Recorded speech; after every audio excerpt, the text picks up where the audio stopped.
when the confusion with a potential item log starts slowing things down. Jellicent denying all the item cards, especially Technical Machine Evolution. If that doesn't happen early on, that can cause a lot of problems for Charizard. But when there's no item log and all you need to worry about is confusion sometimes, and you get to take out all of your opponent's Gardevoir options, I mean, Monkey Jury is good, but it's not that good. Right, there's just only so much that you can do, and Aban was not teching for this matchup when he made this deck list. He has so many great cards that got him to this finals, but now he has to rely on his skill to get him through this match. He's got what it takes. He's been to this table so many times. He can go second in this matchup now. We'll see what the prize cards have for us as we go into game number 2. Aban choosing to go second. Klefki start for Jackson combined with the body Puffin. So off to the races here. If you have a decent follow-up, this could be bad. Klefki not really stopping anything relevant at this point over on Aban's side. There's not like a lot of damage in play, and denying a Drainer becomes relevant this early on. But I mean, you never know when it could come back later down the line. Yeah, this has been a nice tech inclusion for a lot of different matchups. You have that Jet Energy, bring this Pokemon up, and then maybe surprise the Psyduck with your Dusknoir, and it's not going to be as relevant. Maybe would have wanted to start that other Pokemon in the prize cards there, that Tatsugiri once more. But the rest of these prize cards, certainly manageable. Boss's Orders near the bottom will be very helpful for chasing down some of those Gardevoir pieces later on. Yeah, I would say that's the key piece right here, and it being at the bottom, it's very crucial. Otherwise, knocking out the first Gardevoir becomes relatively simple. Knocking out the following Gardevoirs, of course, Jackson is playing a few copies of Counter Catcher, but Gardevoir is not known for its early aggression, right? Gardevoir is very unlikely to be the deck that gets very far ahead. Maybe in the beginning, takes the first prize card, but as the game progresses, those counter catchers will not be very useful for Jackson, and therefore, it's all about the boss's order. So he's very fortunate that it's at the very bottom. Yeah, very often when you use the Dusknoir, it's not to leave damage on board and go down in prize cards. You're typically matching in this matchup. You don't leave damage on the other side. So we won't see the counter catcher very often. It is the Buddy Puffin. He's loaded up with the Pidgey and the Charmander now, and see what else there is to work with. You have to do it. If it like doesn't track, then I want you to do it. Maybe there's something else. We are seeing that very thorough shuffle. Maybe there's something else to be done here. We know there's no access to Tatsugiri. We cannot play a supporter just yet. So it could just be a thorough shuffle to make sure that everything is ready to go after that, after we fanned out everything to price check. Yeah, not much else left to do here. Fire Energy to the Klefki, pass over the turn, and you have what you need as you do have a chance to evolve these Pokemon later on. What does Aban have to work with? He's going to download all that information and see, oh boy, you've got Arven. Yeah. But I don't know if you're going to love that when you go into your deck search. Yep, the pink card not being available is huge. I mean, do you ever... I know he's considering the Lily over the Arven, so... Yeah. I mean, there's no way he knows that the secret box is priced at this point, but maybe he knows there's a 10% chance of it being priced, and he's just like, nah, there's no need to risk that. I mean, there's no technical machine evolution, so that takes away from the viability of secret box early on in this particular Gardevoir build. Yeah, now think of the opportunity to use Turbo Energize to load up on those dark energies, have the Monkey Dories. So not unlikely. It's so unlikely at this point not seeing the Arven. It is Lily's determination looking for a singular copy of Turbo Energize, as the secret box and the other Turbo are in the prize cards. Yeah, so very unlikely. Very good call there by Aban. But now we have 2 Ralts, and we're going to collect for an extra card, and nothing else found. Not a single playable card in that hand, Kyle. Wow. Yeah, I mean, there's nothing. And this is a rare candy pitch out. There's an Ultra Ball in hand. Charizard is absolutely flying at this point. Arven to go along with this.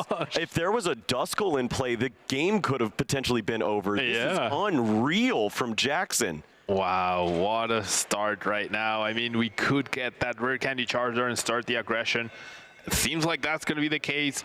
I was thinking maybe he would consider perhaps going for the technical machine evolution, take it slow just as he did the previous turn, but maybe he's looking at a banned side of the field. He lead for 8 and played 0 cards, 1 Ralts in play. He's probably going for the goal now. Yeah, you know, all of those cards start to smell like money, and he's looking at a little more on the other side of the table now as he's got Rare Candy Charizard, Quick Search to go along with this. He's going to load up a little safety measure here with another Charmander and a Duskull.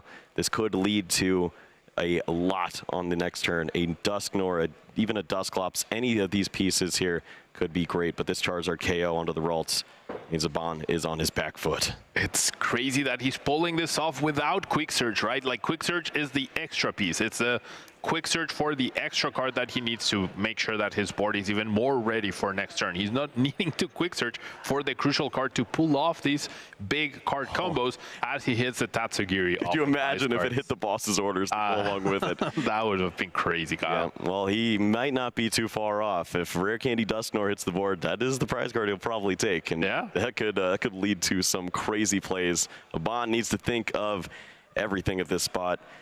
Yeah, he's gonna have a good time with it, but you know, deep down, he's thinking, I wish I had that Pidgeot.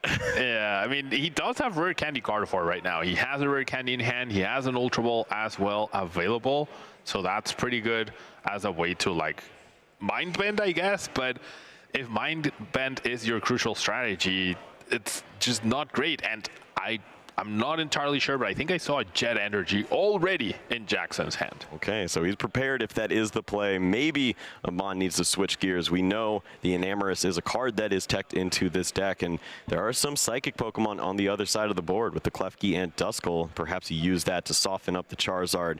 Maybe work in a 2-hit KO at this point, but it feels dangerous to play down Gardevoir and not be removing Charizard. Yeah, I mean, at the very least, you need to confuse it, make sure that it's difficult for it to attack. You still have the Muse strategy, right? If Jackson gets too far ahead at some point, VOEX can get a return KO, but even if you're taking down one Charizard, if you have the other one available, then it's just not great as we see the Rare Candy Gardevoir into a Lily. Hopefully a better one than the previous. Could you imagine not getting any basic Pokemon? Well, yeah, it would look very quickly like a reward presence there. We'd just be handing out the trophy here. Yeah.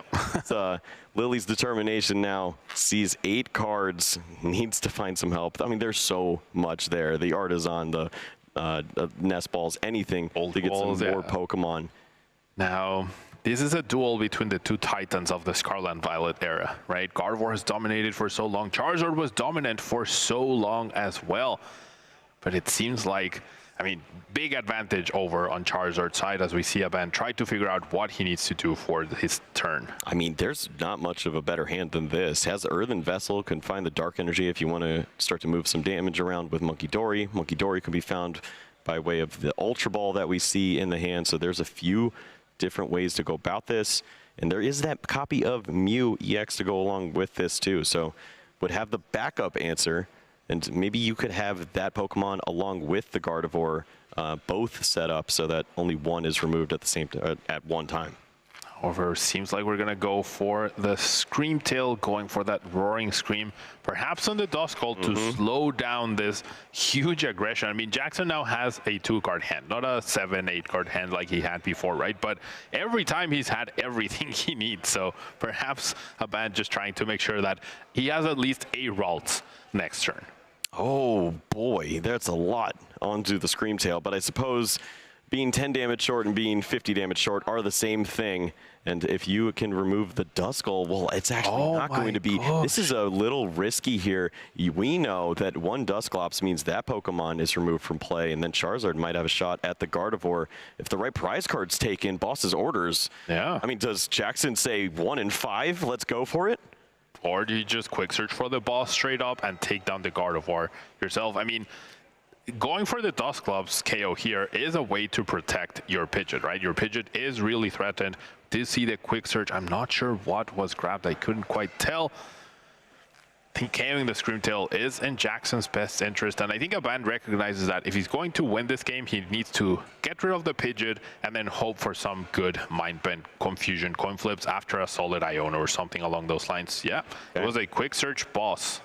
Yep, safety first. Just remove the biggest issue here, which is the Gardevoir.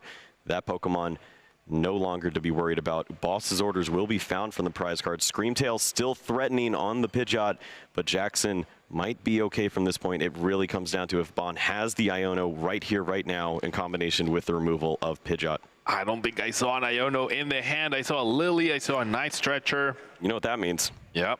Thin this hand down, Mew, and pray.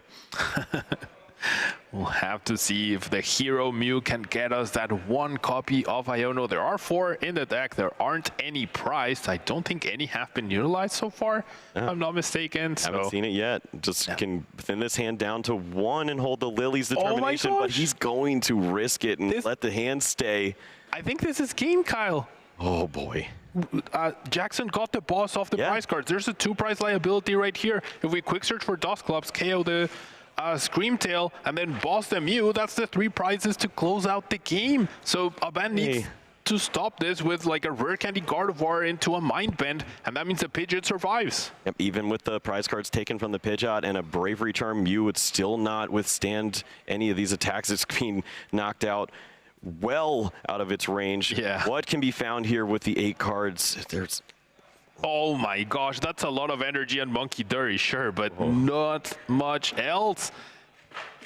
Okay, wants to use the Bravery Charm to withstand the Dusclops. Okay, so now we need Rare Candy Dusknoir if we want to finish the game next turn. So way less likely now, for sure. Pidgeot is no longer there, as it should be the likely target, and that means finding that combination very unlikely, but still advantage Jackson at this point. He could go down to 1 prize whenever he sees fit. 1 Kirlia in the deck list, and it is prized here for Aban. So really relying on Rare Candy. Couldn't quick search. Ultra Ball for the Kirlia here to threaten Gardevoir next turn. It's going to be all on flip the script. I mean, Pidgeot going down, your opponent having a low card hand is pretty great, right? Jackson's board is definitely a lot weaker or less developed than before. Yeah, we'll have to see how he goes about this. Yep, we see the Gardevoir, no Rare Candy just yet, but does have a threatening board presence with the Screamtail. Can move a little bit of this damage before taking the KO onto the Pidgeot and soften up.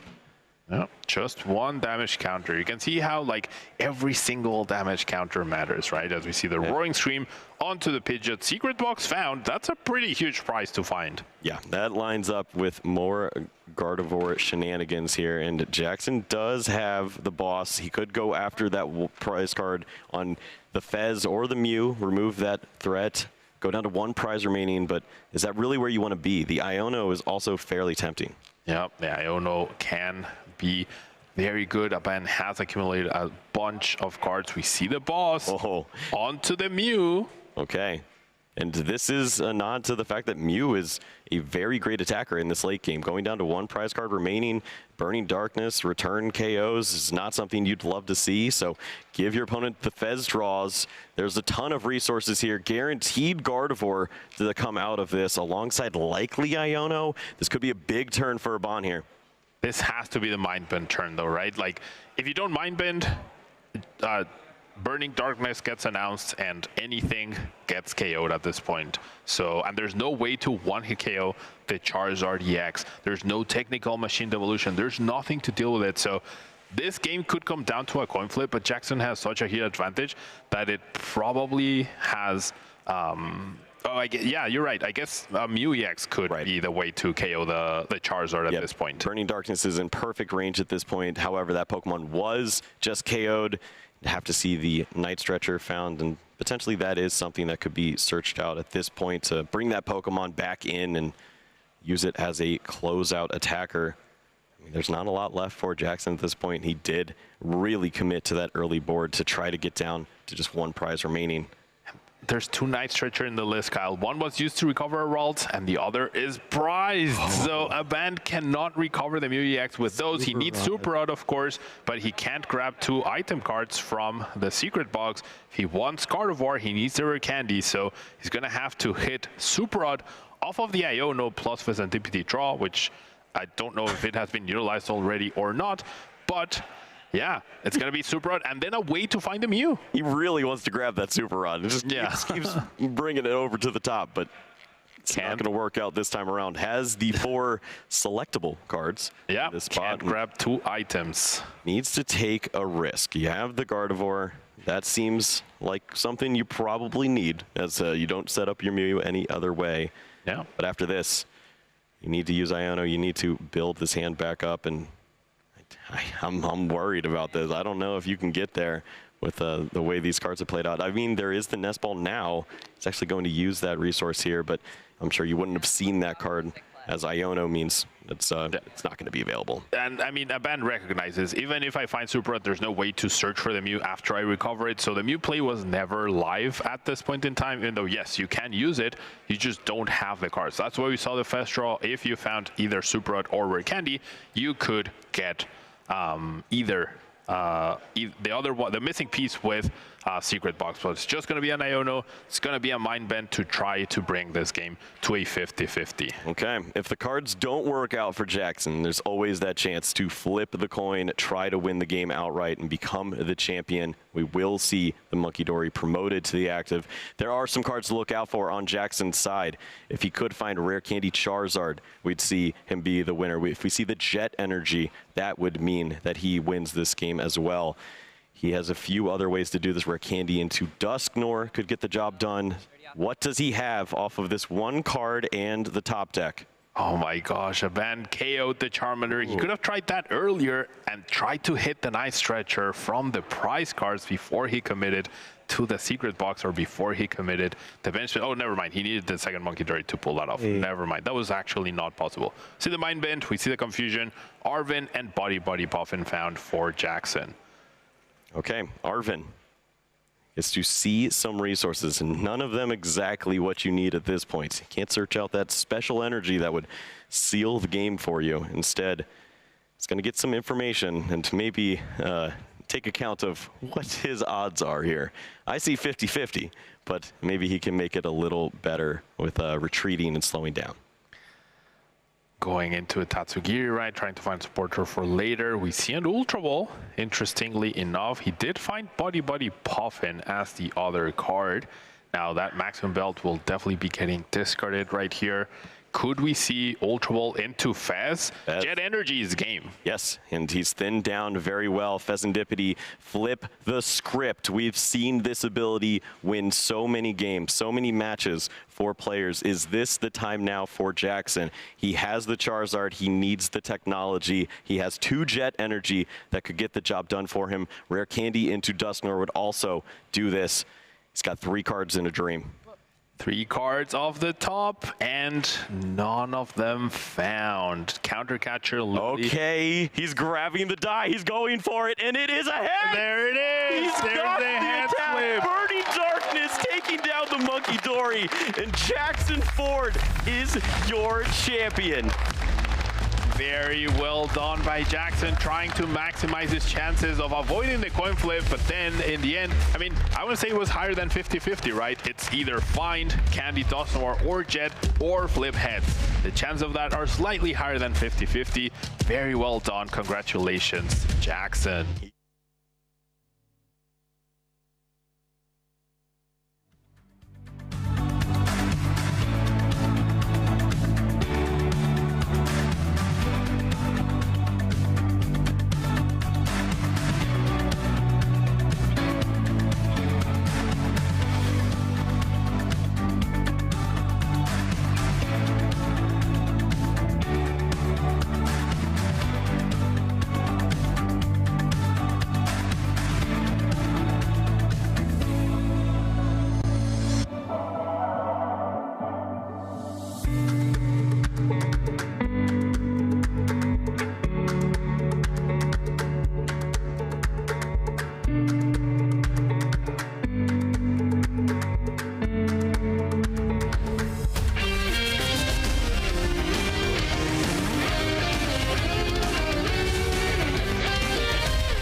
Shine, haven't heard of you, then they know. You got your sights set on that road. If it's on the battle, then let's go. Cause you'll never stop. Show them what you got.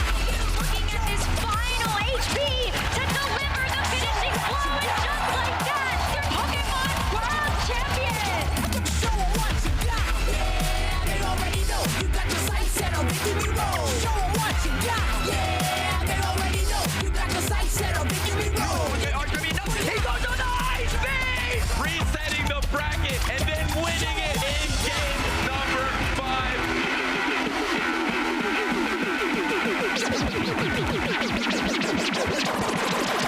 Show them what you got! Yeah, they already know. You got your sights set on victory road. Show them what you got! Yeah, they already know. You got your sights set on victory road. Put your hands up.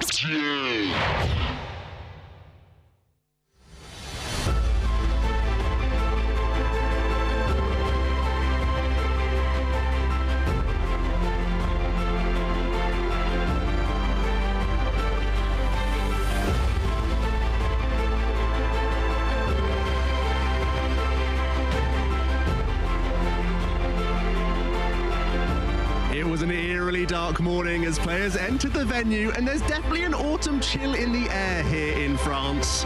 Over 2,000 masters have travelled from across the globe to participate in the Lille Regional Championships this weekend, hoping not for tricks, but for trophies. Only one will make it out of these haunted halls with the coveted title of champion. Will it be a creepy control concoction, a frightful fighting deck, or will another archetype terrify the top tables this weekend? One thing's for certain, if Dusterwire has anything to say about it, it's going to be a blast. Speaking of which, we saw some of the action already unfolding on the tables. Round 3 is already underway, and this is the first of a double header in Europe. This tournament and next weekend also regional action, back-to-back Pokemon action. What more can you ask for? But here we are on the sofas, and I can already sense a little bit of tension going on over this side. I can see that might be a bit of double trouble over there. What's going on, chaps? Well, you know, Shay and I have clearly been inspired by the same character to turn up to this event. And I think in typical Team Rocket fashion, I was the one to steal the idea from Shay, because Shay did come through first and say, I'm going to be Giovanni at this event, and I came in second. But I think we've gone for a different idea here. Yeah, you know, number one, thank you for being honest and not trying to say that I copied you. That's definitely not the case, viewers. But yeah, I went for a little bit more of a inspired outfit, got the accessories on deck, you know, got Persian sitting there as well, and you've gone for a bit more of a, what's what I'm looking for here, true Giovanni. Yeah, I looked at some cards and I went, I'm going to be inspired by them. In fact, I've got a card right here that I want to share my inspiration. It's tucked right down in there. There we go. And it's this bad boy here. Look at Giovanni's charisma, looking very similar to how I've gone for. We'll be doing some more fun with Giovanni later on, I'm sure. Wait, before we go, I'm not getting outdone either. I also have the Giovanni card as well. So yeah, we'll be touching base on more Giovanni trivia stuff, maybe coming soon. It's all very amicable right now, but they were bickering backstage about who was best. So we are going to have to resolve that in one way or another. So stay tuned for that throughout the entire weekend. I hope you're enjoying our costumes and the fun, the spooky fun that we're going to be having this weekend. What is the second tournament on our regional calendar? Very early on, lots of optimism out in the halls because there's still so many opportunities for our players to pick up some points. Yeah, and not just the Undeal, we're going to have, as you said, the double-header Wicked Dance happening on before our first IC with LAIC coming up, and I know me and Mike are looking very much forward to that one. And then, yeah, continuing on throughout the season, all with that singular goal, getting to the World Championships in San Francisco. And, you know, it's 10 years since San Francisco last time. Last time we had in San Fran, it went pretty good, so it's just going to be much better this time. And it's worth noting, the World Championships this year, you got yourself also double head. You got that Pokemon XP. There's going to be a lot more stuff going on there. I know that's somewhere all the player base, let's be honest, and everyone at home really want to be as well. And you can also see so many of these cities, familiar cities we've been in previous seasons, so regular stops, and I think Lille is one of those we've been to many times, and this is by far the biggest Lille has ever been, so I think a lot of people are very excited to see how it pans out. Yeah, really looking forward to this weekend. Going to be absolutely exceptional. Make sure you can register down below, arcanine.gg, events/Pokemon. Couldn't be easier to get involved in the action. Like we said, beginning of the season, so you may not be here in the venue, but still plenty of time for you to catch up and get at these major tournaments if you enjoy what you see this weekend.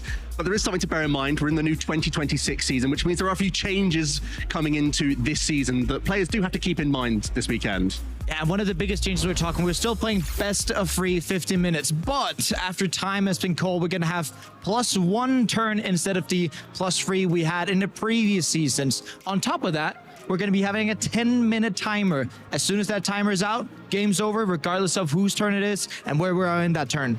And there's some changes to how many Swiss rounds we'll be playing. These are the kinds of things you don't need to worry too much about before the tournament, but the more players there are now, there'll be more rounds than last season. We'll also be changing some of the ways that the phases work, but ultimately there's going to be the same amount of Pokemon action on the stream for you guys at home, so you'll be able to follow along as many games as possible. Yeah, I think everyone still welcomes that asymmetrical top cut, a great way to finalize our champions if they get down to that right record. That's all we really care about. And what is it all about this weekend? What makes these major tournaments so worthwhile to come on down to and start clashing out? Well, it's all about those championship points, isn't it? You know, players want to get to World, they want to get to Pokemon XP. You're going to have to get yourself some championship points, because if you're here in Europe, you have to end the season in the top 135 Masters, top 100 Seniors, top 80 Juniors, and then you can get your your invitation to the World Championships, and there you can see the CP rewards there on the left. But one thing that I absolutely adore about these championships as well is that if you just spike the whole event, Joe, and win it, you're going to Worlds no matter what. Absolutely the best way to reward a player for making it all the way to that victory, but also claiming those points also help for other reasons throughout the season as well. And there's also, of course, a huge amount of prizing at every one of these majors. And we can already start off with Masters. The winner of this tournament is going to get $10,000. So not just an automatic invite, but also a bit of pocket change to go on for the event. Maybe more than a bit of pocket change, I'd say. Yes, but apparently $10,000 is pocket change. Come on. Indeed, but if I'm you, Shay, you'd be looking at those booster packs, wouldn't you? I'm not sure if you see me at events, I'll be looking at booster packs. But 108 for the winners, and it goes all the way down to top 8, get 108, and you can get packs all the way down to top 64 as well. Yeah, we all compete locally and have fun collecting booster packs there, but there's so many on the line here. I love seeing people walking around the venue holding boxes as they leave, as you know they've done well at the event. And also there's travel prizing, because we're currently working towards accumulating as many championship points as we can for EUIC 2026. A lot of the Europeans out in the field, they're going to earmark that tournament. They're going to definitely be there. So why not try and help out, get some extra cash if you end towards the top placements within your region. Yeah, and there's already, you know, sort of travel pricing all the way down to 16th, but not just 16th, 17th through 32nd, get this priority registration, so you don't have to hassle about, you know, getting there on time and getting registered at the exact moment. No, you can take it a bit chill, you can get there regardless. And let's take a look at where we're at in the season right now with the leaderboard within Europe. Players have been both playing in Europe and overseas, as well as playing at the local level to achieve these championship points. Yeah, there's accumulation of the early season points. So many of these players will have got their points at big events. Someone like Tord Reklev we saw in top 8 and in a final already, so some great points there. Others will have maxed out their local points, where you're only able to get your top 4 results. So for those players, they've risen to the top early on, and now they've got to compete and try and get as many of those large tournaments where all the points are really available. And already I'm sure you are highlighting some players' names that you've seen before at the top tables. I'm going to try and bring that action to you throughout the entire weekend, because, surprise, surprise, a lot of these players are still in the venue and still trying to be a champion again this weekend. And Mike, you mentioned Tord with the top 8 in Milwaukee. We are going to have a little wander through the Milwaukee metagame, because that is the same meta we're playing this weekend, with the Mega Evolution expansion finally playable here in Europe. Yeah, the introduction of the Mega Evolution set not only brought the Mega Pokemon, but it brought a lot of incredible trainers like Lily's Determination.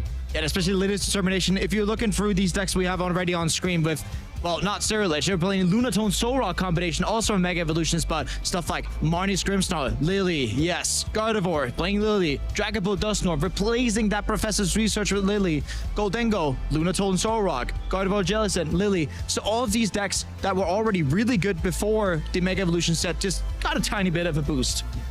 More than a tiny bit. 8 cards is absolutely insane to see, and a lot of these decks like to sit back and accumulate that hand advantage, so Lily's a fantastic inclusion. Shay, what's standing out to you in phase 2 of the competition? Because I'm pretty sure a new deck was discovered. Yeah, well, eagle-eyed viewers will notice that Mega Absol EX Mega Kangaskhan deck has jumped in to this. It wasn't even on the first one, and it's jumped up here with an incredible conversion. People that are on social media that Todd sort of built this deck with like a week or so to go to the event, and it barnstormed Milwaukee and put a very impressive show on. Yeah, over 50% conversion from day 1 to day 2 in Milwaukee.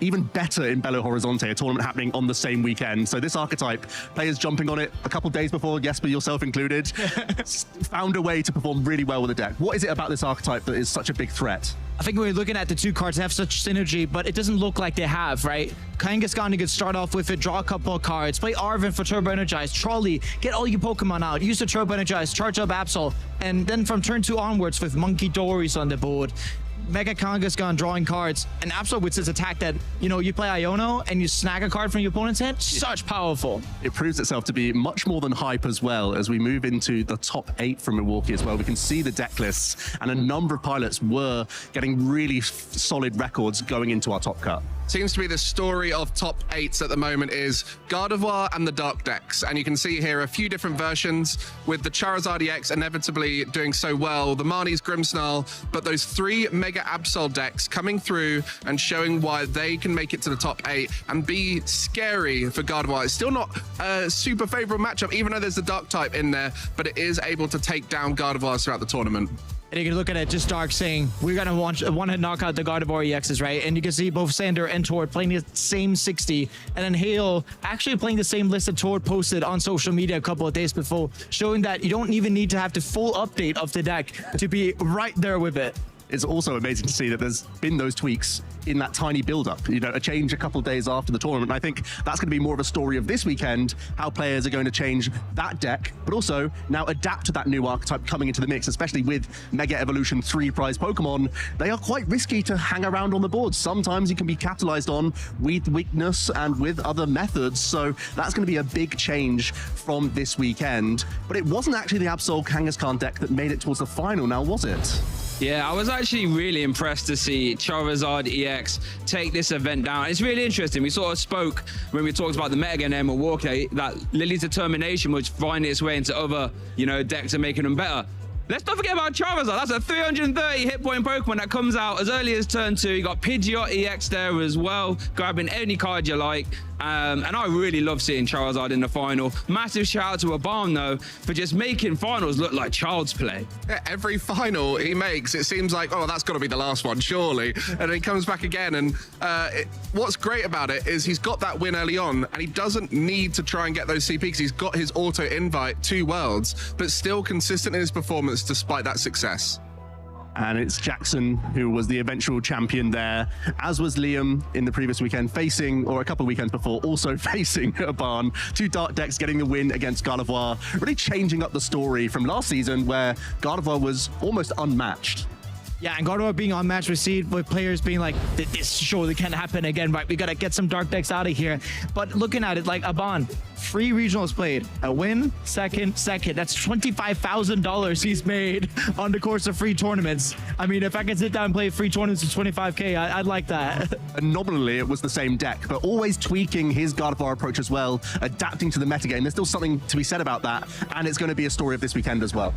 I think any deck in the format now that can change cards to make matchups better will always be able to succeed in these large tournaments, because if the structure works, you know how to play it. For those good players like Henry Chow, who's piloted Gardevoir for so long, and his crew of people who also like to copy his lists, you've got this amazing hive mind of people who are able to find the perfect list going into the weekend. And at Milwaukee, they completely cut Team Evolution, which was something so crazy. And now everyone's going to be thinking, well, we can beat the decks, hasn't got Team Evolution, and suddenly it'll change once again. And one thing you mentioned that I want to touch on is, but because this is a double header, you know, there are a lot of players from overseas who have traveled to these events, which we will get into later. So that means a lot of the world's best players are here from all over the shop, who are all going to have their own little ideas of how they can adapt. And so we're going to see a big adaptation from Milwaukee, but then we might even see a big adaptation going into Gdansk next week as well. Very exciting. And speaking of regional metagames, let's refresh our memories on the last time we were over in Europe at the Frankfurt Regional Championships. On the 13th and 14th of September, more than 2,000 Pokemon trading card game Master Division players took to Frankfurt, Germany to begin the 2026 season. And with 2,431 players in the Masters Division, that made it nearly 4 times the size of the International Championship in 2022, which was the last time the Pokemon trading card game came to Frankfurt. Now, after the World Championships, we all thought we knew what to expect, given that we were playing in the same meta, but Gold and Go took a big dive down to 12%, no longer the most popular deck, and Gardevoir stayed at just 10% of the metagame, despite winning both North American Internationals and the World Championships. But that gave room for some surprises, like Conkeldurr, coming in and taking both a top 16 and a top 32 finish, a deck that absolutely nobody saw coming. But then when we got to the final, it was the old matchup of this metagame. We had Tord Reklev's Dragapult against Rune Heiermann's Gardevoir.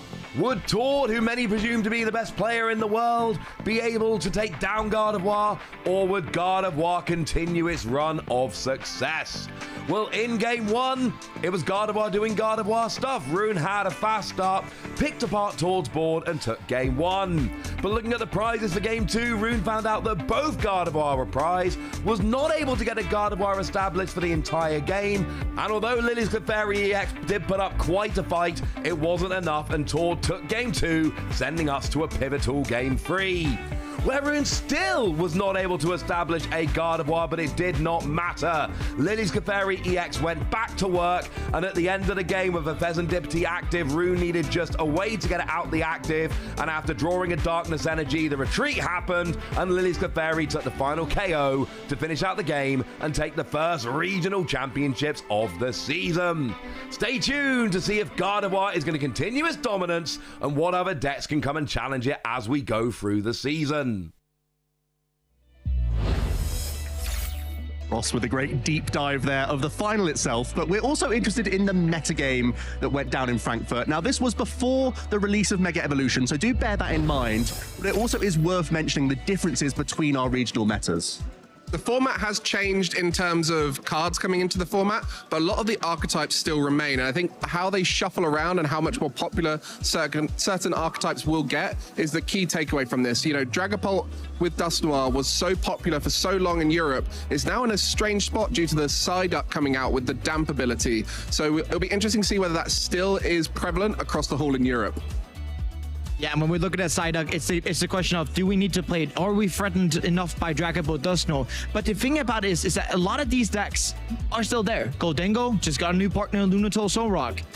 Raging Bolts kind of just switched his place of Lich, and Gardevoir still there. Yeah, and still multiple means of playing that Gardevoir deck with Jellicent in there as well. Also, the Terra Toolbox has been making a bit of a resurgence as of late. It felt like post-Worlds, this really found its footing once again. Yeah, Matt, that's actually a deck I'm really going to keep my eye on for this event. As we do see, I actually had a pretty decent conversion to phase 2. Wasn't on the phase 1 graph, has jumped up here. And it's a deck that, you know, hasn't changed too much, still does its job really well. You know, mostly working off basic Pokemon. So yeah, wouldn't be surprised to see Terra Toolbox, you know, have a little bit of a resurgence here.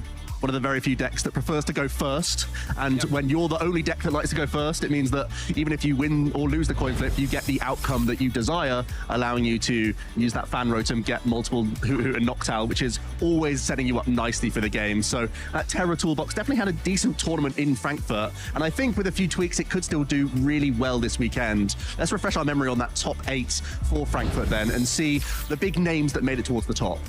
Yeah, and then again, we're looking at the complete opposite of what we have in Milwaukee. 2 Terra Toolboxes. Goldengo, Joltik box still being there. We're not going to be seeing a lot of that today, but a lot of different Dragapult variants, and then summed up with our eventual champion, Rune Heiermann's, which, I mean, the diversity where we're seeing in this specific top cut was just amazing to see. A distinct lack of dark type attack here in the top 8, which has kind of become the theme since Gardevoir has reigned through all of these events, coming out first in so many times. And Rune came out first here, but now we're seeing the adaptation every event. You know, Charizard EX, Enzo O'Rourke, and you got Marnie's Grimmsnarl, Mega Absol EX. They're all trying to prove that they can beat Gardevoir whilst also beating other decks in the room. There's been constant doubters of Gardevoir. Everyone thinking that, oh, it won the previous tournament, it's going to be teched against, it's going to be respected enough. It seems to not have always been the case. This was a thrilling final, by the way. You see on paper that it's a Gardevoir versus Dragapult Dusknoir archetype, but it really came down to the wire in some of those situations. Rune was able to overcome one of the matchups where he prized 2 of his Gardevoir EX and was able to overcome one of his icons in Tord Reklev. Yeah, and I actually watched that final back recently, and that had everything, you know. Tord was on one side, we had some bad prize in game 2, we had Monkey Dory, you know, mind-bending shenanigans coming up right at the end, but through it all, Rune was able to navigate it through and became our first EU event champion this season. I think he's been due an event win as well. Rune is a very strong player who aged up only a few seasons ago, but has always been there or thereabouts throughout the last few years, finally winning that title. I mean, he already had a regionals win in seniors. Now he got one in masters too. And, you know, looking at the way that Rune's trajectory have been since a kid, right? He's been playing on these regional circuits since he was, I think, was 10 years old, and finally getting this masters win. You know, seeing people like Rune grow in the community is, you know, something that only Pokemon gives us. That was an incredible post from Rune, I think it was, where he had a picture with Tord many years back where he was about half Tord's height. Now he's a little taller than Tord. It shows, one, just how dominant Tord has been for so many years, but also the spirit of Pokemon when you're coming up from those low age divisions. Time and time again, we're saying it at this stage, that it really sets you up perfectly for the Masters division. And I remember Rune playing Mewtwo v Union with Gardevoir when it first came out in those internationals and having a really big performance. So seeing him adapt to that Gardevoir archetype a few years later is really stunning stuff to see.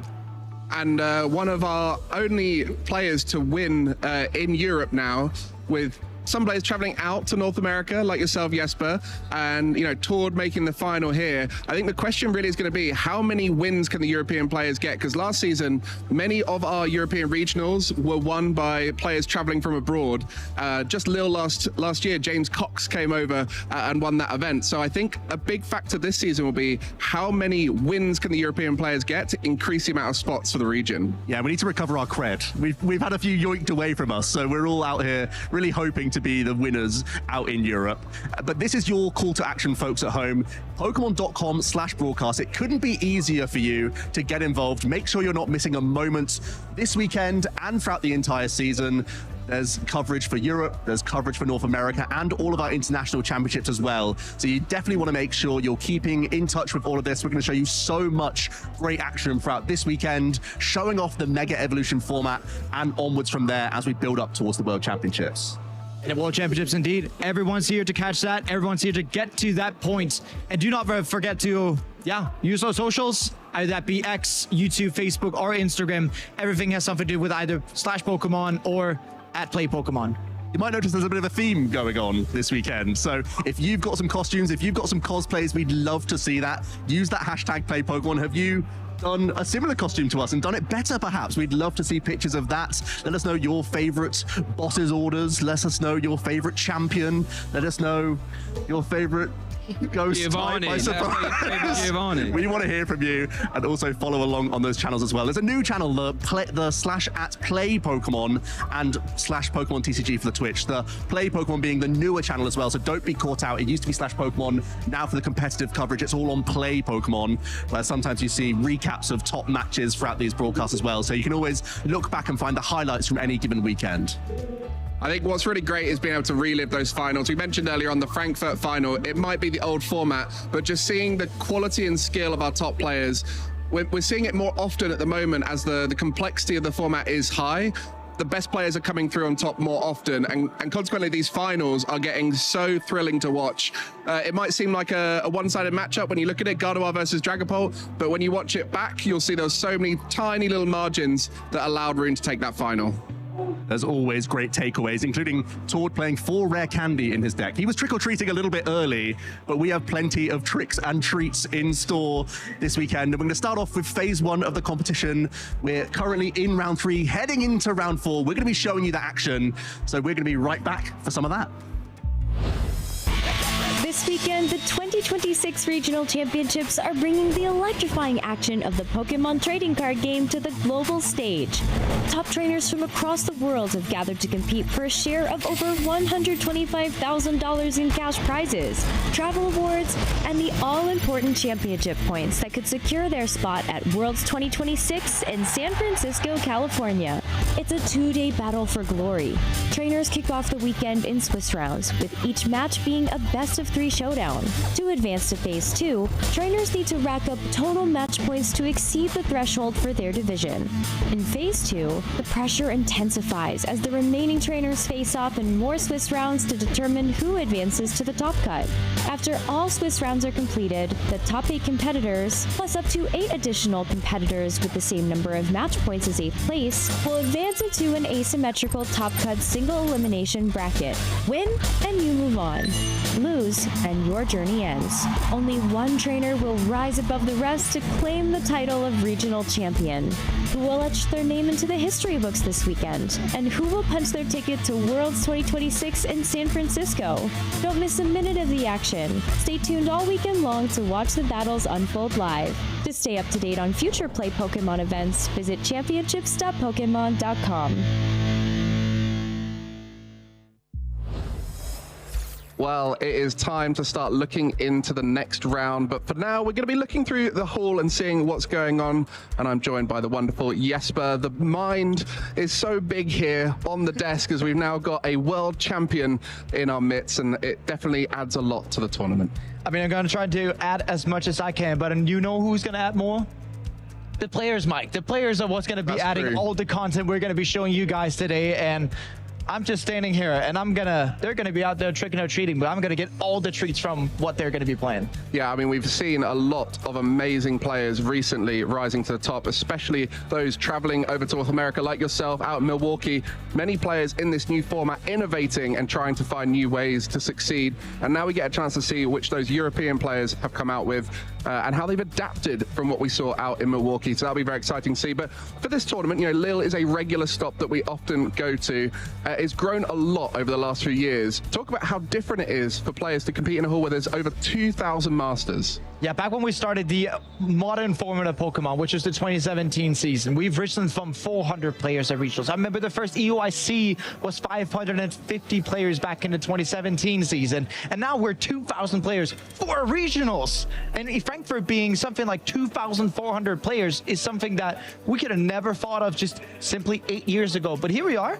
Lille being one of the smaller stops typically, now it's just as big as anything else. Yeah, and for those players out there, they're having to make their pick as what deck will win the whole tournament for them, and it seems like Gardevoir continues to be that popular pick.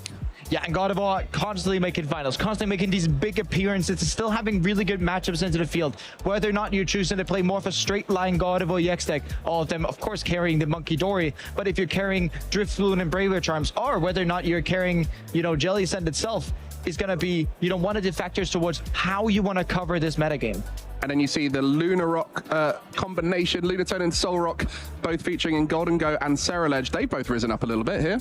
Yeah, they have, and they're taking the spots of the so-called aggressive decks, right? We're also always gonna have these aggressive decks like Raging Bolt, Golden Go, and Ceruledge. And yeah, in this case, Ceruledge and Golden Go has gotten such a boost by having that additional draw engine. Golden Go already drawing cards by itself, but we want more cards. We want Lunatone, we want Golden Go's coin bonus, and we want Festivity to draw cards. Well, the best of the rest is always an interesting sight, but such a wide meta here. Lots of decks on small percentages, but it is that Mega Absol EX and Mega Kangaskhan EX at 6%. Was that what you were expecting for this tournament? I was expecting about 6.5 to 7.5. The thing about it you have to remember is that Milwaukee was decently recently, right? So we have to remember that players have to pick the deck, practice it a bit, and when you're going into these regionals, the best thing you could do for yourself is to play something you're confident on. And if you haven't practiced the deck a lot, well, certainly you're not comfortable on it. Well, I've tried it a little bit and it does feel phenomenal, but I definitely do not feel as confident as a player like yourself who picked it up the day of the tournament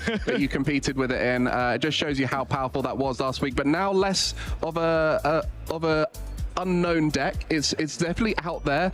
Many players copying lists from the previous tournaments and trying it out themselves and playing against it a lot as well. So it's definitely going to have a tougher time going into this tournament, as it might have a bit more of a target on it. You have to remember that back when we were playing in Milwaukee, we had the surprise factor. Our whole group was thinking, well, we could beat almost anything due to the surprise factor of things. But now people know what's in the list. People know what's supposed to be inside of the deck. Some people may have recreated the deck a little bit and playing other cards. I've been tangling around with something like Pseudo Wudo to tangle into the Gardevoir matchup, because you can then start retreat locking something like the Mayu, so it can't be clutching back on you. So there's going to be a lot of, new cards making itself into the decks, because the player's always thinking, how do I get to round these tough matchups? Gardevoir 4 Mega Absol deck was actually quite a difficult matchup when you were playing against really, really good Gardevoir players. And that's what we're going to get to see. I have no doubt we're going to get to see Mega Absol Kangaskhan versus Gardevoir today, because it's going to be one for the classics of this format. Yeah, and a lot of strong players will be playing it, but many of the strong players here will be ones to watch. We've just chosen 3 of them for you guys at home to watch out for.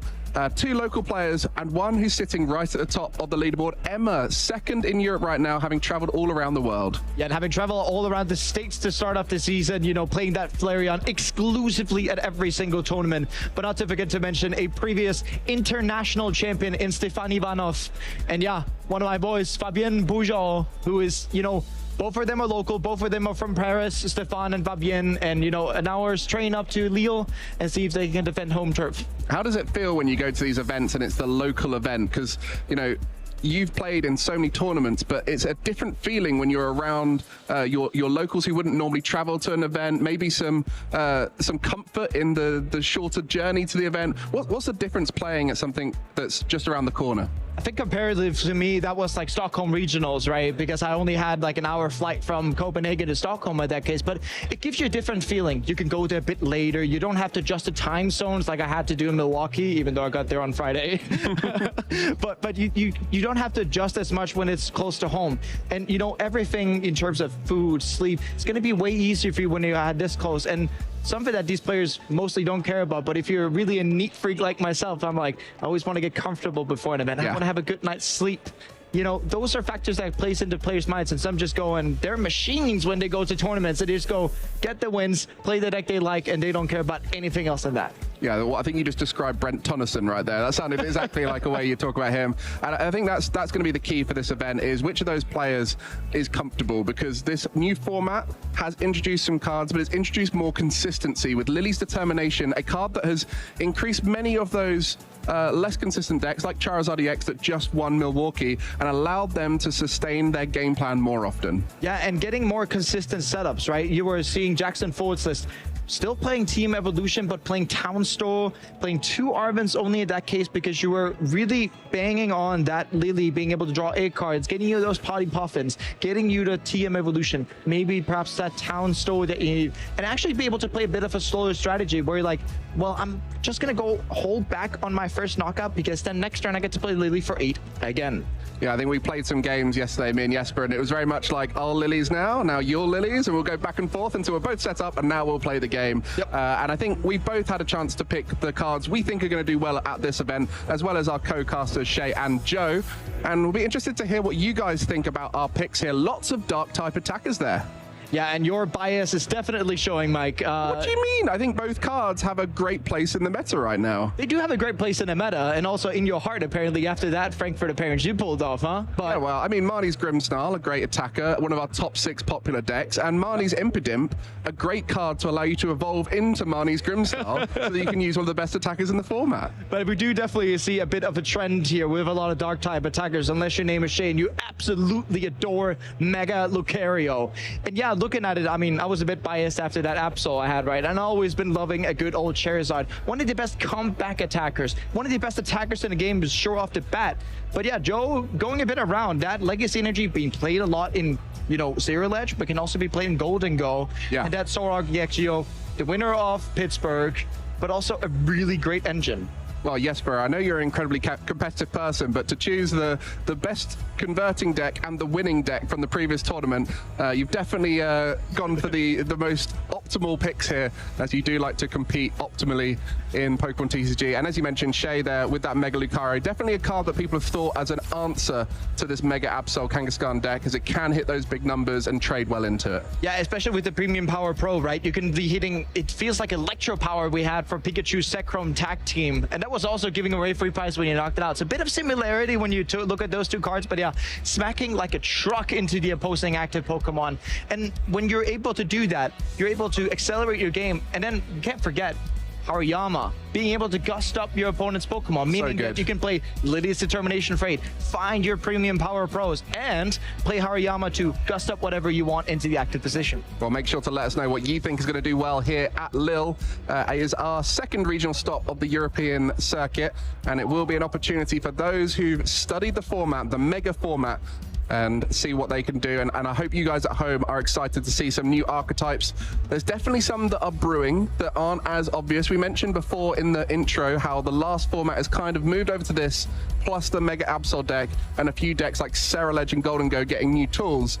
But there are new archetypes kind of forming around it. You know, you've got Mega Venusaur, a Mega Lucario, and it just takes that right person and the right weekend to find where they're going to fit. And it's going to take a bit of a while to figure out this format perfectly, right? We're going to have a few tournaments where it's constantly going to evolve. And I've no doubt that something like Mega Venusaur, Meganium, it's such a powerful deck. I did play against it in Milwaukee too, where it felt so overpowering when they put that, you know, the stadium down to evolve all their Pokemon as they wish to, just like we had Forest of Giant Plants back in the day. And they're, you know, their Ogerpon are just hitting for massive amounts of damage, regardless what turn it is.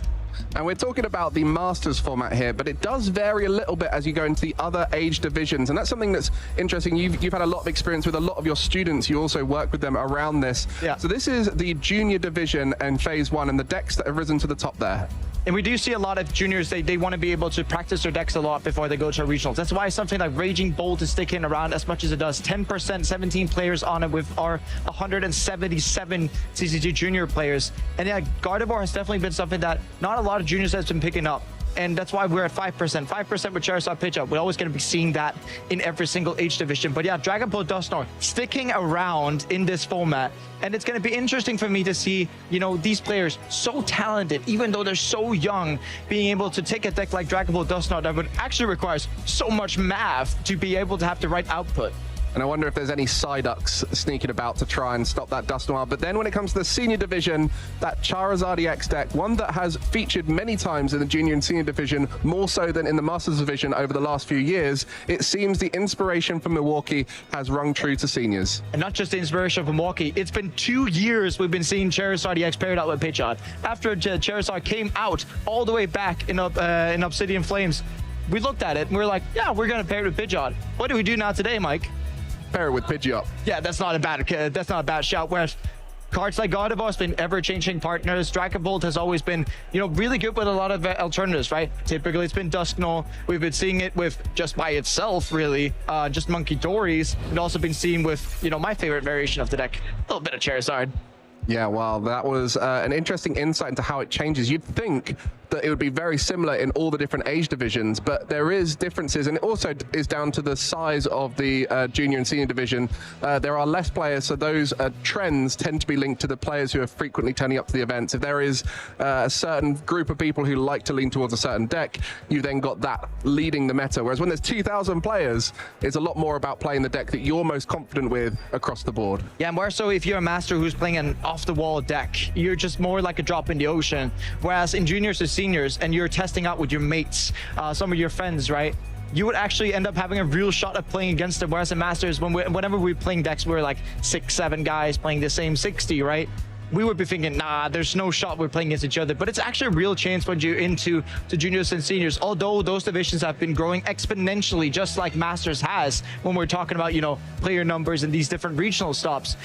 We still get to see a lot of ingenuity from these juniors and seniors players. And if, you know, the masterclass of play that they can make is not even surprising at this point. Yeah, and I think there's a little bit of insight that our senior superstar, Gabriel Fernandez, has made the trip out to Europe for this event. So we might be getting a chance to see the aged up senior runner-up who went almost with the perfect season. I'm sure you all know the tale of him, and he's going to be here in Europe with his brother, which is exciting because we often get international travelers, a lot of the Oceanian players, as well as North American players traveling across, and now we've seen more Japanese players, but for this occasion, we got the Fernandezes. Yeah, we got some people having to, want to warm up to Latin America, I see, just like we do, Mike. But yeah, they are taking the chance of this doubleheader, right? They can go to Lille this weekend, they can go to Gdansk in Poland next weekend, and it's a perfect travel opportunity, cutting your costs a little bit whenever you want to travel over the big Atlantic Ocean when it comes to that. And yeah, I mean, Gabriel, first regionals in the Masters division, getting second in Belo Horizonte. Amazing start. Well, this is the event just before Halloween. It's a little bit spooky here. Lots of people dressing up, and you can see it here just with the casters. We've tried to dress up a little bit. Jesper, you have your Grivard on your attire today. You know, you tried to get a little bit spooky, but I want to test you on some spooky Pokemon today and see how you do with those. And it looks like we've got a bunch of bits of information about some spooky Pokemon. You've got to try and guess which of those Pokemon it is. I don't know the answer to, so I'll get involved. We'll try and work together. Maybe have different answers, maybe have the same. And starting things off, folklore has it that on moonless nights, this Pokemon will make people see horrific nightmares. And now we have to start about moon Pokemon. I'm already thinking about, Lunatones and Solrox, but that's not really spooky. Same with Umbreon, can actually be kind of drawn into spookiness. Well, I've got a feeling because Cresselia is known for being in the moon, and which Pokemon is known for nightmares is Darkrai. So you've got Darkrai, Cresselia, so maybe this is Darkrai. I actually think that's a good shout. Yeah, let's go for that. Should we go for Darkrai? Yes. We're going to lock in Darkrai as a duo. We are in agreement here, and it is Darkrai. We smashed it on round one. Come on. We are very competitive people. We're trying to sort of hide it, but right now we are really ticking our brains to try and think up all the spooky Pokemon there are. And we got another one here. According to many old tales, it creates friends for itself by controlling sleeping children on starry nights. That is indeed scary. That sounds like a ghost Pokemon right there. Oh, yes. Make sure you get involved in the chat as well, because we want to see how you guys do. But it has to be a Pokemon that, saying starry nights, right? It has to be something that features on the sky, right? And I'm kind of blanking on for that, honestly. Maybe is it Drifloon? I know Drifloon gets involved with scaring children in the night. It looks like a balloon, so it can kind of hide. I'm thinking Drifloon. Have you got any ideas? I don't think I have any better ideas than a Drifloon because, it is psychic typed and all that. Yeah. I think we're going to lock in Drifloon. It's also meta relevant too. Oh no! It's a Gothita. Of all the Pokemon, Gothorita. This is where I'm like, my competitive knowledge is just getting put out there. I like pure competitive knowledge and not enough of playing the video games. I got to get back to playing some, Legends ZA after I get home for this. yeah, Gothorita. I would not have thought of that. I mean, psychic type Pokemon, so able to use some of those confusions and things like that. But let us know if you got that one in the chat, because that was a real tough one. Hopefully we've got another one here for you. It will use any means necessary to frighten people and absorb their life energy. It practices constantly to hone its skill in causing fear. So we've had a dark type, a psychic type. Are we closer to like a Gengar line now? We're thinking like it's not going to be Ghastly. Haunter, Gengar they're causing fear. They're ghost type, right? And absorbing life energy. A Dream Eater, maybe the attack that it would sometimes use. Yeah, and I do think that they can learn Dream Eater. Yeah, Gengar can. So are we going down the Gengar route? Oh, that's very bold. It is an iconic ghost Pokemon. Yeah, and it would be fairly obvious, wouldn't it? Should we just go with it? We're going to go with Gengar here. Come on. Oh, Mischievous. Oh, this is tough. We're terrible at this. I mean, we've got Darkrai, right? And there's so many ghost Pokemon out there. And when you got Psychic Dark as well, there's quite a list of scary Pokemon available. We'll do one more here, and this Pokemon is said to devour anyone daring to ravage the forest. To the creatures dwelling in the forest, it offers great kindness. Oh, is this like a Phantom Trevenant kind of? Yeah, because Trevenant is grass, and it's in the forest. And it looks scary, but it might be friendly. Maybe Phantom, because that's a little bit friendlier. Trevenant's a bit scary. Yeah, it's too big for that. Yeah. So I'm more on a Phantom vibe here with the friendliness. Any other ideas? Maybe I think of the forest in Galar, and you're thinking like the Morgrem the Impidimps maybe. Perhaps they're coming in because they're like a pixie, right? So they look scary. They are ravaging the forest, but there's a tiny and cute, right? And yeah, I think we're actually closer to it with that. So I mean, Impidimp is my caster pick, so I kind of want to lean into that bit. Go for it, mate. I'm going to go with Impidimp here, and Jesper's in agreement. Oh, it was Trevenant all along. You're actually right. We started so strong and then got blinded by our favorites. Well, my favorite. We got blinded by bias. Oh, that one was a low-hanging fruit there as well. We should have definitely got the tree ghost Pokemon that is hiding in the forest. But hopefully you guys enjoyed that and got involved in the chat and had some good guesses there. I'm sure there was a lot of ghost types that we didn't even think of that you guys were suggesting. And I wonder if any of you actually got all of them, because that was tough. I mean, they got to be true expert to get on that. And whoa, going back to Australia again. But yeah, we went for the, we could have gone for the glaring obvious, but we're always trying to trick ourselves into thinking, well, surely not, is it? Yeah, surely not. And I hope you guys enjoyed that. We are waiting for round 4 to start off. We started the tournament here with round 3 going on. And as that is rounding off, we'll be joining the action there. And then proceeding through the day, we'll be showing you the 6 rounds left in day 1, where it'll be rounds 4 through 8 of phase 1 and the first round of phase 2. And then we'll be showing you 6 more matches tomorrow. So plenty of Pokemon TCG action here with Mega Pokemon in the format. And I think we've also seen plenty of those players we expected to do well already rising to the top. Yes, but how important is it to start strong at these tournaments? You know, it's building momentum. And it's like in every single sport, you're thinking about if you build momentum, winning becomes, easier, even though you're going to have a lot of different opponents, right?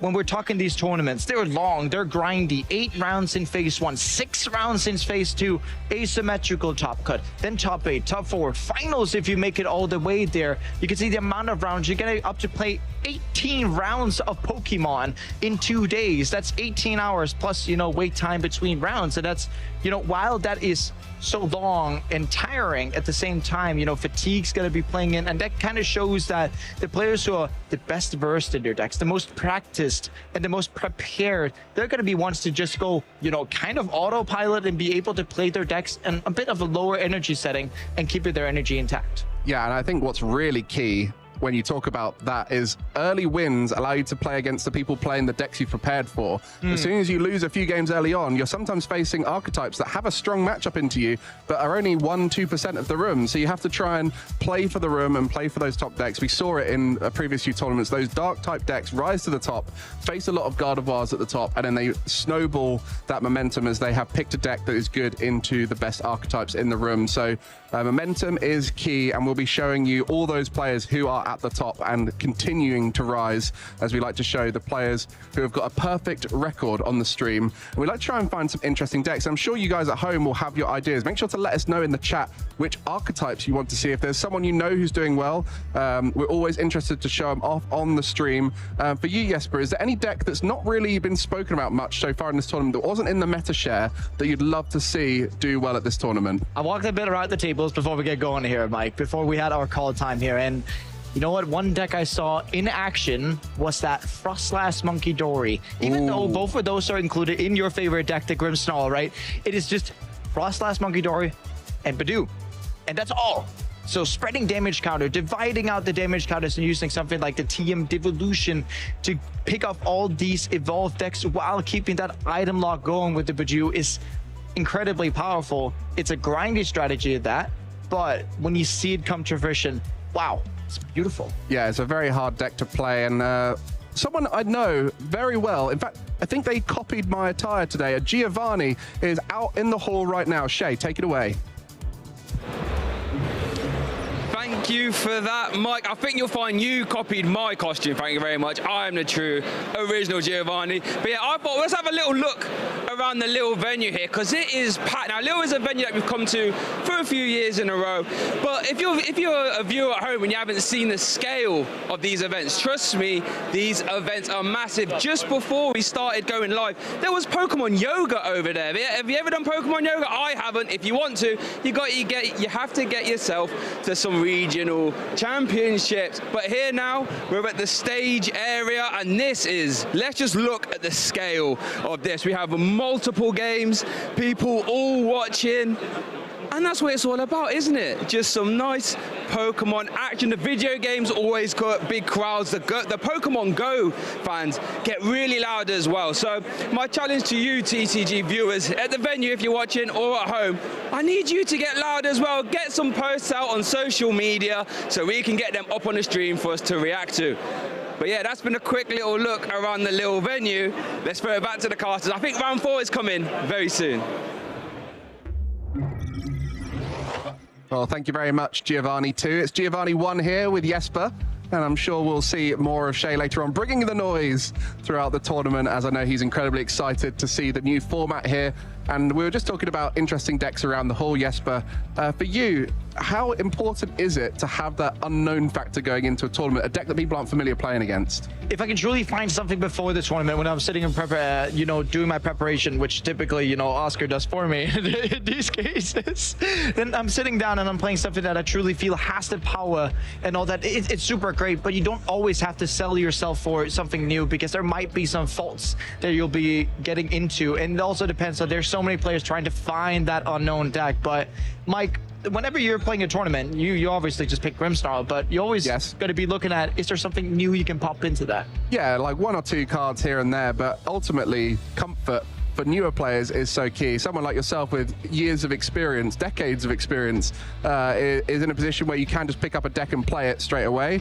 For many of these players, they will be playing their comfort pick, so it's not going to be all the players merging into one idea, because so many people have a different idea of what is good in the format. And when we're talking about this tournament and how long it is, when you're playing in round 8, round 9 of the day and you're starting to feel tired, what changes in your gameplay? Well, you could say that the gameplay gets a bit slower, because you have to be thinking, am I actually doing this thing right? When I was playing in Milwaukee, it was like that every single round, because I had to teach myself a new deck while on the run with it. So not meaning perfect play at that, but yeah, the one who are, the most prepared with their things, they would, you wouldn't be able to see that on them. But, silly mistakes is something as a player, you'd have to avoid. And it gets tougher to do that when you get later into the tournament. I mean, you've been giving me stories about how you in Frankfurt had a bit of a silly whoopsie. Oh, I made so many mistakes in the final rounds. I was getting a little bit lucky on my journey and somehow found myself 7-0, and then was thinking, my goodness, I don't know how I've got here. And then that's when I started making mistakes, because you're already tired, you're playing against even stronger players, so it is harder to keep that momentum going forward. And that's really what separates the best from the rest, is that ability to avoid mistakes. And that's something I really appreciated now I've had one of those runs like I did in Frankfurt. And I do want to note for you guys at home, we can talk about the round 3 that's going on right now, but there are players who already risen to the top tables after round 2 with that 2-0 record. So some of those faces will be familiar, but many of these will be on their early strong run trying to make their way to the top. And I do want to point out one, Adam Denk, a player I've been seeing all around social media a little bit, but he's playing, guess what? What's he playing? He's playing Dragapult Charizard. Oh, amazing. Your favorite archetype that you keep going back to, even if it's not the right pick, but you love playing it. Is he one of those players who loves playing the same archetype? I mean, I'm quite sure. Otherwise, we have to sell him as one of those players who wants to play the archetype. Lovely. But it's actually, one thing that I'm surprised about is that sometimes Dragapult Charizard or Charizard Dragapult, depending on how you want to play the deck, has been making, the best of the rest sometimes, especially in the previous formats. But now it's been shoved off a little bit. But I actually do think for this weekend, it might be a very good dark horse leading into it, because you got the coverage of Charizard being able to deal with Gardevoir. And then you have Dragapult being able to set up the game plan and potentially also cover off these cornerstone Mask Ogre pawns. So actually, I do think it's in a pretty good spot, although the Veltals with Clutch are a bit annoying. It's quite scary. You mentioned about being a dark horse. Well, being a dark type attacker in that Charizard EX is what makes it so valuable. My favorite dark type attacking deck, Marnie's Grimstar. We're going to talk about this a little bit at this stage, because it has started to make waves since Lily's Determination has been introduced and has allowed it to rise in the format due to the consistency it brings, but it really is that Spikemouth gym that allows it to really set up well. Yeah, and being able to search out all the key pieces from your every single part of your Grimstar line, and using that technical machine evolution and the Monkey Dories. Technically, usually some games, whenever we played last night, we were looking at it. Your Monkey Dories, I think, actually did more damage together with the Frostlass than your Grimstars ever did. Yeah. But it didn't matter because Team Evolution, when I was sitting playing Charizard, it just wrecked my board. Yeah, and it's that self-acceleration that is very similar to Charizard EX in the ability of Marnie's Grimstar on Evolution, Punk Up, allowing you to get up to 5 Dark Energy from your deck and attach them to your Marnie's Pokemon. In combination with E-Switch and finding those Dark Energies in hand, it allows you to devote those attachments to Monkey Dory and really build up a huge amount of damage, as you mentioned, in combination with Frostlass. That Freezing Shroud, a really powerful ability in a format where there's loads of abilities, as you're able to keep ticking things down, and it really works so well in combination with that Monkey Dory. And you're saying Monkey Dory. Monkey Dory has the ability Adrenaline Brain, of course, and then you're looking at Freezing Shroud, potentially being able to deal 120 every single time the turn passes. Per Frostlass, that is. Well, it's going to be 110 when you have Frostlass under play, of course, but when you're looking at it that way, you're constantly being able to fuel up those Monkey Dories and being able to place the damage counter on the reverse. Looking at the good matchups. Charizard, obviously, because you're being able to push those damage counters over, and then at some point, Charizard may be looking, I'm at 1 prize, I'm gonna win, and you just slam Iono, Devo, and then they go, yeah, not anymore. Yeah, so much damage in one turn. And when we look at something like Dragapult with Dust Noir, which is able to do 200 to the active, 60 to the bench, plus all of the Dust Noir damage as well. But Frostlass with Monkey Dory, with the Grimmsnarl Shadow Bullet, the amount of damage per turn you can do once you're set up is one of the highest in the format, if not the highest, especially as you're able to target where you want it exactly and do all that perfect maths. So a very powerful archetype, but unfortunately it does lack an engine, which is its typical weak point. Something we talk about a lot about these decks, and not having a draw supporter. It doesn't play Pheasantipity, Mew EX, Drac Cloak, any of like the Lunatone Solrock style engines. There's no way to draw cards through your Pokemon, so you rely heavily on what's in your hand, and in a format where there's a lot of hand disruption, that can be quite tough, which is why Mega Absol EX has come in and really been a huge target on Grimmsnarl's back. Yeah, and when you're looking at Mega Absol, they like you're dishing 180 over to it, and then they just double Monkey Dory and knockout. But looking at, the winner of Milwaukee, Charizard EX, being able to be played with multiple partners here, we're looking at Pidgeot, and with, good matchups in the Goldengo. Well, typically it wasn't until we started playing Chiyu and Charizard. Then Goldengo turned pretty good. Gardevoir, type advantage, obviously. And Zorak, depending on whether or not they're playing Cornerstone Ogerpon, because Cornerstone Ogerpon is quite annoying when it comes to Zorak. But in this case, if it's not playing Cornerstone Ogerpon, yes, and Zorak is a very good matchup. And with that Pidgeot EX and Quick Search, being able to search any card from your deck, what does that allow Charizard EX players to do to their deck in terms of having these crazy powerful cards throughout the game? It allows you to be playing a lot of one-offs. We're always seeing Briar. We're seeing a 2-1-1 line of Dusknoir. Being able to set up that turn where you go Dusknoir into Briar. Basically, Charizard, some games just needs to draw 2 prizes before the last turns of the game. Your opponent gets down to 3 prize cards. You Curse Blast with the Dusknoir, get your opponent down to 2 cards, play Briar, play Counter Catcher, and then the game's over. Yeah. And being able to search out 1 card with Pidgeot, being able to draw 3 with Pheasantipity, constantly getting these resources in hand and just building your hand, it kind of feels like you're playing solitaire with Charizard sometimes. Yeah, you're guaranteed the cards you need, which is something not every deck can do. We know Terra Box is able to do that with the Noctowls, but there is things that need to be in place for you to do that. Whereas with the Pidgeot on board, every single turn you have 1 card you need for your combination, and based off of what you draw, you can choose which string of combo cards you go for to finish off the game, or put yourself in a strong position as possible. And that is what's key here, is those decisions our top players are making. We talk about how the format is incredibly complex at the moment. It allows these top players to come through and win more often, and it often comes down to these combinations of endgame cards that allow players to either come back or win in unexpected ways. In your time playing the Pokemon TCG, what does that mean for you as a top player when you're looking at the format? What kind of decisions are you making around how you're picking for the tournament, how you're preparing for the tournament? So comfort has to be number 1, right? If I've been playing a deck for a while, which, Dragonpool variants is something that I've been playing since it pretty much released. But then we're also getting into the factor of, okay, how does it stand against the meta? If I have like 1 bat matchup in the top 3, I might be looking at like, okay, we'll dodge it. and we'll go for that, and then we'll still have a game plan in place.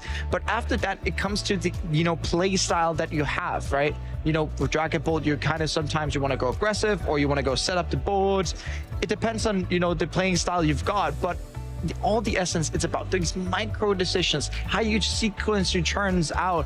And when we're playing best of 3 50 minutes, sometimes you have to look at whenever a board gets too far away from you, the fact where you have to save time and concede that current game. Well, we are waiting for the round 3 best of 3 50 minutes to finish right now, and we'll be getting into round 4 action shortly. And you mentioned there about one of your favorite decks, and we can talk a little bit more about Charizard and Dragapult in combination. Why is it these kinds of archetypes that combine two together? We saw Golden Go Joltik Box combined together, doing very well in the senior division at Worlds, winning it. And in this case, you've got two archetypes that are often butting heads in tournaments, working so well together.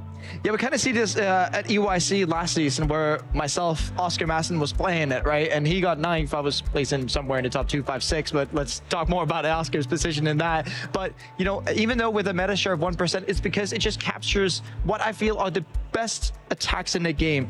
Phantom Dive, being able to dish out, pretty much 260 damage, and while still being a quite beefy Pokemon. And then we're talking about engines. Marley's Grimm's not allowed having an engine. Well, with Dragapult, you always have to Cloak as an engine, constantly being able to see cards, build up your hand, and the bigger your hand size is, the more options you got. And then you're looking at Charizard, it's always going to be this beefy attacker, charges up itself, much like Grimmsnarl does with a Punk Up. In this case, you're just doing Infernal Rain instead. And yeah, you're just having draw power, you're having acceleration, you're able to play stuff like Chi-Yu to cover Goldengo, and you all the time you have different options. You can even play different age specs. I mean, Mike, we've been seeing Max Belt, we've been seeing Prime Catcher, we've been seeing Unfair Stamp. When we started with the deck, we played Precious Trolley. Yeah. There's so many options that you can play with this deck depending on what kind of meta do I want to target. And that's why, some of these kinds of decks are just evergreens, because they're always going to be powerful.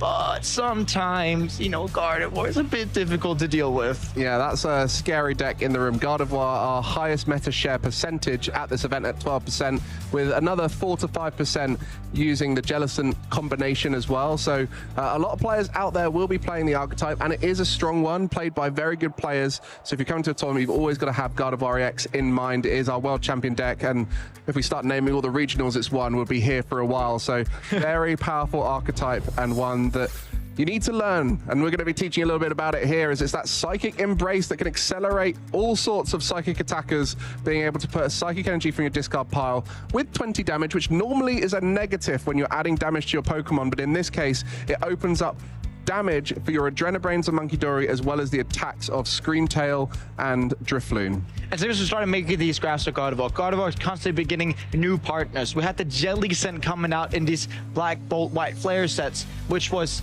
going into the World Championships, not very used. Most people are just playing Frillish without Jellicent, but it was actually really after the World Championships we saw that start to pick up, with Frillish being able to item lock, much like Badoo or Size Batoni X if you want to throw back 10 years.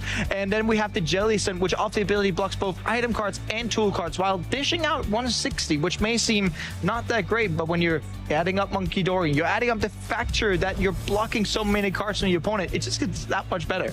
And you can see some of its bad matchups being dark type attackers. I think that is the key here.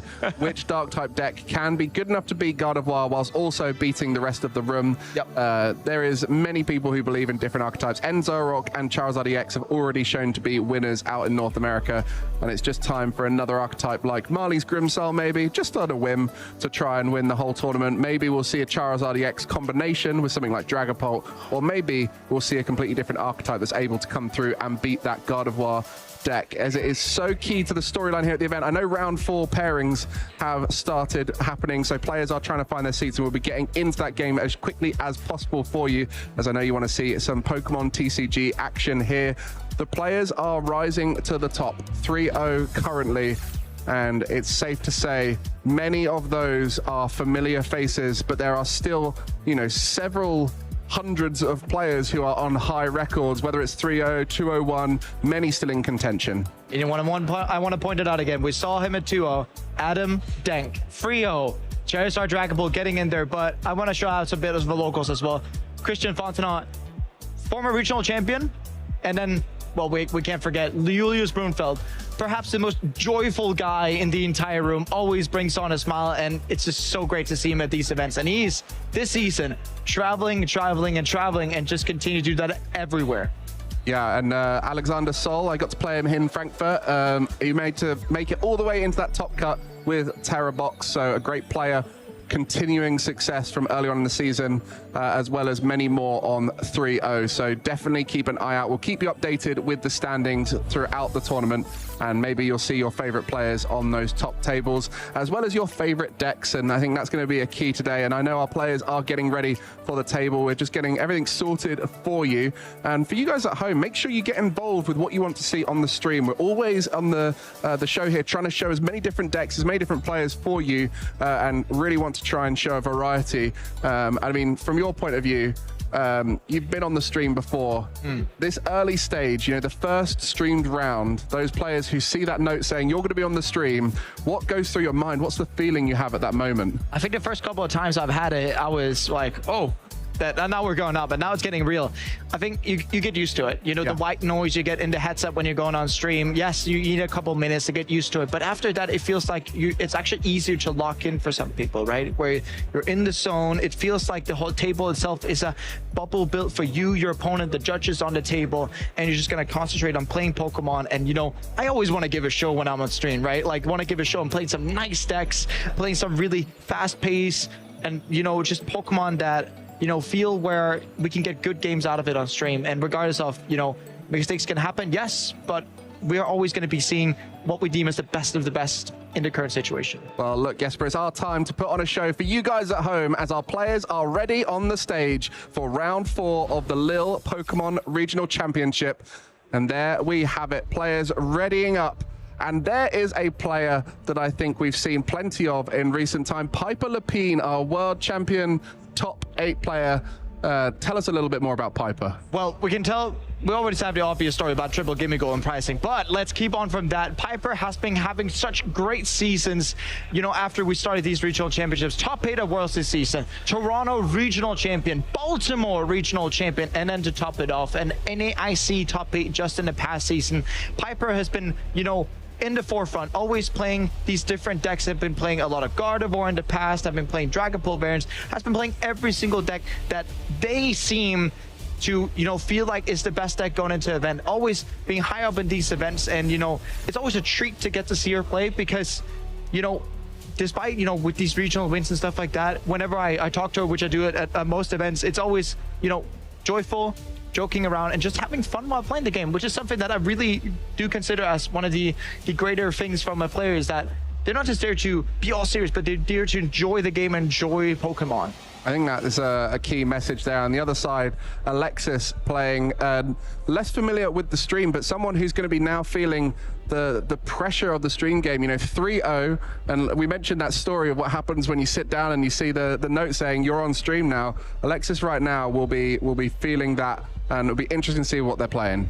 Yeah, and we're sure to see a cracker of a match here. You have to remember, Mike, like, these players are already 3-0. We're 1/3 of the way through today, since we're playing the 8 rounds of phase 1, 1 of phase 2. So yeah, 33% of the way to go. Next 33% is on now, and you know, I'd actually say we turn up the difficulty around about 33% compared to the other matches, because yeah, when you're sitting across from someone like Piper, who, you know, is playing such great as she does typically, regardless of deck, you're going to have a challenge in front of you. Yeah, Piper from the North American region traveling over to this event. As we mentioned, many players will be traveling here with the doubleheader weekend. Gdansk next weekend allows players to stick around. On the other side, Alexis, a local player, not necessarily local to Lille, but from the same country. So this will be the big event. We mentioned before how important it is to play well in your nearest regional, and we'll be trying to do so on stream now, as we got a little bit of a hint of what decks might be played right now. Piper playing the Enzorok variant, and seen already some changes from the recent successful list. On the other side, Alexis seems to be playing some of those cards from the Mega Absol EX, Mega Kangaskhan EX deck. Yeah, and Mega Absol, Mega Kangaskhan blowing out of the water from Milwaukee Regionals. And yeah, a thing we don't quite see often is Enzorok. But yeah, Piper opening up the game, draw, attach, pass. Well, both these decks have a little bit of a slower game plan as we already see the pass back. Another attachment from Piper into the INO as energy is key for both sides. There is no acceleration that is easy to use. You know, you've got the Ends PP up and that Turbo Energize, both requiring trainer cards to allow them to do so. And now we will see Piper setting up with multiple Enzoro on board and a Buddy Puffin for that first deck search. But the unfortunate pieces of Buddy Puffin, whenever you're playing that Darmanitan, you're not going to be able to get out of Darumaka because it is exactly 80 HP. Here, being able to get something like the Cleffa, so you can be able to start drawing cards. But yeah, the whole thing about Zoroark, just like we saw with Zoroark EX, Zoroark GX back in the day, you're able to use the trade ability, discard a card from your hand and draw 2. Early game, you want to be using that Darmanitan if you can get it up and running, but, you know, dishing out 170 with Reshiram and then be able to use its attack afterwards is just, you know, gonna get into it and getting better. Enzoroark able to trade resources away that you no longer need in exchange for 2 cards. A powerful effect, not just to draw cards, but to thin cards. And that Night Joker copying any benched Ends Pokemon attack will allow for plenty of options, especially as there is that Ends Darmanitan, as you mentioned. But the Cleffa was called by you, and it has come out and allowed for Piper to draw up to 7 cards. But with the Iono last turn, Alexis now a fresh 6 cards and more to see what's possible, and that first deck search on his side. And something I can see already popping out of deck, that Cornerstone Mask Ogre Pawn being, you know, quite a good attacker in this matchup. Zoroark has an ability. You're going to be able to block that, which means that, you know, Piper has to be attacking in with it, either with something like, you know, the Okidogi that she's bringing for the Cornerstone Mask Ogre Pawns, which is a really good attacker heading into that, or simply straight by just using Darmanitan plus Monkey Dory to weave in some damage counters. This is what's interesting with the current format, where you see both sides have options, and that's really exciting because it means that these stronger players who are aware of their options and calculating the opponent's options can find the right route to victory. You mentioned that Cornerstone, there is an answer on Piper's side.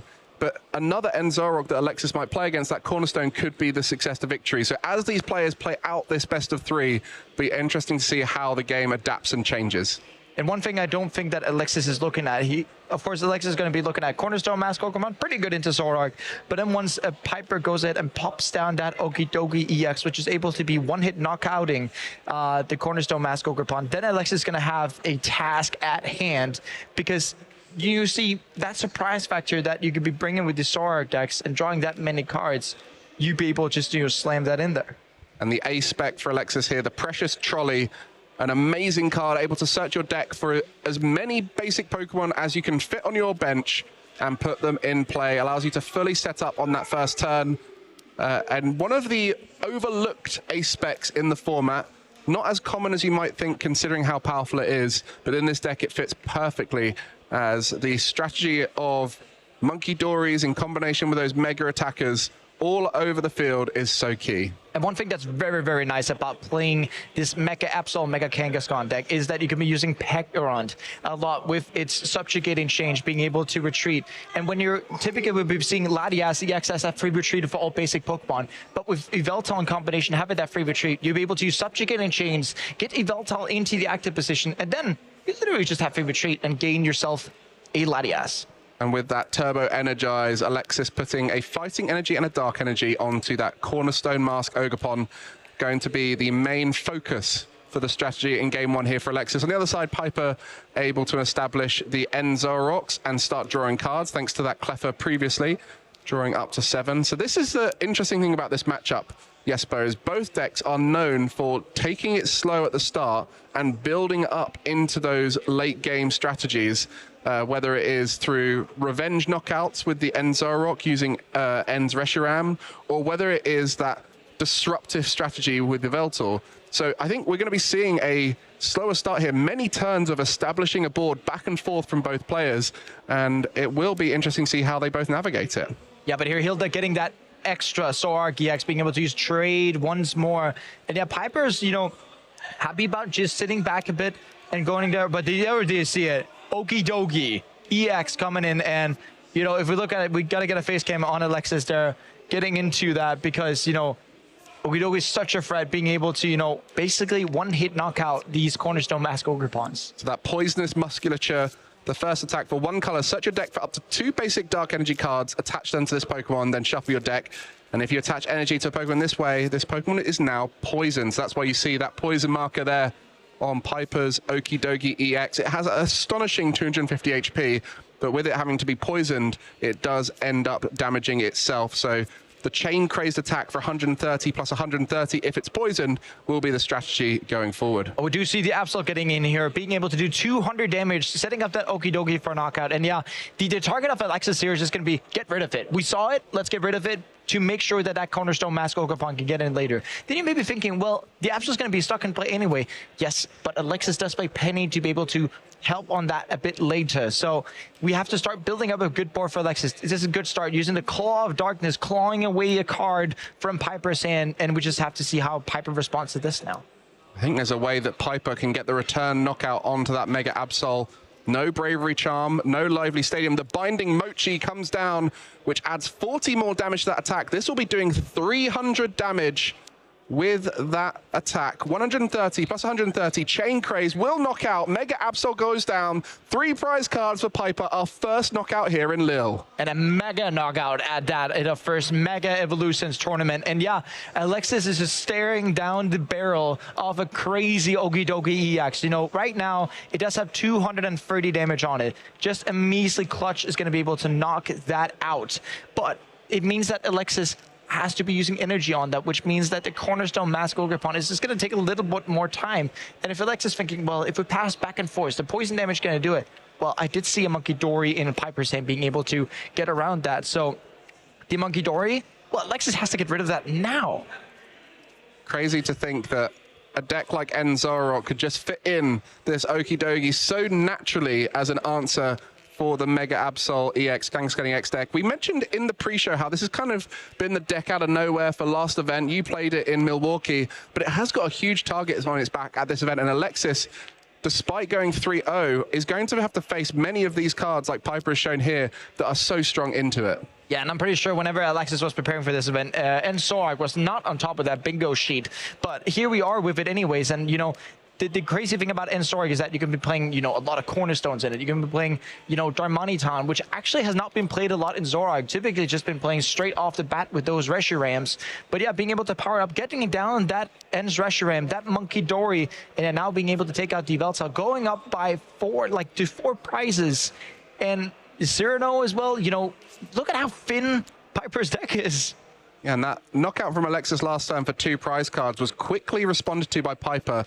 One of those players who's able to play incredibly quickly once the line has been established. And knowing this turn, an energy attachment, an Enz Reshuram going down, will allow for the return knockout on the Veltal, and that will leave Alexis with just 1 energy in play, and it is on that Cornerstone Mask Ogerpon. And there is the knockout. Enzorok using Night Joker to copy the Enz Reshuram on the bench. Yeah, that and a Virtuous Flame, 170 damage to knock out the Yveltal. Yeah, and that Virtuous Flame being able to set it up here because Alexis doesn't have any energy acceleration that could be happening on their turn, which means, yeah, we need to get that second Cornerstone Ogerpon down. But yeah, Piper being at 2 prizes, it opens up a line where if Alexis just attacks into a Zorark, then the only thing Piper actually would need is a boss's orders to be able to use Powerful Rage and just take out, you know, that Pekaron on the bench. Or if Penny gets played, that Fessendipity. Or if we just see 2 more bosses from Piper, well, that's just going to be 2 Monkey Dories gone.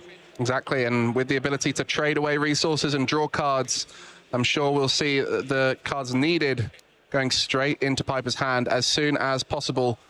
And all 3 trade used in quick succession there. There is energy on board, everything well established here. And this is game 1 here on the stream, and it's going by quite quickly. So at this stage, it's not just about the current result. It's about taking in information and learning what your opponent is playing. So Alexis will be establishing a game plan in his mind going forward, as this game is looking tough to come back from at this stage.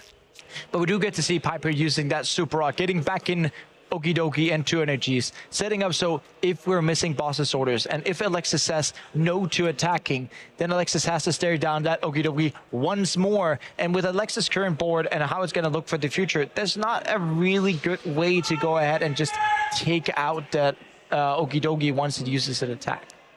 There are a few options to take benched 1 prizes for Alexis. You know, you have the ability to gust them down. And with that counter gain, you don't need to have as many energy in play when you are behind like Alexis is right now. So establishing some options, and this is why this deck has been so good. There's lots of different lines, lots of different ways you can take it on. Mega Absol, Mega Kangaskhan have completely different angles and strategies. One is more for draw, one of them is more for that disruption, as well as that Ogerpon that we see in the active spot. A whole variety of ways to play the deck, and Alexis right now trying to establish which is the best line in this back foot position. Yeah, and back foot position indeed here, Mike. Are we going to be looking at, you know, potentially just going turbo energize, hoping that, you know, targeting the Monkey Dories with it is going to be enough? I don't think so. It is going to be there. But yeah, Alexis just staring down the position of, you know, that Okidogi got too much out of it, right? It was doing too much to the board, and then we just end up looking at a position of Pekron being able to take a lot of prizes potentially here, but it's pretty easy to knock out when you're looking at Zoroark, and Alexis is going to struggle because if you're able to do one-hit knockouts to Zoroark, that's nice, but if you aren't, that's where issues start to arise. Interesting for those watching at home and checking out Piper's list as she discards her way through. That Psyduck appearing there with the damp ability to help against Duskmars, so a nice little inclusion there. And the Okidogi coming back down was recycled earlier on with the Super Rod, has been drawn back into, and at this stage, the boss's orders onto that Petron EX will be able to get it there into the active and able to swing into it with the Ends Zoroark Night Joker copying Virtuous Flame. Yeah, and really smart from Piper here, just dealing the 170, because it basically just tells Alexis, one more boss's orders, and it's going to be gone. So I actually do really like, you know, picking up the Petron, because it means that Piper has successfully just said, you can't attack with this, otherwise you're just going to lose. And with the double energy commitment to it now, if you penny that Petron EX up, it's going to allow all that energy you've accelerated into play to be removed. But it does give damage now for Alexis to move around with the Adrenabrain of the Monkey Dory. Tough position at this stage. Yeah, the question is always going to come here, Mike. Where do you move the Adrenabrain damage to start building up these knockouts without it becoming, you know, too bad for yourself? Piper does have a Monkey Dory on their bench as well, so you can't be moving too much damage around, otherwise this is going to be thrown back in your face. Exactly, and just a pass there. So it's all up to Piper now to try and find a route to victory. Palpad going to be putting that boss's orders back in, and the previous Professor Turo scenario, and we'll be looking to try and find a way back into the boss's orders at this stage to target that damaged Petron EX. We are 1 card away here from Piper taking game 1 on the stream. Yeah, that doesn't look too great in terms of, you know, Palpad and doing the obvious. I'm going to pick back boss's orders and have free trades that are going to be able to draw 6 cards off your deck. Not guaranteeing the boss's order is going to come now, but virtually guaranteeing that it's going to come in the future. Yeah, and there is more than 1 boss's orders in Piper's deck, but it is sitting in the prize card, so that will make it quite hard to find it. And there is another one that I think may be in the deck somewhere too, so quite a high likelihood now. But with 4 prize cards still take for Alexis, there's a lot of time available to fulfill this strategy. So Professor Turo scenario is going to pick up that Monkey Dory, getting that reversal energy to Okidogi, which covers now as a, you know, colorless type energy. And, you know, getting Okidogi as the second attacker, being able to use potentially Piper's own Pekron EX once it comes to it, is just going to need an attachment in the Pekron. Subject gain change is going to give that poison, which means that, you know, Piper's going to be able to take out that cornerstone in the active position pretty easily next turn. Choosing multiple lines for this end game, opening up many options. What lines have you seen, Alexis, that you can try and pull off at this stage? It is key with this archetype to always be on guard, because there's lots of different ways that the Mega Absol Kangaskhan deck can come back. It has disruption, it has acceleration through unusual means with that turbo energize and that counter gain and the energy switches, many different things that you got to think about. And so I'm sure at this stage Alexis will be wondering what that route could be, and just confirming what the Okidogi EX does. An unfamiliar card for many of us, as it doesn't feature in many decks. No, it hasn't been featured in many decks, and whenever that came out, we tried to build decks with it, of course. That 260 miles poison, that looks pretty good. But one thing you have to consider as Alexis here, how do you hit into the Zoroark and not lose to the boss's orders next turn? Piper's going to be able to draw the rest of that deck with those free trades and a top deck, right? And then you're looking at it, okay, how do I then guard up against the Okidogi? But one thing that's really nice here to be found is that Enhanced Hammer is the first piece that it possibly be able to get back some. I'm taking away an option there by removing that reversal energy. And just trying things out at this stage. As we mentioned, there is still plenty of time in this Swiss round 4 here in Lille. And the Enhanced Hammer will remove that energy. But this is why it's so key to set up multiple routes to victory. You cannot pigeonhole down one route, because that's when things like disruption can punish you. That's where things like energy removal can, or a knockout, a key knockout. And it was Piper who had that key early knockout on the Mega Absol EX.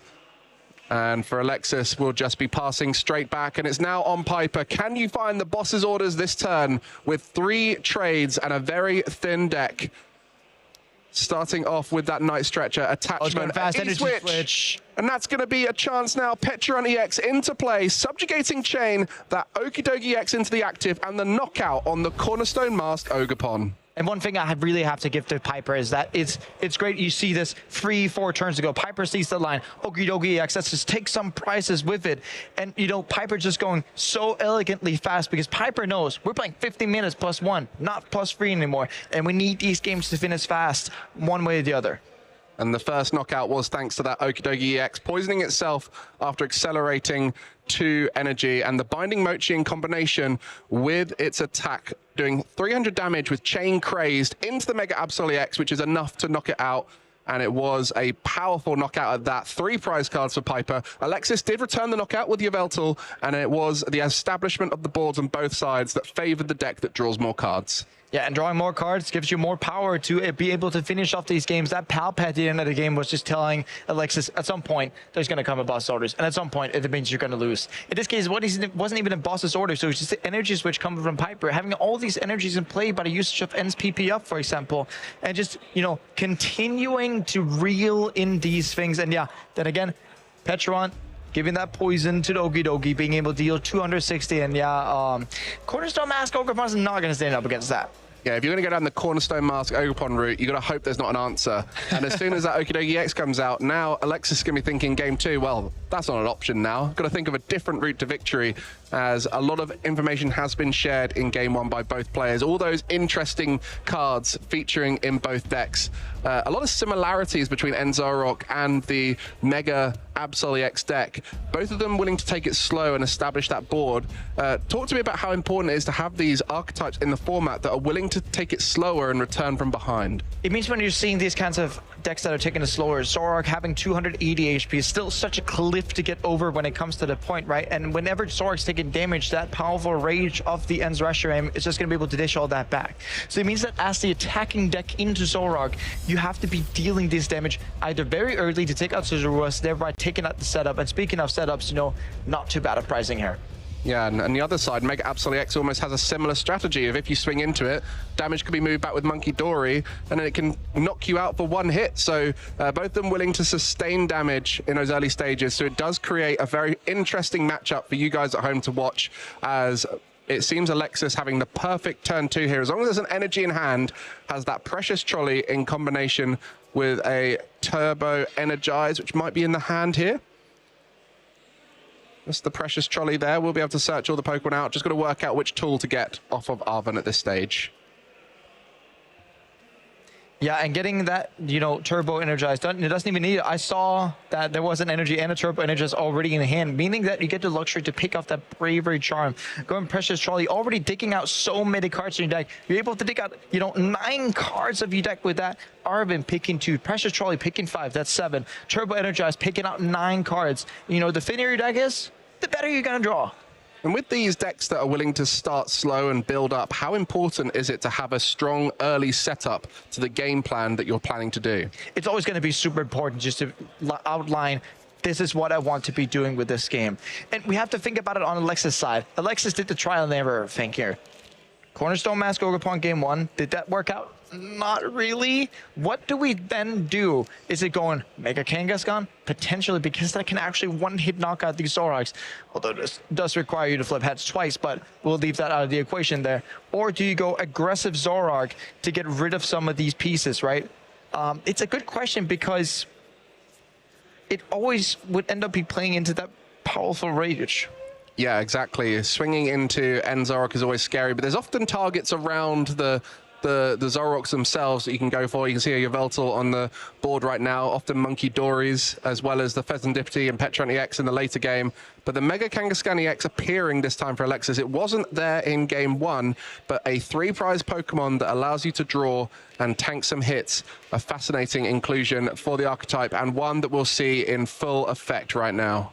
Yeah, we're going to be seeing that in full effect, being able to use the Petron, subjugating chains potentially. And no, forgoing that, going to go ahead and do the Turbo Energize just straight from that. Typically, you could also be doing that from the Kangaskhan, but if you want to be charging up the Kangaskhan, it has to stay in the bench.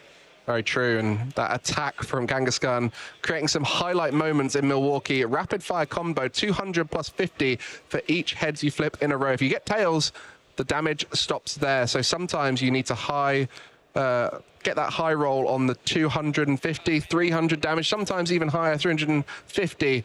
And we saw a fascinating moment with Mew EX genome hacking rapid fire combo to knock out a Mega Kangaskhan EX. But it really is that run errand, the ability that people use it for, as the drawing of 2 cards is so key. And we see exactly that happening on Piper's side with Trade, discarding those unnecessary Buddy Poffins now, allowing her to draw 2 more cards. There were some cards we didn't get to see from Piper in game 1 that might become relevant in this one. Yeah, we're mentioning the Darumaka Domanitan, not quite the matchup that we're going to be able to see that in, but more effects of usage of Monkey Dory. Team Rocket's Watchtower being able to close down Mega Kangaskhan's draw is going to be pretty effective when we're talking about Iono later, being able to shut that down. Typically, that's added for, these knocked-out decks, but, you can have a 2-in-1 when it comes to that. Especially with it now sitting in the active and attacking, that's going to be a key piece here, as the first knockout will not require any heads from their rapid fire combo. Just 200 damage will be enough, but it looks like attempting to try and take the knockout here early on, see if we can get it. Alexis will have just checked. We can't quite see whether that was a heads. We'll just be checking to see what the outcome is there. And it looks like flipping. Tails. Just 250, maybe 200 damage we get to see at this stage. And it's an exciting moment every time we see the Mega Kangaskhan attack. Just 200 damage there for Alexis. Yeah, but what Piper's going to be able to do here is going to be trade. It just needs an energy and a Reshiram, and then its knockouts is going to be dished back into that Mega Kangaskhan, and Piper going to be able to open up with those free prizes. Sometimes early aggression into End Zorok allows you to catch them slacking as they aren't able to get the energy in play and the End Reshiram required. And we do see an energy. Do we see the End Reshiram? That's all the pieces that we need right here, Mike. But I don't quite see. I see Cyrano, but that only gets you EX Pokemon, not these normal Pokemon like Reshiram is. And Mike, we do see the Pekaron, the Pheasantipity, but Pheasantipity is not going to be able to draw cards because we haven't suffered any knockouts on Piper's side. So the way that it's looking now is that Alexis is going to be able to, breathe at the very least. And Piper potentially just want to be like, okay, I'm going to shove another Pokemon into the active spot and take a hit with that. Hope that Alexis is not going to be able to boss his orders with that Zoroark, because that Zoroark, even though becoming like sort of a damage bank at the bench, right? But being able to just say, I'm going to have a one-hit knockout just waiting for some point. Now we see the Yveltal coming into the active at this stage, poising itself through the subjugating chain and the energy attachment across to another Pokemon. Something End Zorok is very comfortable having is damaged Pokemon in play. And so if you can survive a few turns there, you will be able to get that big knockout in the future with a powerful Rage. Now it's up to Alexis. Alexis in a much stronger position here in game 2.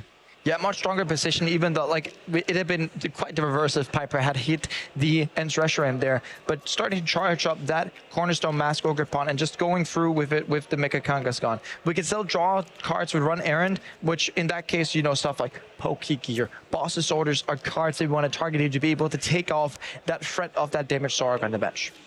And Yveltal here has the free retreat, something that is often overlooked by many players. Why is it so important to have these free retreating Pokemon in your deck? Whenever you're starting your turn off, as we gave the example of, being able to use... Oh, we do see Boss's Orders, but on the Pekaron instead of the Zoroark there, Mike. Yeah, big knockout at this stage, and that free retreater going straight into the active, as mentioned, allowing you to pivot around. I do actually really like the play here because we attached to the Cornerstone Ogerpon there the turn previously. And whenever we're doing that, it means that if the Zoroark goes up and does the one-hit KO on the Mega Kangaskhan, a Fighting Energy could be able to just make it so the Cornerstone Mask Ogre opponent is going to be able to take the knockout on Zoroark, and whoop-de-doo, Alexis will be down on 2 prizes. And all the while, that Mega Kangaskhan EX is in the active. Run Errand will be available to draw more cards. Simple turns for Alexis at this stage, but it is about finding the right resource at the right time, as the continuous rapid-fire combo of 200 damage, sometimes more, into Piper's side will allow Alexis to be in a strong position. But that secret box, one of the most powerful ace specs in the game right now. Yeah, and being able to get that Artisan. You know what Artisan gives you? It gives you End's Reshiram. What does End's Reshiram give you? It gives you a way to knock out this Mega Kangaskhan. But that's pretty short-sighted when we look at it that way. Because yes, as said, Alexis only needs a fighting type energy to be able to take out that Zoroark if that's the way that Piper decides to go. And when we're looking at it that way, then we have to think about, what do we do then? Piper can get an Okidogi just attacking in 1 turn. Piper would be going down to 3 prizes. And then we have to look at, how does Piper take the rest of her prize cards? So it's looking pretty even here for both players. Piper pal padding back in the Professor Tourist scenario, which was key last game to pick up Monkey Doria liability on board. That is the main use case for Zoroark, typically, is picking up a liability, but on this occasion, Zoroark does have damage on it. You don't want to pick it up as it's so powerful now, using that powerful rage, 20 times the amount of damage on it.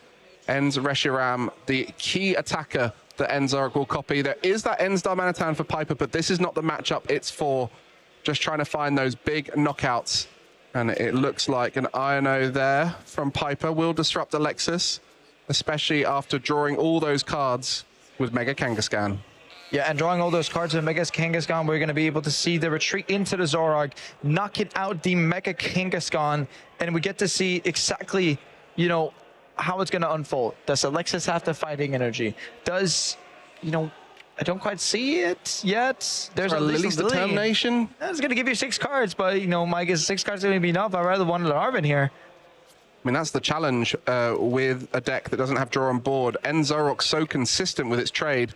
For Alexis, after a disruption, only seeing 4 cards, now going to see 6 with that Lily's Determination. You do have things like the Pheasantipity EX to try and help out, but it's going to be a tough one here if that fighting energy, which there are not many of in the deck, eludes him. Yeah, and, you know, it's just a typical... Just one. Yeah, and how many vessels do we have to see from Alexis as well? Because that's another way of doing it. Just 2 vessels. Yeah, so 3 outs of hitting a fighting energy, and the deck's still quite large. So do we see that? No fighting energy, no earthen vessel, Mike. Yeah, this doesn't look too good, because this Zoroark, with just a boss on top, we can take out the Pekaron, and then suddenly Piper's down to 1 prize. What Alexis really needed this turn was to be able to take out this Zoroark, because this Zoroark initially just deals so much damage. Now we see those trades coming through. An extra 6 cards every turn. Whilst also thinning out those bad ones. Boss's orders would be key. There are 3 in Piper's deck, not been used at this stage.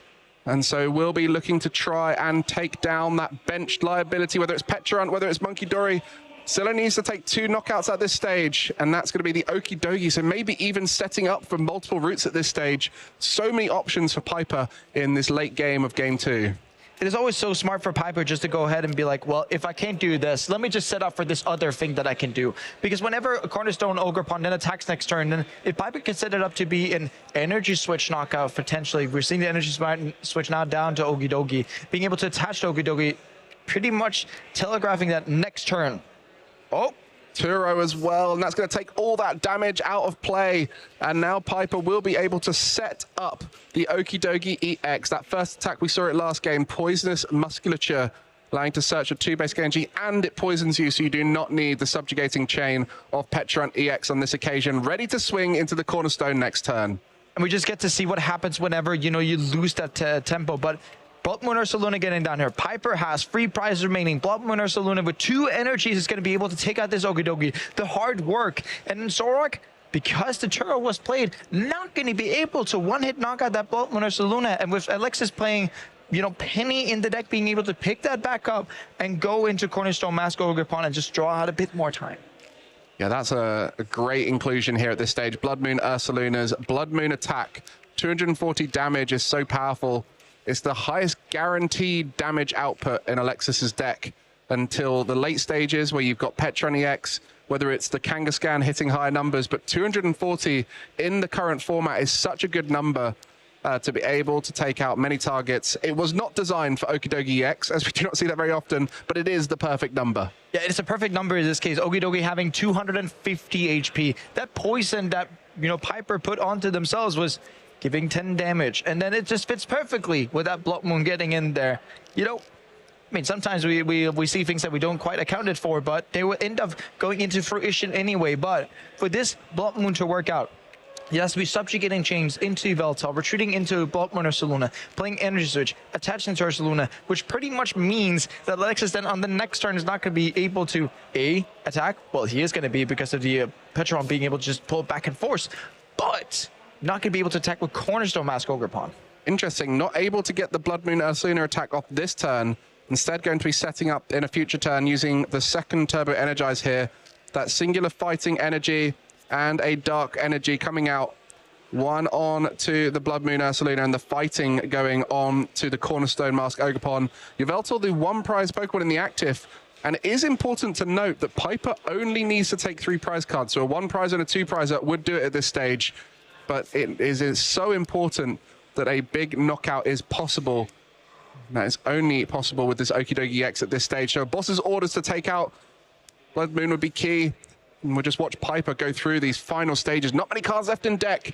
It's going to be key.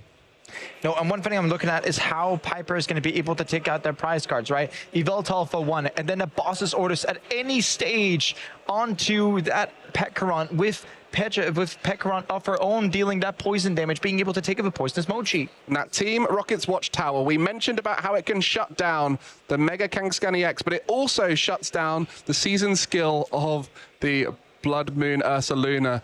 But it will be that boss's orders onto the Cornerstone Mask Ogerpon.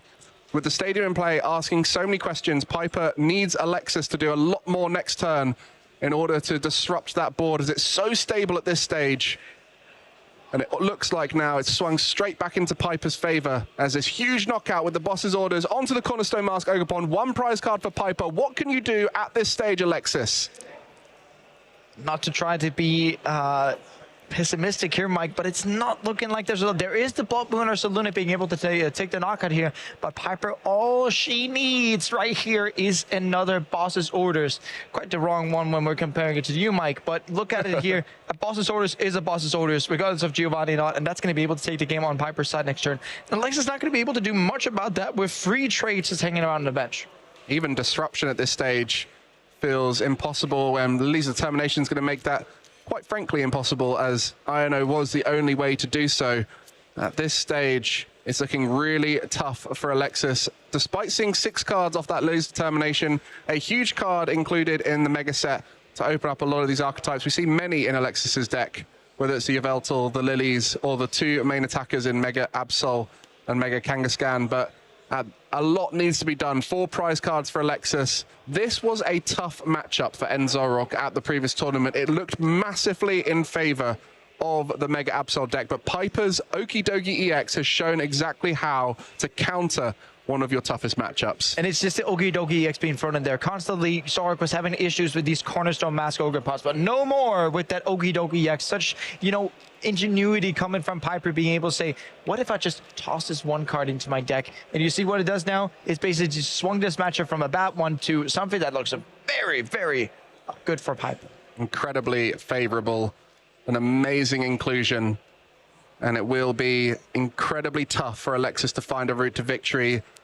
It does have the energy switch, so can move that on to the Petron EX and take a knockout at this stage, as the Petron EX's attack will be doing 300 damage at this stage. Irritated Outburst for the knockout, and it's now for Piper to try and work out how to do it. We'll be using the Night Stretcher. Petron EX moves the Enzorok into the active and takes the knockout here, and Piper will be winning our first stream game here in Lille. Round 4 goes to 4-0. And Piper Lepine coming all the way over from North America, showing us Enzorok and why that it's going to be, Mega Absol, Mega Kangaskhan. One of the decks where we're looking at this tournament being like, this is a new deck that people have to beat. But yeah, as we look at it, it looked like a domination attempt here from Piper, at some stages it did look quite, you know, dicey when it came to it, but at the end of everything, it looked like something, you know, Piper was in control of all the way, and this is the okie dokie we were talking about. Exactly, the poisonous musculature, accelerating energy and allowing for those 3 dark energy for the next turn with the chain crazed in combination with binding mochi is enough to knock out that Mega Absol EX as we see it there. That was the swinging point in game 1 for Piper. Yeah, and Piper going into the game 2. Alex is kind of having a different way of looking at it, but we do see the end of game 1 here, knocking out D-Veltal, then Boss's orders onto the Patcheron, and then Alexis going into game 2 thinking, I need to do something else here, right? This is the downside of the Mega Pokemon, giving up 3 prize cards. If one is knocked out, it gives your opponent so much time as they're able to take smaller knockouts to finish off the game. But every single time we saw Piper planning out an endgame strategy, there was always multiple routes, and we were always waiting to see which was the option taken. In game 1, it was Okie Dokie EX taking a late game knockout after that early game swing. Game 2, Piper took it a little bit slower as it looked like Alexis was streaming ahead. Yeah, and Alexis was very close to being able to knock out that Zoroark that was going to be the biggest threat of the game. A Zoroark with 200 damage counter is not something that's very nice. And we do see it here with the Reshiram. Powerful Rage, one-hit knockouting that Kangaskhan. And that was where the game turned. You know, Alexis missing that boss's orders. The Turo healing up the Zoroark after Alexis then on the other turn missed the fighting energy. And yeah, okie dokie.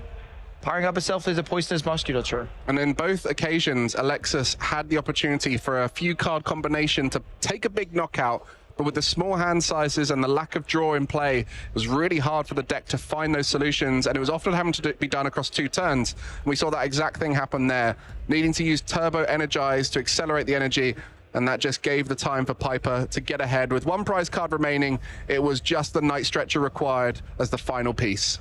Yeah, and something that both games had in common, it was always subjugating chains into a Pokemon that could do more damage whenever it's poisoned, whether that be Okie Dokie itself or Zoroark with the Mochi. And yeah, ending up knocking out Petgaron for that final game. And yeah, with those misses from Alexis sometimes, within a few pieces, you can see the difference that it makes to all these games, right? But still, it looks like whenever Piper was facing a situation, facing a Cornerstone Ogerpon, we saw Okie Dokie got out. Facing, you know, Kangaskhan, take a hit, knock it out back. It doesn't really matter. And whenever Alexis was not hitting these pieces to go back at whatever Piper was setting up, it's going to be pretty difficult to deal with. I mean, Alexis still at 3-1, great position going on with the tournament at their local tournament, but it was Piper traveling all the way from North America. We now get to find out what those decisions were behind the amazing deck. Take it away, Shay. Thank you so much for that, Mike. Yes, I am joined with our round 4 victor here, Piper Lepine, all the way from Canada and fresh off a top 8 finish at Worlds as well. My first question, Piper, tell the people how you're feeling right now. I'm really tired. I didn't sleep much last night. You know, just got into Europe a couple days ago, Thursday, I think. So very tired, but happy to be here, happy to be doing well. Feel great about the deck, so yeah. Okay, absolutely love to hear it. Now, I just said to you just off camera, watching that game, poetry in motion. I love Enzora. I love it when you're drawing a lot of cards and everything's going well. And you played this deck before at Milwaukee. What's made you gravitate to this deck? I really like having onboard draw, just the consistency that you get from all the cards. Like, you just get whatever options you want each turn, it feels, and no other deck really, like, has the same consistency. Dragon Ball Dusknoir has that onboard draw, but a lot of times I found myself dead drawing in the early game or whiffing, and like the consistency of Cyrano really helps you set up your board.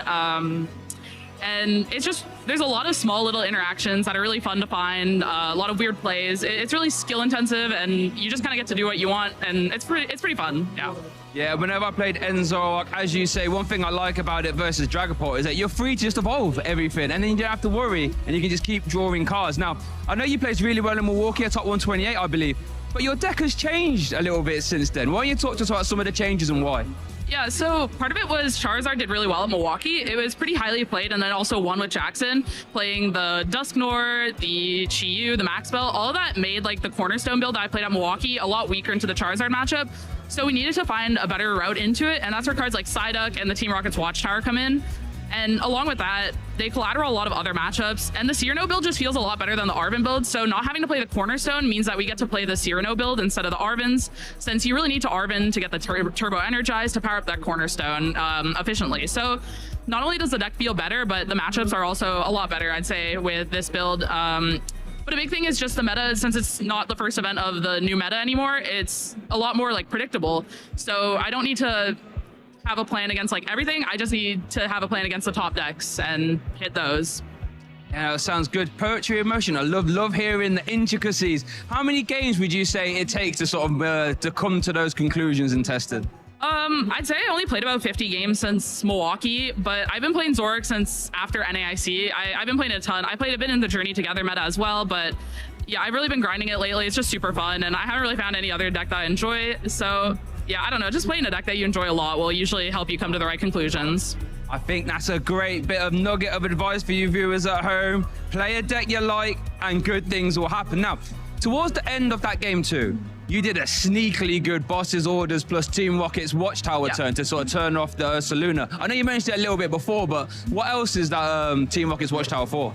Yeah, so it kind of collaterals into Poltnor sometimes because it's really good at shutting off that Blood Moon or Saluna, preventing them from getting those last KOs.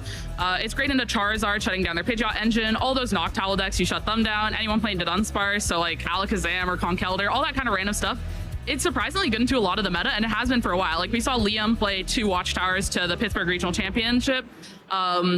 I'd love to be playing 2, but it can't really find the deck space. There's a lot of little techs in there, some of which we didn't get to see, like the Darmanitan. Doesn't really shine in that matchup, but the Ogie Dogie, that's a pretty fun card, and it's really good in that matchup. Yeah, well, it's almost like you can see my card there. I want to let's talk about Okie Dogie first. Yeah. Because when that card came down, I was chatting to Joe Bernard backstage, and I was like, this card's really good against Cornerstone, right? Yeah. And you said it up straight away, and I was like, wow, this is a statement. Talk to us a little bit about Okie Dogie, what it's there for, and how much you've used it. I've used it quite a bit because I hit a Crustle earlier, so it's been pretty useful against those Cornerstones. It powers itself up and gets the poison down, so it's really efficient. It's hard for them to respond with pretty quickly. But additionally, against those Mega Box decks, you can use the Binding Mochi, and then you're hitting 300, which is knocking out the Absols and the Kangaskons if they don't have a Bravery Charm. And you have plenty of stadiums if they have the Lively Stadium to get around that. So not only does it get through the Cornerstone, it can just take out like anything. It's a good way to deal with the Goldengo in the early to mid game when you don't have like access to all your Darmanitan pieces. So it's just a generally useful card. Yeah, no, when I saw it, I was like, wow, that is putting a pressure on. So yeah, talk to us about the Ends Darmanitan, because that's a card, you know, when Jones Together first came out, everyone was trying to make it work, and it sort of faltered, maybe hitting the consistency. But I saw it was in your deck. What is that for and why? So with the new Guardy builds being super like turbo builds, like triple candy, they're attacking really quickly. So when they're playing Drifloons, they can prize race you pretty competitively. So you need to make sure that they don't go 2-2-2. So by having the Darmanitan, you have a 1 prizer that can take 2 prizes. Since they're only playing the 1 Curly, a lot of times they'll have a Ralts on the bench, so you can take out their attacker and the Ralts, or it just lets you take out 2 prizes on a turn where you want to deal with their attacker. Like if they're down a lot of Bravery Charms, now you can knock out their Drifloon and another Pokemon versus having to like go after the Guardy to get your 2 prizes where they get to keep their attacker. And then it just is good enough into Dengo and Ceruledge that it's fine to not be playing the Toedscruel. And it just gets a lot of small uses. Like I've used it a lot. I use it against the Crustle, like it makes that matchup not an auto loss. And yeah, it's just a generally solid card. Like Flare on Darmanitan's a really good attack. Like benching Darumaka puts a lot of pressure on your opponent against like Grimmsnarls and Poltnor because the threat of Darmanitan, and Flare's attack lets you like knock out all their little Pokemon. Like the Monkey Doors against Grimmsnarl with their Frostlass Ping, Duskulls, Budoos, Ralts, Curlias, all those things. And yeah. Wow, I feel like we've been speaking to Piper for like a minute or two, have an absolute masterclass here on the Enzo deck. I've got one more question for you though before I let you go. Yeah. I know, Piper, you're a big inspiration to a lot of women and other people here in this game. Do you have any sort of tips and tricks for any women that might want to start getting involved more in the competitive scene? I think just find a good group of people that you trust and hang out with them. And yeah, I don't know, I've been with the same group of people for like 8 years now, and we add more people all the time. Like it's just fun to have people to hang out at events and test with, all that. Yeah, that sounds great. So we've got some tips for you guys at home. Play a deck you like, find a good group of friends, and good things will happen. Thank you so much for your time, Piper. I'll let you go, but for now, back to the casters. Thank you very much, Shay. I mean, I've learned so much. I was taking down notes throughout that interview, as it is an archetype I've loved playing too. Enzarok, what a deck. It seems to be one of those underrated archetypes that keeps coming back and showing why it's great in the current format. Yeah, and sometimes it just has these in and out moments. Like right now, we definitely are seeing Enzarok on the in-pound read here, right? You know, having all these different options. And, you know, if you missed the interview with Piper, you can go ahead whenever we're having a little bit of a break soon, that you can go back and watch that, because 100%. that was absolute such a masterclass. And that's why I love listening to Piper, because whenever she picks a deck, she just doesn't pick a deck for the deck of it, right? She picks it because it has options, it has good matchups, and has a lot of cool niche plays that it could be making to, yeah, as you saw yourself with the money time. Why play that? We do it because of knocking out additional Pokemon, having on one prize or taking two prizes, being able to swing these prize trades. And yeah, I'm not going to be able to say everything that Piper said, oh, it's just on a whim here, but it was a lot, and it was fantastic. If you can't answer a question when someone asks you, why are you playing this card with several reasons, it's probably a bit too niche. And it seemed like the question of why Ends Darmanitan had so many reasons beyond just the obvious stuff, and that's the key there, how it does across the hall, because there's so many different decks here in Lille doing well. As we've just seen round 4 on stream, there'll be plenty more action going on, and I think what's key for us is which decks do you guys at home want to see, because it's not easy for us. We've got, you know, the 12 top decks that we saw in the meta share, as well as several others out there, and we'll get a chance for you guys to make that pick going forward, because you know the decks you want to see on stream. Oh yeah. But we're not the majority of people, let's be honest. You've got these decks below that you can vote on, and the poll is now open for you guys to vote in the chat, as there are plenty more options to see. I'm a bit of a Marnie's Grim Snarly X fan. What about yourself? I think if I have to pick between all of these, Mega Absol Box is one of these decks that have a lot of options, but we just saw Zorak absolutely dismantle it in this latest set with the Okidoki X, which we'll get to see hopefully a lot more from Piper during this tournament. But one thing I do want to see as an unbiased matter here, not like you, Mike, I do really want to see a lot of Mega Lucario. It's just, we're talking about such a powerful attacker with these premium power pros. Hariyama being able to get gusting and doesn't even need to use boss's orders. Lilies for 8. All these crazy pieces that it can pull together. But at the end of the day, it depends on, have you been able to make the deck consistent enough? Have you been able to, you know, go through the bat matchups that Lucario has? And typically the bat matchup has been itself while setting up. Yeah, for sure. Consistency is key, and hopefully you guys are voting away right now and choosing that archetype that you like. And there's plenty more throughout the tournament that will be showing off. Lots of cool megas coming out and shining at this event. And there was one, it's not a mega, but it is a big old Pokemon, and that's the Okidogi EX. What an amazing inclusion in Piper's list there. Absolute superstar after the latest round. We do get to see it here in multiple times, right? Like, we saw it being able to deal with the Cornerstone Mask Ogre Punch so efficiently, right? One hit knockout after the Pekron, dealing that poison damage. And looking at the face of it, you're like, well, if I don't just use its first attack and I don't get poisoned after that, how do I get poisoned? Oh yeah, I can get to play Pekron, Yveltal, have that maneuverability that the Mega Absol box does have too, and it just turns into such great fruition here. You get to see evolution of Zorak here, and then we get to see, you know, Piper pulling out how many cards she has left in deck, and yeah, just attaching, setting up for the turn afterwards. And yeah, Rocket's Watchtower, turning off that Ursaluna, as she says, and then we just get to see, you know, this being the target right here. Well, that was the wrong one, but like, we did get to see the target of Cornerstone Mask Ogre Pawn getting up right there into the active position, and you know, we get to cover off the bench here because we get to have the Pekaron and knocking that out, and it's just going to turn into such a game state where Piper goes down to 1 prize. Alexis looking at it, I have to counter Stadium to take the knockout. If I don't counter Stadium, I have to use Pekaron, and it just gets into, I want to do this, that's blocked. I want to do this, that's also kind of blocked, and I want to do this, oh, I can't do this, so I just lose. Yeah, I mean, the advantage you got with that Okidogi, you mentioned it quite early on there, of setting up the End Zorok at the same time, is not just about Okidogi EX being incredible, but it's the fact that it's able to be an option in the active that they're worried about. Meanwhile, you're setting everything else up because it sets itself up on that previous turn, and you can see exactly why it was great there. It was often a secondary strategy throughout the tournament to go for 1 knockout, while the other strategies were being built up with the boss's orders and so on. And when you've got a deck that has several lines to close out a game, and you're drawing 6 cards with the End Zorok, you're likely to find one of those options, and Piper showing exactly how to set all of those things up. A great moment you've highlighted there. That's also where we see Alexis kind of like at the end of the game, right? Had that Iona on a hand, had Lilies in it, and just looked at it and be like, you're going to be able to see 7 cards at the top of your deck next turn anyway. I'll just go ahead and play Lily to help myself a little bit more. But you ended up seeing just the defeat in Alex's eyes, or Alex's eyes, because you're just seeing, you got options for this. You've watchtowered me.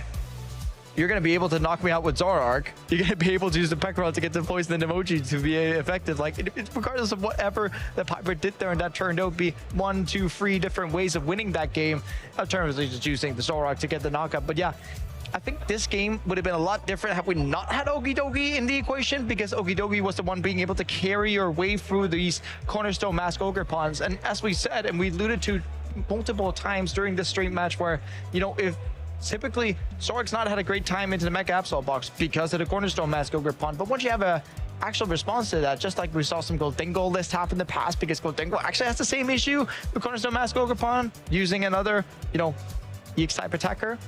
It's the same solution.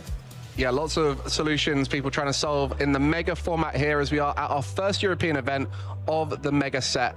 But we have seen many Scarlet and Violet sets over the last few years, and I think it's a great chance now to reflect on the best decks throughout.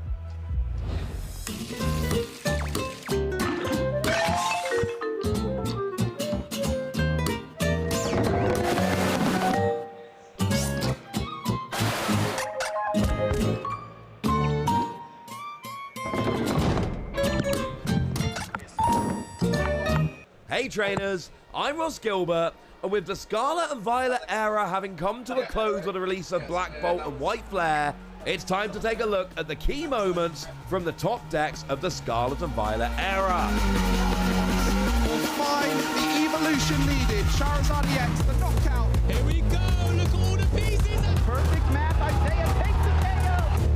Starting off with our friend Charizard. It's got the phenomenal Burning Darkness attack that gets more powerful as the game goes along, and a best friend in the guise of Pidgeot, whose quick search ability can grab any card you like from your deck. It was the deck with which Tord Reklev won the European International Championships in the 2024 season, taking down Isaiah Bradner's Lost Zone deck in the final, a player who would win their own international championship the following season. More on that in a moment.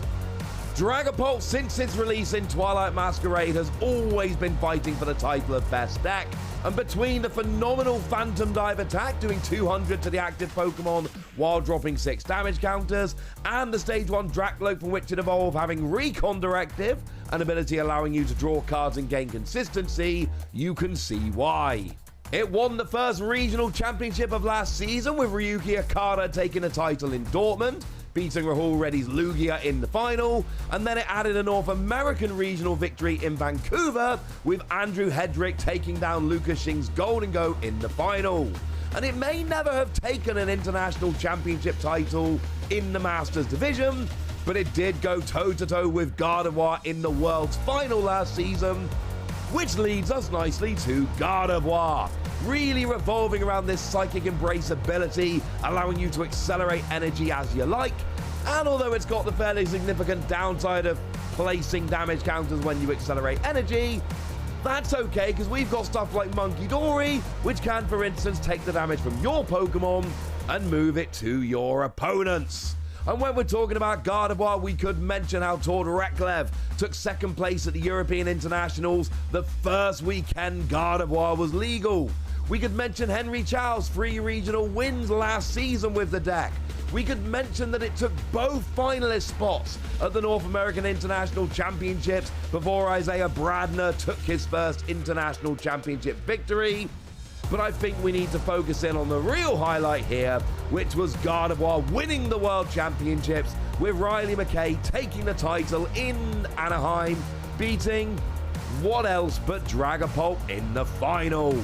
There were many memorable decks and many memorable moments in the Scarlet and Violet era, but these stand out to me as the most impactful. But will these decks remain as impactful moving forward? Will new decks come and take their place? Stay tuned to find out. It's just a one-hit knockout. Heavy is the crowd. He might be the greatest of all time. Look at it go! Here we go. Look at all the pieces. Hangs on with 13 hit points, team. That is the handshake!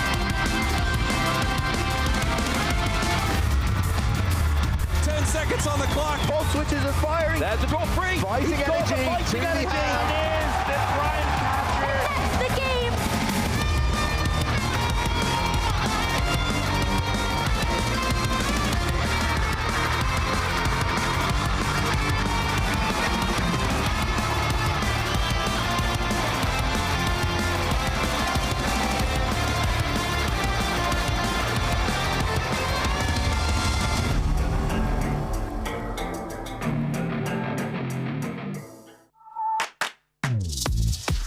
Whether you're a long-time fan or just getting started, there's never been a better time to jump into the Pokémon trading card game. With thousands of cards, endless deck possibilities, and an evolving competitive meta, there's always something new to experience.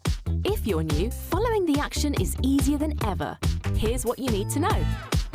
Each game starts with a coin flip to decide who plays first. Both players shuffle their decks, draw 7 cards, and must begin with at least one basic Pokémon. If not, they reshuffle and draw again until they find one.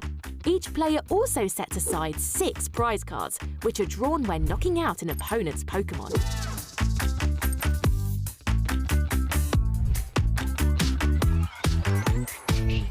The active spot is where battles happen. A Pokémon stays there until it retreats, gets switched out, or is knocked out.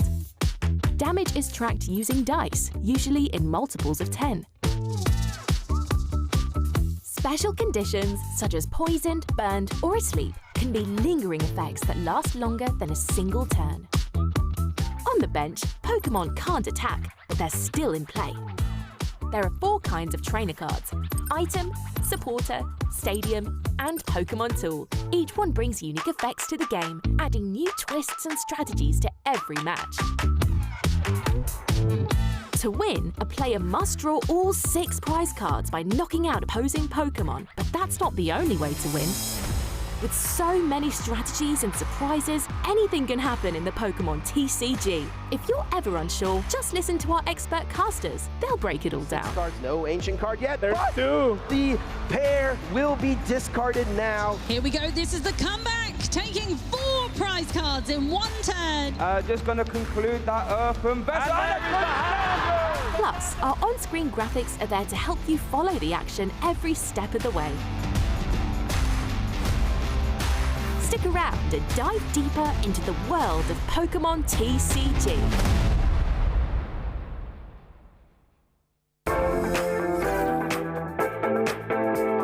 The first Pokemon game that I played was Pokemon Black and White 2.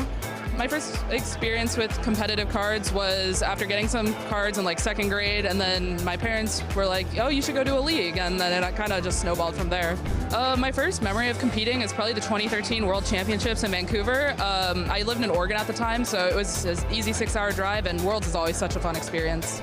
My favorite Pokemon is probably Gumi. I don't know, he's just a little guy. In the community, I look up to a lot of top players. I have a lot of respect to the Azul Garcia Griego's testing group. They play super well. They always make great meta calls to every event, and it's really impressive to just see their consistency. It'd probably be Cynthia. Very fun fight in the game, so I mean, I'm sure it'd be cool in person. My favorite region is definitely Unova. It was my first game, and also since the first one's Black and White, they added a bunch of new Pokemon, and all the designs are just so unique and cool. And then obviously the sequels in Black and White 2 are really nice instead of just having remakes. I would have to choose Candy because I'm playing Rare Candy in my deck this weekend, so if I won Worlds, I mean, I would probably just, I don't know if I'd call anyone because my parents would probably be there, but yeah, I mean, they'd be watching on stream at home if they weren't, so I don't know if I'd need to call anyone. Okay, you gotta go cereal before milk because you have to measure the milk based on how much cereal you have. If you just pour the milk first, then you're gonna have a like completely horrible ratio.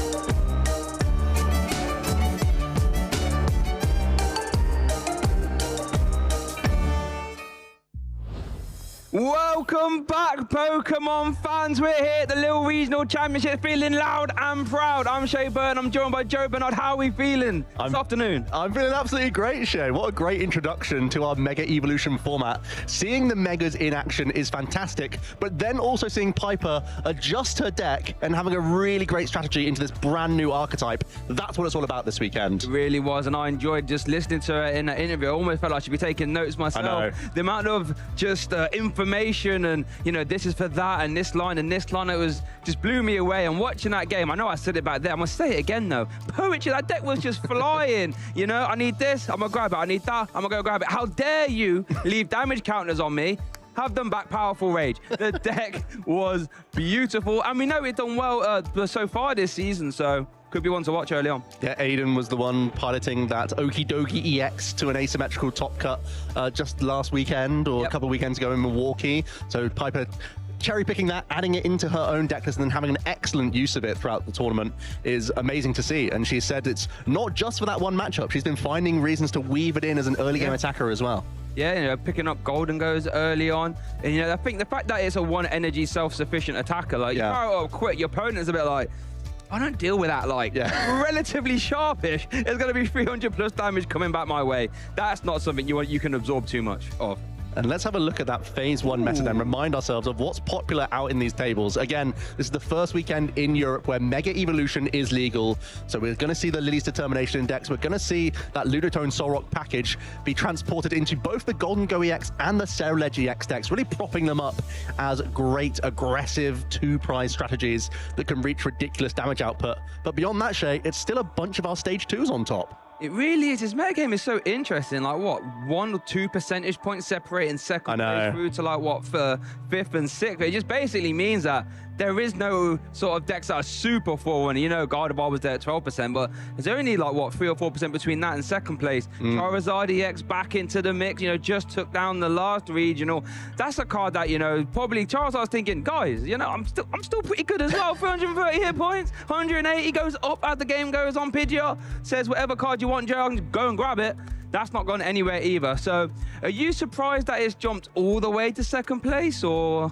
Well, I mean, it was fairly popular in Milwaukee as well as a choice, and I do think it gained a lot from this expansion, just sort of secretly, in a way. It felt like the side-up could come into the deck, doesn't have to go into the deck. The Lily is just a big upgrade for any archetype, but especially when you play 3 or 4 copies of Rare Candy in your deck, just seeing those 8 cards gives you so much ease of finding not just one of your stage 2 pieces, but then oftentimes if you make the Pidgeot, that finds the other piece. So suddenly you cascade into a bunch of stage 2 Pokemon. That's the biggest challenge for Charizard. So overcoming that is a really good reason why it's seeing top tier play, as well as happening to be really solid into Gardevoir, which is also a top pick right now.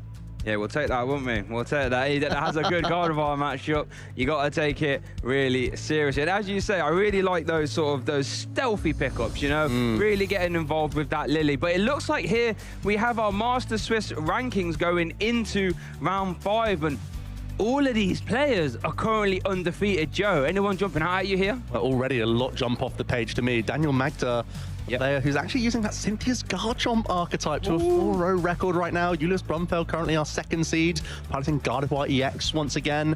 I've seen them on the top tables piloting this deck. Seeing Christian Hodas in there at 14th as well. A lot of top talent already doing really well on the top tables. Yeah, we absolutely love to see it. And a few names there that, you know, aren't too familiar. But that's what I love about these regional championships events, is that, you know, stories are being told for hundreds of players here. There'll be loads of players here. This will be their first big event. You know, there'll be hundreds of players here who get their first day 2, or phase 2, I should say. Hundreds of players, well, hundreds of players. A few people will get their first top cut. Might get a first-time regional champion as well. That's what it's all about. Yeah, really spicy stuff, and still great variety out there. I think the meta representation is a really good representation in terms of what's also at the top tables. It's not like everything is just drifting all towards the top and it's all Gardevoir or all Dragapult or this, that, and the other. It feels like it really is a tussle right now for the top archetype. You could really justify 5 or 6 decks, which is why we see such a diverse field. Yeah, you really could. You know, with Ceruledge, for example, has been really popular. You know, still probably wants its standout finish. You know, Golden Go with the new Rocks edition hasn't quite that big signature finish. That's still knocking on the door saying, excuse me, I'm here as well. Golden Go wants to make it rain. It's all going on. And as you do say, there is still, everything's still jostling. There is no, you know, all the, you know, Mega Kangaskhan, Mega Absol like in Milwaukee have just taken the event over. Cynthia's Garchomp still knocking about as well. As you can tell, I'm very excited. It's a tough pick for any player out there, but we've also given it our best go, having our caster predictions for this weekend. What are going to be our top plays? Shay making no secret of the fact that he is going to be punching through with a new Mega Lucario EX. What is it about this card that you like so much? What I like about it, well, it's quite simple. You see that second attack, that number, 270. Yeah. Right? And then we've got those Fighting Premium Pros, the 100. 330, 360. And you know what's good about 330 and 360, Joe? That says whatever's in my opponent's active is getting escorted to the discard pile. So as soon as I saw this Mega Absol, Mega Kangaskhan shenanigans, give me a Mega Lucario with a max belt and I'm sit back gaming. I'm just like this. Do what you want. I don't care. So that's why I've got that there. Yeah, the Mega Lucario, as its own archetype, does have a few trials and tribulations, yes. Gardevoir being the biggest issue, but I think we could also see it as a nice cameo, a bit part player. People want to have that Cornerstone EX answer. Sure. We've seen that in the Absol Mega Kangaskhan deck, where they need to respect. If they're playing a deck with a bunch of abilities like Zoroark was, where we had the Okidogi, now Golden Go oftentimes has to add in either its own cornerstones, which is still a bit awkward, or like a thin line of the Lucario that can suddenly burst through this Pokemon. So Lucario not just showing up in its own deck, but also a pretty efficient stage 1 line that you can just shove in to improve some matchups. Yeah, realistically so. You got that over attack, that attach your energy, little 1 energy attack. Yeah. I love me 1 energy attacks, Joe. Yeah, I love low jab in there, yeah, just a little, I'll have a bit of that, please. So yeah, I'm a big fan. And the Gravity Mountain Air was my second choice. Kind of doubling down a little bit on Lucario, but as soon as I saw Charizard EX win Milwaukee, I thought, okay, Gravity Mountain can help bring that 330 down a little bit. And he's going to catch Gardevoir, Dragapult. It's a lot of the metagame here, you know, and it's not just in a standard Mega Lucario deck. Terra Box has been known to play, and that's a deck that's been bubbling below the surface as well. So they were my cards predictions and one. Yeah, that's one of the decks that's sort of just outside our Phase 1 top choices, but still an archetype that's got great prestige and some great results behind it as well throughout the last few tournaments. And in Mega Evolution, it may only need 1 or 2 adjustments, just throwing in 1 Lily's Determination, and then you've got an updated build of the Terra Toolbox. So it's still going to be really ripe for competing in these top tables, because ultimately the Wellspring Ogerpon still initiates a race perfectly. Pikachu can still dish out a huge amount of damage. There's type coverage Pokemon in there. As you said, Gravity Mountain, a good tech inclusion this weekend. If you're expecting a bunch of those stage 2s, and hey, they're all over on Metagame, which means that Terra Toolbox could be having a good run. It really could be, so keep your eye out for that. And there's something else I want you to keep your eye on here now, because we've had our community choice, and I think players are ready at the table, so we can head down to them real soon. And I cannot wait, viewers, I cannot stress this enough. When I heard what deck won this community choice, I was doing cartwheels backstage. I was very excited.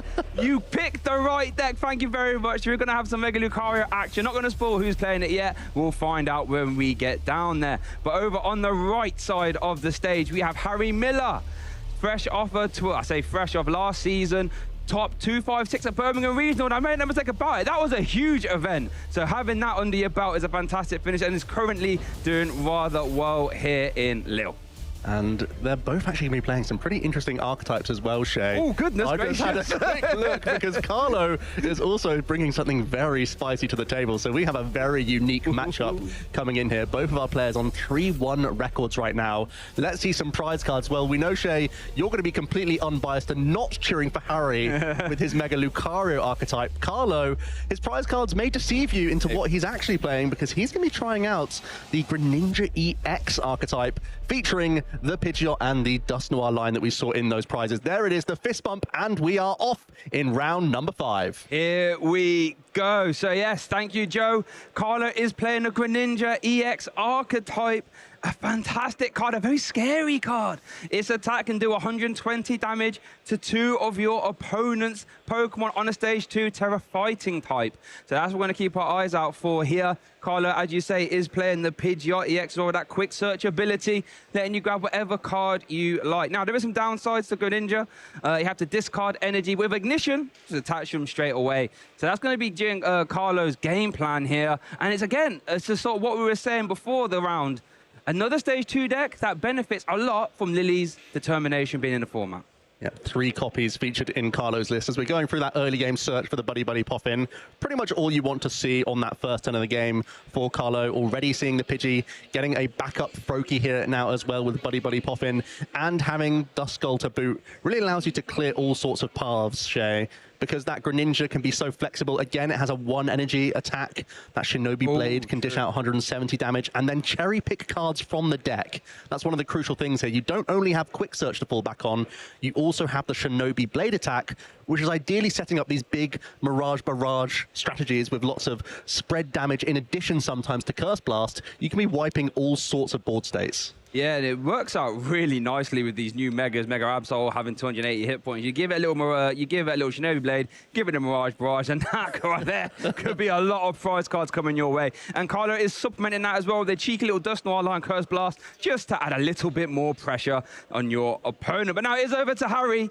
So let's run us through this Mega Lucario EX deck. An absolutely terrifying Pokemon with 2 attacks. First one, Aura Jab, we don't mind it. 1 energy, 130 damage. And then you can accelerate 3 basic fighting energy to your bench Pokemon any way you like. That's not bad, we'll take that. However, it's all about that Mega Brave. 2 energy, 270 damage. Now viewers, you're already thinking, well, Shay, why are you so excited about 270 damage? I mean, that's all right, but, you know, Mega Absol has 280, for example. Well, you have the big bad Premium Power Pro, which, you know, long-term viewers think about Electro Powers or Fusion, the tablet back in the day. You do an extra 30, your fire type to an extra 30 for each one you play this turn. So quite quickly, that 270 can get out of hand. And supplementing that, we do have, you know, we have the Rock combination, Soul Rock and Lunatone. With Lunatone, letting you draw 3 cards if you discard a fighting energy from your hand. And let's not make no mistake about Soul Rock either. He gets involved with the party here, doing 70 damage for 1 energy if you have Lunatone in play as well. Meaning that Harry's got an excellent turn 1 here, already starting the Soul Rock, so doesn't have to try and get that into the active position. The new addition of Fighting Gong, the item allowing us to grab either a basic fighting energy or basic fighting Pokemon, in this case allowed Harry to grab the Lunatone to get a quick Lunar Cycle in. Now we see the energy onto the Lunatone, onto the Soul Rock, and we're also going to see a Lily here. I think the only thing lacking for us right now is additional basic Pokemon. We need to try and start finding some Riolu as well as Makuhita. The early knockout is established. Now let's try and build up this board a little bit more. And that's something we didn't even talk about earlier. What makes Mega Lucario so devastating. It's a deck that can play 2 supporters in the same turn. Now, you're probably thinking, Shay, I don't know if we're doing that. Well, we're not cheating, as we do see the KO there from the Soul Rock there. Is that Hariyama's ability, Heave-Ho Catch, when you evolve into it, you can just bring whatever Pokemon you like into your opponent's active position. So now you can play Iona plus Boss in the same turn, a bit like how, you know, Gardevoir will do Iona plus Counter Catcher. Lucario has its own way of doing that as well. I think the good news for Carlo is he was basically expecting a knockout in that opening turn. As soon as you see the Soul Rock, you almost expect it. So there already was the backup Froakie. Let's see how strong this hand is. There's already the Ace-Spec, the Grand Tree in Carlo's hand here. That gives opportunities for all sorts of evolution immediately into Stage 2s, provided your Stage 1 Pokemon are in play. So we also have a Buddy Buddy Pop-In, so we can figure out what we want to use the Grand Tree Stadium on here. And that's going to give us really good access to, ideally, early game Greninja EX. You have to imagine that's the first priority, unless your hand is already strong enough that you can go Pidgeot, and then one piece also gets you towards that Greninja EX. So already seeing this Ace-Spec in the hand before using this Buddy Buddy Poffin is a fantastic opener here. It's very likely that Carlo should be able to sculpt a way to get a comeback knockout and immediately establish some very chunky Stage 2 Pokemon. Tell you what, if that Grand Tree hangs about, no, that's grabbing Greninja, grabbing Pidgeot, grab those Dusknoirs as well. So you can go straight, have a Dusknoir, have that ready to go. That could get a little bit out of hand. Harry doesn't play as many stadiums, you know, so if this Grand Tree hops about, this could be very scary. Here we are going to see it, though. Search your deck for a Stage 1 Pokemon that evolves one of your basics, and if you like, you can go straight into the Stage 2 as well. You know, it's an Ace-Spec that we have seen, not the most powerful, but what I would say, when it's being used, it can be devastating. So there we go, Froakie straight into that Greninja EX. Shinobi Blade is currently live with that energy attachment. That will do 170 damage. And quite crucially, lets you search your deck for any card and pop it in your hand. And we know Harry already played Iono last turn, so his hand disruption might be a little bit low. And Shay, if this Iono is right, the game could end this turn. Oh, goodness. If we find an energy, a rare candy, and a way to find Dustoir, it could be game over. Both of these vulnerable basic Pokemon could be knocked out, provided these are the right 6 cards from Iono here. Oh boy, here we go. Rare candy. Rare candy. Ultra Ball. We just missed the water energy. Oh my goodness. Can we do it? We're a piece away. We can rare candy into Pidgeot and find water energy to still launch an attack with Greninja. Yeah. Or we can use Dustoir and hope to find something from our prize cards, perhaps. Now this is edge of your seat gaming right here. That is aggression from Carlo. Are we going to see it? There's the Curse Blast, 130 damage. Carlo will take a prize card. Is it a water energy? Oh, Carlo, show us. Oh, we're just having a little, I think, was it a Pidgey? Oh, no, it wasn't going to be a water energy. Pidgeotto is a good prize card to take, though. You can still evolve this. Yeah. And you could... No, you can't attack with the Greninja. I slightly preferred Rare Candying into Pidgeot here. Spending the Ultra Ball, because then you could find another card from your own attack from the Shinobi Blade. I mean, I guess if you're Carly, you're thinking, well, I didn't quite win this turn, but our opponent hasn't even got Railu down, so I'm not really expecting much to come back. There we are going to see Lunar Cycle after the Night Stretcher to bring back Soul Rock. 1, 2, and 3. And Lunatone has helped out a lot here. We have Makuhita as well as a Riolu and a Nest Ball. So we will be accessing a few additional basics, which is really important when that Greninja EX can threaten so much. And let's not forget, the Grand Tree still sticking in play as well, by the looks of things, with no Stadium Bounce either for Harry here. That means Color could have a second bite of the cherry with this amazing Ace Spec. Most other Ace Specs are strictly a one-use situation. Yeah. In this case, if it sticks around, you can reuse that Stadium. And when you're a Stage 2 deck, getting multiple uses of Grand Tree, it's like a get out of jail free card, quite honestly. And it's a Stadium that Harry can't realistically use to any effect, realistically. Got the Nest Ball out for a second. Riolu. Again, this is a really Shinobi Blade. Oh no, Mirage Barrage.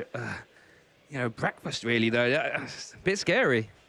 We could evolve up into... We could use the Grand Tree to evolve up into a Mega Lucario, could we not? Or is it not possible if they've come into play that turn? Oh yeah, they can't if it's coming to play that turn, so absolutely. Oh, but does have the replacement Gravity Mountain. Okay. Low-key, I mean, that might not look like the most powerful reload turns for Harry there. Got the Riolu, got the energy, replace the Stadium. Can't really ask for more than that. Is over to Carlo now, though. Has got that Pidgeot, so Pidgeot's not going to be too far away.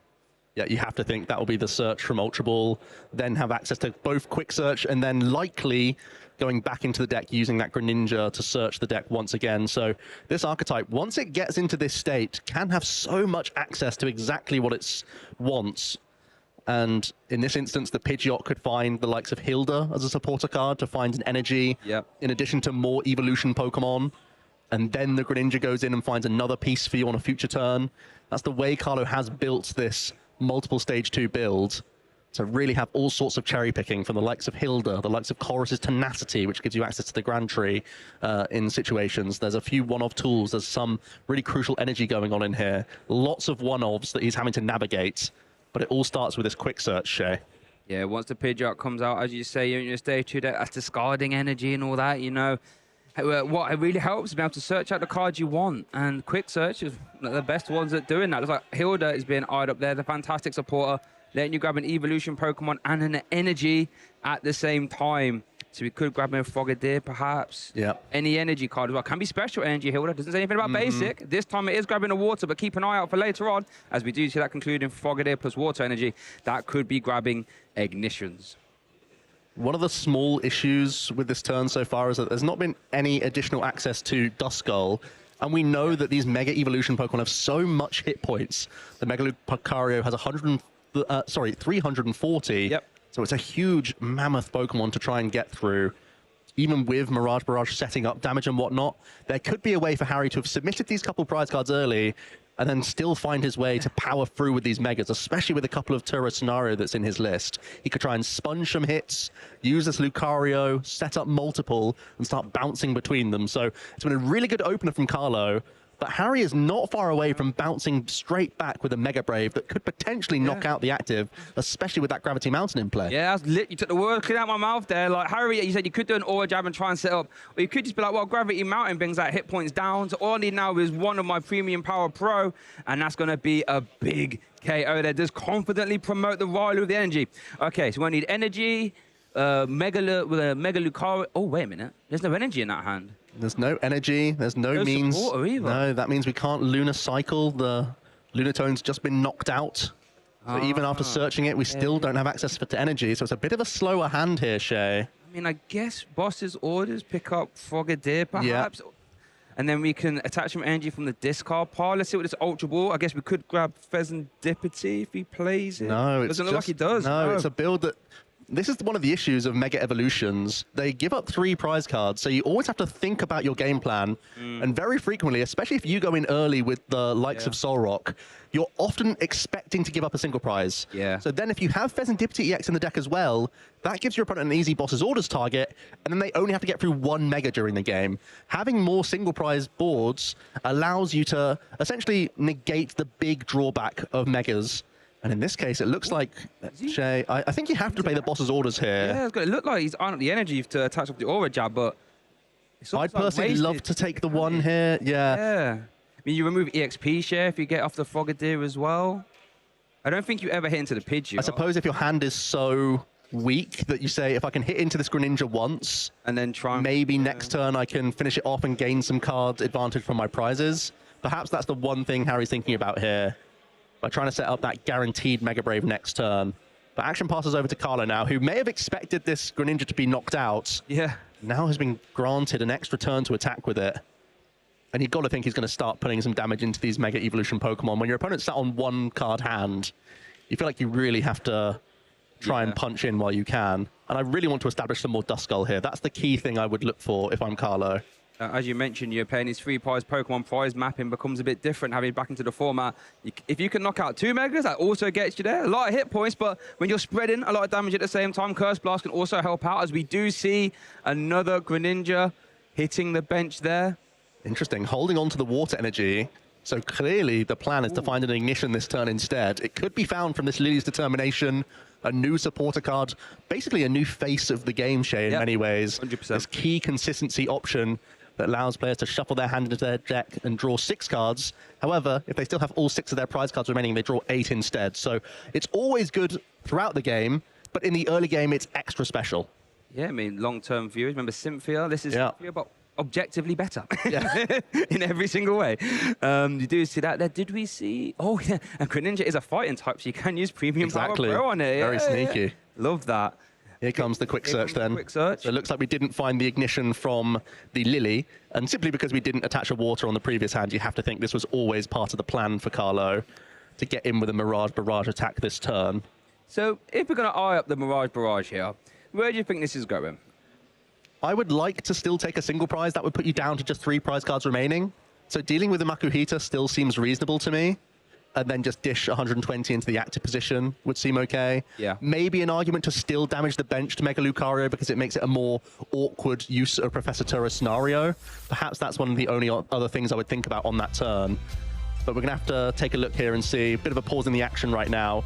But from what it looked like, Carlo was putting himself into a pretty good position with this Ignition energy play, attaching it to Greninja, and had really a pick of the board here with 2 120 damage attacks wherever he wants. Yeah, so you can get that 120 damage. It is not 1 into the active like a Radiant Greninja was back in the day. You could put 120 here, 120 there, and that just really opens up all the different possibilities. You know, I quite like the idea of damaging the bench one, as you say, being like, well, that's the one you clearly want to Mega Brave with.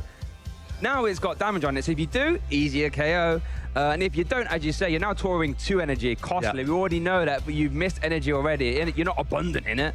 So, yeah, I definitely feel like it's very awkward right now. The Ignition energy, though, it's a card that's very powerful. We haven't really seen it too often now, have we? No, haven't seen much use of the card. It is a huge burst of energy, but only because you lose that energy after the use of it. It's like for one and done deals. And in this case, Greninja's a perfect use because you're already having to discard energy for your attack cost. So you don't feel the downside of Ignition energy, it's only really upside. And then there are some archetypes that have, for example, single prize attackers that require 3 colorless energy. That's a big deal. That's very costly to try and get going, especially with single prizes that you expect to get knocked out anyway. You may as well just start slapping more Ignitions on turn by turn and getting the full value of those 3 colorless energy. So quite a specific energy card, but really useful for the stuff that can take advantage of it. Yeah, and then in combination with that Hilda, can go and grab it. So if you're an Evolution deck, well, I guess you would have to be using Ignition. It's just perfect because it grabs your pieces, stage 1, stage 2s. Ignition energy says, and here, have 3 energy this turn. Go ahead, do what you like, go nuts. Big fan of it. We haven't seen it too much, but in this scenario where you have this card energy, as Joe says, hoo-wee, that is gaming right there. I'm a big fan. I'm a big fan for sure. And I tell you what, if you told me going in a lead up to this event, Joe, if someone sat you down and said, Joe, the first game you'll be casting will be Greninja versus Mega Lucario, what would you have said? You're lying. You're lying. flying. There's no way they'd both be on such strong records early on. Yes, I respect both archetypes, certainly, and we have seen them on those top tables, but I'd be very surprised to see them going all the way deep into the tournament. But we're seeing new innovation all the time, and so far, both players have got relatively well set up. When you start to see the Grand Tree sprouting all of these stage 2s, it can really look devastating. And when we're out here saying, like, when I'm hearing myself say, you can search your deck for any card twice a turn, then it starts to think, wow, that's a lot of hand advantage and really crucial piece advantage as well, where you're sculpting major turns. So you can see how it gets so scary. It really does. I want to give a little shout out actually as well to this Mega Evolution as a set. We got 2 Premium Power Pro decks going on. I know. I know we got 2 of them. I know the other one would be Garchomp, who sets Cynthia's Garchomp. Wow. And when we've had this kind of effect before, like Electro Power and Power Tablet, it's normally been quite good. Do you expect Premium Power Pro to be as impactful? 100%. I think fighting gains so much from Mega Evolution. Also that fighting gong being such a big consistency piece that allows you to cut corners with your deck building, sometimes have a cheeky account of energy, knowing that you retain a huge amount of outs to find energy throughout the entire game. And then also your opening hands always look so much nicer when you just have 4 extra outs to ball search to get your basics going. So Garchomp's a great user. I love using it in the Lucario deck, of course. But then also non-fighting decks are still using this. Like, it's even in Ceruledge at the moment, the fighting gong, allowing you to just filter more energy and again use that Lunatone Solrock package. I've been trying to import this Lunatone Solrock package into all sorts of decks and just trying to see what I can make work, because that's so much card draw from a single prize engine. And it also, that fighting gong also opens the door for that Hariyama. A lot more useful as well. We haven't really talked about it too much, but being able to essentially 2 supporters in a turn is very strong. And make no mistake about it, some Mega Lucario lists I've seen are playing a reversal. You can attack with it. It does 210 damage. That's a great number. Pheasantipity, you know, escorts that to the discard pile. Does do 70 damage to itself, but you know, it's a little panic late game option. It could be worse. Yeah, especially when it's picking off those bench Pokemon that always sat on the board anyway. You're saying, come up here, I'll smack you with that wild press. And it's not just that reversal energy. You can also power it up with the Aura Drab from the Lucario, of course, as well. So you can get into the mix in all sorts of situations. And I think that's part of the reason why I really like the Lucario deck, is that you can pose as a 3-prize build in certain board states, then suddenly you're 1 turn away from being a completely 1-prize board. And if you're up trading with that Hariyama, you put your opponent in this really strange position where they kind of have to deal with the Hariyama, but then they see a Riolu on the bench and you know what that could turn into, so you have to, you're worried about all sorts of things on their board. It could get scarily out of hand, that Riolu coming out there. So yeah, big fan of the fighting support. It reminds me of the Jimmy Karina from back in the day, that fighting gong, you know, in the same ballpark as an item card, lets you get cheeky with your deck building. And shout out to the Solrock Lunatone engine. You know, the biggest abuser of it isn't even fighting type, as you say. We've got a bit of Golden going, a bit of Ceruledge coming at you. So yeah, I'm a big fan. But back to this game, Greninja, though, I tell you what, that's not really something, I mean, viewers, I just love when new sets come out. I'm there looking through all the sets, thinking, okay, how does this gain? How does this do?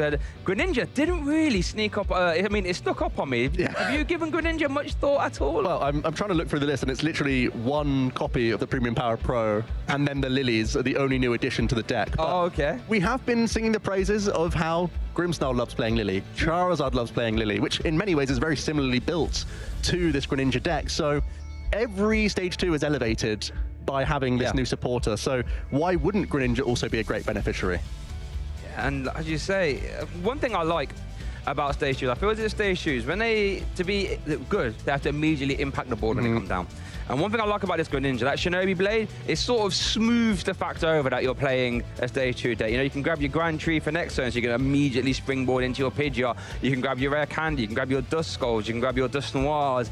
And the way the maps was up between that Shinobi Blade and the Mirage Barrage, I'm a big fan of that, and being able to abuse that little fighter Premium Power Pro there, that's a little bit cheeky.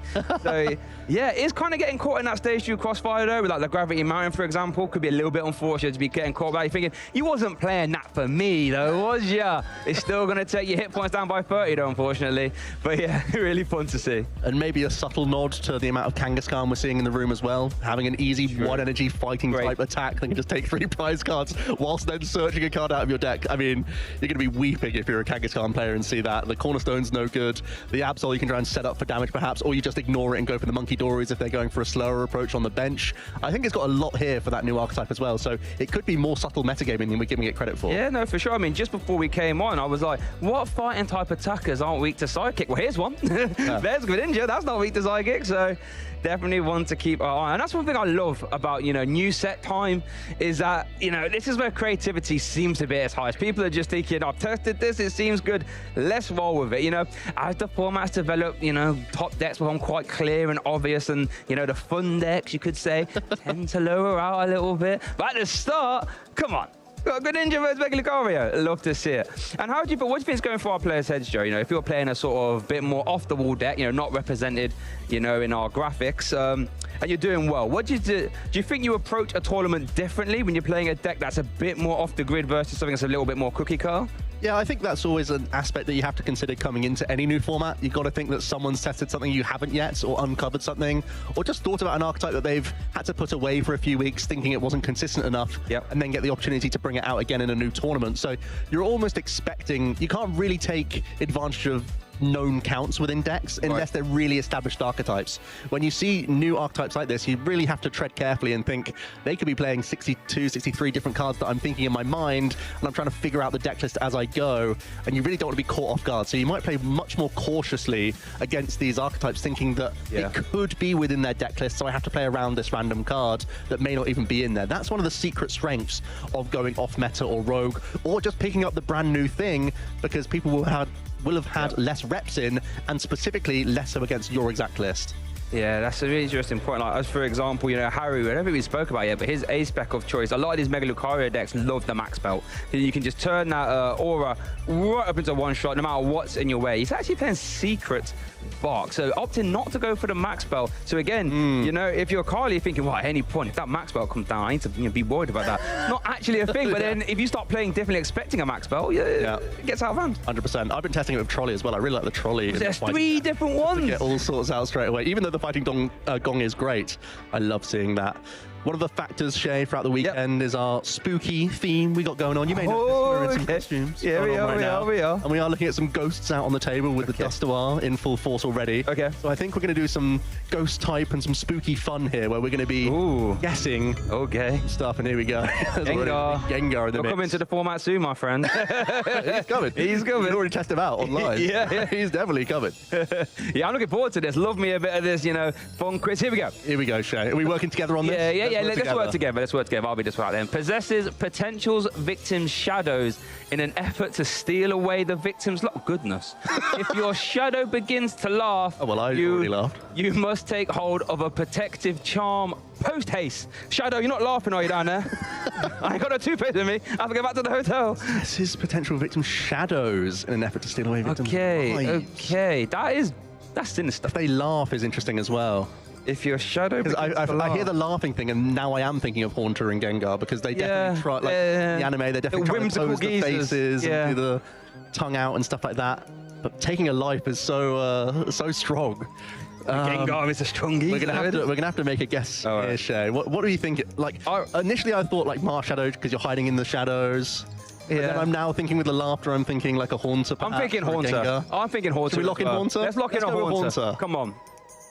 Oh, you are so close. So close. Well, we were on the right lines. Yeah. I'm glad that we latched onto some key information and got pretty close with that one. Let's try again. Gengar's brutal.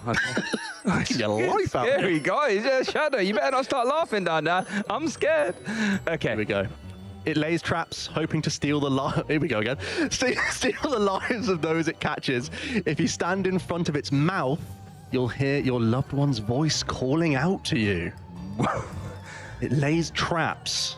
It lays traps? Man. And you don't want to stand next to its mouth either? The voice as well. Okay, otherwise you hear your loved one's calling out at you. So you're gonna go forward, but all right, Mom, is that you? And then you're in trouble, apparently. I'm trying to think of a ghost type or a dark type that uses a big mouth. Voice a lot. Yeah. Or this is a tough one. A Gothitelle? I don't think Gothitelle sing. Oh, it's going to be super obvious. Gothitelle might not be a bad shout. You reckon? I mean, it's a psychic type, but it is a bit... I mean... Oh, it's not yet. It's not Ghost, is it, really? I don't think Gothitelle's stealing lives. I mean, I'm not sure.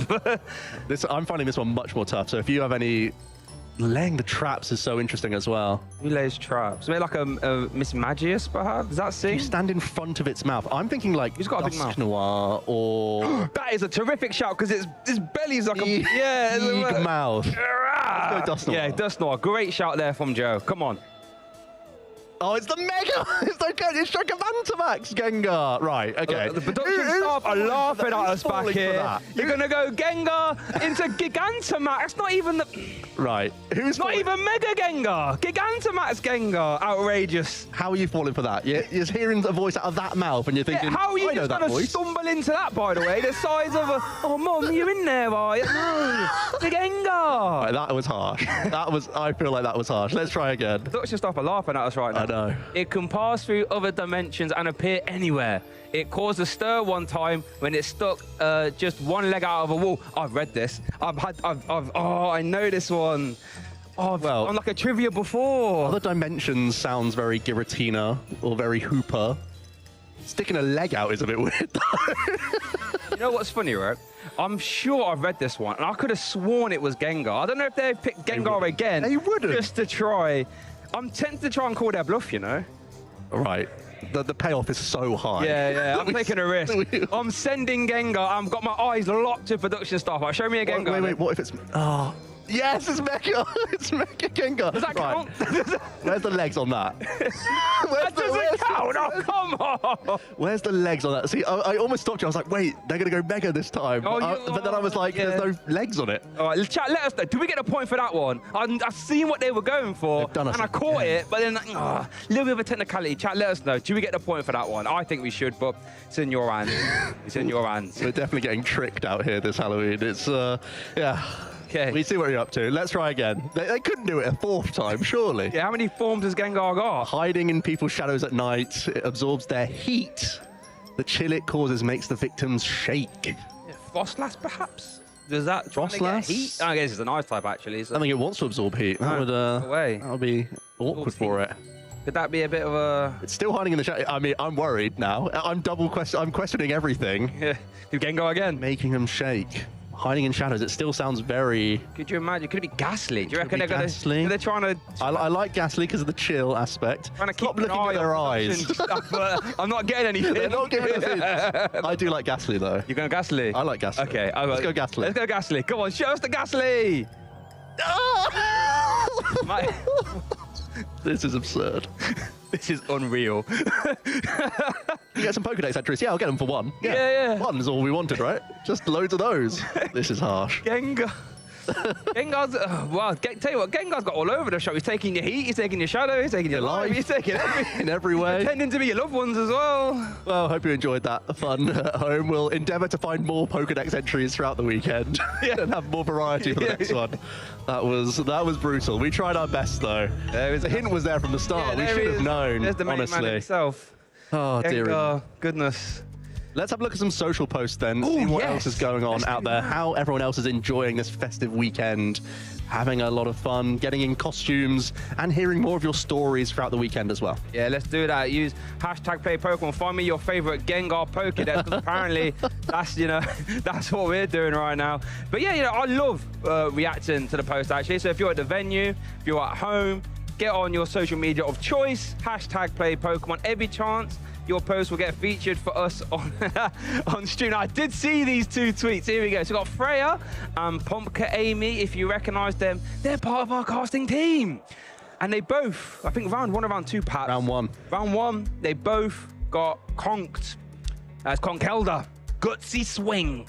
It's a big number when it comes out, isn't it? Yeah, it certainly is. It's a big number. And what's even more serendipitous is that Amy's actually also playing Conkeldurr themselves. So it was a Conkeldurr mirror round one, Amy on the losing side of things, and then Freya, another one of our casters, also on the losing side of Conk. So it was a bit of a story going on in Frankfurt. There was some Conkeldurr on the top tables, and it seems to have once again propped up in this tournament. Could you imagine bringing Conk to a regional, 2,000 person regional, and your opponent plays over a Timber as I figured, what are the chances here? Who would have thought? Not only am I playing it, you're playing it, and we've matched each other. Only one win, only one can progress with a win. Just as a quick reminder, we're still waiting on some judge discussion going on the tables right now. That's what we're sort of filling in for right now. But I do also like the conversation of Conkeldurr, honestly, because it's another fighting type that you could think about that could include some of the new support as well. Another premium power pro user. You already think Conkeldurr can deal with a huge chunk of damage, but it also opted to have the likes of Gravity Mountain. It's sometimes like Kieran in the list, or Black Belt, so you could reach into Gardevoir. Now if Conk can even reach on those, that was one of its weakest matchups, now possibly fixed. Yeah, and it's interesting. You know, sometimes, a lot of the times in these formats, you get these sort of high rolly, one prizey decks, you know, like Baby Persephone springs to mind here, Claw, where they start off with a little bit of meme status, perhaps, and then slowly they gain and gain, and people were like, actually might be all right. And I remember watching the Frankfurt stream, actually, I was at home. I was thinking, you know what? A lot of people give this Conk deck a hard time, but I think it got to 8-0, right? Yeah. I mean, it got on stream and it was blitzing. I was like, when you sit across to your opponent, what do? Your opponent's got this one prize Pokemon, a lot of hit points, and it's just swinging. Doesn't need energy, it's just swinging. And I'm thinking, oh, what do I do here? You know, if you start getting, you know, back up like Gerda and stuff, it could be, you know, it could be fun. So like you say, 250 base damage, Premium Power Pro, Black Belt, if you're Max Belt, if you're feeling really risky. You're hitting some big numbers there. Yeah, sometimes the number just gets big enough. And also, it could benefit from the Psyduck promo coming into the list as well. I think some of those weaker matchups of Conk were justifiably why it wasn't a popular choice.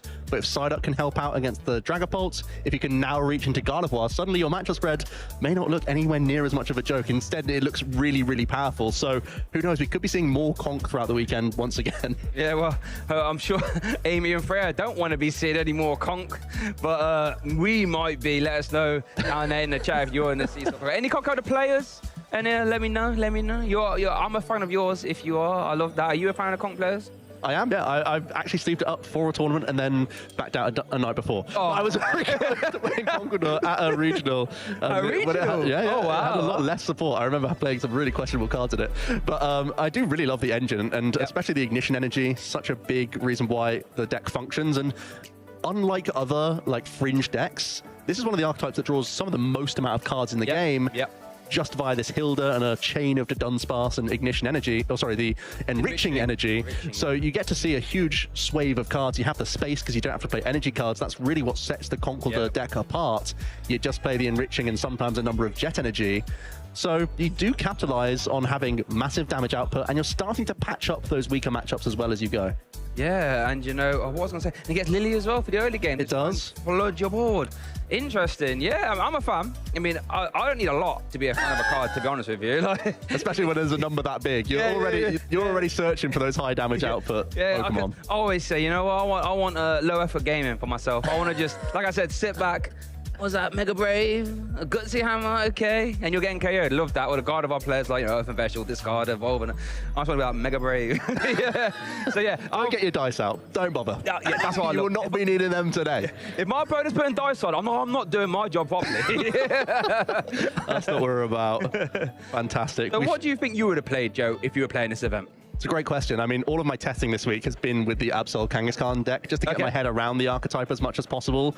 But I do think it's a tough tournament for the deck. Whenever you see an archetype get over 50% conversion from day 1 to day 2, there's a huge host of them in both top cuts, in both regions. Everyone is turning their head, especially when towards the mastermind behind the archetype. You have to think that it's going to be popular, and immediately everyone else's testing is, if they're not playing the deck, how do I now improve my matchup into it? So we're going to see cornerstone techs. We're going to see more weakness coverage. Wasn't expecting much Greninja and Conkeldurr, I'll be the first to admit that, but there's going to be people trying to target Kangaskhan, there's going to be people trying to target the grass weakness of Absol.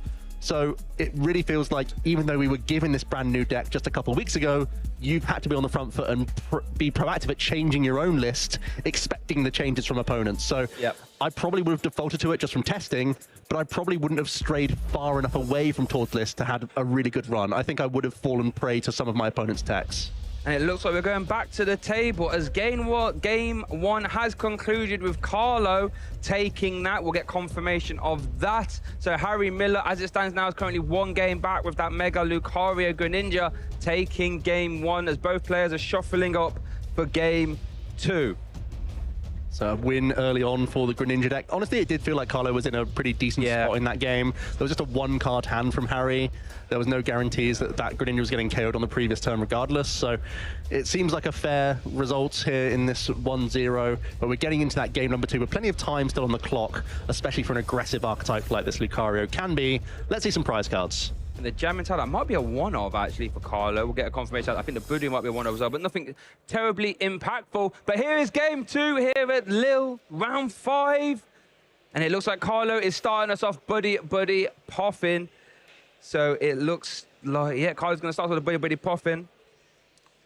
And let's see how this turn continues. Ultimately, led with the Pidgey, so you're going to expect a backup Pidgey and a Froakie, I imagine. Expecting your opponent to have early access to that Solrock Lunatone is something you have to respect. If you're really respecting early aggression, you could go double Froakie as well. This is just the Gust Pidgey, so there's no worries about getting through it, especially when the Solrock can hit through resistance, which is really important to bear in mind. So that Pidgey will still go down early on to Solrock pressure. So you want to have some backup basics here, but the Buddy Poffin, a pretty perfect start when you're going first. Can't argue with that. It's interesting. A lot of the decks want to go second these days, right? So, you know, if you want to go second and you force your opponent to go first, thinking, oh, hopefully they did draw a little bit. They open up Buddy Poffin, though, and it's like, oh, goodness. One interesting thing about Buddy Poffin, though, that is something you cannot play as a Mega Lucario player. Wario has 80 hit points, and your Rocks obviously have like 110. Yeah. So you're not making use of Buddy Poffin.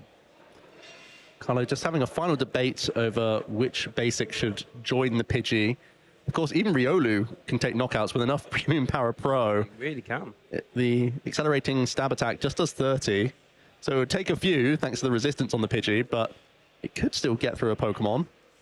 But Carlo is going for a whole host, one of each of his basics, with the Duskull found now. Might just end the turn. Oh, is going to be potentially protecting the Pidgey. It's going to be the energy onto the Froakie here. A whole heap of supporters in hand for the following turn. Expecting the Riolu, perhaps, is thinking. Interesting. Yeah, interesting. I'm going to go for the switch into Duskull. Does that have a fighting resistance? It does still resist, yeah. So it's just as chunky as the Pidgey.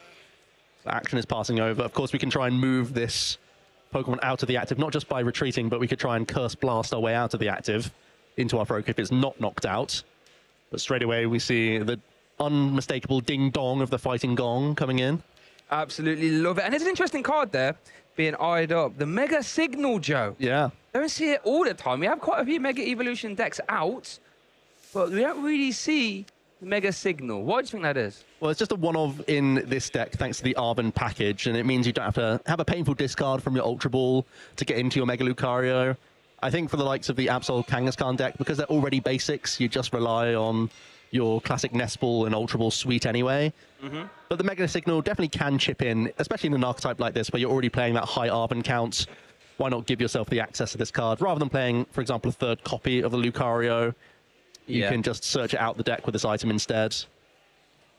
Fighting Gong, letting you grab any basic fighting type Pokemon or a basic fighting energy. Here comes the Arven. I'm going to grab Nest Ball plus Air Balloon combination. Nest Ball going to conclude for that Lunatone. Air Balloon getting attached to the active. And then a shuffle up. Interesting. Now we know that Harry does play Secret Box to the max belt. You're a bit more free to attach the Air Balloon to your Riolus and Lucarios and not be sad about it. Can actually help get around the Mega Brave stipulation of not being able to attack next turn as well. So an interesting thing to keep an eye on. And it looks like, once again, Harry will be putting the pressure on with the Solrock plus energy here. Are we going to take the risk? We're going to Lunar Cycle first here, Shay. Harry, you better find up a basic energy, my friend. Peeking at the 3. Oh no. Harry. No energy. Harry. Oh, we got the Night Stretcher. Night Stretcher was the backup. I was about to say, Harry, you risky fella, you. But he had it all along. Okay, just getting that free cards for the fun of it. So we are going to see the Cosmic Beam. Oh, he's doing it. Oh, cheeky. Now, this means whatever you promote, Carlo, it's getting sent to the discard pile. Carlo, you saw spent a switch on the previous turn just to try and protect this Pidgey, but now might have to just give it up. Has to be Pidgey, surely. The Iron Bundle. The Iron Bundle has the ability. A Hyper Blower, you can discard it from your bench, then your opponent has to swap their active with a... What? Goodness! That's the Froakie hitting the active. That's going to be the Cosmic Beam KO. Interesting decisions from Carlo. Does that mean Carlo is just going to try and Curse Blast KO the Riolu and say back over to you? Is that what you think he's thinking of here? Well, I think it really is down to the hand that Carlo is looking at. Because he's got a bunch of Hilda, I think, in the hand, and maybe wants to just evolve into Pidgeotto, whereas thinking that the Frogadier would be too vulnerable to slow evolve into and still be picked off. Okay. Yeah. So instead, just saying, I'm a while away from Greninja, regardless of there being a Froakie on my board. Let me slow build towards the Pidgeot that's at least in my hand right now. Yeah. But it is a sign of relief for Harry, thinking that he has plenty of time with no pressure coming onto his side. Interesting decision, but okay, you know. We are going to see the Hilda. We grab an Evolution and an Energy card. Fantastic card from the White Flare expansion, I believe. Really nice. I think we have to just slow evolve into some stage 1s here. Yep. We're holding on to a bunch of stage 2s, but no access to rare candy right now. Instead, it's going to be just the Pidgeotto. Again, still has that crucial resistance that could help out. Not so much into the Soul Rock. Actually, you know what? It's not helping out a huge amount when Soul Rock's able to just just power its way through anyway. But Premium Power Pro. Working with what we got here, Shay.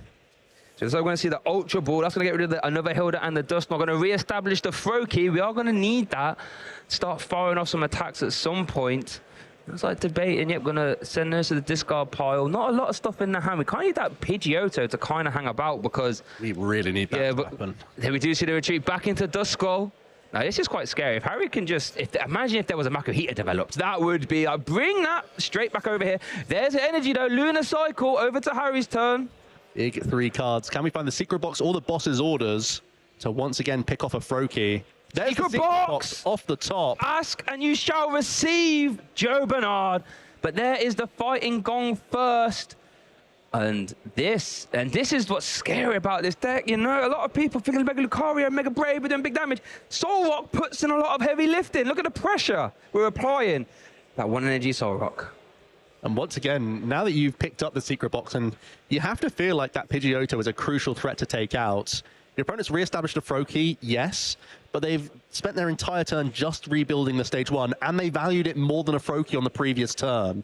So I would love to see a boss's orders on this Pidgeotto. There's already the Vitality Band in the hand. Yep. So you wouldn't even have to secret box to find any Premium Power Pro. You can keep those around for later. And you can see the last card that Harry wants to remove is this Vitality Band.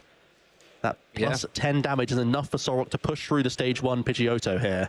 And I love it when my own deck building choices get vindicated. This is a card I was looking at my own deck thinking, no, there's a lot of times where this Vitality Band is going to put in a lot of heavy lifting. And here we are going to see it here. But Secret Box coming up first, that powerful A-Spec. You do have to discard 3 cards from your hand. But then if you do, you get to search your deck for an item, a tool, a supporter, and a stadium.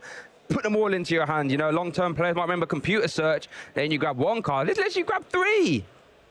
And we're looking for the boss's orders, but it's actually in the prize cards, Shay. Only plays 1 copy. It's just the 1 copy of boss's orders because we rely so heavily on the Heave-Ho Catcher. The Heave-Ho Catch. So perhaps, again, a Night Stretcher, could that be one of your best choices here? So once again, use the Iron Bundle. Yep, that's coming straight back. Lily's Determination can refresh the hand as well. There's an Ultra Ball in the hand now also.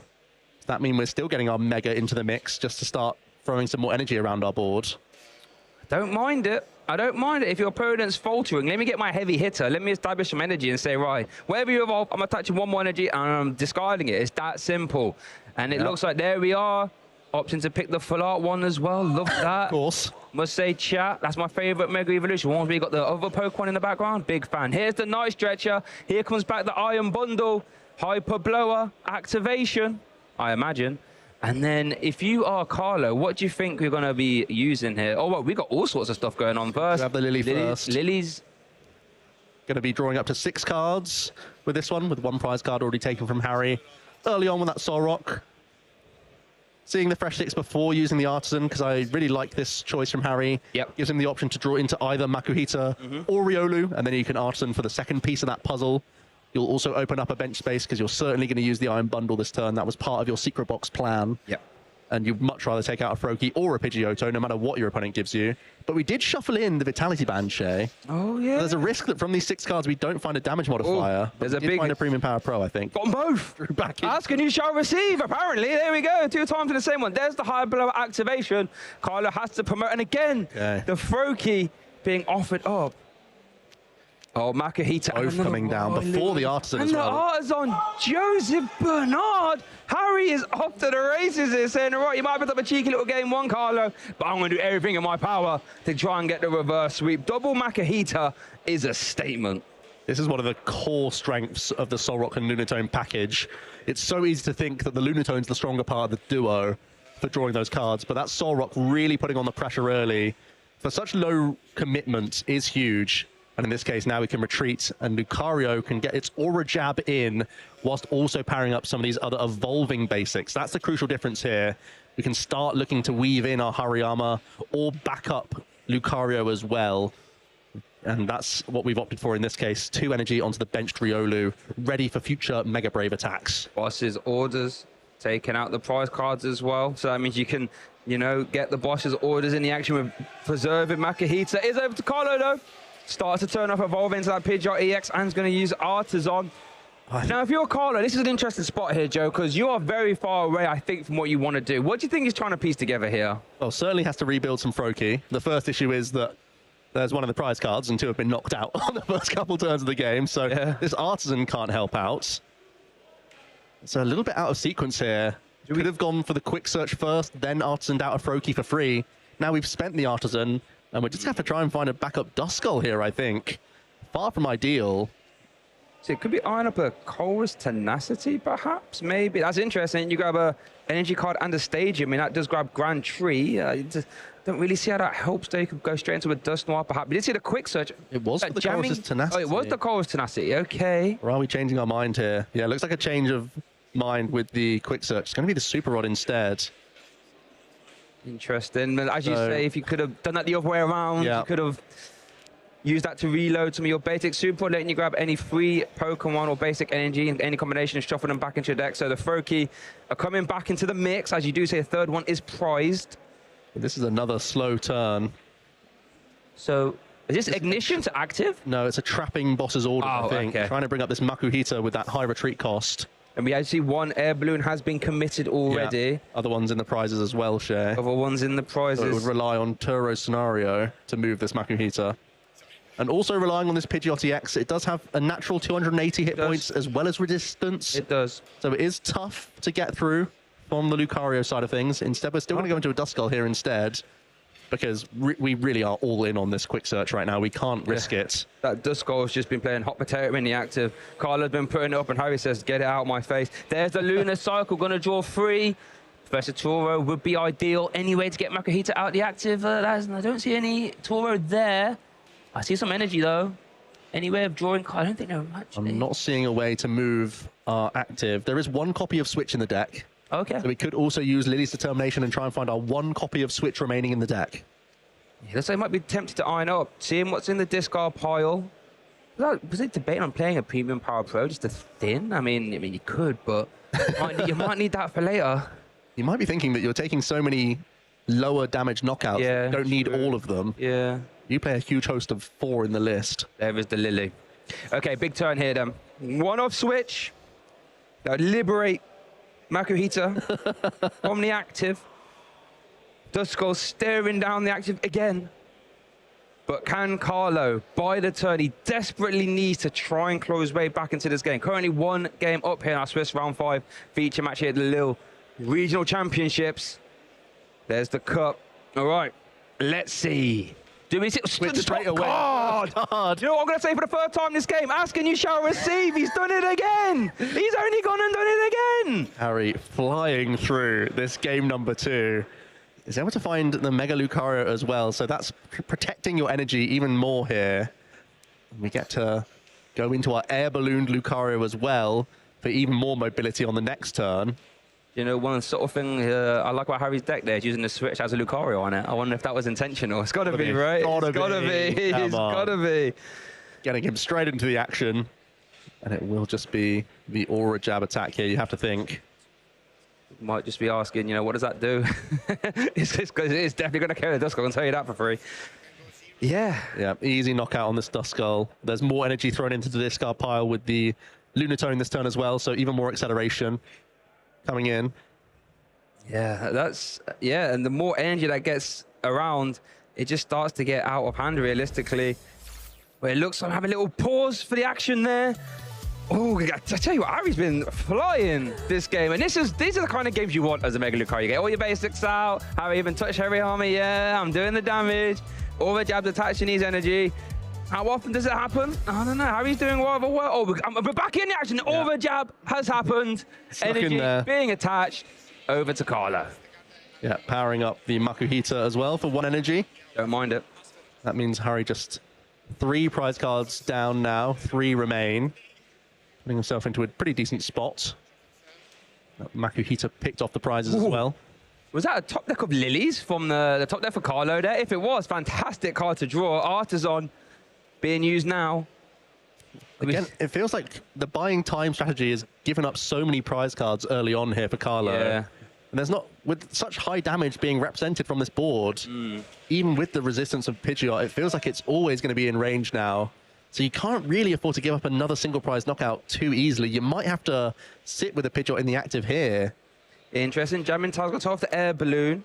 Now, worth noting, Lucario did go for the Aura jab, so it is free to attack next turn. Yeah. Had he went for Mega Brave, that could have actually been a bit awkward, but Lily's determination. But you're right, you know, you can't really offer up easy prize cards now because Harry will have no qualms of just evolving, Heapo Catch, get around whatever you decide to promote. Yeah. So you might, I don't know, are you suggesting we just leave Pidgeot and cross our fingers? It's terrifying. But I feel like we might be in that position. Yeah.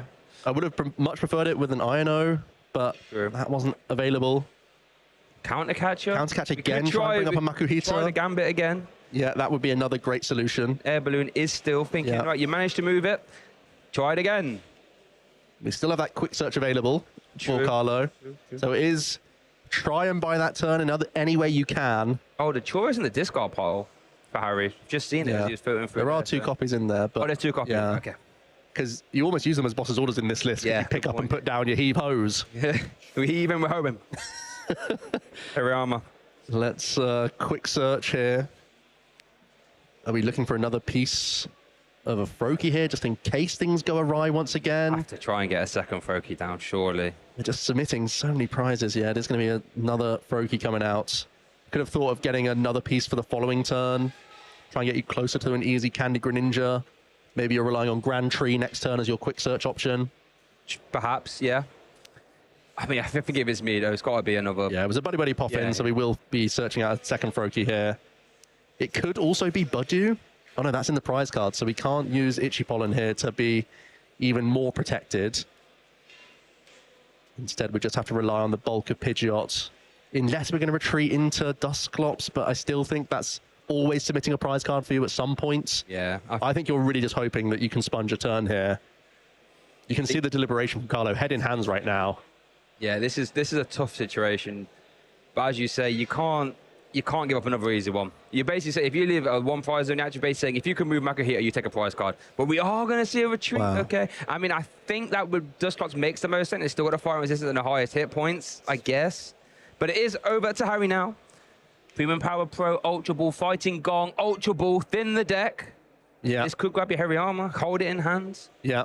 Don't have to use it yet, of course. And then we'll be drawing cards from Lunar Cycle. Yep. To try and get us towards, I believe there's just the 1 Tourist Scenario remaining in the deck. I mean, that's a decent-sized deck if I had to guess. Maybe about 15, 17 cards, perhaps. Fighting Gong, thin it again. Yeah, not high odds to find this Professor Turo at all. Not at all. But the way Harry's been playing this game, Joe, you know what I mean? You've been asking. Yeah, and he's been getting. Receiving. He's been getting, yeah. You know what I mean? Like, Harry, this will be good for you, fella. Go grab it. He just goes and gets it. So, you know what will be quite good right here, Harry? Professor Turo. How's about that one?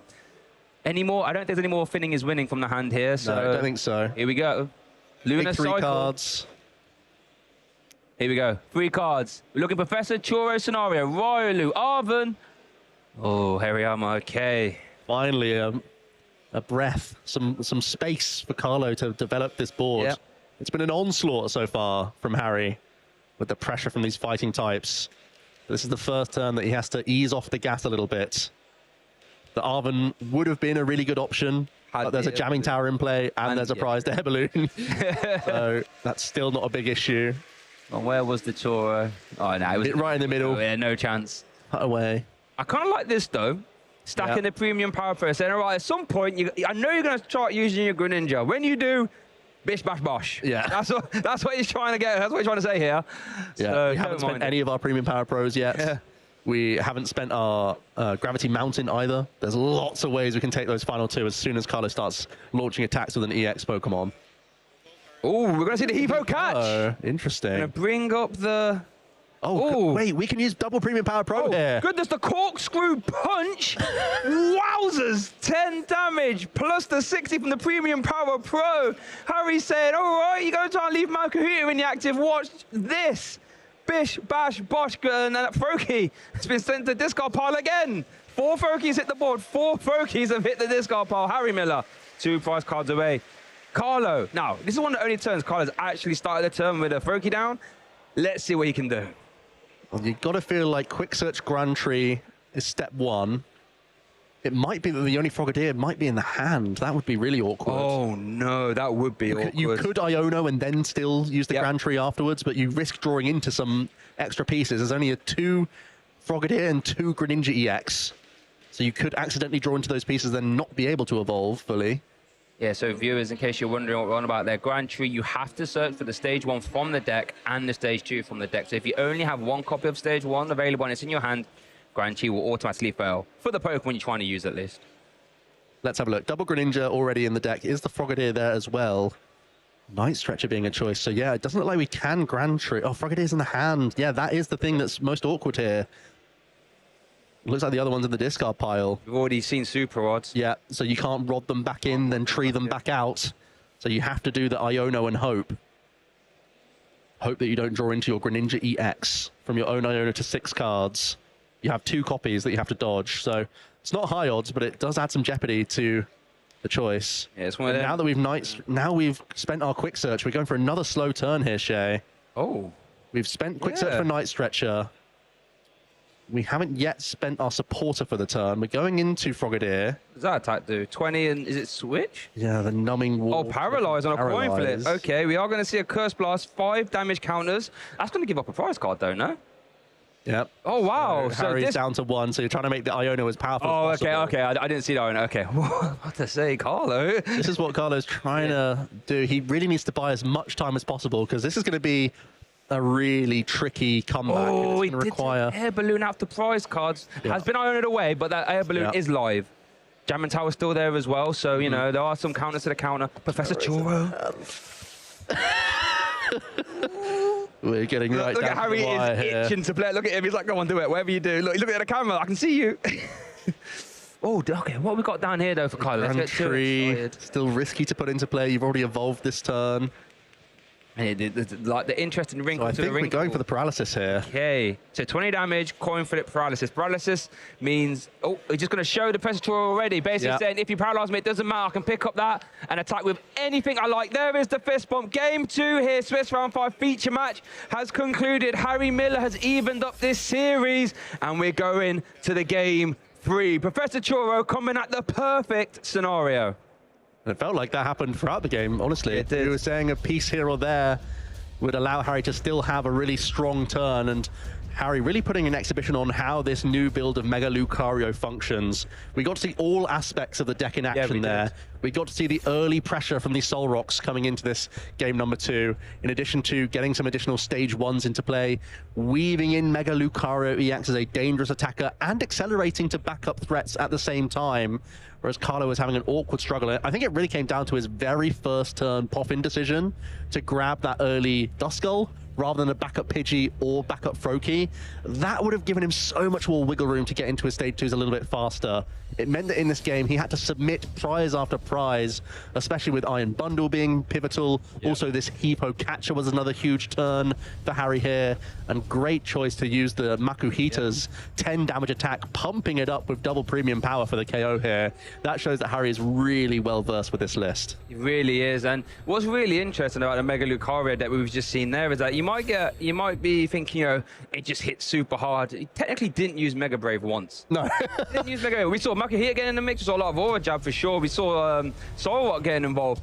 Just showing, as you say, just almost like a toolbox of attackers, all for different times and places. We get Hariyama can attack as well. We've seen some people even use reversal energy to get there. However, though, if you're Carlo, which is going through your head right now? Well, let's try and get multiple Froakie down. I know that's step one. Let's try and weave in my quick search, but also we're going to have to try and be a bit more disruptive. There was only one turn, I think, where we had of Iono. It just so happened that Harry was able to get out of that hand, even though it was a one-card hand. That was quite low odds, to be fair. Kind of could have mounted this unlikely comeback in that situation if the paralysis went your way and you were able to stop Harry finding the pieces for a number of turns. And it would have required a lot of different intricate math from lots of use of Greninja and probably multiple uses of Iono to put your opponent back down to lower hand sizes. But I feel like he can still try and accept KOs on some of his EXs as long as he's able to threaten multiple Pokemon at once, especially trying to neutralize those Makuhita, I think is a big deal for him as he uses his Mirage Barrage throughout the game. Just trying to see, we did see Gravity Mountain prized. There's only put one copy of them, but it looks like our game 3 is getting started. Harry Miller's kicking us off. Fighting gong being played. 9 minutes left. Something worth noting, I feel, that now something to be said for playing the decks that have a high damage output. Time tends to be a bit more in your favor. Yep, you've got to race through those prize cards. So having an aggressive basic that can attack, having a stage 1 that can deal ridiculous damage does give you a bit of an edge in this situation where the stage 2s take a little while longer to set up. And also in this case, the Greninja isn't a high damage output archetype. It's trying to set up knockouts across the game. Yes, the Curse Blast can accelerate the game for both players because you're putting damage into play whilst also feeding your opponent prize cards. So there is still a chance in these just slightly less than 9 minutes that we're still going to see a conclusion to this game. Worth noting for Carlo, did lead 2 Pidgey. So we've already got more copies out. Step 1, use the Lunar Cycle. Harry has led the Lunar Tone. Not the ideal when you want to lead. To see the Ultra Ball being eyed up, perhaps. Could this be grabbing Wario just to develop your threat? That Mega Signal is getting discarded. I love that full art, by the way. Yeah, I think in this instance, the Iron Bundle is far less valuable. When you see 2 of the same basic, you know that that's not going to be useful for a while. So let's stash that in the discard pile for future night stretchers, potentially. Whilst we do find that Riolu as expected. Get our stage 1 in the mix. I don't think there was any additional fighting energy in the hand. Was there a night stretcher to maybe retreat this Lunatone? If that's not the case, you're kind of locked into just an Aura Jab or just a Solrock next turn, and then you also need to find an Air Balloon. So maybe a little bit awkward if we don't have an energy this turn. We do have the Night Stretcher. Night Stretcher, yeah. So I wouldn't mind it on either basic here, just so we are representing more pressure. And the pass over to Carlo, who opted to go second in this game number 3. Picks up an Arven. Wow. Also has access to Lily here, and a good amount of Ball Search. Double Rare Candy as well. With a double candy in hand, it makes me think the Arven has to be the best choice here. 100% surely. Keep those candies for next turn, absolutely. There is the Arven, an absolute backbone of our standard format. Ever since it was put in a Scarlet Violet base, a support card letting you grab an item and a tool card. I couldn't believe it when I first saw it, Joe. I thought it has to say surely. No, you have to grab both.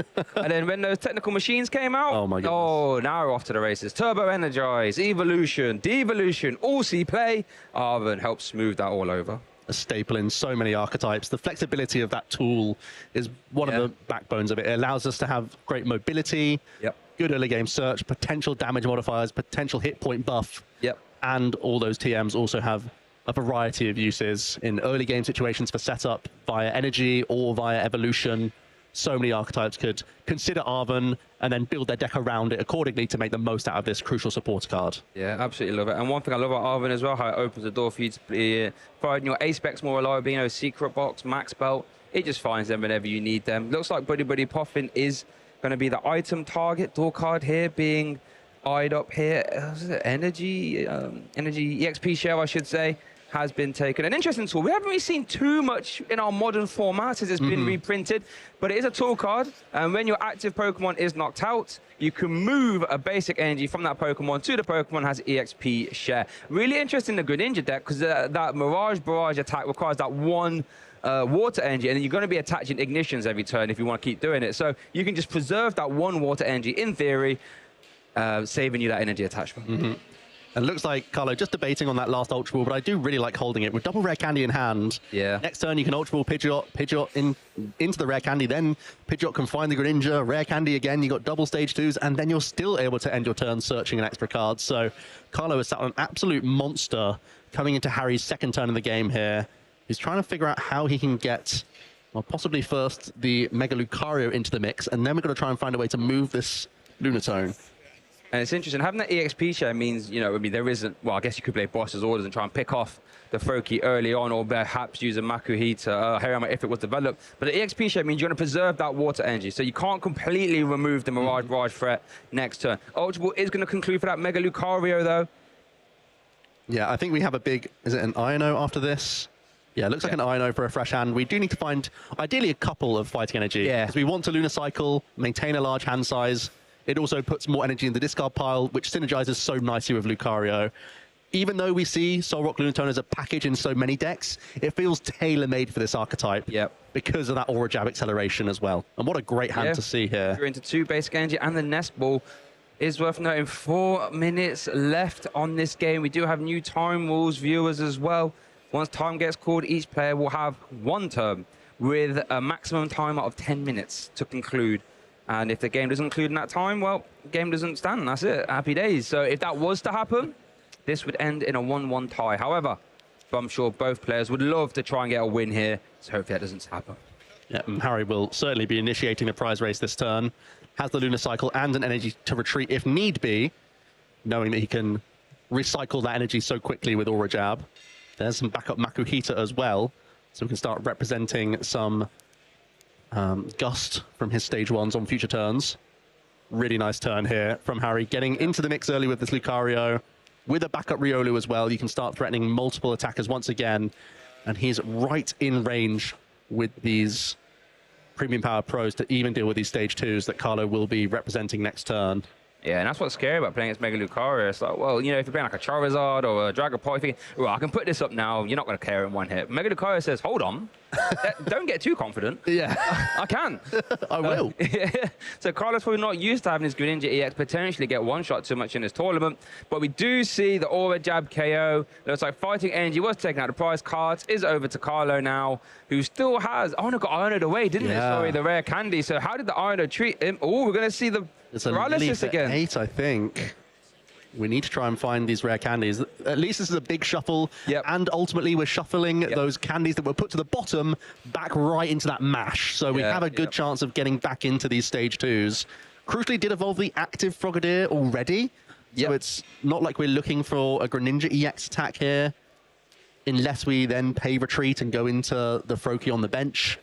That's not really making the most use out of your energy. Let's see this 8 cards. I see some Ultra Ball, but I don't see any rare candy in that mix. No.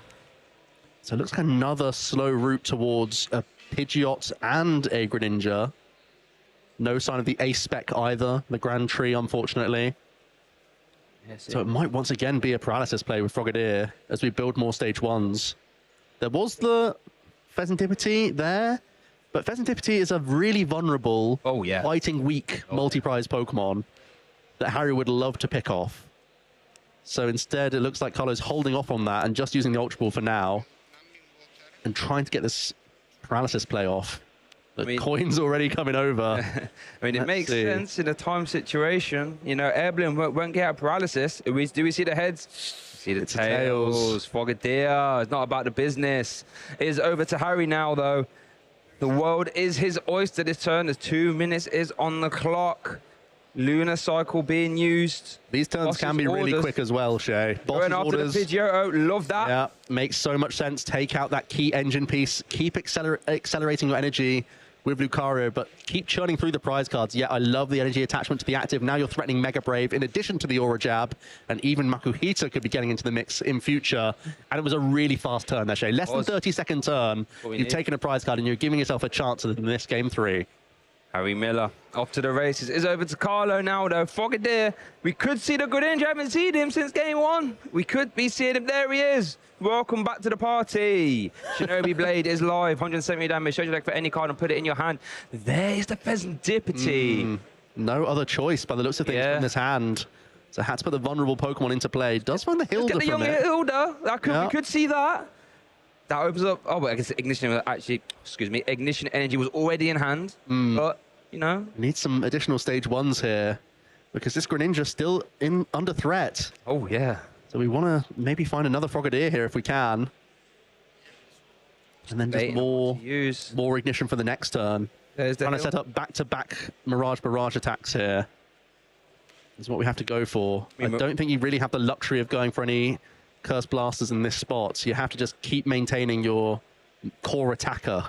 That was the main downside in that game number 2 that Carlo ended up losing. Didn't have access to that chain of Greninja that he needed. Didn't have access to any Greninja. No. Got nowhere near it, yeah. There's the Ignition Energy attachment. So that Greninja now technically has 4 energy attached to him. Yeah, holding on to the jamming tower. Just going to go for... Oh, keep an eye on the clock. We go 120 onto 2 Pokemon here. Going to take out Riolu for certain. And also the Soul Rock. Ooh, did he top deck that in time? Oh, I guess it doesn't really matter. I get 1 turn left anyway, but... But yeah, time has been called. We'll get confirmation if that is, you know, super accurate. But in theory, both players will have 1 turn now. So with 4 prize cards left, really see how this game could conclude. However, for Premium Power Pro, it's a good start. We might get to see a big, massive Mega Brave. Love to see it. Yeah, there's always a chance that our players have some sort of agreement as well. Perhaps. See some Premium Power Pros. There it is. KO with the Mega Brave. Ooh, Mega Brave. That's a lot of damage, 230. EXP share will pop. So that's a big KO. This is what it's all about. It's what I've been waiting for. And I didn't quite see when that clock hit 0. So I'm not sure if Carlo has 1 turn now. Did Harry draw and promote his Pokemon before the clock hit 0? He drew, but I don't think he promoted though. Okay. So just get confirmation if Carlo does have this final turn. It does look like it because we're debating what to promote in this spot. But it looks like the players are going to be fist bumping. Yep, it is going to be a tie here for both players, accepting that... Oh, it looks like it's Harry. Okay, it looks like it's a tie between the 2 players. We'll get confirmation of that. Yep. But I did see the fist bump as we were in those turns of time. I think it is a tie. So it is going to be that situation where Carlo couldn't take those final prize cards required from Harry, even with the action of Curse Blast and whatnot, not able to get over the line there. So a tie between the 2 with just that 1 turn after time these days. It is going to be a factor in these tournaments. And Harry gave himself the best chance there with trying to speed through the prize cards as much as possible. But it seems like that game couldn't conclude. Yeah, exactly. Especially after, you know, game 1 ended in a fashion he probably didn't want to. We can confirm now, did draw an extra card and the game did continue, and then chose to just concede that game rather than, you know, trying to work it all out. So that's what happened in game 1. So we're gonna kick our replay off here in game 2, where Harry said, "Okay, let me get back in this driver's seat," and we had all sorts of action. We had Soul Rock getting involved. We had almost everything getting involved, to be honest, in this game 1. I adored watching this. Yeah, going into our game number 2, it was really great pressure from Harry, as Carlo was only able to find 1 of each of his evolving Pokemon at a time. Yeah. And Harry was picking them off with ease, using that Iron Bundle, using Heave-Ho, getting him with his Lucario as well, taking a lot of lower damage prizes, which then allowed him to keep his Premium Power Pro around to even get Makuhita into the mix for a KO. I absolutely loved it. I couldn't believe this. And then getting the Iron to 1, could have done mature the last turn, to be honest. But then came up there and said, you know what? This is the time. Now in game 3, you know, had we had more time, it's been really fun to see how this would have panned out, quite honestly, because I feel as if both players were kind of getting involved in the mix. We did see the big, bad, scary Mega Wave eventually. But yeah, this was poetry. This Aura Jab right now, getting his energy in play. Loved it. It looked like, yeah, again, Harry was putting himself into that great board position. To be fair, this time around, it seemed a lot closer with Carlo. This turn, especially, having the knockout on that backup Riolu, in addition to one of the draw engine parts, the Soul Rock in that instance. Harry did come back straight away with a KO on his final turn of the game onto a Greninja. Yep. But that's still only 2 prize cards to take, and then Carlo finding himself in a situation where he's not able to take those final 4 prize cards, even with the help of a Curse Blast here or there. His deck simply didn't have enough damage output to overcome that big Mega Evolution Pokemon. Yeah, no, so much fun to watch, though, wasn't it? Greninja. I mean, to be honest, viewers, I heard Mega Lucario, I was a happy camper. And then when I looked at the deck, I looked over on that laptop there, and I saw Greninja, so I was like, oh, here we go. Yeah. And that was fun. I had a lot of fun watching that, Joe. And how do you think both players are feeling progressing forward now from this record? Yeah, it's still a really strong record. They're still, you know, churning through that phase 1 of the competition with only 1 loss taken and 1 tie now in the mix, which is allowed to help you still progress through to that phase 2 of competition. And they still have off-the-wall decks. This is one of those rounds where you just say, I'm playing off meta, I hit an off meta deck, we had a good tussle, we ended up with a tie and the points are shared. I think you kind of just take that one because you're hoping to target other matchups in the field instead to have an easier time of things. No, I think that sounds accurate to me. I'll be very happy with that result. Now, viewers, Mega Lucario, you might be watching that thinking, why are more people playing this deck? What's his worst matchup, Joe? Gardy? And do you know who's done really well with Gardevoir recently? Everyone? Winning the World Championships, Riley McKay. So we're going to have a little catch-up with him, and then we'll be coming back to our regional championship here in Lille with our next round coming soon. So promise me you won't go anywhere.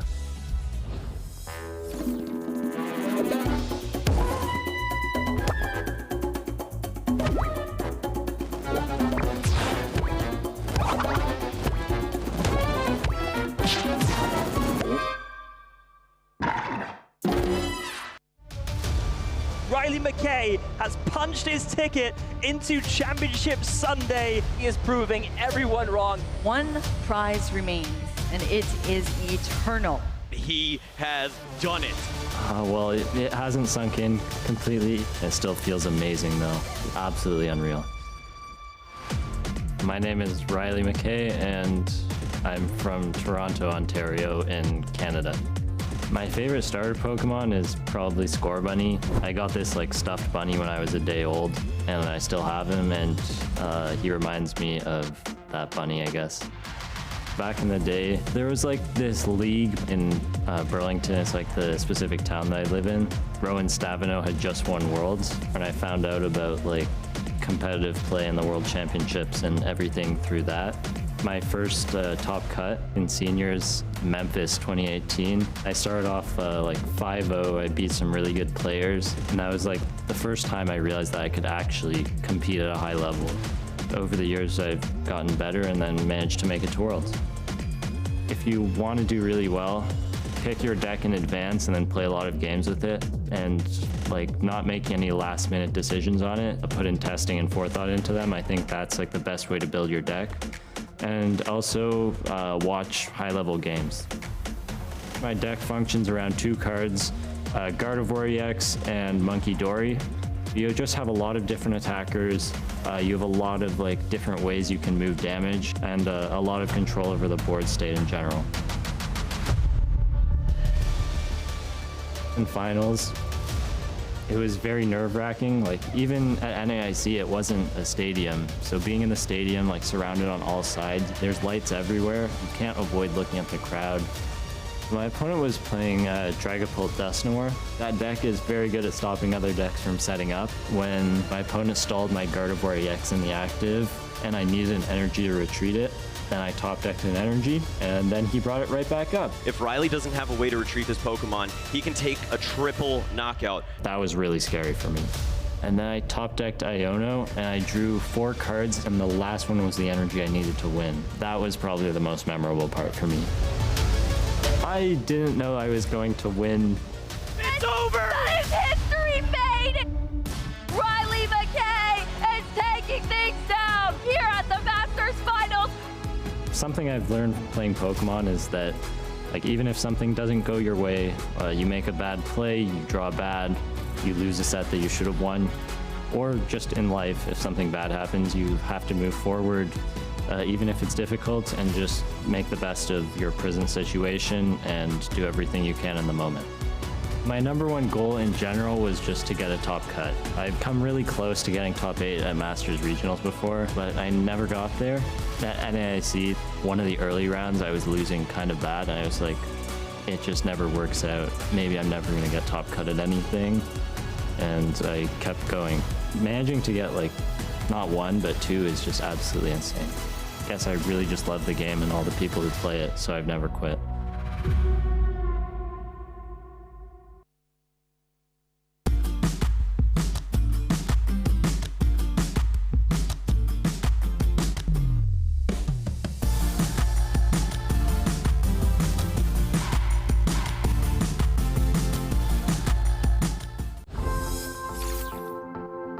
I met people in Finland who is very important to me, and they play Pokemon, and they told me to join us to play Pokemon. I was, okay, I can try out, and I got excited to play again and again, and here we are. My favorite Pokemon competitive deck probably is Ho-Oh-Kiawe and Green Blacephalons, because I love fire decks. They are so aggressive, they are so strong, they one-hit KO everything. They can just win mostly of decks in the formats. I really wish that one day I can be a Pokemon TCG champion. Any kind of regional, international, or world championship champion title will be very cool to get it. I'm looking Brent Tonison because I really like to see he's traveling the whole world to play regional championships, and I really wish I can do the same one day.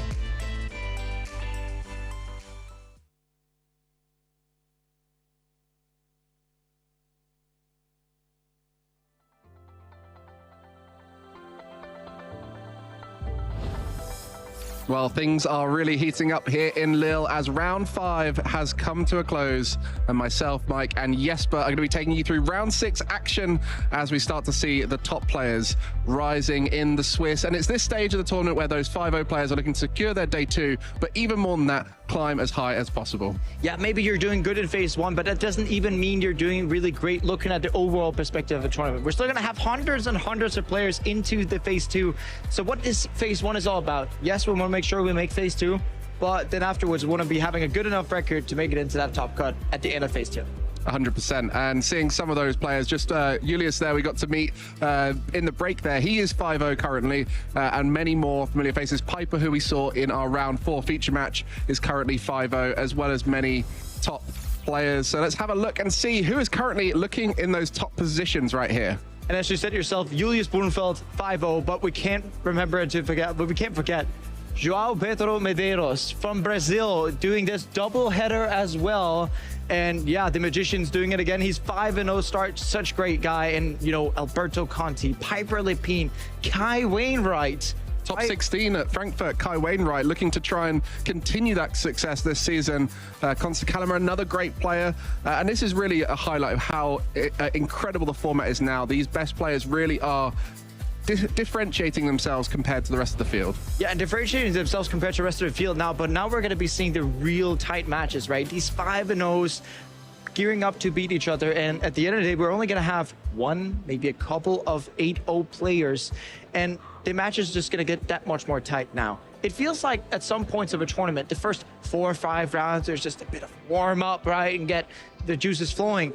And then we're going to be seeing the real matches where everything's going to come down to these very tight micro decisions, these very tight ends of the matchup where, as we saw last time, maybe that these players are, you know, turning some situations that we think wasn't possible. For sure. And we'll see which of those players can make it. Over 2,000 Masters here at Lille, the largest it's ever been in France. And it's safe to say the competition is wide. There are so many different decks here in Lille that are performing well. And I think it's fair to say that the deck going into this tournament that everyone was excited about was that Mega Absol EX combined with Mega Kangaskhan EX. Yes, but you played it over in Milwaukee. It was a surprise deck out there. But this event, it's almost got a target on its back and has been kind of worrying for those players who wanted to pilot it coming into this tournament. It has been the surprise of last time, but we ended up in a situation where now it's renowned in the metagame. People have practiced against it. That's also why we often see decks that splurge forward and then they somehow fall down a little bit again before they go back and forth. We've seen a lot with Charizard Pidgeot, where the deck has been having great success, fell down, and then when people weren't expecting it that much, rose up again. We will see that constantly with a deck like Mega Absol Kangaskhan, because at some point, if it doesn't get played enough and it's not hyped enough, then people will be like, nah, I'll drop my Okie Dokie for a Cornerstone counter and all these kinds of things. So it's going to go see it's up and down in the Mega Evolutions format. It's just a wait to see. I'm sure the deck will have great success at some point. This time, probably not. Well, let's see how it faces off against popular decks here in the Mega format. And it was against Charizard EX that it had an astonishing win rate, the winning archetype from Milwaukee, but it was unable to beat it in those important moments. Talk us through what you see here, Jesper. Yeah, what I saw was also the feeling I had in Milwaukee. What I saw was Mega Absol Kangaskhan, not really actually playing Mega Absol Kangaskhan versus Charizard. You were playing double Cornerstone Munkidori in that matchup. Jackson did end up beating Tord Redcliffe in the top 8. Jackson piloting the Charizard Pidgeot. There are a lot of techs that Charizard Pidgeot can bring into the limelight, which can, you know, swing the matchup a lot. Ho-Oh can take a one-hit knockout onto Cornerstone Ogerpon with Dusknoir or Dusclops included, which is one of these, you know, sort of silver bullets when it comes to the matchup, right? But it all depends on what does Charizard bring in the deck. Is it able to counteract the Cornerstone, or is Cornerstone just going to be able to run away with the game?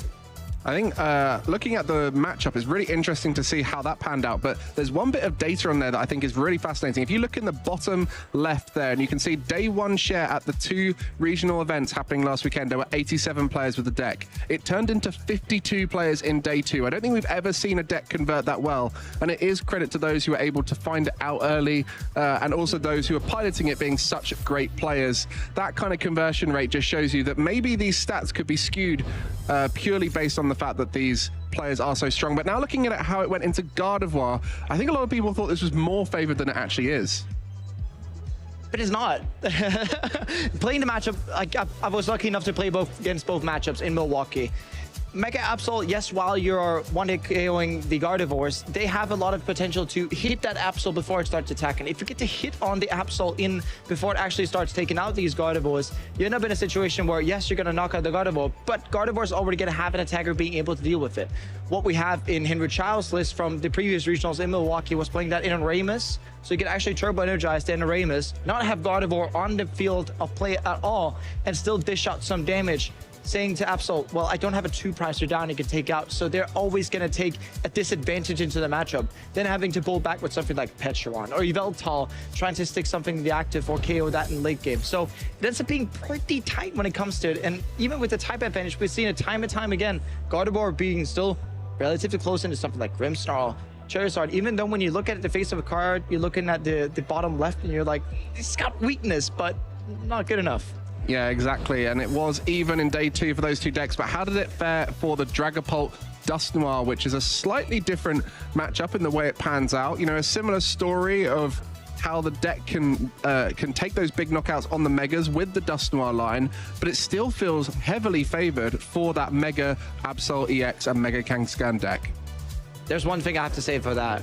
Damp. It went out damp in that matchup. You get the Psyduck out, the Dusknoir's almost put out of play. You attach a mist energy to it, Dragapult can't touch it on the bench. So we end up with a position where Dragapult's initially just dealing 260 a turn, but then Monkey Dory pushing that damage counters over, and the hard work you have to put into creating a Dragapult, the extra 2 energies, just double Monkey Dory, terminal period, and boom, it's off the floor. Or even just sponging some hits with Kangaskhan, being able to draw cards every single turn, and then, oh, you hit into it, I'll penny it. Yeah, amazing matchup. We got to see that on the stream multiple times, and it was a fascinating one to watch. Thanks to that Psyduck, the little duck that could, that blocked all of those cursed blasts, and that was an interesting adaptation in the format that we had to look out for at this event. Mega Pokemon are the key new addition. Lily's Determination, an amazing card to increase consistency, but do you include Psyduck or not is a question lots of people are going to be asking, because Dragapult Dusknoir in our previous European event in Frankfurt was the most popular deck, and with the format not changing too much, that Psyduck has really been a big factor to pushing that archetype out of contention. We had it back in the day with Mew VMAX. We had Mychina, we had Drapion, and we have Spiritomb to block it. Still, Mew VMAX saw a lot of success, even with these cards in format. It does feel like Dusknoir has kind of these hate cards on it, now with Psyduck, just as Mew VMAX had back in the day. But all these free cards I mentioned with the Mychina, with the Drapion, with the Spiritomb, all of them went up and down in play depending on success. So you just had to hit and play Mew VMAX on the down period of that. Yeah, exactly. Find the right moment. Many decks at this event will be trying to find that right moment. We saw Piper earlier with N Zoroark EX, and that's very much a deck that found its right moment in the first regional in North America over with Liam Halliburton winning with it. And that was a deck that no one thought could ever come back into the format. And suddenly at Worlds in the first regional in North America, it was able to do so. And it's thanks to that matchup into Gardevoir. And I think our round 6 pairing should be getting ready for you shortly. This is an important stage of the tournament, as 5 wins and any more points on top of that, you'll be making your way into phase 2 of the competition. Today we have 8 rounds of phase 1, followed by the first round of phase 2 at the end of the day. So you'll be having 6 streamed rounds of the possible 9 here on the broadcast. We'll be taking you through all the action. Yes, for myself, Shay, and Joe. I'm going to ask you before we carry on, you know, what's your opinion on the outfits we've got today? You know, as the the neutral bystander. We've got 2 Giovannis and an Alder with Joe and Shay. I'm sure you guys at home got to catch them out earlier on.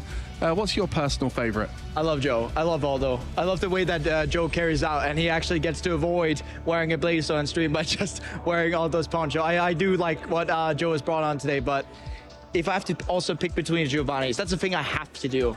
You went for the OG Giovanni, yes? Yes. But on the contrary to you, Shay actually caught Persian. He did, and he got the Persian in the pocket. And speaking of Pokemon, spooky Pokemon, Persian sometimes associated with the spooky season. But as this is our event before Halloween, he thought it would be a great opportunity for us to check out some spooky Pokemon stories.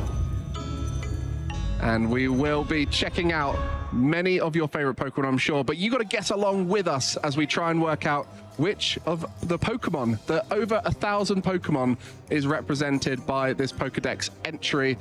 Starting off with our first one here, Jesper. We didn't do so well earlier on. We're going to try our best this time. Its shell is overflowing with its heightened otherworldly energy. The ectoplasm serves as protection to the Pokemon's core spirit. Wow, there's some big words in there, I think. Yeah. Start things off. You guys in chat better be getting involved. Have you got any first thoughts looking at that, Jesper? I have the thought that with a lot of these big boy words, it's going to be a newer Pokemon. Well, you reckon they're the lexicon of the Pokedex entries has got better as the years have gone on? Yeah, I reckon so. Ectoplasm makes me feel ghost type. Yeah, ectoplasm equals ghost, almost. Yeah. Yeah, and so it's going to be a shell. Like, what's the shell? I actually lost to maybe something like a Gorgeist. That's a good one. Or a Pumpkaboo, because the pumpkin's kind of the shell. Yeah, you're right. Actually, I don't know. Yeah, but I think it Gorgeist actually gives off that vibe. Yeah, and then it qualifies technically as a newer Pokemon. So. Yeah. Should we go with Gorgeist? Yes, go on. It definitely would be more about the size of it. Oh no, it's Cursula. Yeah, that's a fair one. Yeah, I mean the shell. I don't know.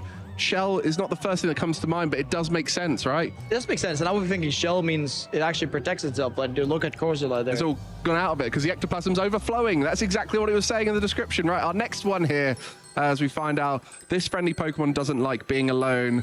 Pay it even the slightest bit of attention, and it will follow you forever. Oh, so a very friendly Pokemon. It feels a bit like a Mimikyu. Because that's Mimikyu puts on the Pikachu disguise to try and make friends. Oh yeah, and like try to be Pikachu because Pikachu is nice, and then you can follow along with you. Yeah. Mimikyu that up. Should we just go with? Should we just lock in Mimikyu straight away and not think about any other Pokemon? We're going with Mimikyu.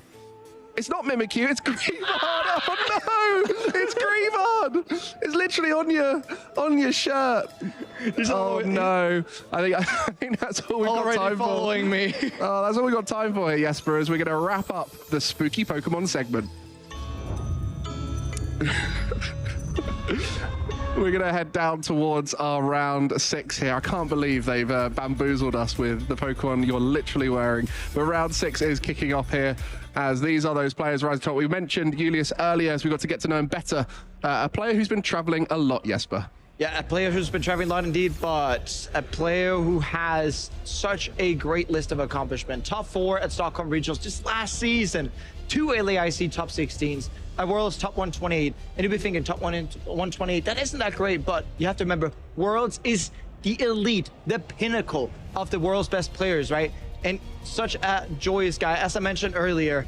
But like, if you want to look at Julius, you always see that really big smile and that friendliness. But going on to Alberto Conti, does he even need introduction, Mike? Well, I was going to say Julius is due a win, and I think before him, someone like Alberto Conti that everyone was talking about. This guy is due a tournament win, and it was Gdansk last season where he finally got it, and a great performance at such an amazing 2025 season, and looking to try and make it another great one here in 2026. Certainly starting 5-0 is going to help you in terms of getting that second regional championships win. But then again, when we're looking at players like Alberto, like Julius, we're going to have such a fire of a match. But Alberto, known for playing Dragapult. Julius is typically playing whatever is run of the mill, but like this season has been concentrating a lot of his effords into Gardevoir. I remember I traveled with him to Pittsburgh actually, and he was like, yeah, I'm just going to play Gardevoir because that's what feels the best. As they put their prize cards out, it looks like you might have called it exactly right there. Both the players playing the decks they are familiar with the most. So we're going to be having a strong matchup here, as this is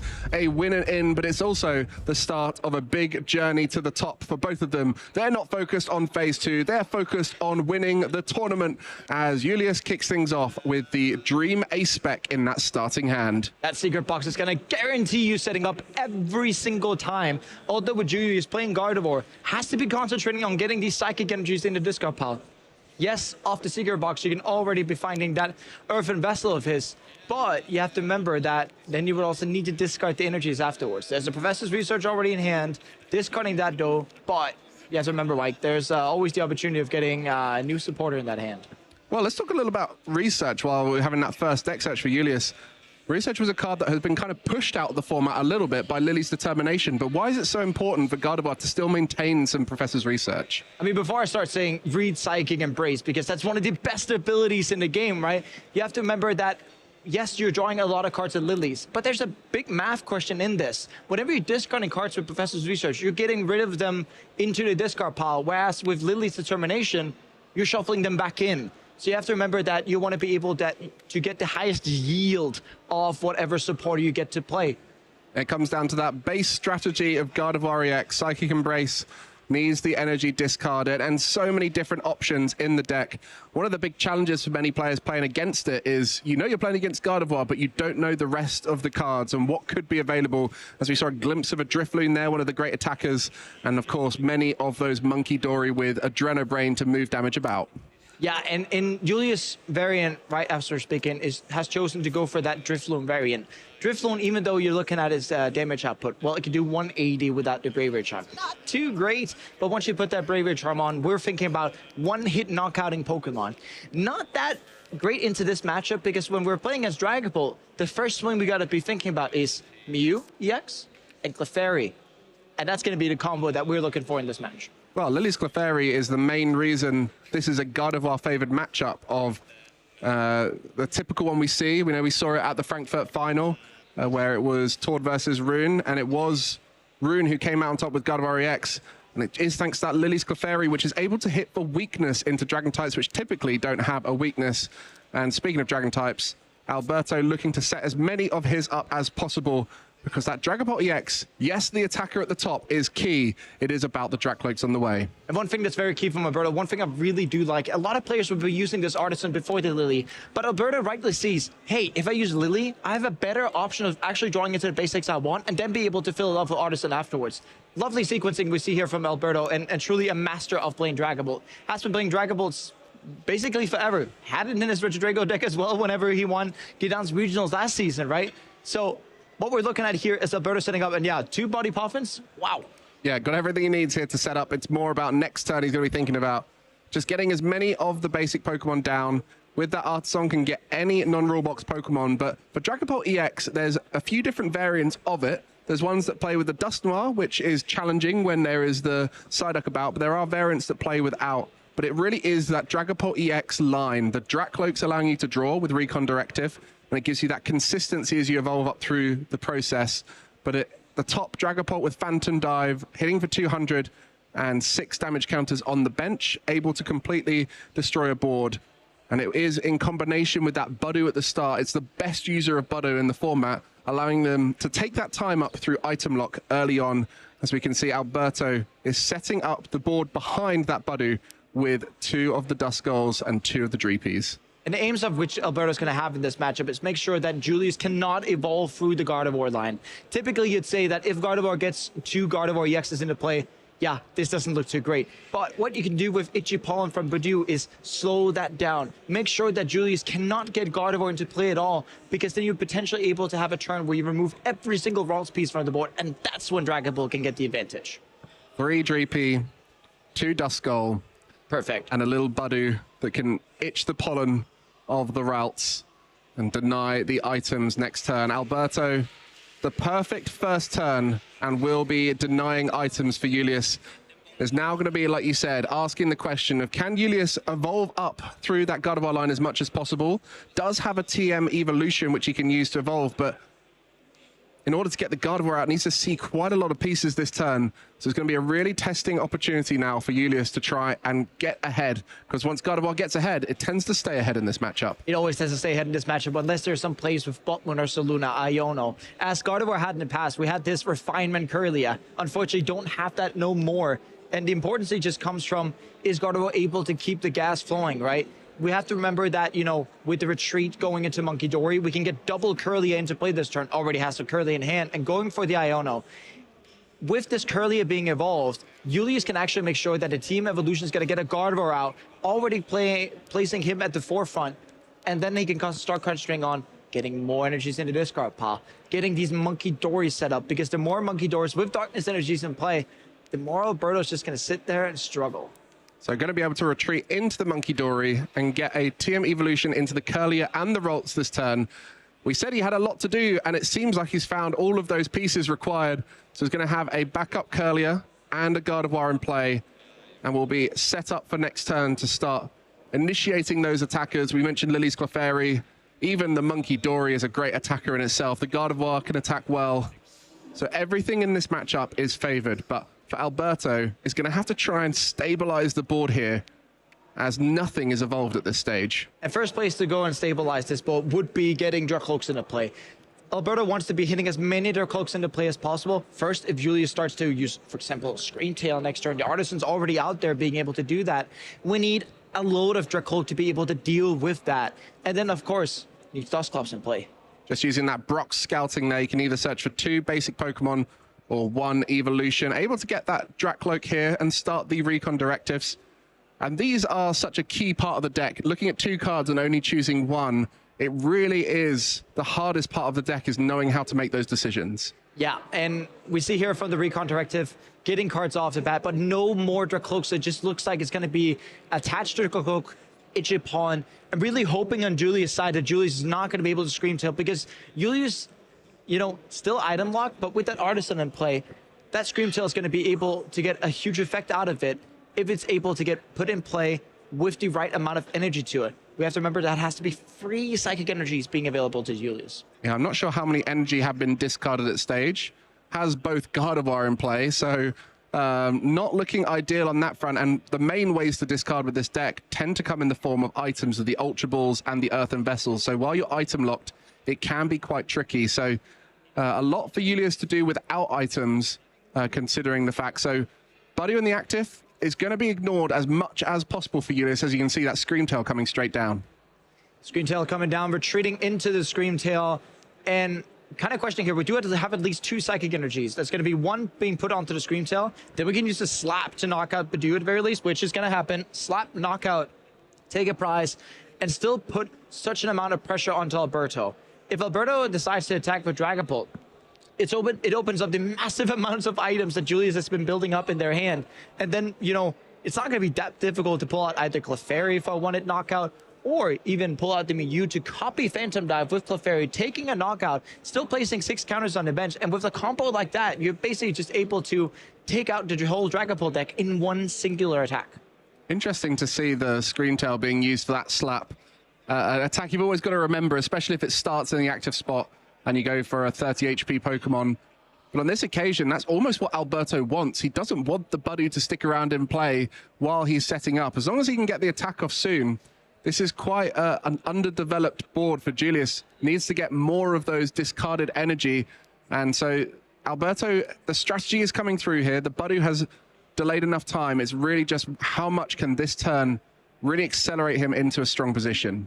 It really does depend on whether or not Alberto's literally going to be able to explode all the evolutions down on board. Wants 2 extra cloaks. We want some backup.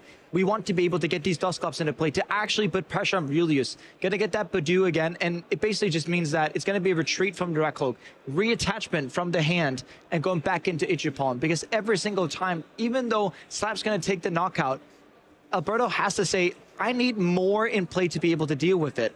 But still getting that Badoo down, could still go for the Phantom Dive, but here the Phantom Dive would only get a knockout on the Scream Tail, going for Lily. But getting a knockout on just Scream Tail is not going to help out.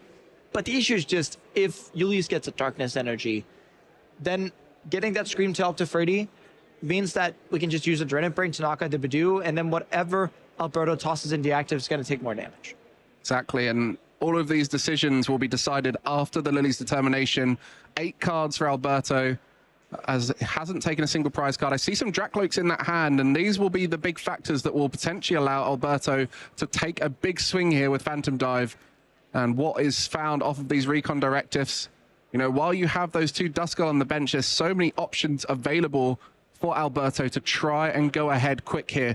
But with both Gardevoir in play, that was such a key part of Julius's last turn, was evolving the second Gardevoir, as it really protects him for any kind of board wipe shenanigans that Alberto tries to do. Yeah, had Julius not hit the second Gardevoir, a board wipe situation that could be happening as soon as next turn potentially would have been Dusknoir onto Gardevoir, counter catcher that up, Dusclops onto the bench, then Kirlia, you'll be able to take out both, but not in this situation. Julius has at the very least protected against that, and what Julius is looking at now is that if you get to remove these Dusclops, these Dusknoir, those are the pieces that would let Alberto potentially being able to pull back into this game. If Julius can then stop that, that's when we see the advantage start happening. Yeah, a very different scenario here to the previous matchup we saw like this of Rune versus Tord. It was an amazing final in Frankfurt, but in that situation, Tord was playing 4 rare candy. In this situation, Alberto plays 0. So he was going to struggle to accelerate his board state into those fully evolved Pokemon like Dragapult and Dusknoir super fast. So he's going to have to rely now on the item lock and the tool lock from Jamming Tower and Badoo to win a few more turns back so he can set up that super powerful, aggressive board. Yeah, right here we're looking at Julius trying to decipher what he wants to go for. The Screamtail could potentially like take out the Dusclops. I'm not hitting that at all because it just takes away so much power from Alberto's board.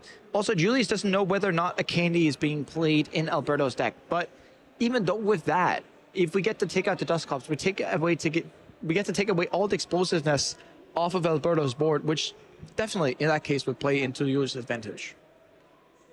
Could be a huge opportunity to remove that Dusclops. As you mentioned, the best play sometimes is the obvious play for these top players, as there's a reason we target those Dusclops and Dusknoirs on the bench. Screamtail will be the MVP at the start of this game for Julius, as Gardevoir's purely supporting from the backbench, as we see the Roaring Screams taking massive knockouts. There is a way for Julius to win next turn, actually. If Alberto goes and uses Phantom Dive, what Julius can do is get a second 2 Monkey Dories in play. Had we had a Darkness Energy in play, there could have been a situation where Phantom Dive could be taking 3 prizes plus Monkey Dory moving 32 Badoo. But it all depends on whether or not this Duskull on the bench is actually being able to get evolved. Otherwise, yes, we could see Phantom Dive taking out the Duskull and then Monkey Dory taking out the Badoo. Yeah, an amazing recognition there of how powerful that Mew EX in combination can be. But one thing that is key at this stage is a lack of energy in Julius's discard pile, and that means that Gardevoir EX could very well get stuck in the active spot. And Iono from Alberto, 6 cards for him, 4 for his opponent Julius. And this is really the key to Dragapult, is using all of your tools and tricks to try and sneak ahead, whether it's item lock, whether it's tool lock, or whether it's disruption. At this stage, disruption seems to be the route Alberto's gone down. And disruption is very much needed here. Julius fortunately drew a Lily of the last card of that Iono, being able to do something extra, but not a lot of psychic energies. No out to be discarding psychic energies, which means that Alberto can start placing these damage counters on board. And if Alberto gets a turn or two and be able to, really reel in that advantage, that's when, we can make both Gardevoirs disappear. The Mew and Gardevoir disappear. And here we go. The first big attack from Alberto. We'll be using Phantom Dive into the active Gardevoir, and does have those damage counters. Won't be wanting to take out that Screamtail because that would give energy up to Julius. So now is going to look to set up a board as 200 damage on the active, plus the 10 from before. And where will these 6 damage counters go? Just making those decisions. Looks to be a little bit on the monkey. Oh, a little bit more on the monkey, and all of it on the monkey. There is going to be 7 damage counters there, and now Julius has to find a way to retrieve 1 attachment, but we'll need to find a way to discard a second Psychic Energy this turn. Absolutely, all you would need is either Ultra Ball Psychic, Vessel plus Ultra Ball, or Ultra Ball plus Psychic. I mean, I'm saying all you would need as if it was easy. It's not. You're only drawing 6 cards off it, and you already have 4 of these Psychic Energies left in the deck. So if you need to be drawing one, you would need to hit one of the last 3. And when I say last 3, I actually mean last 2 because there's already a Psychic Energy prized. Well, the hand has an Ultra Ball. There is no Psychic Energy there. And I think that's kind of energy. That's going to be proof that Alberto has found a wonderful line here, has disrupted Julius out of attacking again. As we mentioned, Gardevoir, when it gets ahead, it tends to stay ahead. But part of that requirement is having all of the energy you need in the discard pile. And at this stage, there are 0 in the discard pile, 4 in play. I see a way for which Alberto can win next turn. Evolve into Dusknoir. Curse Blast the active, take 2 prizes. Then you can Gust up the Mew. Then the Phantom Dive would take 2 more prizes, that's 4. Then Screamtail has 40 more HP, so does Monkey. If we can get 20 more damage down on the board, it means that if we get Hawlucha in that case, then Alberto actually would be able to win this specific turn. Well, let's see if that is possible at this stage, as there is a lot that is required, but one thing's for sure, Dusknoir tends to find a lot in its turns with those Recon Directives. So there's the first piece of the puzzle, the Dusknoir there. And the prize cards will be something that could help along the journey as Alberto looks to try and start drawing now. Recon Directives, which will help make those decisions throughout. You don't want to start forcing yourself down a line without the cards you need. There is a way to win this turn. Can Alberto do it? It seems impossible. 6 prize cards. As he draws, it looks like it might not be possible, but let us see how Alberto navigates. Hawlucha here, Mike, and you know, that's actually all we need. There's a counter catcher to be able to take up that Mew.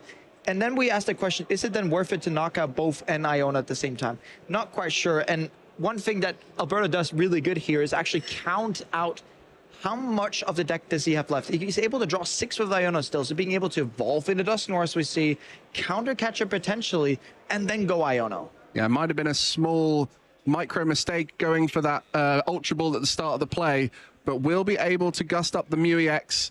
We'll be able to get in a really strong position. And if you see it on the other side of this Iono, it could be huge. Ultra Ball or Hawlucha, Mike. Ultra Ball or Hawlucha, and then we have the game. Such beautiful math done by Alberto here, and that's all we see. That's all we're looking for. And it looks like he's going to be going for it here as the Dusknoir takes out the Gardevoir on the bench, and that's going to be 2 prize cards for Alberto.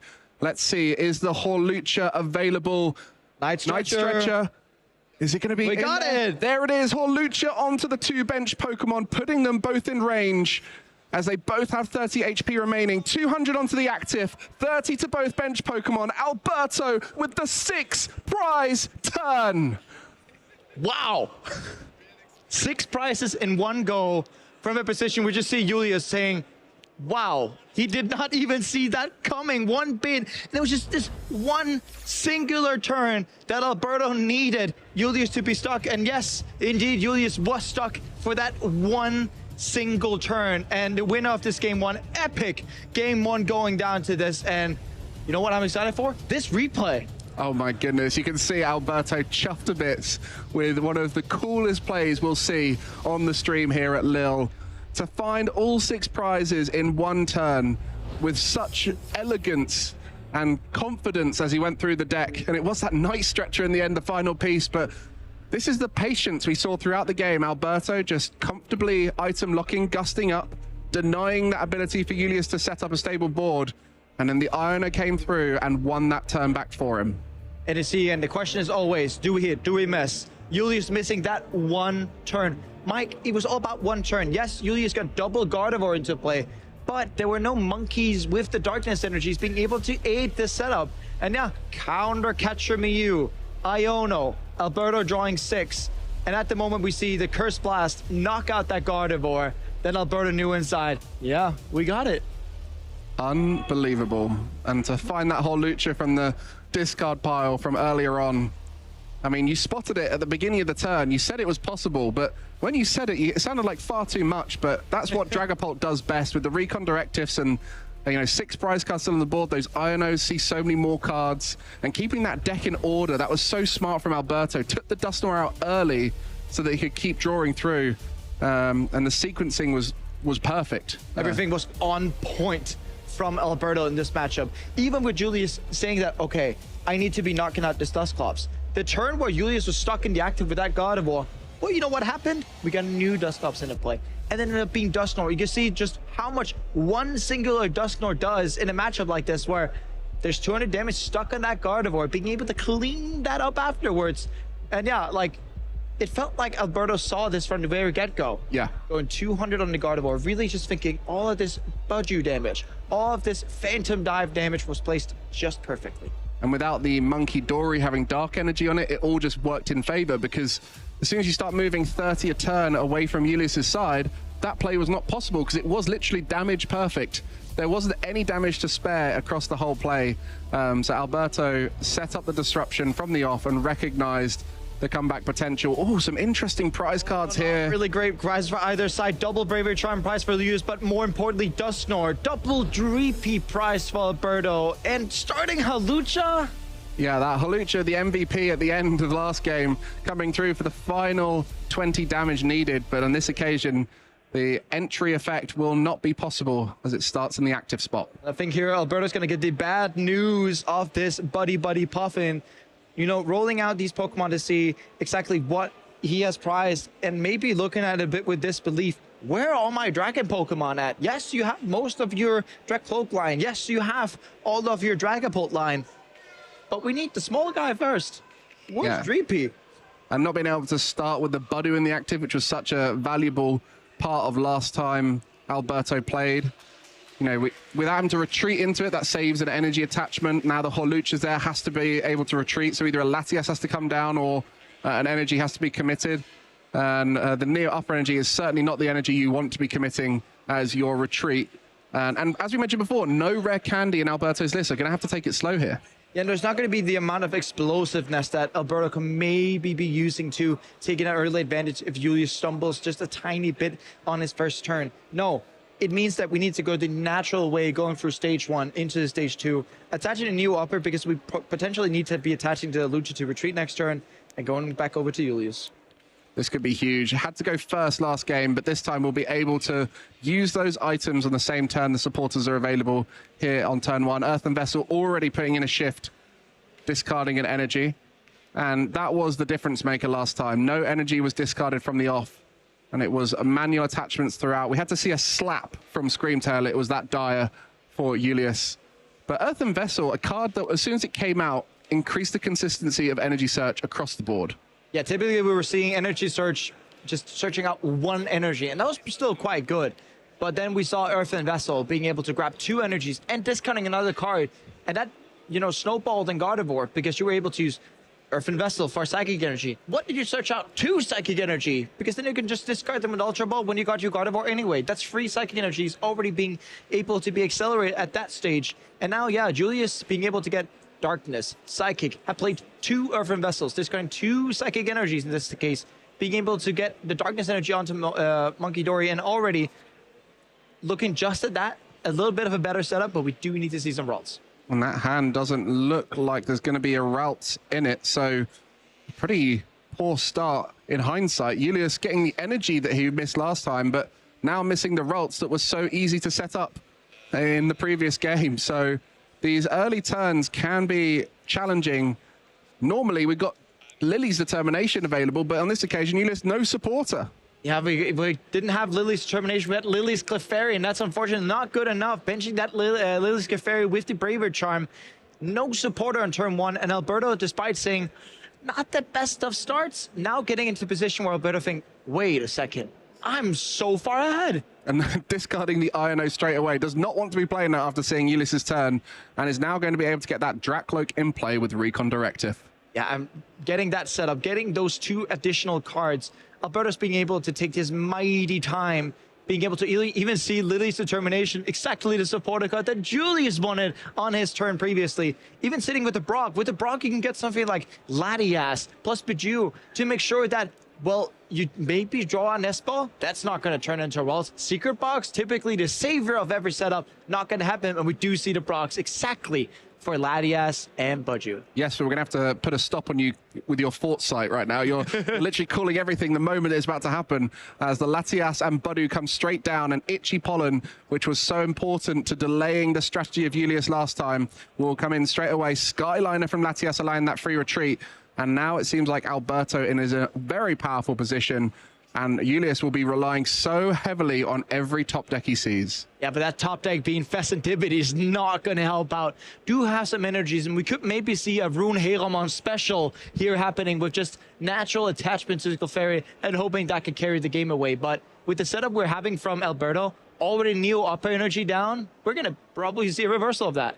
Well, both of these Pokemon in play require 2 energy attachments to attack. So the Monkey Dory could be using that Mind Bend into the Buddu, but actually Julius looking to try and set up the Lily's Clefairy, as that will be able to knock out a Dragapult should it come in play. Yeah, and it just means that Alberto would need to pull a combo. Well, Alberto wants to be sitting and using Buddu for as long as possible to set up the most mighty board that he can. That's obvious for us. But one thing that you can do as a combo, thinking Jamming Tower, Boss's Orders, and then that Lily's Clefairy, despite having that Bravery Charm, is just going to go ahead and get knocked out. Lily's Determination, 8 cards for Alberto here. That Bravery Charm on the Lily's Clefairy, not available. Julius, after having one of the craziest comebacks played against him from Alberto in game 1, 6 prize turn out of nowhere, is now going to be looking at the toughest start possible and not really get anything going here. No Ralts, no supporters, very little going on. And with this Buddy Puffin, you can go ahead and get Duskull. Next turn, you can actually even be staring at Alberto finishing up the game unless Julius benches another Pokemon. When you evolve this into a Dusclops, you can use the Curse Blast onto the Monkey Dory, dealing 50 damage. With the Jamming Tower in play, there's no Bravery Charm. And then you can go ahead, Counter Catcher, Boss, Phantom Dive, knocking out Clefairy, and then placing the last 6 damage counters, which is exactly what Monkey Dory would have left in that case. Foresight from Jesper again. I think this is one of those examples of why you do not give Dragapult time to set up. The Buddu and the Jamming Tower are there to try and allow it to set up. But when you're also having a tough time with the cards you're drawing, Julius is really struggling to get going anyway without the Buddu, without the Jamming Tower, which I don't even think are affecting his hand right now. And the more Dracloaks Alberto gets to see, the stronger that hand gets, as every card he puts in his hand is one he's chosen to be there. And it looks like another turn of Itchy Pollen. The top deck now for Julius to get out of it has to be strong. It's an Ultra Ball, which cannot be used under the conditions of the Buddu. And it's going to be that Monkey Dory in the active, able to attack. But is it all too late? I think it's all too late with exactly that top deck. Typically, you know, if you want to succeed in a Pokemon trading card game, what is the most important? Making sure your opponent's not being able to play the game. In this case, that's what Julius is not being able to do. Getting that Ultra Ball, typically, picture perfect to get. But then you look at it, oh, there's no items. Well, able to bench that Screamtail, so can't be board wiped next turn per se, but will be in a strong position to start going ahead in this game. Still no Ralts in play for Julius, and that just means everything is going Alberto's way at this stage. The Counter Catcher now in hand, even more so, able to really gust down any targets on the bench. Now we just need to see Dragapult EX surfacing. We already, as you said, have that Counter Catcher. If we're able to just see Dragapult EX hitting the board, Counter Catcher Clefairy, even without using Dusclops, it's still so ever powerful because you're able just to put so much pressure on. There's still no Ralts in play, so actually keeping back double Duskull in this case would mean that we can just wait with the board wipe until next turn. And there's that Dragapult with the energy attachment on to the Dracloak.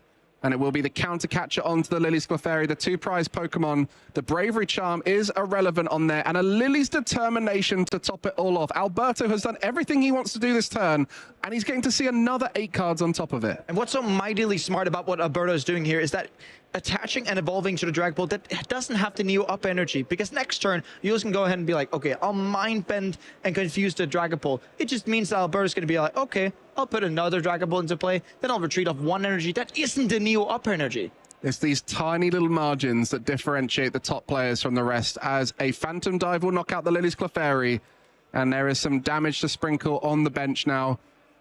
For Julius, it's going to be that Monkey Dory that has 6 damage on it, and the Mind Bend is the only option here of value. And as you mentioned, Alberto saw ahead to that and is prepared. We do have the Ralts being grabbed off the prize cards last time for Julius. We do have Fescentipity being able to draw free cards and the Ultra Ball being able to fetch more Pokemon. But when you're staring down the barrel of a Dragapult DX, even if so, Julius decides to, I want to go ahead and bench double Ralts. Julius actually has to bench almost triple Ralts to be able to make sure that not all of them are going to be KO'd. And then we might be asking the question, that probably would be too much. Yeah, there's a lot for Julius to think about at this stage. When you're looking at a Dragapult fully set up, there's so much damage that can come into play all at once, whether it's from that Dusknoir line or whether it's from the Dragapult itself sprinkling damage about. The Munkidori able to move some damage about with that Adrenabrain, but it's not going to be on the same levels of what Alberto is able to produce next turn. It's important to note, though, he only has one Dusknoir, and that is in his prize cards. So we'll be limited to just Dusclops at this stage. Yeah, and just limited Dusclops might sound bad, but then again, Julius going for Artisan, trying to get all these setup Pokemon to play, but I'm going to be asking the question, and being maybe a tad pessimistic with this, Mike, but the way I'm looking at it is that, yes, you need at least double Ralts down, but that will be targeted down instantaneously from Alberto. So getting to pull this back, it's not, I don't see that. Yeah, I mean, you're right to see this being a terrible position. We saw the previous game how much Dragapult could do in one turn. And on this occasion, without even the Gardevoirs in play, they're so much more vulnerable in their base form of Ralts or Curlier. So this is going to be an awful lot for Julius to even do to try and stabilize the board. I think you're right. There would have to be 3 Ralts in play, but even then, you're giving Alberto a turn to try and swing and take as much out as possible and get as close to winning the game as is feasible. And potentially even with benching, you know, triple Ralts, you could be seeing a turn where Alberto can draw, you know, the last 4 prizes all in one go. You'd be seeing you potentially, you know, Dusknoir plus Dusclops plus Halucha would be able to take out, you know, Fescentipity into 2 Raltses, and then, you know, it'd all be over anyway. So if Alberto can fetch out the right cards, like Boss, Halucha, Dusknoir, Dusclops, then we're still looking at whatever Julius does this turn that doesn't have anything to do with major disruption. It's going to end up in naught. And I think he knows right now that he's going to have to pull out a Wonder Line to try and even get ahead. And I think this is something everyone watching at home has probably told themselves, that Gardevoir is incredibly favored in the matchup, which it's definitely favored. But when you're watching Alberto navigate it here, you can tell there is many a line that the Dragapult players can take to try and win the game. And on this occasion, Julius is trying to find everything possible to get that board set up, and will be relying heavily on this Mind Bend to disrupt Alberto out of going ahead. But we do have to remember that, you know, exactly with the promoting of the right Dragapult, Alberto has not left himself vulnerable to this, exactly. And yeah, restart, drawing some cards up. But, you know, these 3 cards still need to get summoned. There's an Iono at the last card, so may be able to disrupt this massive hand of Alberto's. But then again, with like Ultra Balls for the Dusknoirs being in there already, the Dragapults, maybe the Mind Bend is able to carry a little bit. And if that just gives 1 turn, then we may be able to see that comeback of Julius. Yeah, and Alberto didn't evolve the Dracloak on the bench up last turn, so we'll need to find some pieces to guarantee a strong turn next turn. Potentially might even just need a singular energy, which is in hand. So there's certainly interesting lines for us to focus on as we go into the next turn. Cards to be drawn as well. And this is what we love about the TCG right now. 2 of our strongest European players battling it out back and forth. Just when you think one player is really racing ahead, the other able to find an interesting route back in, as Adrenabrain will be used here to move 3 damage. Where do you think that's going to go, Foresight, Jesper? I would say Dracloak. In this case, you would either put it on a Dracloak or Duskull, because the Duskull will be evolving into 90 HP Pokemon anyway. But in this case, it's hard to put the right spot, because everywhere you put it, it will feel like it doesn't even matter. And it's all up to what Alberto gets into their hand anyways this turn to make sure that this game is not going to go too far away. Alberto does play Munkidori of his own, so you can get that down after having used the Dusclops. That's already a way to, you know, reuse that damage you were put in. But yeah, Dracloak. Alberto, in theory, could win this turn. Has been disrupted, so a lot to ask of him at this stage. But it would be possible, having that Mew EX on board now, and both the Ralts in range, 2 Dusclops available. There's always these crazy routes to victory, and we'll be looking to do that retreat straight away into the Dusclops, which allows for the singular energy in hand to reset that Dragapult's Confusion. A great use case of that Curse Blast. And Curse Blasting, and you see the Luminous Energy, being able to retreat and essentially use that as a way to reset the Confusion. Yes, you Curse Blast, you give a prize to Julius, put 5 damage counters on that Ralts, being able to reattach a Luminous Energy, which Alberto already has in hand. And I'm looking at, it's either a Turo that's in hand, or, oh, there's a boss. We can get rid of both Ralts! Wow, that's a pretty spicy turn. Able to take out both Ralts, going for the safer route, not trying to force anything crazy. We'll just take out the Gardevoir line, denying it from ever coming into play. And you mentioned at the beginning of this best of 3, if Dragapult is able to deny the Gardevoir EX, it's going to be possible. And this is exactly why, Jesper. I mean, foresight again, right? But looking at it this way, when you're putting the damage counters down like this, you're also making sure that that singular Monkey Dory is not going to be able to get anything out of it, right? Yes, Julius is going to be able to move 30 damage counters. That's not going to take out the Halucha because you would need double Monkey Dory to do that. But if the Halucha is getting taken out, Alberto actually wants that to happen because then the Night Stretcher is going to be live just like last game. Wow. You can see the challenge for Julius. When you mentioned maybe needs to get 3 Ralts down, that is exactly why, but also needs to draw cards, and that's why Mew EX came down. So the turn from Julius made sense, but with Dragapult, there's always so many powerful cards that can be drawn off of a 4-card, 5-card hand, plus the Recon Directive. And exactly that happened. Alberto only needed an energy and a boss's orders to pull that turn off. Exactly, and you know, boss's orders fantastic, and it was fantastic foresight from Alberto to see, hey, I can just retreat, use the Luminous Energy, and then reset myself with Curse Blast. Something we would only see in the thoughts of the best players that we have, thinking about these tiny, tiny ways to, even though they have an advantage, play this exactly as to what they want to. Well, I'm sure Julius is now having to re-establish something in his mind, but he's going to have to find an unusual, unorthodox route here. Does have that ability to mind bend once again, so he might even just pull off the same strategy, this time with a stronger Iono if it's possible.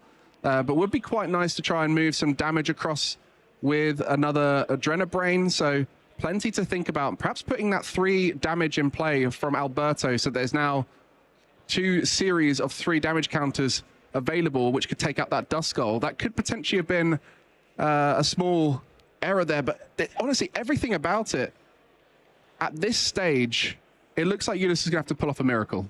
It does look like it, but it certainly is possible. Although, I do see in Julius Sanders Ralts plus Bravery Charm. That could protect it off the bench. That will leave it out of the way of Dusclops plus Phantom Dive knockout range. That's great. But what you're looking at is if Alberto just finds a boss's orders or a way to gust, which only in this case would be boss's orders, that Mew could get knocked out. Unfortunately, with Alberto not playing Red Candy, we're not going to be able to Phantom Dive knock out that. But we do see that with Mew getting Bravery Charm, so we can just use the Adrenabrain from the Serendipity and get that out of range. But if we don't put it to the Ralts, it means that we can just still deny Gardevoir. And then Yuli's going to end up be playing Monkey Dory with support. Yeah, this is fascinating to watch. Oh, there's a secret box and an Iono. You know, Alberto with 2 prize cards remaining could be heavily disrupted at this stage. And you can see some confidence in Julius. And this is the beauty of the current deck we're watching in play. Gardevoir, the best deck in format. It finds a way. Even when its back's against the wall, there are options available. And with both Monkey Dory on board, we'll be able to move lots of damage. And now with that secret box, we'll be able to set up so much here in this endgame. You know, Mike, this board would have looked perfect if there just was a Gardevoir EX in play. If there was just a Gardevoir EX in play this very turn, you could easily have made that combat with Iono. But yeah, we're looking at it from the side of things where it isn't. And we need to mind bend this turn. And the worst part about it is that you have 1 Monkey Dory. You can't even stop the knockout on Serendipity, because if you don't do that, there's going to be placed 60 damage onto the Scream Tail and knock out a Monkey Dory in the active if we go mind bend and then get to reset it once again. Wow. And I'm sure everyone at home is wondering what Julius's mind has come up with here. Having a great season so far, traveling over to North America for many events, and is currently 5-0 here in Lille of round 6. Unfortunately for him, he's on the back foot here of round 6, so he's looking like he might struggle to make a comeback here, because it would have to be 2 game wins, let alone just tying. Looks to be a real challenge for him. On the other side, Alberto, our Gdansk regional champion last year, looking to try and make a second regional victory, and is doing so in great fashion on the feature match as the technical machine evolution comes down and the INO that was so very needed this turn put into play. It has to bear fruit this turn, the Iona. It really does have to bear all the fruit and give nothing to Alberto for this to happen. But then again, this is one of the, most popular alliance that Gardevoir go for, is that you go Iono, Mind Bend, cross your fingers, say, let's make this work. And with only one Dragapult EX in play, that Mind Bend will be effective at denying an attack potentially next turn. There is always the chance of a coin flip and a heads coming through. And I'd love to see what those two cards are for Alberto, because that would really show us what's going to happen next. What does Alberto need next turn to be able to really start swinging and taking this next turn? I see already Dragapult off the side of Alberto, which means that if Alberto gets a boss's orders, that will be game over on the Festendipity. So that will be number one of what we need. The Duskull is gone, which means that on the other hand, we could also get Turo plus Dragapult DX, meaning that we can take out the Ralts on the bench. And now we do need that because the boss is not going to be enough. So we need a Professor Turo scenario plus a Dragapult DX being able to reset that Halucha to put 10 damage counters on the Ralts and take out both. Well, what's that? Is that Lily's Determination? It is. So potentially able to get some more cards, but that Dracloak will be used first, maybe to get that Recon Directive. And the Dragapult is huge here because it does mean a free reset of the active attacker with the bench one with the Neo Upper Energy. Mike, actually, what I'm seeing here, if Julius can pull out Rare Candy, Gardevoir next turn, have this Monkey Dory or anything else on the board knocked out, place down Clefairy, Julius can actually take the last 3 prize cards next turn. So yes, we've been counting Julius out the entirety of this game, but you know what? Slowly and steadily, if this Mind Bend actually works out, if it actually pulls back a turn, then Alberto could win. Amazing, crazy scenario we're seeing here. Imagine your final prize card being taken after getting your first Rare Candy. I think, what was that off of the Recon Directive? That could have been huge. He's going to be Artisoning now at this stage. Monkey Dory does have the Luminous Energy. Will be able to move that damage across onto the Mew, able to retreat into the Dragapult EX, and I believe off that Recon Directive, there it is, the boss's orders into the Mew EX. In the final moment, Alberto able to find it and takes it the win, 2-0 in round 6. Didn't even need the boss's order. Could have just replaced the 30 damage counters onto the Ralts, taking out Monkey Dory and Ralts, but hey, we got the boss anyway. We don't need that. And we're looking at that, Alberto, in an unfavored matchup, takes it. What an amazing scenario. Actually had it in hand off the Iono, having Dragapult plus Luminous Energy with that Artisan in play. How unfortunate for Julius to try Iono Disrupt, and Alberto found it the whole way, but it was in that game 1 where we saw the craziest of comebacks.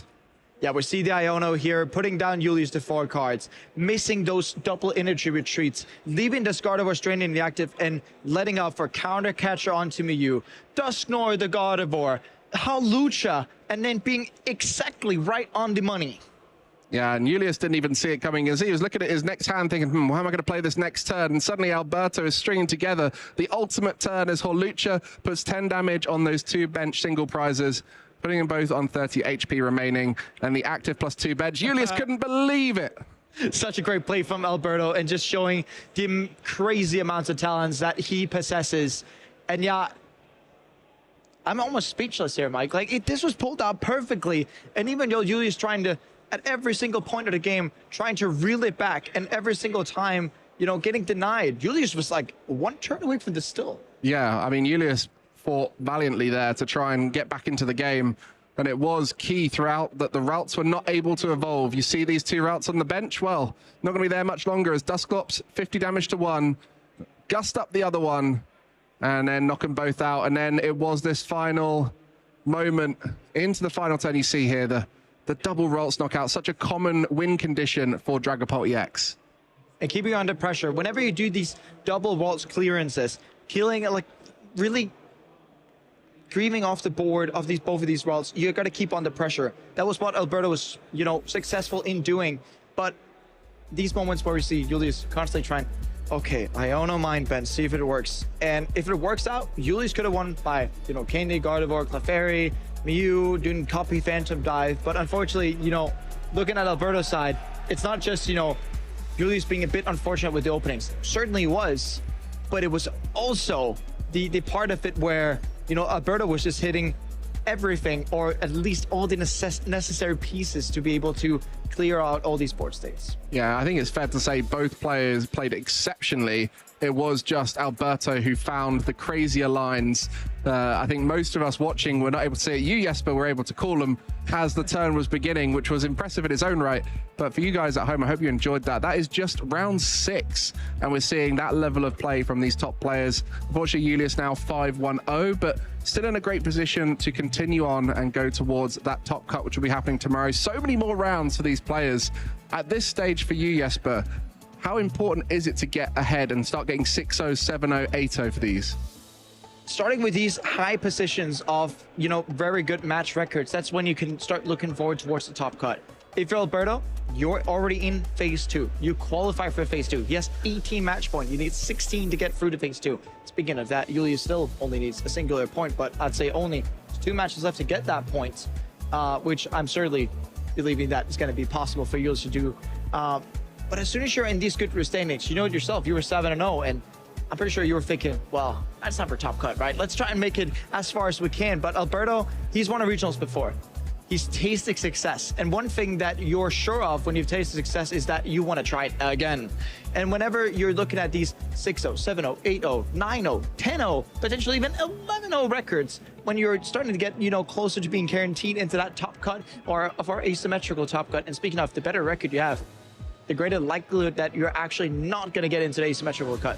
Yeah, exactly. And I'm sure that'll be on Alberto's mind. But for now, he's just going to focus on his next round. And I'm sure we'll find out a little bit more from him as he's with Joe, over in the couch area. Thanks, Giovanni. Yep, I'm here with our flawless record right now with Alberto. It's not the first time I've said that with you on the sofa, but you're having another fantastic run here in Lille with Dragapult in a really tricky matchup. We have to talk about that game number 1 because you sculpted an amazing situation. Yeah. Was that always going on in your head when you were seeing the math come together? Is that how you approach Gardevoir?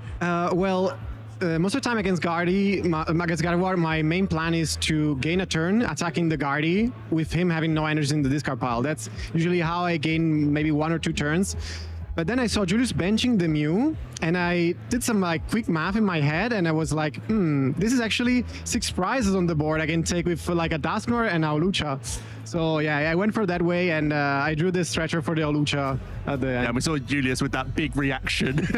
Was it a head slap moment from him? Obviously, you were both having fun at the time. Yeah. Did you see it coming out before his eyes? No, he actually didn't expect this to happen, and he was really surprised. But of course, I'm a good friend with Julius, so actually this was like our second time on stream, and the first one was 3 years ago, I think. Was was a special event in Spain, Bilbao. Wow, it's inevitable that we're going to see top competitors clashing like that at the top tables. The Gardevoir matchup, it's something you've had to navigate a few times. You've played Dragapult for a number of tournaments. Do you think it's changed much with Mega Evolution coming out? Has your approach changed at all, especially Lily coming into both lists? Well, definitely Lily helps a lot. Actually, Lily kind of makes my matchup better if they play Lily instead of Research, because they have hardest time to put energies in the discard pile. And the funny part is that the 10 HP more on the Kirlia is actually super relevant, because now if I have double Dusclops and they have 1 Ralts and 1 Kirlia, it's not enough to do to knock out both on the bench. And the 10 damage, like the 10 HP more, actually does matter a lot. Yeah, small changes do change, especially with such a mathy deck like yours, where you're trying every damage counter really does make a big impact on your overall prize map. Those small changes do make a really big deal. So you said to me just before we came on that you made a last-minute switch to Dragapult, which might be a surprise to some because you've been piloting Dragapult for a long time, as long as I can remember. You know, even in your Regidrago V-Star deck, you were using the Dragapult. That's so true. It's a surprise to hear. Why did you just jump on this deck, and why weren't you confident to bring it all along? Well, actually, after I watched the regional in Milwaukee and Belo Horizonte, I saw this Absol deck doing well. I was testing a bit of Dragapult before, but said like, let's wait a minute, let's see what happens in the other side of the planet and see then what to try for Lille and then Gdansk also. And then I saw this Absol deck, and at the beginning, kind of got me a bit scared. You know, the matchup is a bit tricky for Dragapult. And I said, okay, I will just try this new archetype first and see. So I played a ton of this with my friends. And then like few days before, like right before leaving on Friday, I said like, okay, enough guys, I will just play Dragapult. It's just my main deck and I know how to play it well. Yeah, I think there's something to be said out there for everyone that your own comfort pick where you have put so much time in, it's still going to end up having the best result more often than not because you know the line so perfectly, especially in pressure situations or with not much time remaining, you can still create those right decisions. Do you really attribute sticking to one archetype over and over again to some of your success? We've seen you so many times for many seasons now, and it seems like you always, when you can, stick with that same choice. Yeah, usually that's my main plan. I feel like I'm more comfortable into a big tournament like this if I know my deck like 100%, you know. So even if I'm like a bit tired at the end of the day, or even if I'm a bit nervous at the beginning of the day, I can still rely on my deck and still be like kind of passive into like just playing it out, I've always played it out. So yeah, I would say like this is really helping a lot. You mentioned you were testing so much against this Absol Kangaskhan deck, and how much you attribute the sort of Mega Evolution format and changing your play style, perhaps, even if it's not the same deck list. Like, how much of that work goes into testing a new format? Well, yeah, I think the new Mega Evolution expansion really got me by surprise. There's so many archetypes I was not really believing in. For example, this Absol deck, and also Ceruledge is such a strong archetype now with the Lunatone and Sorok. And of course, you have to like start all over again and repractice all those matchups again because you think you've tested everything. You thought it was just Lily you had to contend with, but the Absol Kangaskhan coming out of nowhere. Is it something that you do at the local level, testing out with friends and in person? Is that something you attribute to some of your success to? Yeah, like my biggest part of my testing is my local car shop, which I want to say hi. It's Mirmex, so I want to say hi. And we meet there like every time we have time. We just show up and play. And yeah, sometimes also play alone because there's nobody there, so just play against myself, but yeah. That certainly makes sense. And if you guys want to get involved at the local level at home, we've got something you can check out because you definitely want to get down to those tables. You could end up on the top tables at a regional championship if you're heading to your local area. Well, thank you very much, Joe. I mean, Alberto, what a player. So much insight from him. And I think the comfort pick is always something that keeps coming up in these interviews, especially as we start having these huge tournaments where you have to play so many rounds.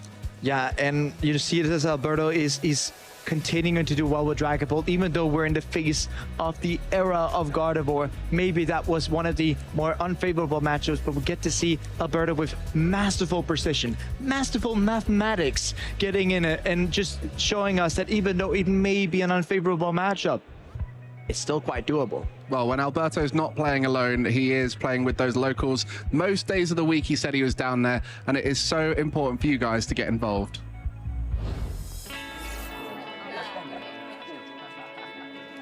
Hey, do you want to play? Yeah.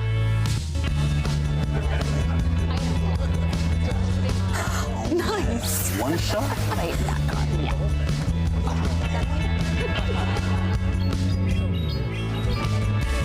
I'll use twin cannons. Great game, guys.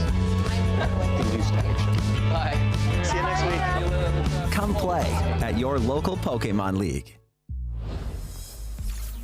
Definitely get involved. Scan that QR code to find your nearest Pokémon League. Every time I've moved house in my life, one of the first things I do is find out where the nearest store is and get involved. And it's been such a key part of my adult life, meeting loads of people. But for you, Jesper, you've been involved since you were very young. Tell us a bit about your experience with locals. Well, we're saying 18 years ago to this day, 2007, July 28th is when the whole journey for me started. And that was at my local store where, you know, I went with all my brothers. My mom, my dad got included soon thereafter. And yeah, now the rest is just history with everything being in. And you know, the best way to segment yourself into playing at these regional championships, getting that confidence and getting that comfort pick and Dragapult potentially, is going to your locals, whether or not you're just having a cool Tuesday night locals or you're playing your league challenges and league cups. Well, I've been very lucky to be able to set up one of the locals that I've been involved in. I now get to play there, and it's amazing. And there's some young players starting all the time. Sometimes I look at them and think maybe this could be the next Jesper Eriksson, but that's quite a big ask, as your world champion victory is hard to get to for most players. But it always starts with locals, so do get involved. As for those top players who may have started there but are now very much competing at the top, we did have an incredible game there. Alberto had some huge highlight plays. Indeed he had, and we're just seeing all these mathematics coming down from the game. You know, dust storm mathematics, Lucha being incorporated, just a tiny sprinkle of W damage leading up to that massive Phantom Dive, where it feels like whenever you're using Phantom Dive, yes, maybe potentially just dealing 200 to the active and 60 on defense, it doesn't feel like a lot, but essentially you're dealing 260 damage to your opponent's board. You have to look at it like that, where you gotta use that 260 damage at your damaged soldiers. You know, all of these plays where we get to see here the boss's orders onto the rolls, being able to use dust globs on the bench rolls, taking that out. And you know, when you see a moment like this where you can start and you can place those 20 damage for the rest on the rolls to get that knockout, and when I pause it here, you can get to see, you know, the 20 damage is going to knock out the rolls. Then we're going to be able to set up 10 damage on the Festendipity right here.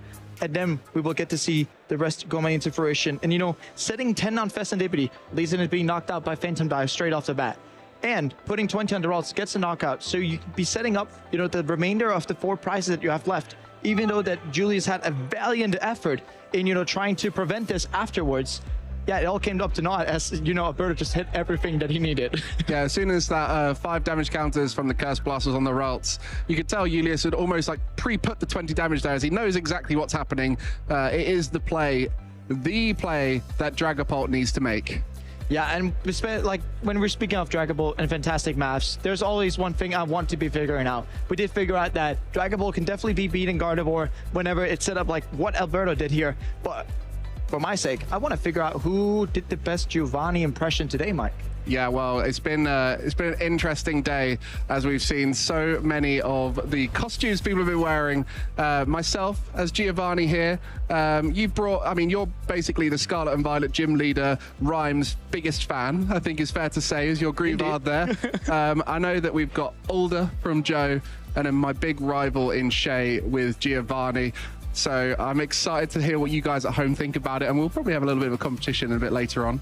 Oh, we are, and indeed, I want to be figuring out that question from you guys. It's not going to be about, you know, whether me as a big fan of Rhyme or Aldo is going to be figured out. We don't have a large enough crowd to figure that out, unless we'll be using the power of Twitch poll to figure out who did it best. Yeah, we'll have a little bit of a competition, as I'm sure you'll be excited to see. And get involved using socials and let us know what your favorite outfit from the event is. I think it's also fair to point out, if you guys are only watching the TCG stream, the video game stream and the Go stream have also done a phenomenal job of dressing up. Some of my Team Rocket minions are on the Go stream, which is great to see. And I'm sure there's loads of people out in the hall. I haven't had a chance to go and see any, but I'm sure there's amazing outfits across the hall, as I know plenty of you really enjoy representing your favorite characters. And you also got to make sure you follow the channel so you can see all of those different streams all happening at once. And yeah, speaking of that, let's go ahead and figure out who did the Giovanni best.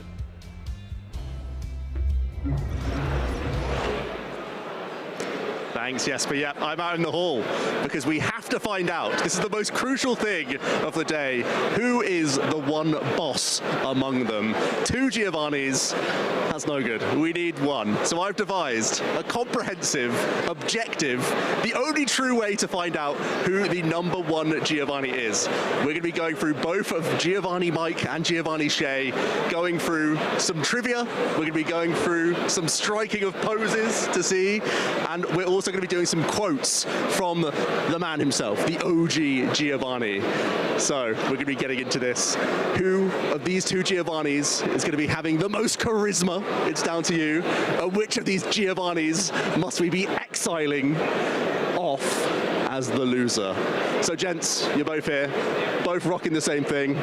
By coincidence, of course, both love the man himself. So we're gonna be talking all about Giovanni. We're gonna start off round number one with some trivia. We're gonna be going one at a time, trivia questions. It's gonna be TCG-based trivia. You guys can play at home as well, all based around Team Rocket, Giovanni, that sort of good stuff. Let's start with Giovanni Shea over here. The question number one is, what does Jesse and James, the supporter card, do? Describe what it does. Flips over both players' prize cards. That'll be the Here Comes Team Rocket trainer card. Do you have one more try with a supporter card from Hidden Fates, Jesse and James? Oh, wait, Hidden Fates. Oh, that's the one that, it's discard 2 cards from hand, but is it both players or just... I think, is it both players? Yeah, both players discard 2 cards from their hand. That is correct. There you go. Shay getting some points on the board. The Here Comes Team Rocket also does feature the Jesse and James on it, so there's the confusion. We're going over to Mike. You've got some options here, Mike. Giovanni, Mike. Which of these is not a dark Pokemon from the Team Rocket expansion? You've got 4 options. We've got Dark Tauros, Dark Gloom, Dark Prime, or Dark Rapidash. Oh my goodness, this is pushing my memory here. I feel like it's Tauros. You're locking in Dark Tauros as your choice. That is not a dark Pokemon.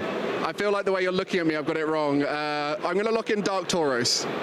I tried to double bluff him. It wasn't good enough. It's a victory for Mike. 1 apiece so far on the trivia. These two know their stuff, and hopefully you're playing along well at home. Next up, Shay, more TCG trivia. Okay. In Gym Challenge, which of Giovanni's Pokemon is a Grass-type holographic card? There's only one Grass-type holographic from Gym Challenge. It's a Giovanni's Pokemon. And you've gone for some old cards, huh? Okay. Giovanni's Grass-type. I'm going to guess... It's a TCG Grass-type. Yeah. I think it's... Is it Golbat? Going with Golbat as your choice. It's Giovanni's Nidoking because, of course, Poison types for grass. Back in Gym Challenge, how can he forget? That's a tough one, that's a tough one. One more. Again, TCG trivia. Hopefully just as tough for Mike. What Pokemon was the box topper holographic from the EX Team Rocket Returns expansion? I'd just like to say I knew the Jesse and James one first time. Backtracking here, because I'm definitely getting this one wrong. I have no idea. Box topper. Is it a Mewtwo? It's worth a punt, isn't it? It was a Charmeleon. Who could forget? A Charmeleon holographic from EX Team Rocket Returns, which means we're tied going into round 2. This is where we're going to need you both to strike some poses. I'm going to announce a iconic artwork of a card of Giovanni or Boss's Orders or whatever else, and I want you both at the same time to strike the pose from memory, okay? We're going to start off with Boss's Orders. Strike a pose. Here we go. Very similar poses. Very similar with the look there. All right, that seems to be good. Let's go for another pose here. Team Rocket's Giovanni, full art. We've seen this on the stream today. What have you had it in your pocket?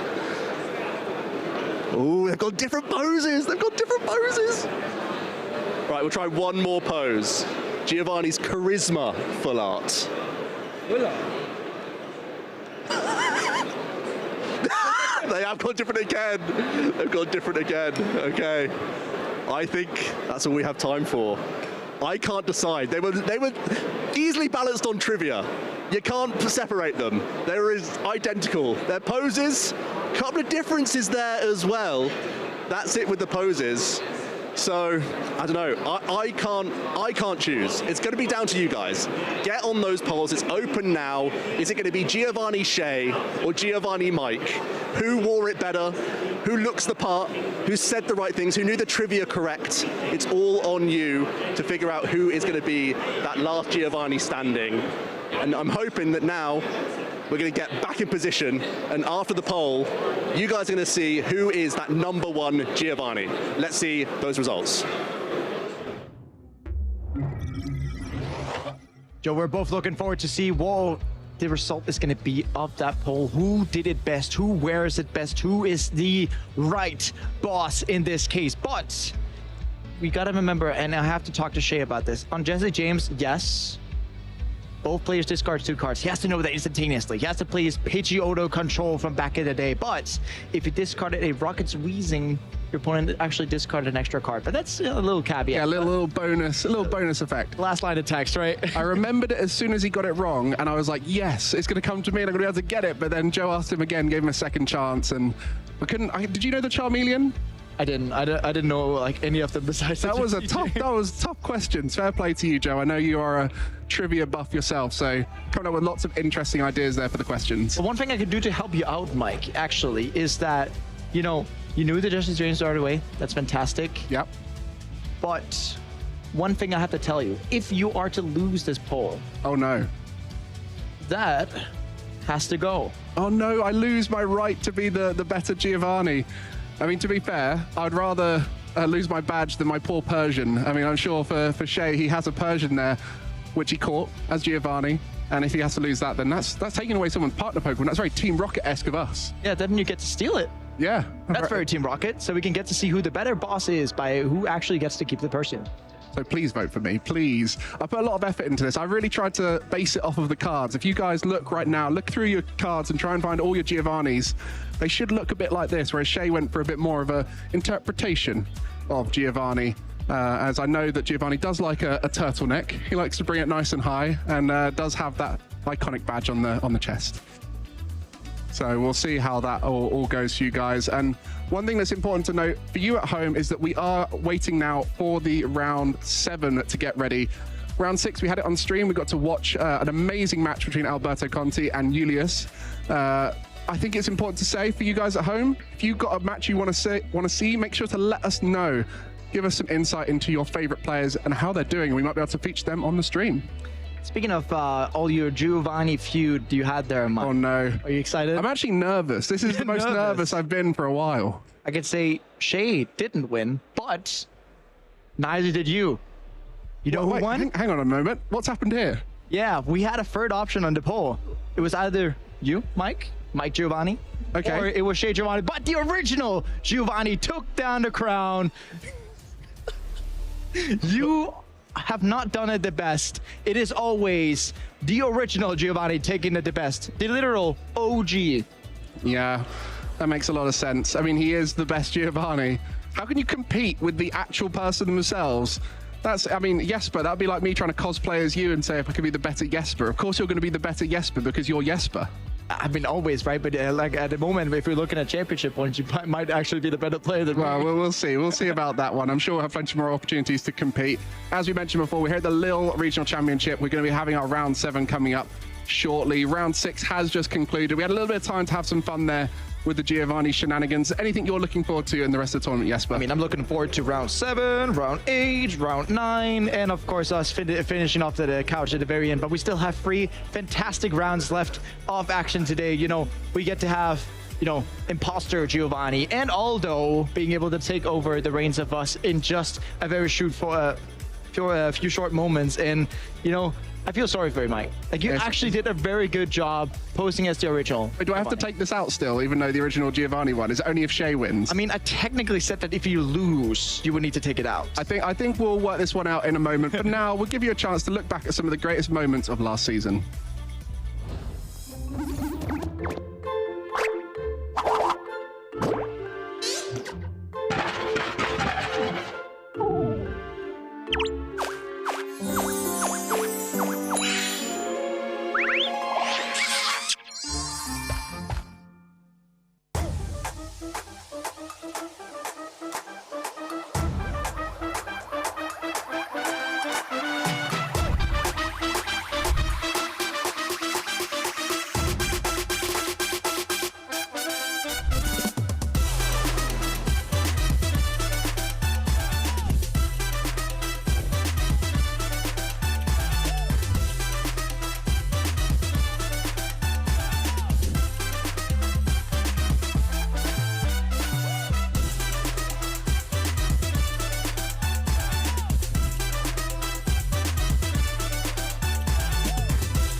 does get the Sparkling Aria. This is resistant damage. Is it enough to knock out? Looks like it takes down the Goliathopod. Parabolic Charge is loaded here, but there's only 1 HP remaining on this tiny little Dedenne. Saxon is going to take a 3-0 series sweep. Rise for it, Saxon. He is your 2025 North America International Champion.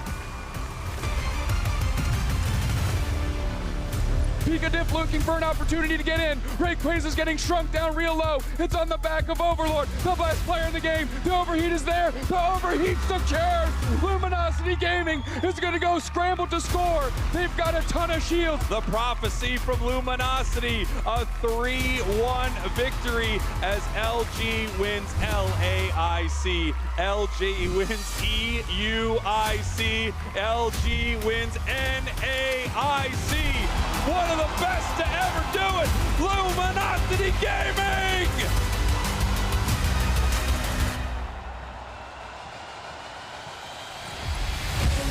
Kenji tying the game up at 2 prize cards apiece. What's gonna happen here? See what the top deck is here. It's the boss's orders. Here comes the Pheasantipid EX, Adrenabrain, and Annabelle Ono is your North America International Champion. Quick search being used. What do you think we're going to grab? Boss's orders, Pheasantipity.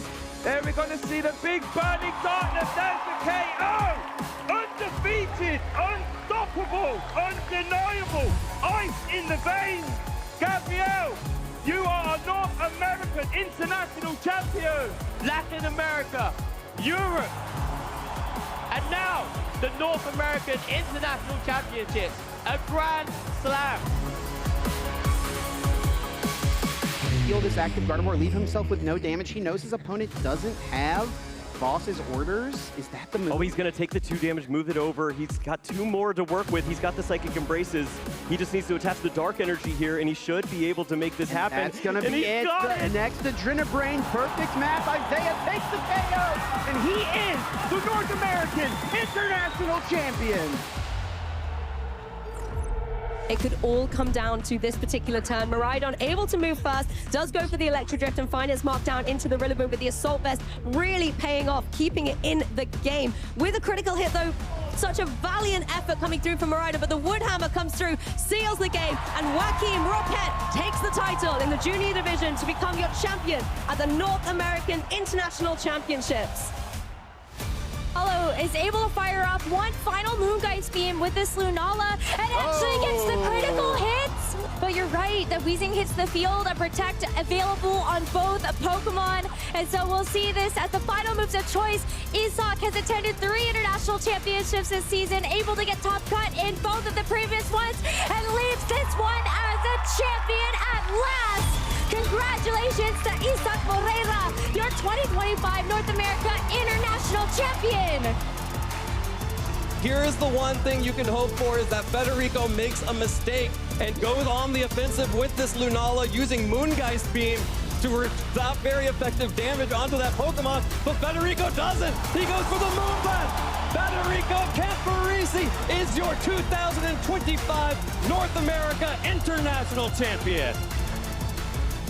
I was really nervous going into that because it was my first finals. I just had to still process everything, but it feels great. It feels amazing to kind of leave a legacy that I think no other team will be able to replicate. UIC, LAIC, and NAIC, now we're going to Worlds. Dude, I don't think I could have ever imagined this. Thank you for everybody. This feels incredible. Able to win this tournament, just couldn't be happier.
Welcome back, trainers, to Lille Regional Championships. We're in the thick of the action in phase 1 of our competitions, and the battle keep rolling on because we've got more intense action. We've got players who have already booked their spots into phase 2 of the competition and setting their sights further towards the top cut. There are 9 players remaining at 6-0 records, and we're featuring 2 of them in this round, Shay. Yeah, and we have a star-studded matchup here. On the left, we have Stefan Ivanov, no stranger to the big stages, has done really well at a number of events. And here we have his resume, and trust me, it doesn't really get much better than that, to be honest with you. NIC champion back-to-back, might I say. NIC finalist, almost done it again. And then OCIC finalist as well. You always know that when you can only see international results, you know that they're an incredible player. Alexander, no slouch himself, though. A top 4 in Birmingham, as well as a top 8 in Warsaw, with some really intriguing decks as well, playing the likes of that Vikavolt Palkia archetype, picking up some really interesting builds. So definitely a creative deck builder who's also had some great results with it. Yeah, and that's one thing I love when you get creative deck builders doing well. A 6-0 record, wherever he's playing, has been going quite well. And the same for Stefan, you know, he's no stranger to innovation every now and then. Let's consult the prize cards, though. Blood Moon, Earth Luna, Pheasantipity for Stefan. Luminous Energy, 2 copies of Fighting could be impactful. As we do see the fist bomb here, and our Swiss round 7 feature match here in Lille Rio Championship is getting started. Alexander's going first, starts off with the Buddy Poffin. The prize cards already indicate what archetypes both these players are going with. Alexander is going to be rocking with the Dragapult EX Dust Noir archetype, a staple in the metagame for many months now, that has had only a few new additions really to the engine from Mega Evolution, with Lily's Determination being a new 4-of within the deck. But this archetype really functions around the draw power from that Drakloak Recon Directive, giving you so many more cards to see to accumulate some really disruptive combos. The Budu early on can buy you time, shutting down the opponent's use of item cards. That allows you to evolve up into multiple stage 1 and 2 Pokemon. And suddenly, thanks to the disruptive damage counter placement of Phantom Dive, in addition to really careful Curse Blasting, you can be completely annihilating board states with your opponent not having much of a response. So it has a slow opener and then springs into life once it finds its combo. And once it does spring into life, we've seen many games get concluded with just 2 announcements of Phantom Dive, mixed in a couple Curse Blasts. And that's all she wrote. 6 prize cards can very easily be taken. So, you know, just because Alexander might not get off to the races by like a turn 3, doesn't matter. I promise you, energy attachments are rather important. Now, we do see a Psychic. Now, it is over to Stefan, who is playing that Golden Go archetype. Again, no stranger to the format. We've seen it do super well. That Make It Rain doing 50 damage for each energy you choose to discard from your hand. So technically an endless damage output. As long as you got enough energy in your hand, you're hitting for rather ridiculous amounts of damage. Has the ability coin bonus. You can draw a card. If it's in the active, how about draw 2? So that's pretty good. And one thing I really love about Golden Go is that Geneset. You can see there, the metallic signal ability, letting you search your deck for any metal evolution Pokemon and popping them in your hand. Now, you might be thinking, Shay, you haven't introduced us anything new to the deck. Why are we seeing it played so much? Well, if you look into Stefan's active there, you have the Lunatone. With that Lunar Cycle ability, as long as you have Solrock in play, you can discard an energy from a fighting energy from your hand and draw 3. So we are drawing a copious amount of cards there for Golden Go, which is what you want. Energy and discard pile, so you can fling them straight back with super energy retrieval. Yeah, it flows so perfectly. Even though you have the license to throw in a bunch of fighting energy, there's fighting gongs in here as well, so you can find early access either to energy cards to use with Golden Go or early access to the second part of the piece you need, because Solrock and Lunatone work in tandem. You need to have them both in play to use both the Lunar Cycle ability to draw a bunch of cards and fuel that discard pile like you mentioned, but also allows Solrock to get into the mix early. And it actually allows the Golden Go players at times to maintain single prize early game board states, which I think can also be crucial in other aggressive matchups. And it has also changed the deck quite substantially in terms of what you're seeing in here. No longer do we really look towards the Energy Search Pro A-Spec. In this case, Stefan is going for the Prime Catcher choice. Sometimes you see the Precious Trolley, but he's had no issue finding basics on this turn 1, getting triple Gimme Ghoul, the Solrock down, in addition to Genesect EX straight away here. So we'll immediately find a couple Golden Go EX to the hand. A really, really good turn 1 here. But doesn't look like he's launching much pressure this turn. There's already a high hit point multi-prize Pokemon in the active. So Solrock doesn't really have any usable targets anyway. So all things considered, this has been a really good opener for him. One thing I really love about the Solwat Lunatone additions to the deck is that Golden Go used to be very linear in the sense that you could target by knowing full well your opponent has to attack with a 2 prize Pokemon. There's no ifs, ands, and buts about it. But now, with that Solwat being a fantastic attacker, doing for 1 energy 70 damage, isn't affected by resistance or weakness, it really opens up the doors. Now, we did see a Luna cycle there for an extra 3 cards. What else are we working with here? There's a support not even been used yet. No supporter, just Ball Search. Wow. If Stefan had been able to find another fighting energy, he could have used the boss's orders early and taken a KO on the energy Dreepy on the bench, but didn't find the fighting energy. The last piece he needed... Actually, would have needed to find an air balloon as well, so would have had to move out of there. But it didn't quite come together, so is having to have a slower turn here. I mean, was Prime Catcher prized? No, I mean, could you not Arven for Prime Catcher? Could Arven really want to? But we're still lacking that fighting energy. Oh, That's sorry, the last piece. my bad. Yeah, I'm with you. We are going to see air balloon, it looks like. Yeah. Possibly using a minor errand running this turn could help getting a bunch of those energy into the hand for you. Earthen Vessel being a choice to also filter out a bunch of attachments. Yeah, Golden Go as a deck, it was already good. Now it just seems to be picking up additions here, there, and everywhere. Earthen Vessel, when you discard 1 card from your hand, it's got maybe 2 basic energy. Can be fighting, can be metal. Yeah, I like the option to just filter out much more. Golden Go, when it played Energy Search Pro, had no issue reaching all the way up to stage 2 EX Pokemon very early on in the game, just from 1 Arven. You'd find that A-Spec, and then suddenly you're getting 7 energy into your hand in 1 go. But now it feels like it's a more difficult ask, so I really like using the minor errand running here, just to filter the deck out of as much energy as possible. It gives you draw with Lunatone, it gives you damage with Golden Go. Stefan's really put himself in a great position and basically forcing this hand disrupt, which Alexander, fortunately, does immediately have in hand. And you do see the Budu getting benched as well. Itchy Pollen, yeah, Golden Go as a deck can be very reliant on items. Yeah. Itchy Pollen can stop those for no energy to 10 damage and stop your opponent from playing any item cards. And remember, Latias does give itself a free retreat cost, so wherever Alexander wants, he can get into the active. How has the Ino treated our players? Not sure if there's any stage 1s here. Is there any Ultra Ball to get into any Drakloak? I think I see Nest. Oh, no. The only Ball Search. I see a Hilda. I mean, that would have been good, but we've already played our Ino. Nest Ball for Dreepy. And this, I feel, can be the downside to the Dragapult EX archetype. It's very strong. However, it's very slow and methodical. So if you start to miss pieces, your ideal turn start attacking can really start to get late. So that's definitely something we want to keep our eye on here. Yeah, can't even upkeep any energy attachments either. That would be the other thing you'd really hope to do here. Yeah. Now, there are 3 copies of Jamming Tower in Alexander's list. He's not playing a build with many... Oh, sorry, it is just the 2 Jamming Tower, but he's not playing a build with any rare candies either. So missing these stage 1s really does limit his turn. It means he's having no aggression for a number of turns now and will really rely on Itchy Pollen for a large portion of this early game for him.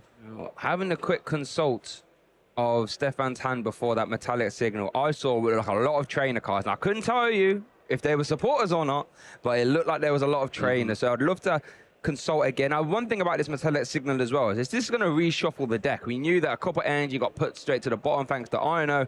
Metallic Signal will liberate them, so, you know, a Lunar Cycle could perhaps start to get in the mix here. There's also the Strike It Rich Golden Go that Stefan might be debating here. Just requires 1 metal energy to knock out this Budu, and that's already attached to the active. So if Stefan doesn't have a guaranteed way of taking a knockout with no other basic energy in hand, using the EX, he might go for this single prize option. It's rare that you see this Strike It Rich Golden Go in a build that already has Lunatone and Solrock. Yeah. Because Solrock is usually the go-to if you're trying to take those early individual prize card knockouts. But in this instance, when you don't have a guaranteed knockout with Make It Rain, it might be the best route because, yeah, all I see is a bunch of supporters and trainers right now. Let's see the draw 1 first. Terra Scenario. Terra Scenario, I should say. All of these items unusable, but a lot of supporters, so it might be Stefan's only way to take a knockout here. Yeah, there we go. We are going to see the evolution into that. Make It Rich. 30 plus 90 if we evolve this turn. Love that. Which obviously it has. More than enough to carry Budu, even without the pride. We're going to see the boss's orders. We're going to go in chasing the end. This is what I don't like about Dragon Ball sometimes. If you start to miss stuff and your opponent can get aggressive, can get a little bit out of hand. Stefan is on the board here, though, with that Make It, Strike It Rich, I should say. Yeah. Is going to take the Pheasantipity out the prize cards as well. It's over to Alexander, though. Yeah, what's crucial about this is that Alexander is basically locked back into attacking with Budju again. Yes. He still needs to try and find a bunch of these stage 1 evolutions this turn, but the Strike It Rich, it does a base damage of 30. Yeah. So this Budju was right in that firing line again, with Stefan not needing any cards in hand or any additional draws. So Stefan is already putting on a lot of pressure, asking quite a few questions of Alexander, having missed some Drakcloak early on. That really had to be his priority this turn. It's a counter catcher straight away here. Into the Jamming Tower to shut down the multiple air balloon in the Golden Go list. So that's a really good find. Into the Lily's Determination, not committing that Neo upper energy. Your A-spec could be quite vulnerable and easily picked off, especially when you face a deck that can represent one-hit knockouts. Yeah. It can be really risky to represent that Neo up energy before you get the use out of it. So instead, Alexander's going to try and find a single energy attachment here, and surely we need to start seeing some Drakcloak now. Well, we're seeing 8 cards, and I see an Ultra Ball at the very least. Well, that's something. We're working with something. Yeah, it's the hard way around, though, isn't it? You know? Where are they? Sometimes you just want to easily get your stage 1s. Ultra Ball can be very costly, but there we do see Buddy Pop and getting discarded, and Dragapult EX Ultra Ball. Discard 2 cards from your hand, find any Pokemon you like from your deck. So very high search power, but the downside of discarding resources. Yeah, to be fair, with so many Night Stretcher in the list, this is a great way to stash a Dragapult to give yourself even more outs later on in the game.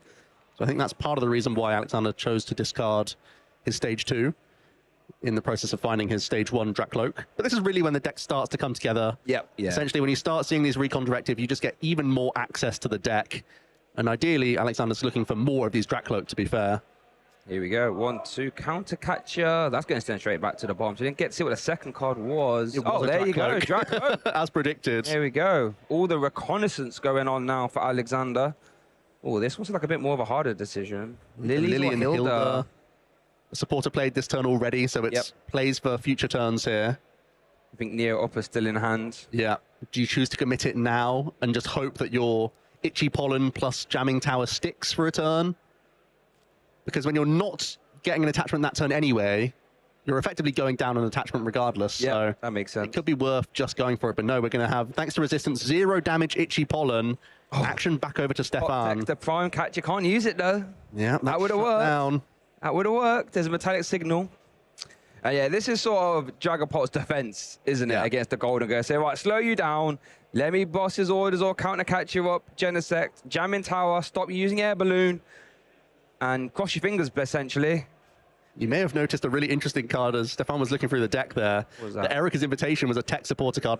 Possibly not for this matchup, but it's a useful way of getting around Cornerstone Ogerpon. So you can see that Stefan has updated his deck list with Mega Evolution in mind. That can really help out against the Kangaskhan Absol deck. But here we're looking to try and find fighting energy so we can draw more with Lunar Cycle, or ideally one of those copies of Professor Turo's Scenario. Or Artisan. A lot of cards in this hand. Air Balloon as well. Was there already a Turo from the previous turn? Yep. Yes, there was. It is. Professor Turo's Scenario, letting you remove a Pokemon from play.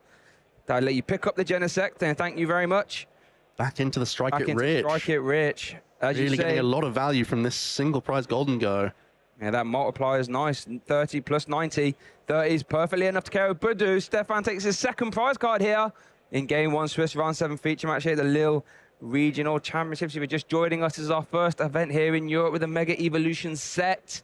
Stefan Ivanov putting in the Lunar Rock combination. Yeah. Starting to see some energy now come to the hand for Alexander. Would have loved to have found that Luminous on the previous turn. Yeah. Is holding on to that Neo up energy, though, so can start launching Phantom Dives, more than likely from this position. Needs to try and combine it with some Dusclops hitting the board. At this point, you also have to start thinking that you need Dust Noir, because these Golden Go have a really awkward amount of hit points, and you can see Stefan has a ridiculous hand size already. A number of turns of not being disrupted. That's what can happen with Golden Go. That is a ridiculous hand. As one of our other co-casters would say, Benjamin Rabioti, the old accordion hand that is. Look at that. The full suite. So you have to imagine, this is a scary thing of playing as Golden Go, right? If you've been slow out the gates, you get your big stage 2 out. If they just say, lol, okay, discard it with a make it rain, it just feels so sad. So we'd love to see some sort of hand disrupt here. I think the only real thing that's going for Alexander here, who's definitely got his back against the wall, is that there's only a couple of energy right now in the discard pile for Stefan, and that's one of the key ways that you get a whole heap of energy in one go, just from that superior energy retrieval. So with only a couple basic energy in the discard, if you can launch an Ino this turn and launch a Phantom Dive, there's a chance. Ooh, especially if we're going to use Curse Blast proactively here.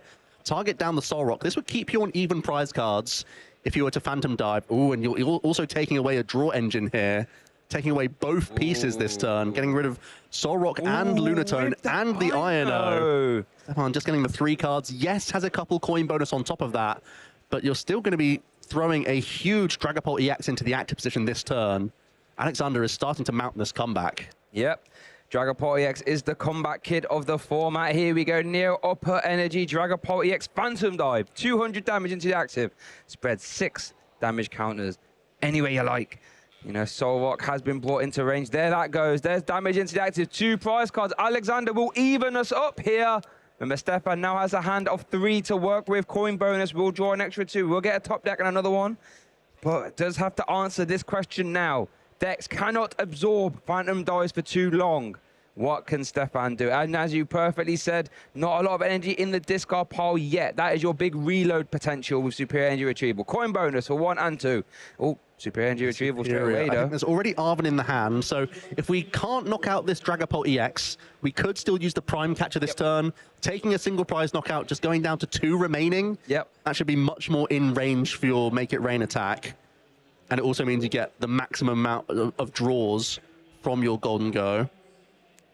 We're going to see the Nest Ball first. You also have the access to Pheasantipity EX now if you would like to draw even more cards here. Because it does feel like if this Dragapult is knocked out, we're in a tremendous position. That's all the energy off the board. Alexander will be left with like Blood Moon Ursa Luna or slow attaching and really hoping with Panic, Iono, Buju plays to really buy a lot of time. Stefan does already have the other copy of Lunatone in hand, so that's why we're seeing Nest Ball for Soul Rock. Also identifying not wanting to put down this vulnerable 2-prize Pokemon. Dragapult very good at capitalizing on that. Let's see the 3 cards first from Lunacycle. There's the first Prime Catcher. And oh, here we go. Is that all we need? We can now Arven for Superior Energy Retrieval, and that would be our Make It Rain KO here.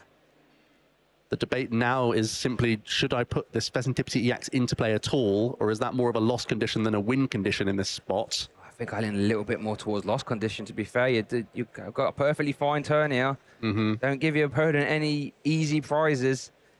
It's a close one, though. We know that there's a couple Turo in the list for Stefan. True. He doesn't fear it too much if Alexander wants to get creative, putting lots of counters into play.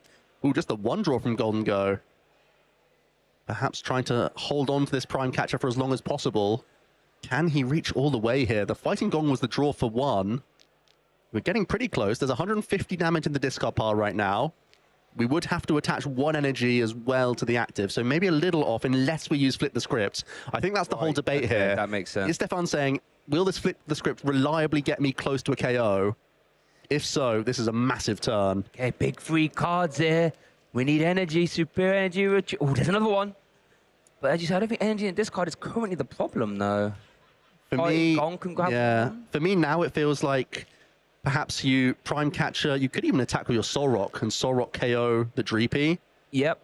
Or you could just go in with 1 Golden Go, use 1 Superior this turn, and knock out a Dracloak. I think there's actually enough fighting energy that you could just gong up and get your energy. What are the odds you could find the 1 Premium Power Pro and go after the Dracloak as well? I mean, you already have the Prime Catcher, so Arven for the Premium Power Pro could still be the play here, Shay. The one-of copy. One-of. I spotted that earlier. I was like, I wonder that's going to come up. Here we go. Let's have a look, see. It's definitely a reasonable line. The only thing that I question is that it then allows your Soul Rock to be easily KO'd in response. And then you lose that little part of your draw engine. I kind of want to stay in my Golden Go EX at this spot, just to have as much draw on board as possible. There's a Vitality Band, an extra 10 damage Pokemon it's attached to. Yeah, this means you get to hold on to all of your Superior and just use Earthen Vessel this turn. With the Fighting Gongs and the Fighting Energy in hand, you can just Vessel for the final couple energy and still use Prime Catcher, Make It Rain to go down to 2 prize cards. Stefan might even be using this Vitality Band as fodder from the hand. Oh, it looks like it's going to be the Fighting Energy. Have we actually got all the way there now? Stefan has Fighting Gong available. Wow, I think we might be reaching this huge KO, Shay. Wow. The way we've discarded this energy makes me feel like we're going to use Superior, get all 4 back here. Have we got all the way to 8 energy total? We need to turn attach and then discard 7 from the hand. That's a ridiculous amount. But yeah, the way he's playing it makes me feel as if There's 2 in the hand now. The superior to get us to 6. Yep. There's another Gong in hand. That's 7. Are we just 1 away, or possibly I'm not seeing it? Well, we're shuffling the deck as well, so maybe we're not using Gong to go back into the deck here. Yeah, it's hard to tell, isn't it? The prime catch being hard up, I mean, that would imply potentially. Oh, he's counting. Oh, we're counting. I feel like the discard of Fighting Energy only makes sense if we're reaching on this KO, but it is going to be the prime catcher. Yeah, okay. That in that instance, a little bit there. I mean, in that instance, I would prefer to have discarded the Vitality Band or the Buddy Buddy Poffin, because you're going to be using Make It Rain anyway and having a lot of energy in the discard pile. But either way, Stefan's in a... Oh, wow, already proactively using the Superior Energy Retrieval here. So going to go down to 1 prize card and knock out the Latias EX, perhaps. Interesting. This essentially deactivates Curse Blast for the remainder of the game. Great point. Could be one of the things Stefan's thinking about here. Definitely juggling a decent chunk of energy here. Just make the Iono slightly more painful if it comes at you, but there is the prime catcher. Oh, it is still going to be the Dracloak. So some interesting like deck thinning plays, and you're still ending up with a decent chunk of energy in the discard pile. Vitality Band for what it's worth. Yeah, that's currently not live with the Jamming Tower in play, but it's just being thrown out of the hand. Yeah, interesting to see this. Discarding a couple energy here. Stefan possibly throwing an extra energy into the discard just to stash it there. That's definitely been the thing he's been juggling and fighting within his own mind this whole turn. He knew the turn was lined up. He was just trying to figure out how he can set up his discard pile optimally. In the end, going to be going down to just 2 prize cards remaining, spending his ace spec, and putting Alexander still in this really horrible position of only having 1 Dragapult to fall back on. But that's 1 turn of a sigh of relief for Alexander, where the Dragapult was too big to be knocked out. And now the prime catcher's been spent, and one of the superiors have gone, and the Earthen Vessel's gone. Has an Iono in hand. You have an Iono in hand. You're putting Stefan down to an even lower hand size this time. You're not going to be taking a knockout, so you're not setting up Pheasantipity. Can you set yourself up for a full prize turn in any way here? Whilst also using Iono. That's got to be the puzzle for Alexander now. Possibly try and bring up the Pheasantipity EX on the bench. Launch a Phantom Dive into it. Put 6 counters on a Golden Go EX. That would set you up for a future Gust and the win on the next turn. And this is the scary thing about Phantom Dive. You know, you really start knocking on the door. Like, it applies a lot, but you can't really absorb many of these. There's the counter catcher. Exactly as you said. Pheasantipity. Dangerous one to have in the active. Only got 210 hit points. There's the debate of Blood Moon Ursaluna in the hand for Alexander. That would allow you to find the Hawlucha on the following turn and not need to have Gust into Gust. So going to put the Blood Moon Ursaluna into play. It's in hand, Hawlucha, for what it's worth. Yeah. Going to get Ionode. You would have to Hawlucha next turn, so you would bring up a... Oh, I'm with you, sorry. Yeah. Finish off the flying entry. And that's the thing about Dragapult, you know, if you give it too much time, it can do these multi-prize turns very easily. There's the Iono into the Dracloak. There's already the Ultra Ball in hand share as well, so Alexander's getting pretty close. Yeah. He just has to hang on with this 1 Dragapult EX. I think he has the pieces required in hand to win the game next turn. I think so. Jamming Tower's still around as well. Yeah, so no Air Balloon. It really is Turret Scenario or bust here for Stefan. That said, there's Lunatone on the board. There's a couple coin bonus as well. True. So it's not all in on finding that 1 card.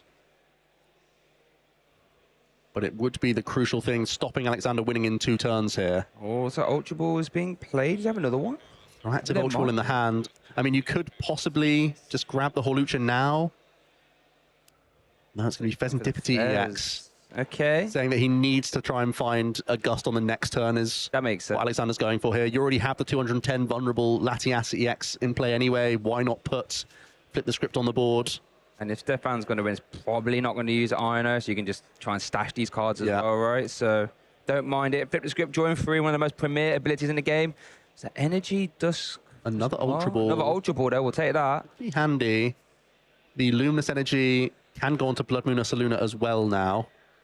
No, going to be Ultra Balled away again. As much thinning as possible here from Alexander. What would this Ultra Ball find here, though? I'm not... Again, you can still take the Hawlucha out. Okay, yep. If you're expecting your opponent to not play any Iono whatsoever, you can do this and just say that now it's out the deck, now I've drawn it, my opponent's not going to hand disrupt that. It's going to be the Dust Skull. It does a very similar thing here. Yep. Means you can knock out the active next turn with a Curse Blast if Stefan chooses not to move the Pheasantipity, which if he can't take a knockout on this Dragon Ball, he will do. But here we go, the big Phantom Dive, setting up a 4-prize turn almost certainly here. Going to be 200 to the active. And probably 6. Yep. All 6 to the Golden Go EX on the bench. Let's see. Lined up. Superior Energy Retrieval. That's currently in the hand of Golden Go. We need some big draws here, Shay. Yeah, we need Superior does give us access to fighting energy for the Lunar Cycle, of course, so that will be a piece at some point. There's one draw off the coin from the first bonus. That's the Premium Power Pro, I believe. Was that the Stadium Bump in the hand as well? That could give you a lot more outs. The one copy of Artisan in hand for Stefan now means that Air Balloon could be a really helpful pickup. They're superior for 4 fighting energy. That gives us access to 3 more draws here from Lunatone. Looking to try and find Arven. That would be huge at this stage of the game. That would be Air Balloon and Superior. Yeah. Wow. Or something along those lines. Here we go. Erica, energy. It's a lot of energy. That's a really poor 3 cards. Still got 1 coin bonus, I believe. We only used 1. You can attach Retreat, but then you're giving yourself an extra draw, but you're putting yourself in a horrible position. Alexander only has 1 card in the hand right now. There's no guarantee that he can push away this Pheasantipity for the 4-prize turn that he's trying to sculpt. So Stefan now has the decision, do I pay Retreat, making my life easier for my opponent to win the game? You could still go into your other Golden Go EX on the bench, the one that doesn't have 6 damage counters on it. Oh, but then you don't get the additional draw. Oh, true, because that was already been used, yeah. Or do you just draw the 1 card now and call Alexander's bluff? He did have a large hand size. He spent a couple Ultra Ball to give the illusion of a small hand. I think... This is so tough. The 1 draw really doesn't feel great. I think you have to, though. I know you're a gambler, Shay. You have to. I mean, you can't just... Stefan, looks like he's just drawing the 1 card here. I am a gambler, though. I feel like... Okay, here it is. Arven? Nah, you would have slammed. Super Energy Retrieval. Superior isn't is it what just we're one after. In the discard, though? Just 1 energy, innit? Yeah. Oh, no. The pay Retreat would put it to 2, but I don't think we're there. We're at 3, 4, 5 energy in the hand. So we would only get to 300 damage. We are literally an energy away. Because we could pay Retreat at Superior, and we would just be 20 short. 20 short. Maths can be a cruel mistress sometimes. So now do we still attach to the active and just pass? Do we hold everything? Your opponent's got a 1 card hand. Maybe you take the Gambit. Say, I don't think you can push my Pheasantipity. I feel like get another 2 off Recon Direct. You see another 2 and a top deck though. It's not just the pass. Just the pass. Night Stretcher in the hand. Dust Clops is currently in the discard. Here comes Drakloak. Monkey Dory. That is not game. Because Alexander, if he was to use his Dusclops to KO the active, then Stefan could push a single prize Pokemon into the active. Yeah. That would only be a 3-prize turn for Alexander. That's a scenario we're saying that's only a 3-prize turn. Only good enough, you know what? Yeah. There we go. I think it's a game of chicken now. I think Alexander might be passing with a single prize Pokemon in the active if he can attach Retreat to the active. Oh no, we're blasting off. We're taking 2. There's a boss's orders in the prize card, Shay. He's going for 50-50. And I think it looks like he might have taken it. Boss's orders means you can bring up the Golden Go with 6 damage. Phantom Dive wraps up game 1 here. Swiss round 7 match here in Lille. Love that, taking the gamble. I tell you what, Alexander played that really. I'm so impressed with that. You know, got out of the doors a little bit late, navigated well against one of the best players in the world, and is currently 1 game up here. Absolutely incredible gamble. Alexander realizing the situation that he was in those final stages, realizing that if I give Stefan 1 additional turn, he has too many cards in hand. He has 5 draws at least that turn. Let's see how this game 1 played out. It was early game, a really good board from both players, honestly, with that early Itchy Pollen. Stefan able to initiate a prize race, but it was a late Drakloak to the party. Alexander had to give up a couple prize cards early on to this early Strike-It-Rich Golden Go. Made this really cool line using an early Dusk Clops to then pick off this little part of the engine with a 2-prize KO. making great use of his A spec at the time as well. And then at this stage, this was a key risk from Alexander, saying that I just don't think there's enough energy in the discard pile for Stefan to reach a KO. That's how it played out. Stefan put himself nicely down to 2 prize cards remaining, and it was this one panic line from Alexander. Stefan then had this pretty awkward whiff. It wasn't an easy way to reach win there. Turo would have made life so much simpler for him. Then Alexander taking this 50-50 punch for the boss's orders, saying that that was his highest odds to win the game then and there. What a phenomenal way to put yourself 1 game away from a 7-0 record. I know. Played it masterfully. And that's the thing about Dragapult. I said it's slow out the gates, but you can't relax. No. Only used what, Phantom Dive a few times that game, and that was all she wrote. And just taking out the prize card. That's the interesting thing about the Dragapult Duskull. You can take prizes without Dreepy, Draclo, Duskull in the prizes, and the Latias as well. One copy, yeah. Oh, and it's no, Blood Moon as well. Luna. Oh, dearie me. We normally shrug and say, well, it's fine as long as you don't lead. Oh, you've led it. You've led your 1 Blood Moon Ursaluna. This is going to be a rude awakening for Alexander with his first deck search. The 1 copy of Latias EX, that Skyliner, providing free retreat for all basic Pokemon. That's not an option for him. He only plays 1 Professor Turo scenario to move this Pokemon now. He doesn't play any Air Balloon, doesn't play anything else. The 1 copy of the Latias, and you just hope that you have enough basics in your deck to not lead the Blood Moon. And there's 20 minutes remaining on the clock, Shay. In these really tough spots, and you're hunting for that 7-0, are you ever thinking, let's go game 3 now? I think that's a tough call because you're already a game up.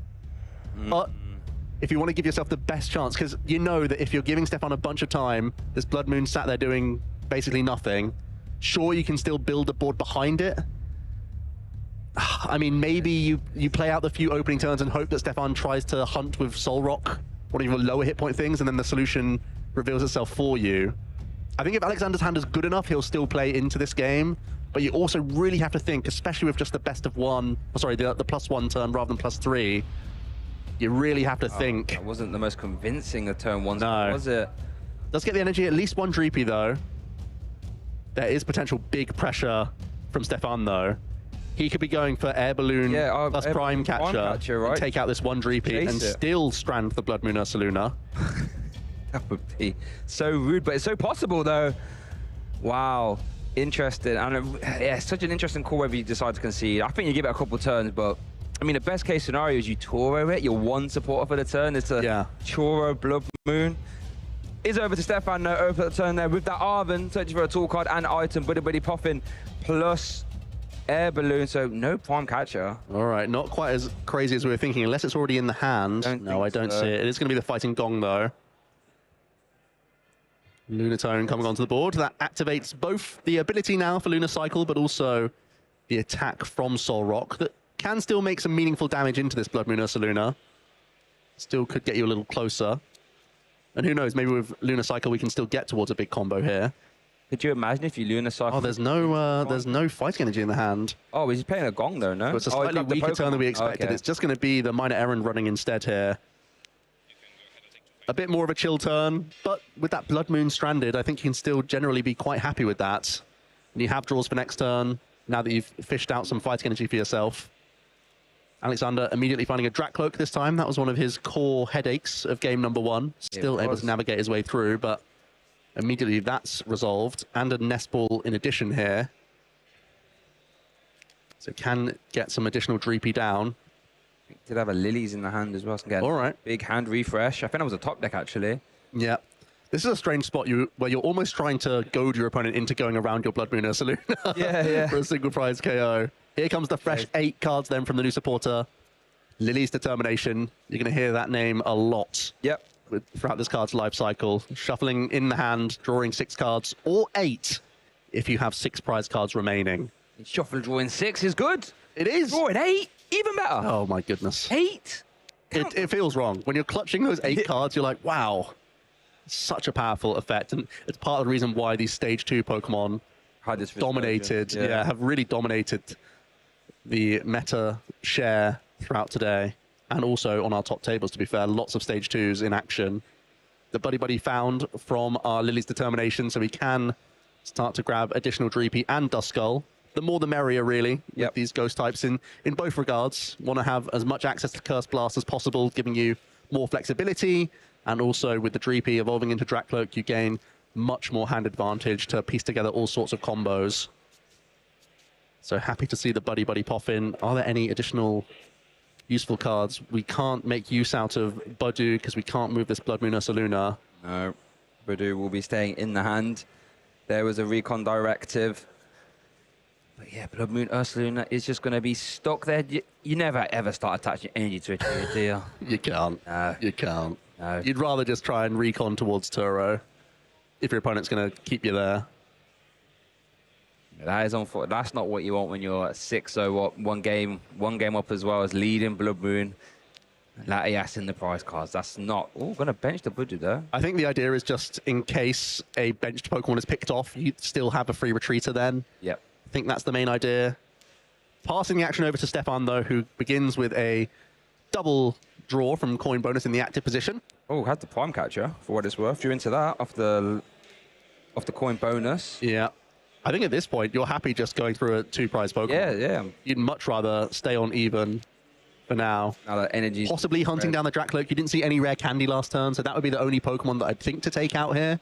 Not last turn, last game, I should say. Maybe you still hunt the Drakloak here. It's draw power.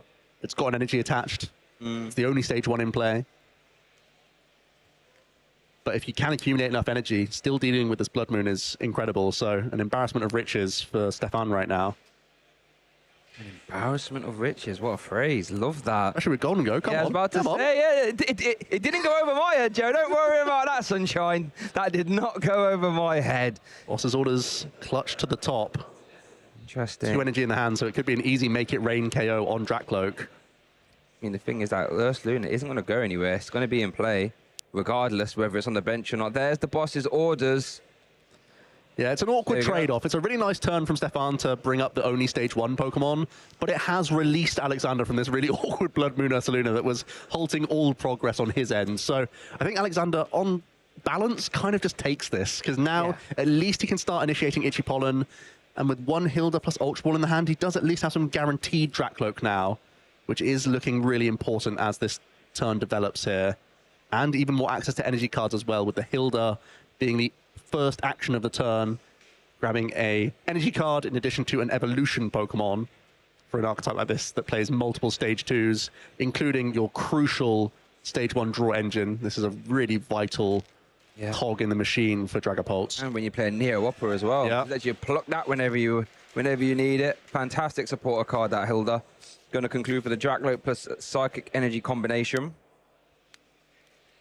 We do need to see a couple cards here from the Recon Directive, I think, before any other choice, but I'm pretty sure there's an Ultra Ball in that massive hand as well. Ooh, the Drakloak and Dusclops, so you can end up getting both, but you could Recon first for easier fodder, so it will be the Drakloak first. Then you get to see a couple cards deeper, maybe even for some discard fodder for your Ultra Ball. Pretty sure it's in the hand. Yeah. Hilda. We're spying it right now. And Lilies. You still might want to have access to Hilda for Neo Upper, but it will be the Lily for now kept. Or that's going to be the fodder, actually. Yeah, it looks that way. There is the Ultra Ball being played. Lilies and Budu. The Dusclops coming straight back into the mix. I mean, this is not a bad little reload turn, is it? You know, just this is everything you want. Yeah, this is good. I mean, the only other thing you could think about is, can we get towards a jamming tower counter catch play? Try and strand something. I think, right? Yeah, that would be really handy. Try and bring up even the Gimme Ghoul on the bench could be useful. I think Lunatone's a fairly safe one to bring up as well. Less important to have the jamming tower in that case, because it's just a single retreat cost Pokemon. But when you're initiating that Itchy Pollen, it's still awkward to even find the Golden Go, because you can't even use Nest Ball for Genesect. Yep. So nothing's guaranteed after you get hit by the Itchy Pollen, that's for sure. It actually hit the Lunatone for weakness as well, for what it's worth. True. Every damage counter matters. Yeah, it's with Dragapult, it really, really does. Are we going to try and... Do we have the counter catcher? We do. That's the last debate for here for Alexander. No, just going to be not passing, using Itchy Pollen for 0 damage. No items available for Stefan here. But we do have some draw power, that's for sure. This is where Golden Ghost feels ridiculous, in my opinion, when you start just drawing cards. Like 2 off coin bonus in the active, 3 off Lunar Cycle, perhaps 1 from coin bonus. It's ridiculous. I'm seeing not a lot of good stuff, though. No physical copies of energy in this hand at all, Shay. Yeah. That's the thing, we are very... Oh, wow, yeah, you're good. Wait, is that... No fighting Pokemon, energy. is it just... Is there any playables? That's If there's any support, that wedge is all trainers. I believe there's a Turo in the hand and a boss's orders. Alexander was not expecting the Itchy Pollen to allow this Budu to tank a turn, but that might be where we're at. Only playable Erica. Erica's invitation, the supporter card in Stefan's hand. You don't do. Oh no, it just moves him into the active. Yeah. Right. Oh, we've got to see it though. Hey, let's go. Erica's invitation. Look at your opponent's hand. Any Pokemon you find there, put on the bench, basic. So no hitter here. So that supporter card was essentially text of let me look at your hand. I see Alexander quickly write some notes there saying Erica is in Stefan's deck. Yep, okay. This is a huge swing turn. Oh, Alexander really amazed that he's found himself in this position where there's no knockout whatsoever. Stefan just clogged up with trainer cards. Stefan itchy, but if it comes at the wrong time, you know what I mean? Yeah. If it comes at the wrong time or the right time for Alexander, this can happen. And if Alexander, you know, we were discussing the possibility of perhaps conceding this game rather early, and now he's thinking, "Ooh, I bought myself a turn here. Let's get back in the mix." Going to start off with the recon directive. And Couple more supporters coming back in. Just going to use that poison marker as an ability used marker. It's not poison. You can't be poisoned on the bench, viewers. Don't worry about that one. Night Stretcher coming into the hand as well. Great card. That means we have no issue beginning to launch Phantom Dives if that's what we wish. Boss's orders in the hand as well. We could try and make the same play of dealing with the Lunatone and Soul Rock in one turn. Like we did. There we go, we're flipping over the markers. I don't know, when your opponent does literally nothing now, I think, well, clearly you haven't got the energy, so, you know what I mean? Well, you know they've got a bunch of trainers, though. That's the issue. Great point, you yeah. know they're going to deal a huge amount. Well, we're bringing up the Gimme Ghoul. Are we just going to continue to pollen here? We are. We're slowing the game down as much as possible. The 10 damage counters is really relevant as well, Shay, don't forget. Yeah, oh, it really is. I think Stefan top decked Arvum. Not the greatest of supporters when you're under Itchy Pollen lock. Coin bonus, draw 1. Second coin bonus, drawing 1. Fighting Kong and Superior Energy Retrieval were the draws. Yeah, more trainer cards. So is Arvum currently the only playable card outside of Pokemon? Oh, not even Pokemon now, because we're bench locked, actually. It could be Turo Scenario and just pick up the active, but then you would go into just your Golden Go EX, and that doesn't feel great. And then you could have... Your air balloon's shut down with the jamming tower right now, so you can play Arvin to thin more cards. Wow. The 10 damage counters on the... Sorry, the 1 damage counter on the Gimme Ghoul in the active is still really relevant as well for even more Phantom Dive shenanigans without having to use Curse Blast as well. Just a pass. There we go. Alexander's bought himself another turn here. You have to feel for Stefan. A lot of draw power. Just none of them your physical energy cards. That gives Alexander more of an opportunity to continue to use these recon directive and maneuver himself into an even more favorable position. Here comes the first one. Body Puffin, Luminous. I don't think energy's been an issue, but I think you always take that. Yep. Just in case. There's the second recon directive. Counting cards in hand. I know. Was that Ultra Ball was taken, I believe? Mm-hmm. I mean, yeah, if you're Alexander, I'm not touching your hand, my friend. You can keep that hand. Especially as the clock is starting to dwindle down. Alexander's a game up. Yep. There's less than 8 minutes remaining on the clock. And if you can buy another free turn, it's free damage. It's only a single prize knockout coming your way, more than likely, especially with the item lock. So you feel like you're really slowly maneuvering yourself into this better and better position. Of course, Alexander doesn't even need to win this game to win the set. It could be a 1-0 victory to win his way towards a 7-0. Yep. Against one of the best players we've seen at these tables for many years. Stefan, an multiple international champion, finalist. Yeah. A special event champion, a regional champion multiple time. He's in this really awkward spot, and it's still the Itchy Pollen lock once again. Did get 1 metal energy, though. Finally something. We'd rather a fighting. Earthen Vessel. Oh, see with the under column. We can Turo, and we can make it rain for 50 damage now. Okay. We can finally take a knockout. I think isn't the one Frizer in the hand? You could even use that if you could really also strike it wanted to. rich. Yeah. Keep the Turo around for later. Yeah, could do that. And are we potentially? Looks like we are. There we go. Was the star of game one. The Stefan put a lot of work in. Is putting in work here again. The sneaky one of the little golden go that could. Strike it rich, 30 plus 90 if you evolve from Gimmick this turn. We do have a boss's orders as well, so we can look to take out either Dusclops or one of these Drakloak. A telling choice. Gotta be. It is going to be the Drakloak. Yeah, especially because there's only 2 in play. Now, if you can take a knockout again with one big Golden Go attack and take out that one Dragapult EX, you leave Alexander with far fewer attacking options for the remainder of the game. Yeah. That boss's orders hunts down energy attachments, it hunts down draw power. Alexander really just having a look at that turn. How did that turn come together and why wasn't it there over the last couple of turns? What was the pieces missing from Stefan's hand that I'm now going to have to try and attempt to disrupt?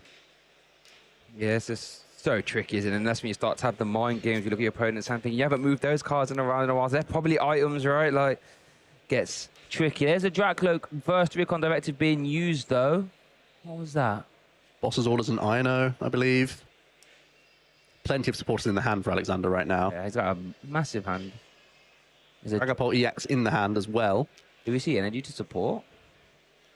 Yeah, nice stretcher. Yeah, that gets you there. That gets you there. A couple turns ago. But now Alexander, again, with no red candy, finds himself in this strange spot where if ever he puts his Dragapult EX in that firing line, if it is dealt with by Stefan, the game is really, really cascading out of your favor. Yeah, that's the sort of scary thing against Golden Go, isn't it? At some point, you do have to put your attacker in the active. And you know, Golden Go, you know, the ball's in their court. They can do it. Missed it last game, but can you dodge it twice? We're revolving into our Dragapult EX. I think Alexander genuinely is thinking now, can I once again go Boss's Orders, Itchy Pollen? Okay. It's going to be the Lunatone this time.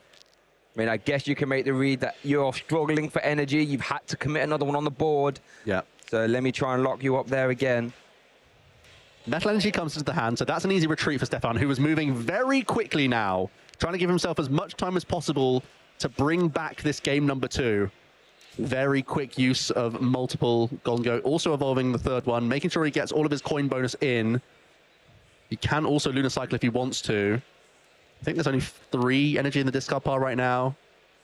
So discarding this 4th energy then opens up your superiors for later. So instead of drawing, it's just going to take the guaranteed retreat here. Goes back into the Strike It Rich Golden Go as well, which is a really cute choice.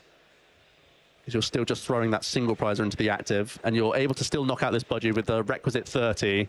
So Stefan goes down to 3 prize cards remaining, has a bit of time remaining on the clock as well. Alexander has taken things very slow. Will he pivot this turn? Yeah, if Stefan can get another turn before time, he can definitely still win this. With only 3 minutes, 30 seconds on the clock, though. Not a guarantee. Ultra Ball is being played here, though. Pheasantipity looks like being eyed up. If it is live, but who did hit the discard pile. Quite a few actions here. Alexander, again, could be looking towards Night Stretching back Budu, reusing it for an additional turn. Good point. He could continue to play so defensively here. Really could. There's counter catches already available. There's Ino already in the hand. We know Stefan's clutching like a ridiculous chunk, like a wedge of cards in his hand right now. Probably more cards in his hand than his deck, to be fair. Yeah. We know a lot of them are items, though, so you're thinking, yeah, you haven't really done a great deal. Yeah. But you know now that there's been no issue for Stefan to attach the previous turn, then retreat this turn as well. So you know the energy have started to come towards the top. So making that disruption does seem to make a lot of sense. Oh, yeah. Unitone is back. Almost certainly Night Stretching for Budu here, unless we can Ultra Ball for it. Yeah, this is these are the plays where you start, I'm playing just to not lose. There's the Ino. This is a back-breaking disruptive turn here. Item locking, bringing back the awkward Pokemon into the active spot, and reducing hand size down to 3 now. That could be a bit of a myth against Golden Go, because, you know, 3 coin bonus are live, but, you know, reducing those options. Oh, was that a Toro? Toro was there, yeah. Toro was there. That's going to be immediately, like, again, a quick, snappy turn from Stefan could still be really effective here. Yeah, if Stefan can just take a prize card and have an additional turn in time, it's still possible for him to get the win. Here comes the flip the script then, after a Buddy Buddy Poffin fail search. Now another Buddy Buddy Poffin. Another fail search here from Alexander. We can pay retreat out of this Dragapult knowing Neo up energies around for a later point as well. So just because we're going slowly this turn with Buddy doesn't mean we're not going to launch Phantom Dive at all. There, in fact, is the Neo up energy coming down. That A spec, as long as it's attached to a stage 2 Pokemon, provides 2 energy of any type. Is over to Stefan. No, off like a clappers. Coin bonus, number 1. Coin bonus, number 2. Coin bonus, number 3. Has 1 energy in hand as well. Yeah, all he needs. Well, he could still go back into Strike It Rich and go as well. Yeah. Keep that energy. He's trying to take a moment here, but he really doesn't have long. There's the best picking up scenario. the Lunatone into the Soul Rock, so we can also use a Soul Rock knockout here. I got worried then, but yeah, you can attack with the Soul Rock. That is true. Okay, that's all Stefan needed to do, is take a prize card and have another turn. Yeah. Because now the ball's in your court. You can try and bring a 2 fires into the active and KO it. And that Blood Moon Earth Luna is still there all the way from turn 1. Is over to Alexander. Now, bear in mind, 48 seconds currently on the clock. Time most likely gets called this turn. At that point, both players will have 1 additional turn and an overtime timer of 10 minutes. For me, I think the priority for Alexander is perhaps can we re-establish another Budu? Yeah. Oh, wait. Think about Dusclops. What's going on here? We're getting really creative here. Really made that Iono painful. I was thinking if there was any way to recover Budu, you could once again go for a let me bring up Lunatone, let me item lock again, and then hopefully my opponent can't use boss's orders, and without items shouldn't be able to reach on my Pheasantipsy or anything else. Yep. Let's see the 3 cards from the flip the script then. Does it change what we're going for here? Did you into a counter catcher? I mean, that's... Counter catcher's definitely a big piece. Iono's also a big piece. Here is Ultra Ball now as well. We've seen a ton of searches into the deck. Holucha coming into the mix. I think are we deck thinning towards Night Stretcher here? Because we're drawing 6 from Iono. I think that must be what Holucha's trying to serve here. I think so. I doubt it'll be hitting the board. This is great awareness from Alexander. Time has been called, by the way. The time you're seeing tick down is now the overtime clock. Okay. So that means both players have 1 turn. So this is Alexander's final turn. Well, are we simply putting our opponent down to fewer cards with the Iono? It means we're staying active. And I was about to say, taking out Lunatone and Solrock and limiting as much draw as possible. Giving item cards. Yeah, I mean, it's an option. Okay, bring it up. Yeah, we're trying to limit as much draw as possible. That's all we can do here. Here comes the Iono. Interesting. Big turn here, though. Stefan gets 1 card. The Curse Blast commitment, it gives less cards to Stefan, but it commits you into this Dragapult attack rather than the potential to go Budu and dodge boss's orders with item lock. That would have been much more secure with the Night Stretcher that was incidentally found. But here we go. Okay. Just the Jet Headbutt, not taking a knockout. Okay, interesting. Okay, so this is Stefan's last turn of the game. If Stefan can take a single prize card, he will win this game. He's holding on to boss's orders and superior energy retrieval. Some of the best cards he could have found here, Shay, because he can draw more with coin bonus. And give himself a means to use the superior that can then allow him to pay retreat from Lunatone and would give him Lunar Cycle for more draw as well. Those are 2 massive cards from the Iono. Is that good fodder from the superior? You've not been item locked. You could Arven now for... Oh, the Jamming Tower's stopping the Vitality Band being game. Otherwise, it would have been Arven for Prime Catcher plus Vitality Band to hit 210 onto Pheasantipsy. Okay. The Jamming Tower's the final piece keeping us in it. We can still use Superior and draw with our active Lunatone. It means we would have to discard the boss's orders because we can use Prime Catcher anyway. Yeah, boss's orders hitting the discard pile plus the Genesect EX. That means we have 3 draws of Lunatone, 2 with the final Golden Go that is yet to bonus. Wow. This is coming down to the wire. Do we Arven now to thin out a piece, or are we still looking for more? I think we're going to see the draw 3 from Lunatone first, giving us all the options here. 3 big cards. We need Damage Modifier or the Prime Catcher itself here. Oh, energy. Fighting Energy is just the refund. We're still not there. It's just going to be the coin bonus then. Can we pay retreats? Is there enough energy in the discard pile for another Superior? don't think we have enough for a... I don't know if it look. I mean, the way the discard pile, I don't think. Is there any more energy in this discard pile? Doesn't look like it. Stefan has had some rough draws throughout this entire set. And he's just doing... I really think it came down to the jamming tower denying Vitality Band here. Otherwise, you'd have an easy Prime Catcher Vitality Band KO. Yeah, on the Prime Catcher. Yeah, he's showing what it would have been without the jamming tower. Yeah, that would have been it. I'm pretty sure there was no Artisan in the hand. No. I mean, if that's the case, then Stefan's looking at game right now. But Alexander's going to wait and see. He's not going to make any fast moves. Oh, no, definitely. So we are going to see that Arven concluding Vitality Band. Tantalizing. We're at 200 damage, and the Vitality Band is stopped. There's the Prime Catcher. Bringing up Fez and Dippity. Stefan yet to even move his own active yet. Oh, he still has the draws from coin bonus, don't forget. Yeah, still got 2 from coin bonus. It's going to be a big 2, though. Stadium replacement would be lovely. Extra damage would be lovely. Here we go. 1, 2. Stefan, what were they? Churro? Oh, Nest Ball. Nest Ball. We've already spent our supporter, so we can't Turo for space, for draw power. No, there's not even Pheasant Dippity live, so that's it. Yep. Damn it, not enough damage on Stefan's final turn of the game. Alexander, with 6 prize cards yet to take, was still able to hang on and win a 1-0 victory with his Dragapult Dust Noir deck. And did so in convincing fashion. A massive congratulations. You know, made life as awkward as possible for Stefan, and that's what you need to do to try and close out those 1-0 victories, and is able to march, what, 7-0 now right here. Lille Regional Championships, locking up a Phase 2 placement and doing it in convincing fashion, not losing a single round. Congratulations there to Alexander. Yeah, but Alexander, in that second game, he had a really good patient approach, to be fair. That was really indicative of how he wanted to play the game. I think that's often how the game can play out for the Dragapult side of things, but you go with those itchy pollens, set yourself up for multiple stage 1s. But then he had this strange situation of being like, why isn't my Budu getting KO'd here? Why am I still hanging around? How am I getting away with this? And that almost brought him into the situation of being like, I'm just going to cat and mouse almost the entire game away.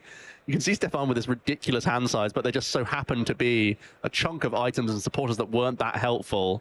This is the overall replay then. This was game number 1, Shay. Yeah, this was game number 1, which was, you know, really interesting. Stefan was still missing certain stuff. Alexander making it as awkward as possible, but then he was able to piece together those devastating Phantom Dive, and you can't absorb too many of them, no matter what deck you were, and then was able to close the game out with this fantastic Curse Blast to try and grab the boss's orders, and went and did exactly that. 50-50, saying that that's your best chance to win the game 1 is so cool. Just saying that, no, my opponent's drawn too many cards, he'll get too many draws on the following turn, I gotta try and punt for it now.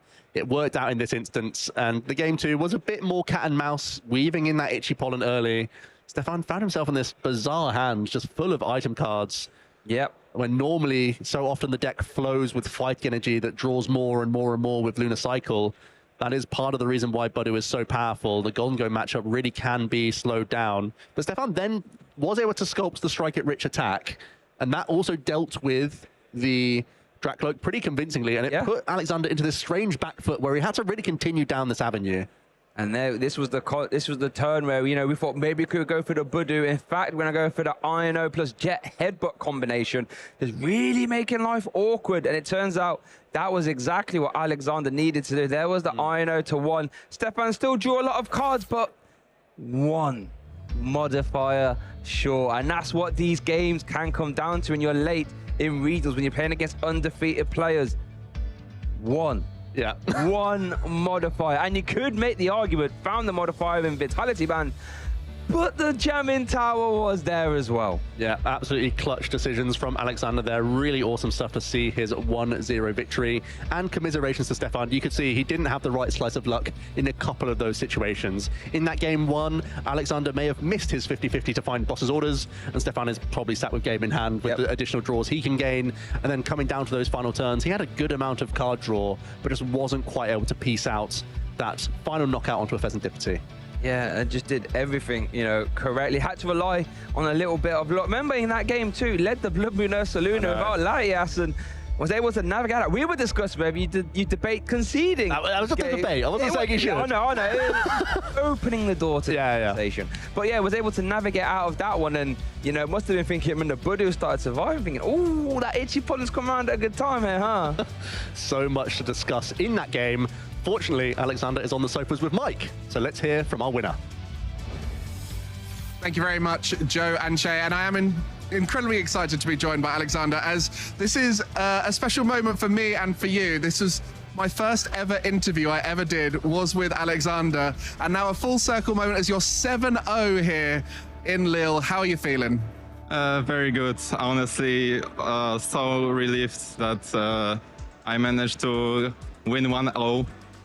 Yeah, well, it was tense at the end. It was 10 damage, the difference between a tie and a win there. What was going through your mind as Stefan was playing through that final turn? I was like, okay, I shouldn't have benched fast, but it's whatever. I mean, let him have it. If he has it, I wouldn't be mad, honestly. But yeah. Well, you managed to close it out, so you're now 7-0. And one thing I always find interesting with you and your friends that you play with, like Mateusz, is you're very thoughtful about the reason you're playing a deck at a tournament. And I want to know why you've chosen Dragapult with Dusknoir for this event here. Okay, so there's nothing to play. This was like my comfort pick also, but I think Pult is very well positioning into this week. It's like the best spot it will ever be for this like past like 1 month or something. So I just picked the best deck, I think. Well, the best deck and a comfort pick, even though such a strong deck in the Mega Absol EX with that Psyduck is roaming around, but at this event it feels like it's not as present. What kind of decks are you seeing around in those top tables and the ones you've played against? I would say the Psyduck, not an issue in the Absol deck. We have a game plan against it. That's like pretty good. But the issue is like Canadians playing Zoro. It's like Piper, Julian. So pretty scared of them. And anything else, just give it to me. I've heard quite a few people being scared of Enzorok. It is a scary deck. And I think one thing I really want to ask you about with this event is the doubleheader weekend, going to Gdansk, the home regional for yourself. Is this the plan for the 2 weekends to play similar decks, or are you going to be thinking about changing the decks between the two? I think it's like we just pick the deck for here, and then we have plenty of time bootcamp at Gdańsk to figure something out. I'm not committed to Pult.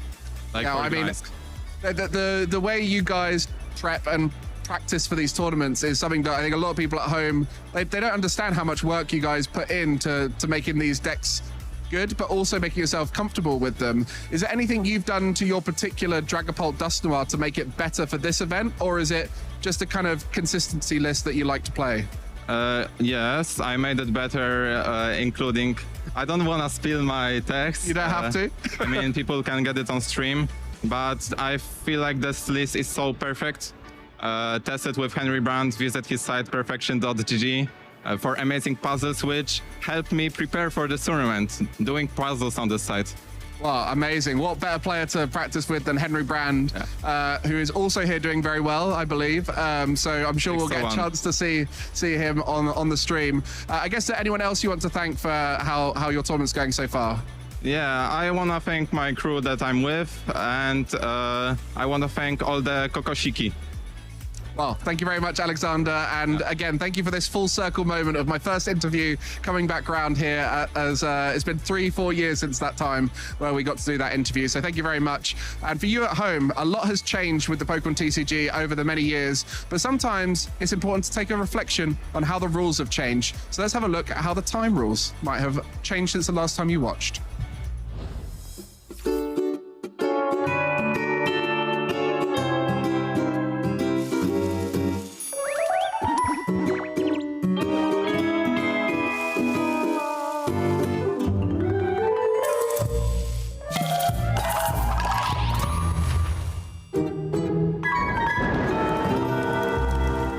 Hi buddies, my name is Amy and I'm here to talk about time. Unlike Dialga, we can't control it, so there have been some changes to the time rulings in the trading card game. Previous to this season, the rules went as follows. When time is up, each player gets 2 additional turns, including the turn they were in when time was called. We called this turns, where the current turn was turn 0 and then moves into 1, 2, and 3. If the game still has no resolution, the game is a tie. In the new system, we only have 2 turns total to try and resolve the game. So the player whose turn it is when the clock hits 50 minutes is turn 0. The next player gets 1 final turn. If the game has still not been resolved in this time, the game ends in a tie. Since our championship events are played in best of 3, this tie can result in a player winning overall, if they had won a previous game and the other player had not. This will change the landscape of our events this season. As time restraints are even tighter than they used to be, fitting 3 games of Pokémon trading card game into 50 minutes is one of the biggest challenges of competitive play. And now that time limit is more strict than ever before. Competitors will have to train hard to keep within these new time restraints. Efficiency is key. The new rule is crucial to keeping the tournament running on schedule. With events exceeding 2,000 competitors, it's an ever-expanding challenge to manage time restraints. It can get complicated, from time extensions to sheer amount of people who need to make their way to their next match. Everything takes time, and there's only so much in the day. And so with that, I'm out of time. So it's your turn, and if we don't have a resolution, it's a tie. Oh, wait. Oh, this isn't a game. Okay, bye. The Masters final at the 2025 World Championship in Anaheim contained the 2 best decks of the season, Dragapult EX and Gardevoir EX. Despite this, the journey of the successful off-meta decks is the story I want to tell you now. Let's reminisce on the off-meta decks that surprised the world in Anaheim. The meta is something we talk about at every Pokemon event, but what does it mean? Meta refers to the strategies and deck archetypes that are popular at a tournament, sometimes described as the most effective tactic available. Typically, a meta includes a few very strong decks which are often very popular, several solid options with some weaknesses here and there, and some counter decks designed to target the best strategies. But what really fascinates the community are off-meta decks, the ones nobody expected that suddenly shine on the biggest stage. At the 2025 World Championships, 3 kinds stood out: hybrid decks, revived decks, and unexpected decks. Let's explore how each left their mark and changed the meta going forward. Hybrid decks. Well, it's rare for a deck to squeeze in another archetype, but sometimes the overlap is too good to ignore. At Worlds, Fuguan Liao stunned the senior division with his take on Golden Go, adding the Joltik Box package, and went on to win the entire tournament. Why did it work? Well, both decks ran similar energy counts, including metal, and both thrived in aggressive setups. Cards like Levincia, Air Balloon, and heavy item package with Arven fit seamlessly into both. Importantly, both archetypes often left spare bench space, allowing them to coexist on the board. The synergy covered each other's weaknesses beautifully. Golden Go's coin bonus ability boosted consistency where Joltik Box lacked card draw. Meanwhile, Iron Hands pressured early 2-prize knockouts, buying time for Golden Go to set up. Because Iron Hands EX handed early knockouts, the deck could skip Energy Search Pro as its A-spec, instead using the powerful Prime Catcher, giving the deck an even sharper game plan targeting the bench. The result was a seamless hybrid that caught the field off guard and went the distance. Since then, Golden Go paired with Joltik has become a legitimate top-tier deck, evolving from surprise off-meta pick to part of the meta itself. Revived decks. Another type of off-meta success is the revival of an old favourite. Just because a deck falls out of the spotlight doesn't mean it's finished. Sometimes the right condition brings it roaring back. This World Championship, that story belonged to Charizard EX. Few players embody this better than Irvin Svinhuvud, who piloted Charizard to back-to-back top finishes in the 2025 season.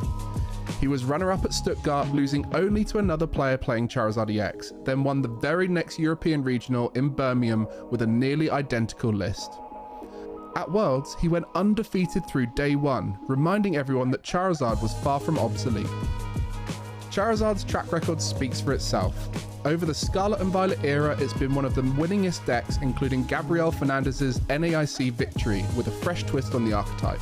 Despite waves of new powerful decks entering the format, Charizard repeatedly adapted and reclaimed relevance. At Worlds, the revival wasn't limited to one player. Junior Tanaka also piloted Charizard into Top Cut, meaning a quarter of the top 8 backed the supposedly outdated deck. It was a clear reminder, if a deck was once great, the right shift in matchups can bring it back to life. Unexpected decks. The rarest but most thrilling of off-meta deck success is the truly unexpected decks, ones that barely appeared before, then suddenly shines when it matters most. At Worlds, that deck was Zoroark. Going into the tournament, it had little competitive history outside of top 8 at NAIC, but Mateusz Vashkovic and Marco Cifuentes independently concluded it was the right call, both piloting it into a top 8.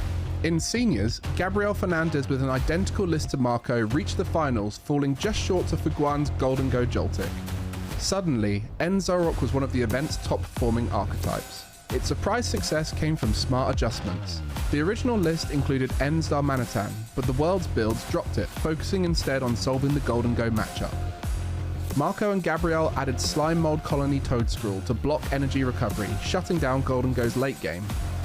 Whereas Mateusz opted for 2 different Ogopons instead, the Wellspring Ogopon to use Sob to deny retreat, while Cornerstone Ogopon's Cornerstone Stance ability walled much of the format as Pokemon with abilities couldn't touch it. For that one weekend, the deck was perfectly placed, consistent, tricky and underestimated.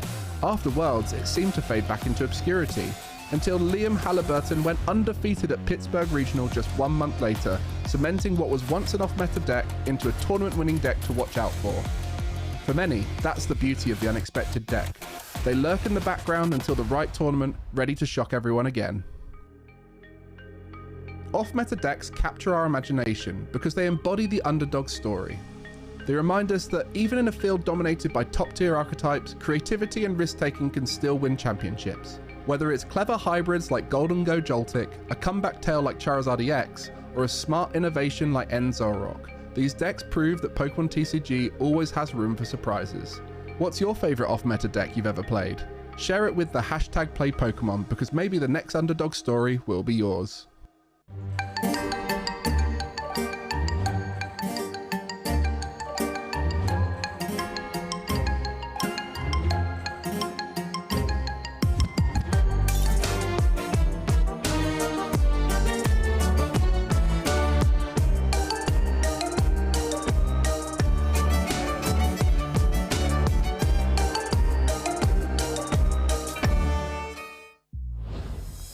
Oh, it's spooky out here in Lille as we are going into our round 8. Myself, Mike and Jesper here, going to be taking you through the action as we have been enjoying the Halloween theme here, as well as many of those mega Pokemon lurking around the hall.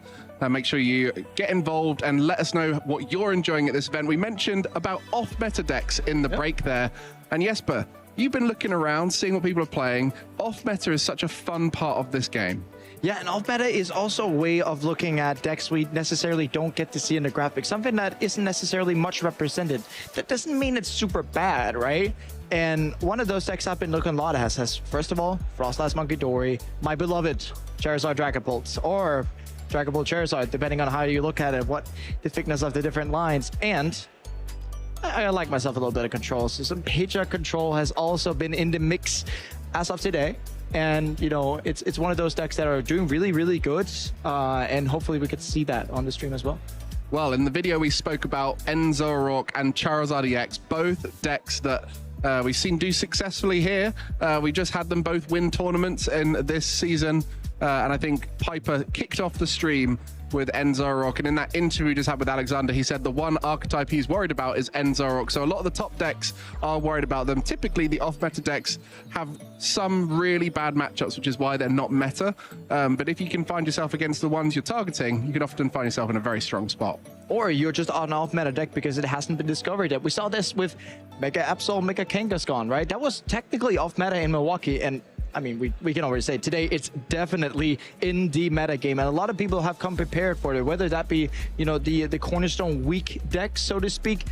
they're taking whatever it takes to beat it. We saw Okie Dokie. I've seen Mega Wawa on the tables coming from the Goldengo players, even playing Turbo Energized to make sure we can charge up that Mega Mobile and knock out those cornerstones. Yeah, everyone trying to find their own little solution. And we all, as casters, had a little bit of an opportunity to pick what we thought was going to be the best decks for this event, best cards. And it's always interesting to see how they pan out. I mean, well, Shay here with the Mega Lucario and the Gravity Mountain. But for my picks, I really stuck to my favorite cards, Marnie's Grimmsnarl and Marnie's Impidimp. You might as well just have put in a Rare Candy there to make sure we can get the evolution going, right? No, but Rare Candy is used in other decks. I don't want to worry about any other deck. I just want the decks that my cards are in, which are the Marnie's decks. I think that's what's really cool about the current format is you have these options across the board, like the Rare Candy and the supporter structures. But when you speak about the Mega Absol, Mega Kangaskhan deck, it's like a completely new engine that's come out of this recent set. Same thing with Lunatone and Solrock. And that's what's so great about this new format is these new engines that people are using to grow their decks. Yeah, and you always need an engine to play your deck, unless your name is Marty's Grimmsnarl. And speaking of our predictions, yes, Shay going with Mega Lucario. Did also get to see it on stream. We've actually seen most of our picks on stream. And I mean, especially the Zoroark. Piper Lepine was 6-0 going in before last round. And yeah, Zoroark, pretty good spot there by Joe. As well as, there's Absol on the tables, there's Lucario on the tables. Everything off our picks has actually been, doing quite good this tournament. I've seen quite a lot of Marnie's Grimmsnarls with 5 or more wins at this stage, which is a great position to be in.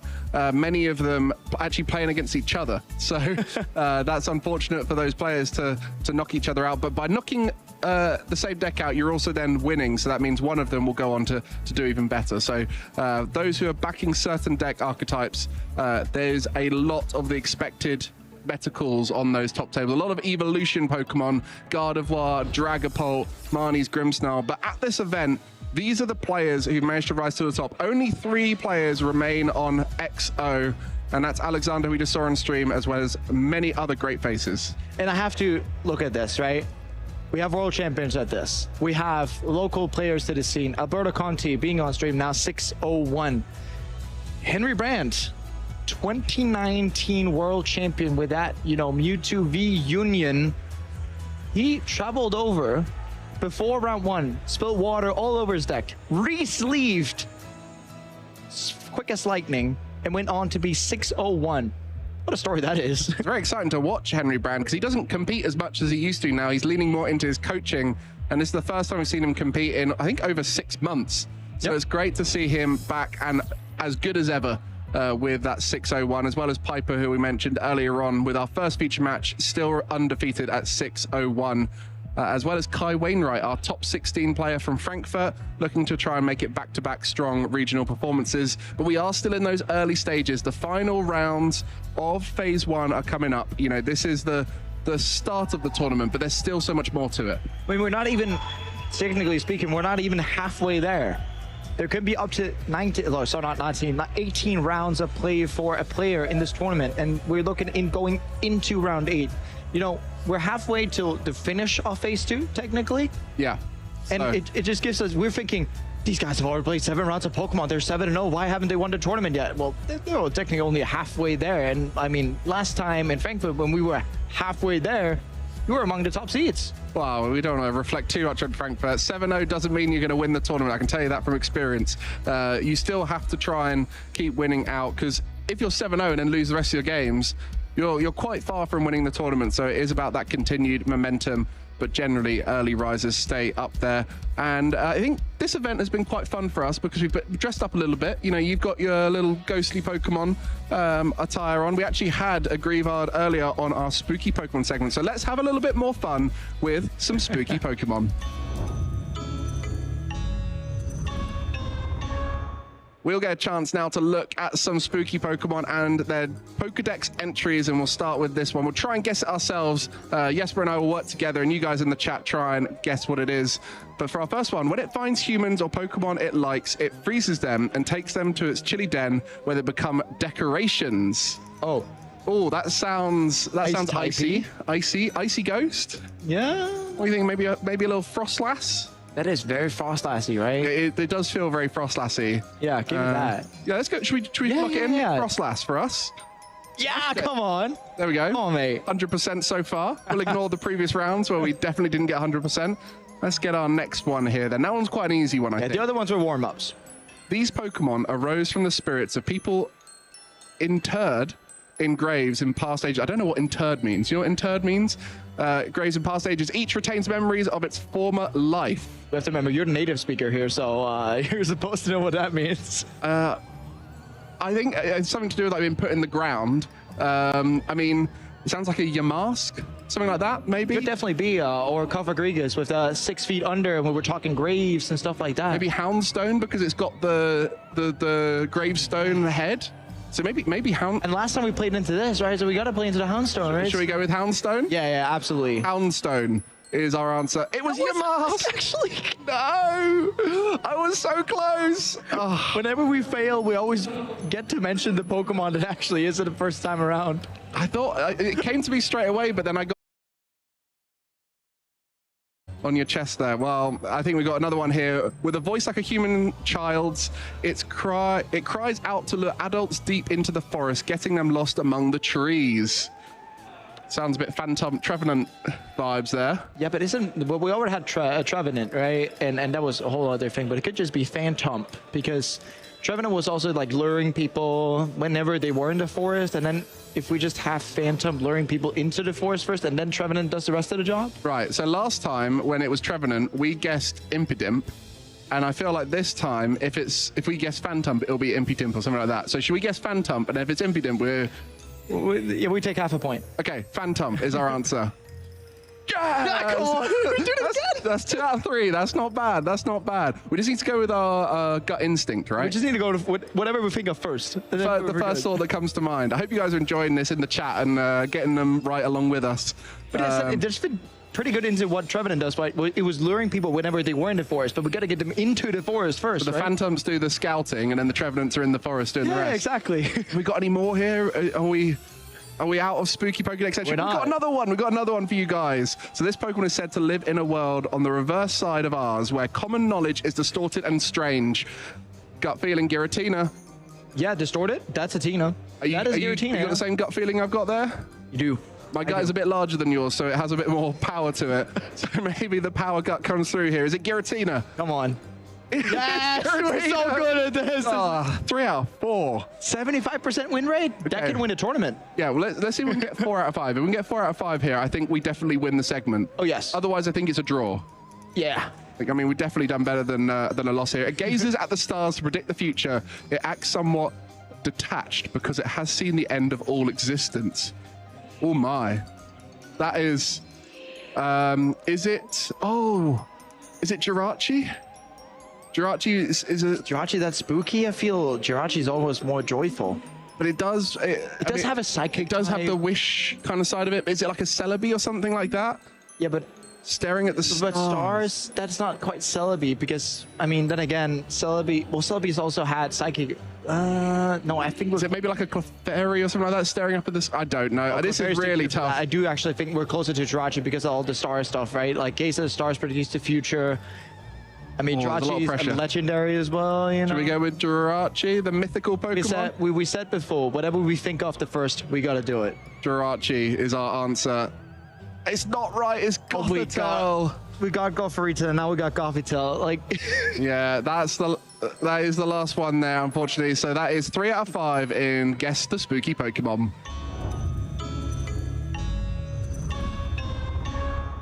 Well, 3 out of 5 ain't bad.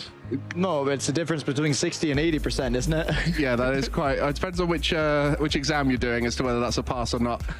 But yeah, of course, Gothitelle both trumped us as it goes on, and I think our round 8 pair is just about getting ready on the stage. So we'll be looking to move into that quickly here, and I know you're excited for the kinds of matches that are on those top tables, and hopefully we've got one of those. I'm always very excited for some control action. Now that the players do have their headsets on, we can kind of alert to it. Nathan Ginsberg traveling all the way over from the United States, but someone who's traveled even farther to get to this event is, yeah, Mr. Henry Brand himself, 2019 world champion, as said before.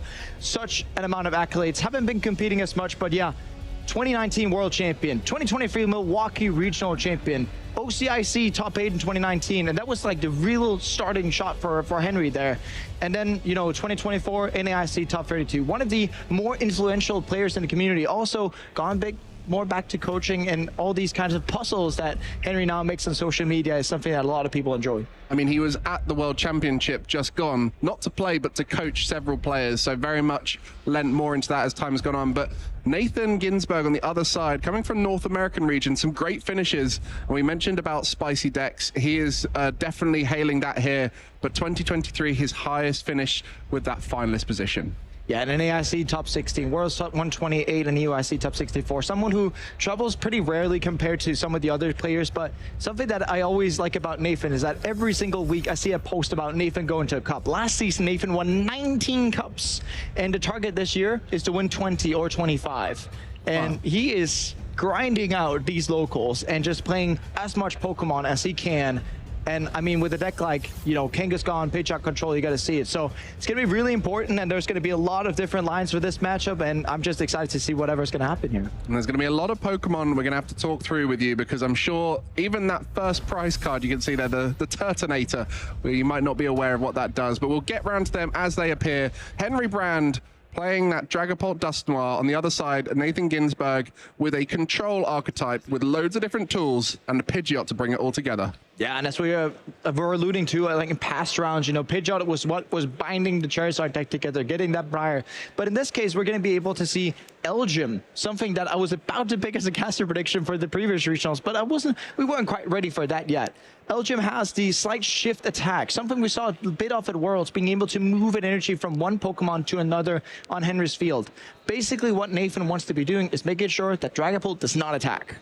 And it can go a little bit slower into this matchup. The Pidgeot control deck has the ability to take it slow.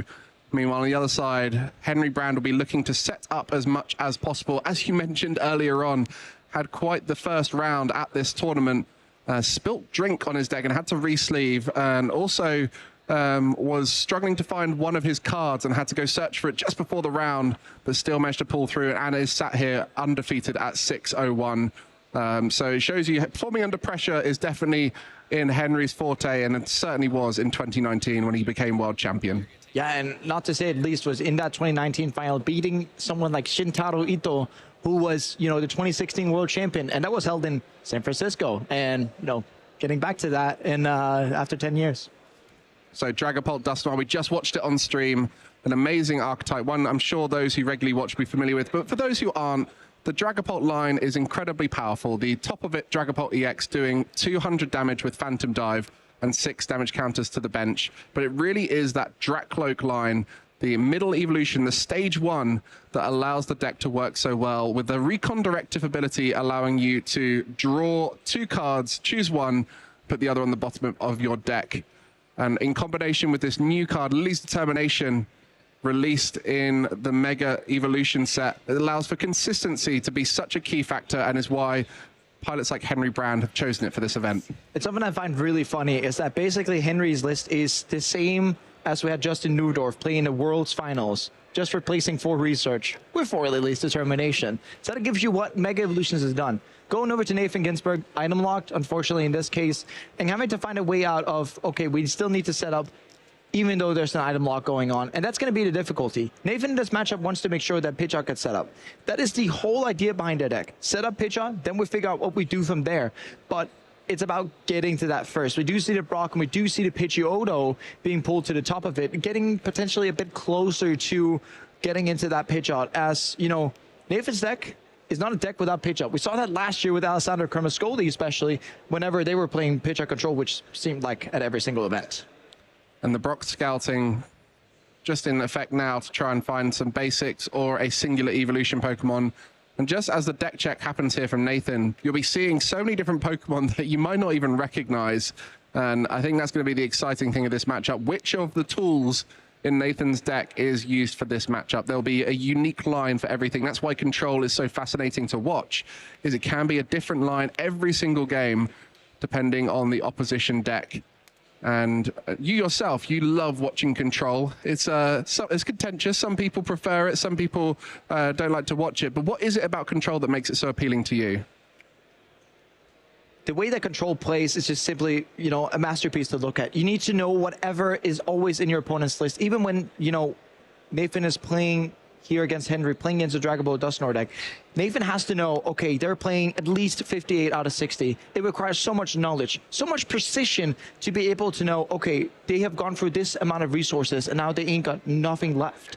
Control is all about, you know, starving your opponent's resources and then clicking the right moment on, okay, now we can attack and take the 6 prizes, which is why we see something like Absol, we see Kangaskhan in the list of Nathan, to the point where when we know that Henry's either out of energy or switching resources, we can use Sudowoodo's impound to stick something into the active until Henry decks out, or, you know, just get to attack. Now, well, we'll look forward to see how that progresses this game. But to start off with, we need to get that Pidgeot EX in play.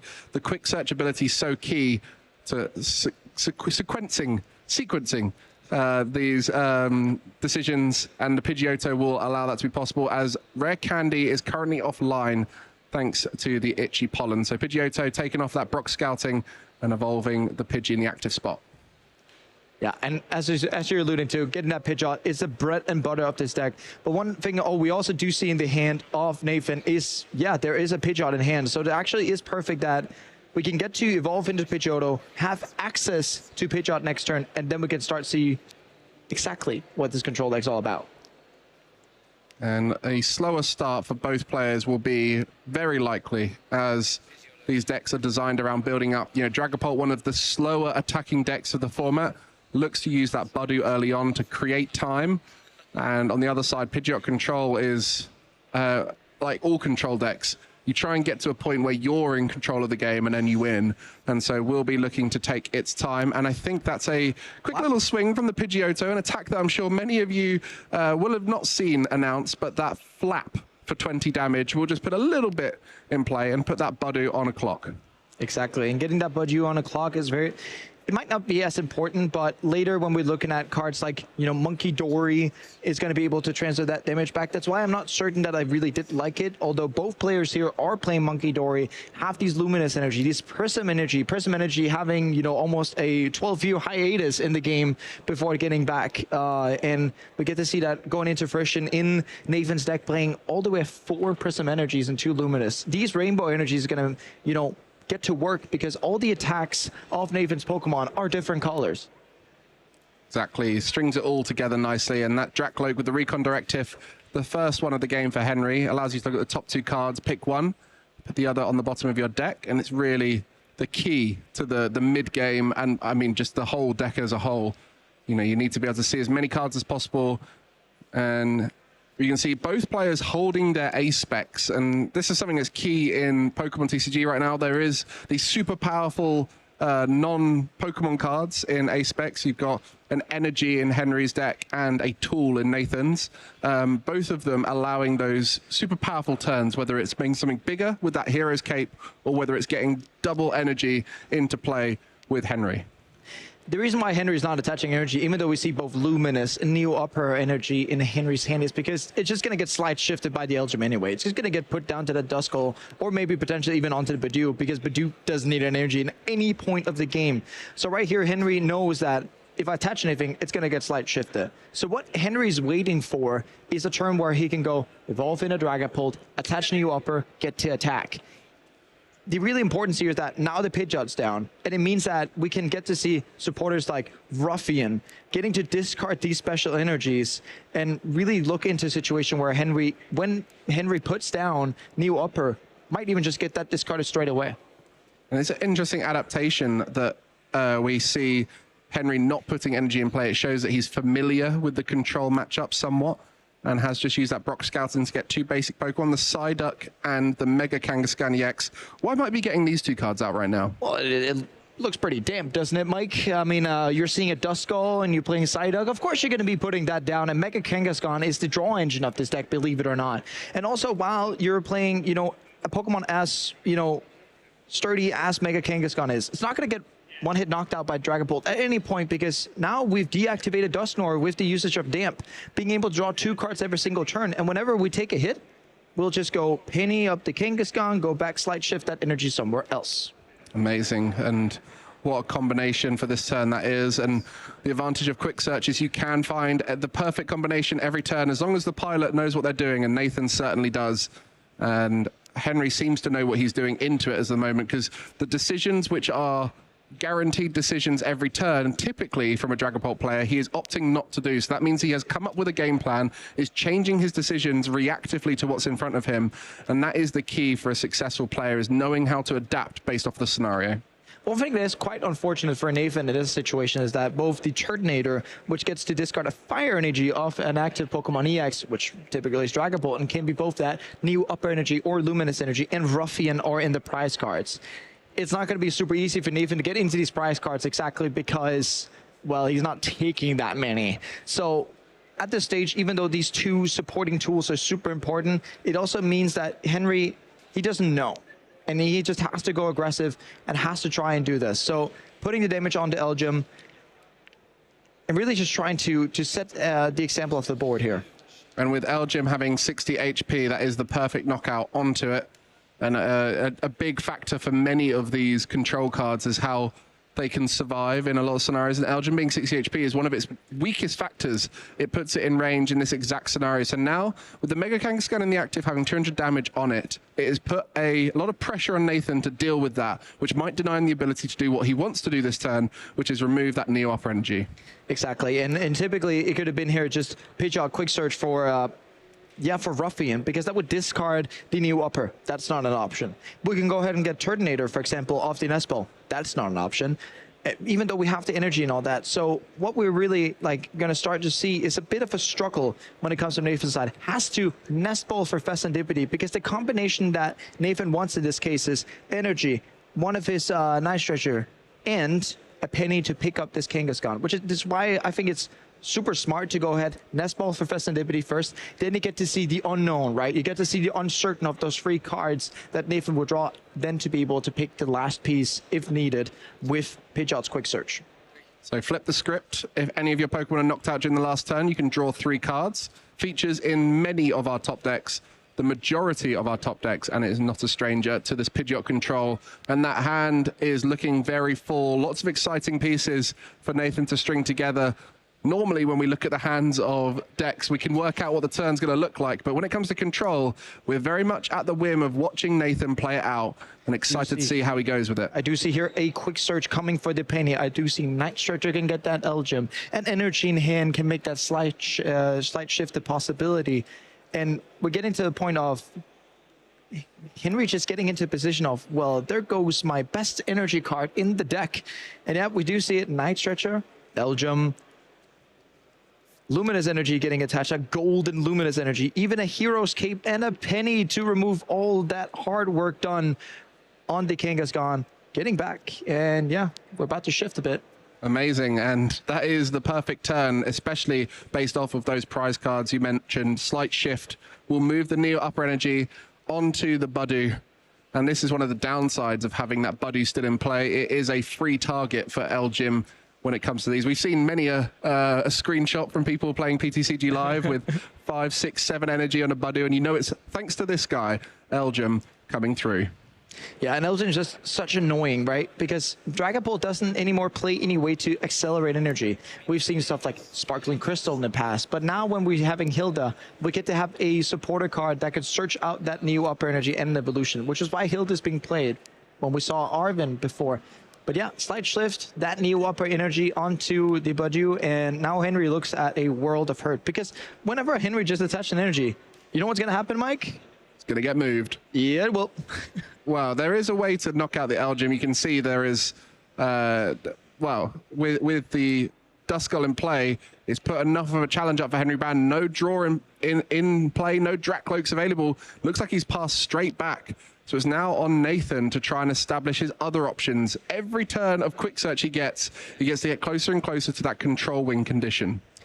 Yeah, and Henry is looking at it like, well, how do we exactly do this? And we have to keep in consideration that, you know, with the control decks, we also have to make sure that we win within the ample amount of time, which is why control decks always have to play some sort of attacker. So it could be that Nathan starts charging up an attacker here and goes and says, okay, I'm going to get Absol, Mega Kangaskhan, and try to charge those up. We do see a quick search for Cirrosic Machinations, and that's a card we don't see quite often.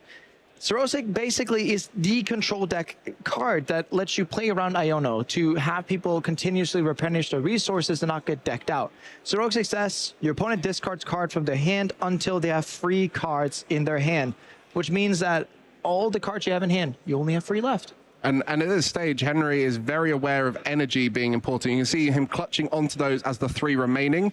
That means he has to discard everything else, and whatever those resources are, they're going to be going at this stage. So great timing from Nathan, and it's all of these different angles with control. This is not a deck that any old person can pick up. You have to create all these lines yourself. You have to understand why each of the cards are in there and know the perfect timing of them, and some huge discards from Henry. Yeah, and amongst them were the Luminous Energy. Henry does understand that the Luminous Energy has less worthiness than, you know, a basic Psychic Energy, for example, would have, since a basic Psychic Energy cannot be discarded by Ruffian. And I'm continuing to mention Ruffian. It's a card that lets you discard a special energy on the opponent's board. So, for example, instead of if you don't have access to Slight Shift or whatever it may be, then, you know, you can just use the Ruffian to get rid of that special energy, which is important in other matchups like, you know, we're talking about Mega Absol, Mega Kangaskhan continuously, but that is one of the matchups where it's really important. And it's back over to Henry now. And this is the key now. How do you start establishing an attacker? Drakloak is there off the Hilda to try and get an evolution Pokemon and an energy. Just choosing to get the evolution Pokemon as there are some energy in hand.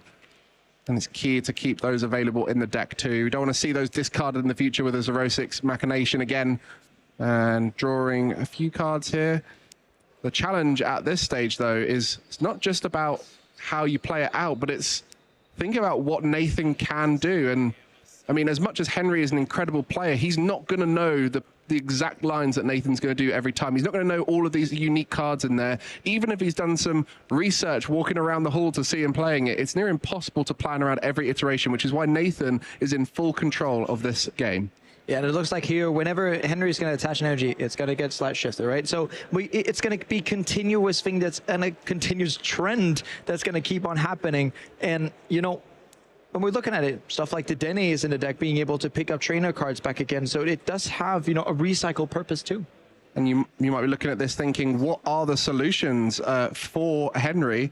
Well, the Latiasi X with the Skyliner ability is in the prize cards. It's not possible to get out at this stage. There is also one Turo in the deck, which is pretty much the only way to attach an energy for an attack whilst also taking that Duskull out of the active spot. So that recognition from Nathan to get the Duskull in the active whilst also providing that Elgin is key. But now we're seeing a completely different attacker. I do really like this Dene. Right now, Henry's not putting any pressure onto what Nathan's doing. So Nathan can just sit back, use the Dene, and just pick up trainer cards and discard pile. And you know what? Sure, stuff like Penny is pretty good to be picking back up, so you could just sit and recycle it. And, you know, just sitting there, sitting back, having all the resources in hand to whatever Henry's going to do, there's always going to be quick search, getting whatever card Nathan wants to have. And also getting that Hero's Cape back, which was put in play. Good timing to try and ask as many questions, but now has it back in case something's needed, but it can be brought back with the Dedenne. This is the beauty of the deck, is nothing is ever out of the game thanks to this Dedenne. Oh yes, indeed, and it gives a good shout out to my old favorite, right? Pidgeotto Control, having that Oranguru from Ultra Prism, just continuously recycling these cards. That's basically what the Dedenne does, pulling back all of these trainer cards, all these powerful supporter cards, and now basically what we're going to be seeing from the game here is Henry building up the size of the hand, Nathan going Xerosix, pick it back up, Henry filling up the hand again, Xerosix, and at some point we would be likely to see a deck out. With Control, I'm always fascinated by who's going to come up with the next version of it. Because ultimately, any given format, Control is a viable option. It's just hard to solve. Working out the perfect 60 cards is really challenging to do. Thankfully, Pidgeot EX is in the format, so Quick Search tends to be the central point of most controlling archetypes that allows you to choose whatever you want. But the attackers, the Pokemon that are in the deck, is always going to vary, and which trainers you use, which supporters. And it's fascinating how Nathan has combined them all here together. That Dedenne in the active, recycling resources, and the Xerosix Machination coming through once again to discard a bunch of cards. in a weird way for Henry, that wasn't too bad because he just got rid of some useless resources. And I even wonder if off the Dracloak he's been taking bad resources just to discard them. Yeah, because you know as Henry, if you're picking quote-unquote good resources, that Sorosic's going to come at some point. If you're sitting on more than 3 good cards, you're going to be having, really bad decisions to make. Here, for example, picking the Dreepy instead of Night Stretcher, be thinking, well, typically Night Stretcher may be better in this spot, but Henry thinking again, we want to load up our hand full of junk. We've got that jamming tower in hand just to deal with something like the Hero's Cape. Interestingly, on the other side, I don't think the stadiums are really something that can be competed with. There's just the one lively stadium, so it would have to be a recycled resource through the electromagnetic sonar. But, slamming down a stadium is something quite easy to do when you know your opponent's 60. But in this occasion, Henry just holding on to it for that right moment. Yeah, and Henry got Nathan has to know that Henry's going to be playing Jamming Tower if there's any stadiums being played. Now we do see the Pal Pad pulling back to Sorosic's Machinations, and then we're going to be able to quick search it. So that's why we just see it going straight from the discard pile into play. Nathan just using quick search to find it out instantly, and then yeah, every single time Henry draws, every single time Henry uses your cloak, it's just more cards that are actually going to end up in discard pile. And with Jamming Tower now sitting in the hand, an important resource for Henry, he has to start discarding useful cards like that Psychic Energy, which we just saw get discarded. Although it can be brought back with Night Stretcher, it is still a card that I'm sure Henry wanted, as the Dedenne with the electromagnetic sonar coming through once again. Yeah, but you're saying it's useful resources, but whenever it gets attached, Nathan's just going to go, oh, there's an energy that we need to move. We'll penny and go for it again. So whatever Henry does here, it feels like a really locked up spot, because by looking at the feel of it, Pidgeot's out. Nathan's got everything that he wants to have on board. There's a quick search searching out cards every single turn. There's a Dedenne pulling back cards every single turn. Nathan can't dig out whenever you have the electromagnetic sonar pulling back the Pal Pad continuously, which basically just means that, there's not much to do. And with control decks, they often have a few prize cards to play with before they create the lock. And on this occasion, Henry only took 1 prize card when Nathan started doing this lock. So from his point of view, he has a lot of room to play with. Even if Henry starts attacking and starting taking prize cards, there's a chance for Nathan to take back control of the game and start locking him up once again. And so just now, it feels like Nathan is in such a strong position, as I'm sure everyone at home is thinking, how can you possibly know who's going to win this matchup at this stage? And the best bet is always, if the control deck is locking out the opponent and there's still a lot of prize cards left, it's very in their favor. But Henry, a world champion, will be trying to navigate and find a solution at this stage. If there's someone to pull it out, it has to be Henry at this stage. Although I'm starting to fail to see how exactly that is going to be pulled back, right? When we're thinking, well, there's a Toro in deck that could be picking up, but there it is. There it is, Toro, but it means that how do we get to Phantom Dive? We're not, because we already have the new upper energy, and if you use Toro, that energy gets discarded. Well, I guess if you make the board infallible and out of range of anything, there's no Duskull down to gust up, that Budu can free retreat. So if you can basically make the Dragapult and the benched Dusknoir into a Dragapult, and you keep finding that energy, you can keep swinging into these low HP options on Nathan's side. Yeah, but we need continuous, resurgence of that, and we're going to be able to see the attachment, and then the handheld fan is going to move the energy back down to Budu. So yes, Henry gets to take a prize, but the energy kind of gets slight shifted by that handheld fan once again. And it means, yes, the Dedenne is knocked out, but the energy is gone. That Budu is going to have a lot of energy on it by the end of this game, and this is where knowing the counts of energy in Henry's deck will be key for Nathan. For you guys at home, you've got the advantage of Insight, so there is 1 Fire, 2 Psychic, 3 Luminous, and 1 Neo, which is quite a low energy count for Dragapult. That's probably at the lower end of what you could possibly have, so it's not the best amount of energy to deal with this current scenario. Popularity, that has been the typical, standard count. That's also what we see from Justin Newdorf at Worlds, saying that basically this was the 60 that got second at Worlds. But it also shows the weakness of Dragapult is that whenever there's energy disruption, although we don't have that much of it in the format, especially in the metagame that we have, whenever there is energy disruption, Dragapult suffers. And there's 2 Luminous in the discard pile there, so that significantly reduces the amount of energy. And I think that might be Henry Brand scooping for the game there, recognizing there was no way to win, and Nathan controls him out of game 1. Yeah, and about half of the time gone, so we're going to have time for another game. And Nathan Ginsberg coming all the way from the US, getting that game 1 here. And, you know, it looked like it was going to be Nathan all the way. Ever since that pitch out got established, ever since we hit that combo wombo off the Fessendipity, we see here Kangaskhan coming into active, setting up the draw engine.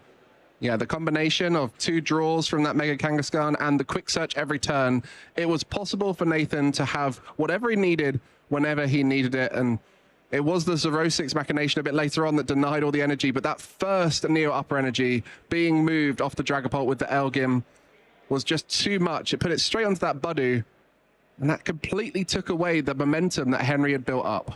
Yeah, and we saw it from this moment on. 0-6 machinations, 0-6 machinations, and it kept on and on and on. Henry tried to fight back with that jet headbutt, but unfortunately it was to no avail. This Didane was just rolling through the game, being able to use that electromagnetic sonar, picking up that penny first, then going in and picking up 0-6 again and again and again, picking up the power pad, and basically every single time Henry tried to blink, well, Nathan had the answer. And when you're trying to find combo pieces to find an attack, and you're only able to keep 3 whenever that 0-6 comes down, it's very much in favor of the control deck. And, you know, Henry may have known he was out of that game for a while, but he might have just been trying to investigate what he was up against, see if he could find out any more information. And there was 2 cards that didn't even feature in that match because they were prized that we'll have to think about. Unfortunately for him, one of them is prized again, that Turtonator, which is so key in this matchup, again, in the prize cards. But Mike, we have to look at this. It's Nathan going first, attaching the Monkey Dory, passing over, and this is the chance for Henry. If Henry can get Budu going, this is what we can see, just like Alberto did against Julius. Poor opening, getting to pull that back, and we do already see the Ultra Ball for the Budu, and basically all that Henry needs is an energy card to retreat into this Budu, but we can start off pretty well by using Lily's Determination. So Lily's Determination, a key component to the success of our evolving archetypes here in Lille. Seeing 8 cards when you haven't taken a prize card is so powerful, especially when you've got a deck as consistent as Dragapult. You just need that Lilies to kick things off, and then once the Drakloaks are on board, you'll be seeing everything you need whenever it is. And at this early stage, Henry needs to find some momentum, really needs to have a strong start in order to be able to get ahead. And just checking here how many cards he's got in hand, I think, because that was a lot of cards, but it might be correct. With Lily's Determination, looks like there's 9. Looks like there might be 9. But, you know, with Lily's Determination, taking 8 is a lot of cards, and you have so many options. And so we're just going to see how they can sort that one out there. Yeah, we're just going to have to sort that one out there. But yeah, the matchup from the game 1 was looking like, you know, you have to deny this pitch out coming into play ever in this game state. If the pitch out comes into play, you get to see what happens, right? It's just going to be continuous quick search, quick search, quick search. I get what I need, I get what I want every single turn, getting that penny where we need it. Getting that Elgin back with the 9 structure was incredibly important last game. And I kind of wanted to see a game state where Nathan off the Fessendipity actually missed, because off the Fessendipity, Nathan got the Night Stretcher that was needed to be able to then quick search right back into that penny. And what if? Just what if? How would that game have actually looked if the new upper wasn't slide shifted? You say what if? I mean, there was a lot of prize cards still to play with, even at the end there. The lock was made with 5 prize cards remaining for Henry Brand. And so that's the key thing to take away from that. That was the perfect game for Nathan. And so the likelihood of what would happen in this game is Henry would get ahead, take a few prize cards, stability would be fought for by Nathan, and at some point he would try and find the lock. We just got to see it all happen so much quicker than normal thanks to the success of Nathan's early cards. Yeah, and the success of also Henry not having the speed that Henry necessarily wanted to have, right? And yeah, Nathan getting into that pitch out quickly. And as I was saying, it's the bread and butter of the deck. Get into that pitch out, and then we can deal with the rest after that, right? Yeah. And, you know, whenever that happens, it just seems like, especially with this matchup in context, that does look quite a bit easier, right? Yeah. But yeah, like constantly, whenever we saw an energy hit the field, it was gone. What I'm really looking for in this matchup, and that's why I'm kind of on my tippy toes here when it comes to Nathan's hand, right, is that does Nathan get any help off the top deck? And if we had the technology, I really want to know what the top deck is. Yeah, well, for those of you at home who haven't quite worked it out, Jesper is thoroughly enjoying watching some control here. Was excited to bring up that Nathan had this incredible archetype, and I think you guys at home should definitely give Nathan his props. This is a well-built, an incredible archetype that has acknowledged the format and where the strengths of it are, and found a way to beat them. And I think Dragapult is always going to be high on that list of strategies that you need to beat. And so consequently, we're seeing one of the Pidgeot Control's best matchups. And beforehand, Dragapult was enemy #1 for control because Dusknoir was, you know, being able to put damage counters in play without even attacking. And then you could be able to just take out the Pidgeot line before it even got beginning. But with Psyduck being in the mix now, that is what made control legit again. 100%. And for you guys at home, I hope you're enjoying this match. I know control can sometimes be something people prefer to avoid watching, but I think Pidgeot Control is one that is the most interesting, thanks to that sort of battle for resources that we see every turn. Those exciting energy denials, the Zerosic Machination, what's going to get discarded? Will the opponent find the combination pieces? I think it's definitely a intricate matchup that hopefully you guys are following along, and we'll try and take you through the action as we get back to the table. And it seems to have been the resolution of that scenario is Henry did take an extra prize card, and Nathan now has 2 prize cards less he needs to take. Yes, so it's a double prize card penalty for Henry for drawing an additional card on Lily's Determination, picking up that 9th card.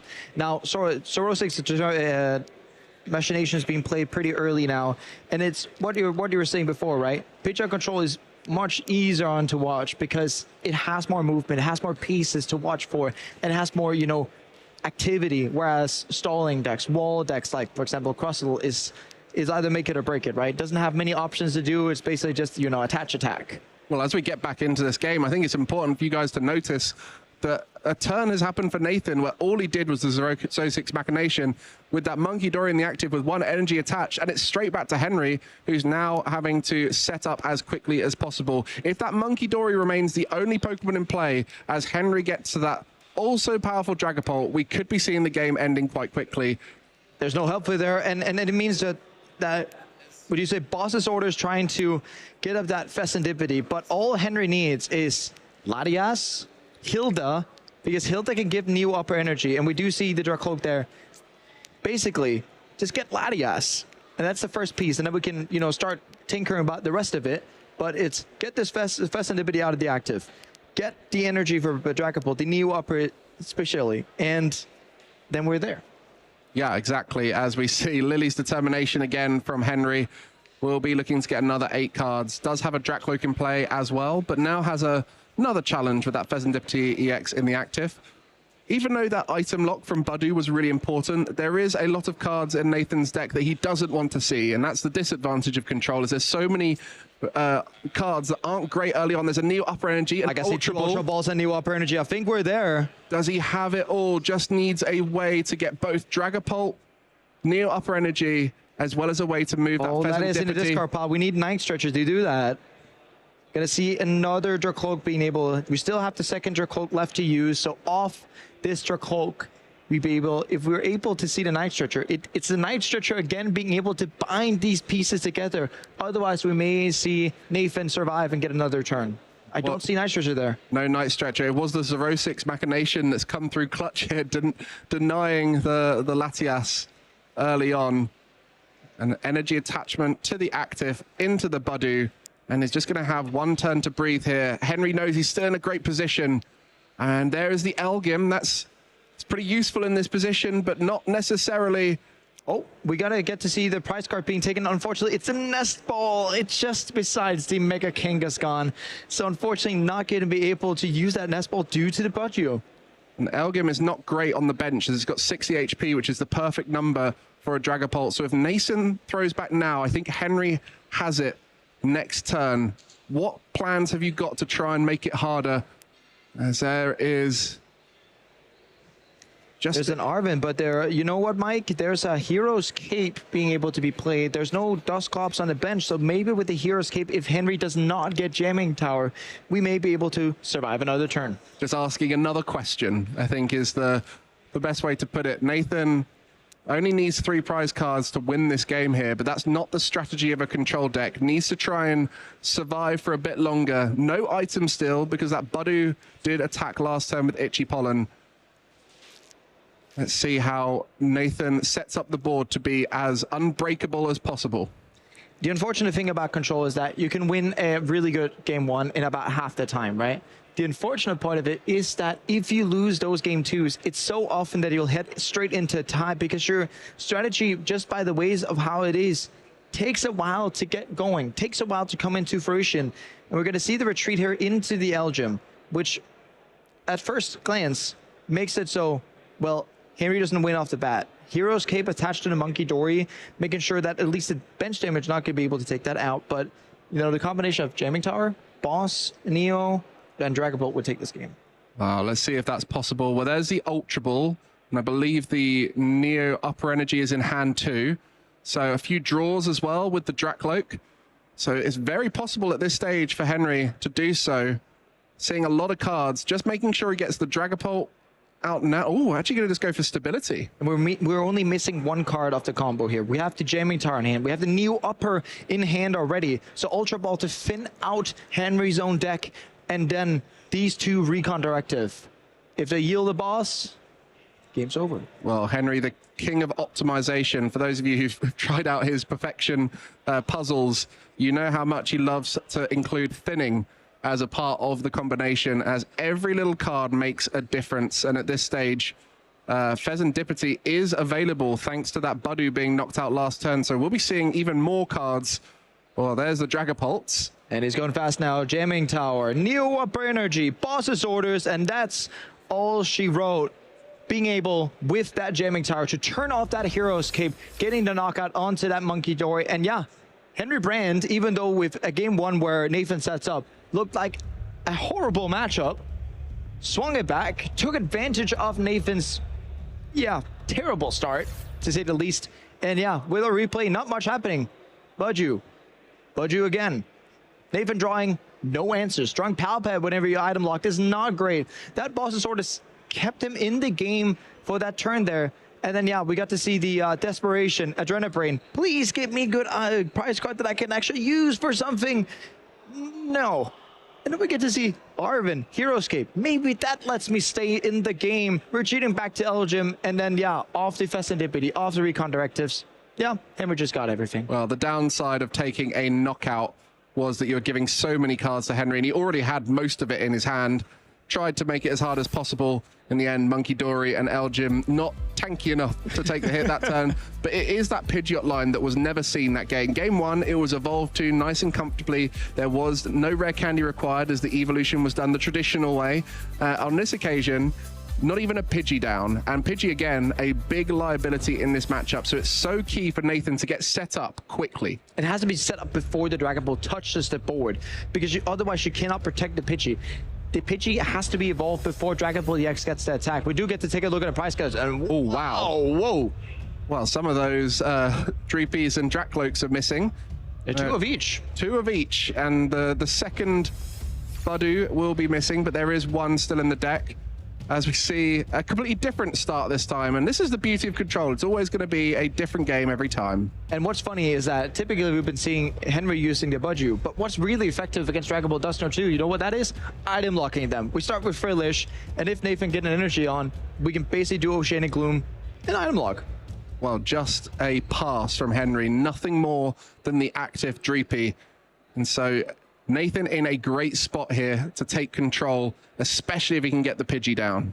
But Nathan is in a battle versus the clock, right? We have 15 minutes and 30 seconds left of this match. It has to go quick if Nathan wants to win this. Otherwise, Nathan may have to try and push a strategy where everything has to just go faster and faster to make sure that maybe we even see Nathan pushing for prize cards in this. Well, if that Dreepy is the only Pokemon in play, there is a very real situation where Nathan wants to try and take a knockout.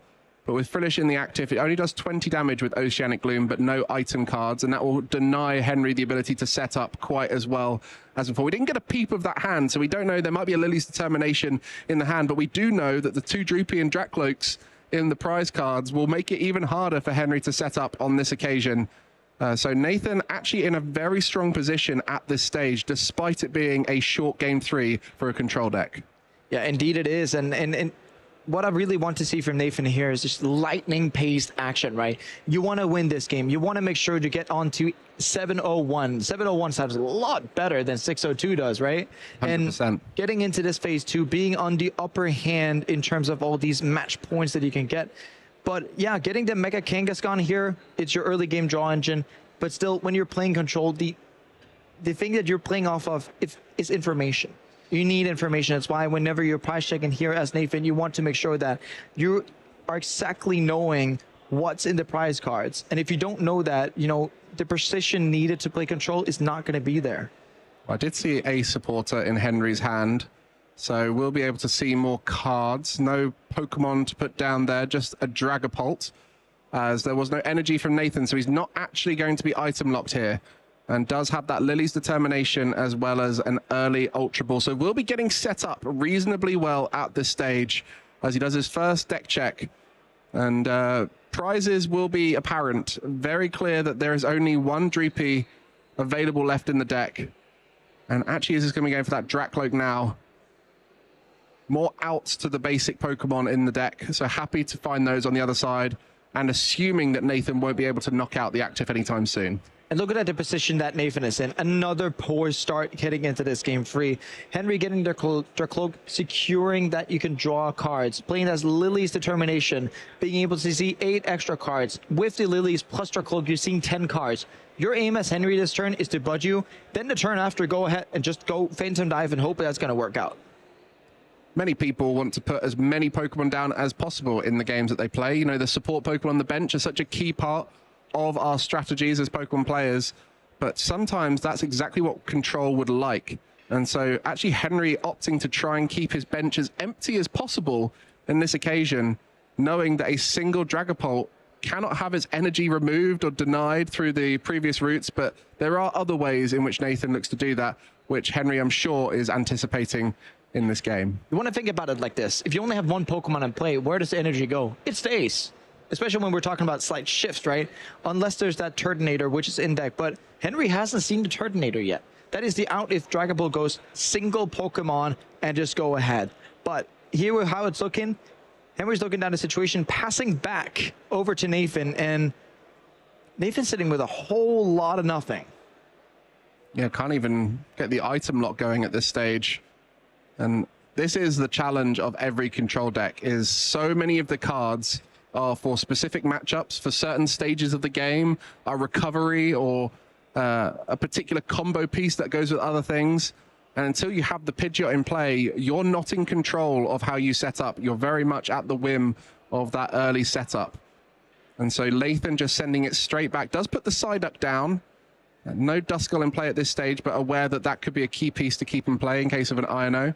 And Henry now really stringing together some great combination pieces. And it will be that Hilda, which will allow him to start swinging this turn. Yeah, and Hilda getting that Dragapult, getting that Neo upper energy, and we have 11 minutes left of the game. Henry knows this has to go fast. We want to be able to conclude this game as fast as possible. Does go ahead and get his Psychic energy and another Cloak. Actually, one thing I do really like about this is if you get a Dragapult going with 2 basic energies, there's nothing in this Control deck that discards basic energies. We have Ruffian discarding special energies, but nothing that purely targets basic energies, other than Turtonator targeting fire energies. But is that a fire energy, Mike? No, that's a Psychic energy, and you almost wonder if Henry is playing around the Turtonator, knowing that it can deny the fire energy. So we'll be able to do that Jet Headbutt for 70 damage, which could also set up a future double knockout. Could be huge at this stage. Smart from Henry, and a important card coming into play for Nathan, able to start drawing finally with the Run Errand from the Mega Kangaskhan. And now we get going with the draws, getting that Arven off those 2 top cards. And well, Arven here, you may be thinking, yes, we can finally get Pidgey into play, but wait a minute, Mike. If you get Pidgey into play and Henry uses Phantom Dive next turn, it's gone. Yeah, a lot to think about at this stage. Do you just try and play with the Mega Kangaskhan and draw instead? But Pidgey's so key to the strategy. We'll be looking to get a Nest Ball and Handheld Fan here. And that Nest Ball will get the Pidgey, it seems like, for Nathan. Handheld Fan, interesting, another card that denies energy, but when you've only got the Dragapult line in play, it will just go to a new Dreepy. Still going for the nest ball for the Pidgey, but I do see that Hero's Cape in the hand of Nathan. Maybe thinking about going Pidgey with Hero's Cape on it to make sure that that Phantom Dive bench damage cannot take it out. But if Henry then sits on the boss, then we can get to knock that out. Into Frillish on top of it even. Yeah, this is really interesting. I like how both players are setting up given the circumstances. The Mega Kangaskhan, you can see another key piece, as well as a Psyduck from Mega Evolutions, to be able to allow this deck to work. A Bravery Charm going to be going on to that Pidgey. The handheld fan onto the active Mega Kangaskhan. There is actually a rare candy in hand for Nathan. We'll need to try and find a Pidgeot EX next turn, and it will be completely swinging back to his control. For Henry now, this turn is so much about getting that Phantom Dive and putting that pressure into Nathan's side, making it as hard as possible for him to get going. Indeed it is, and yeah, getting that Ultra Ball, potentially going to be able to see Dracloak getting in there, able to draw cards. That Psyduck is already down, which means that we're not going to see any Curse Blast. Getting that Buju again, and yeah, we might just see, you know, Buju. How do we prevent Pidgeot? Well, there's your answer. There you go. Itchy Pollen, a great option to do so.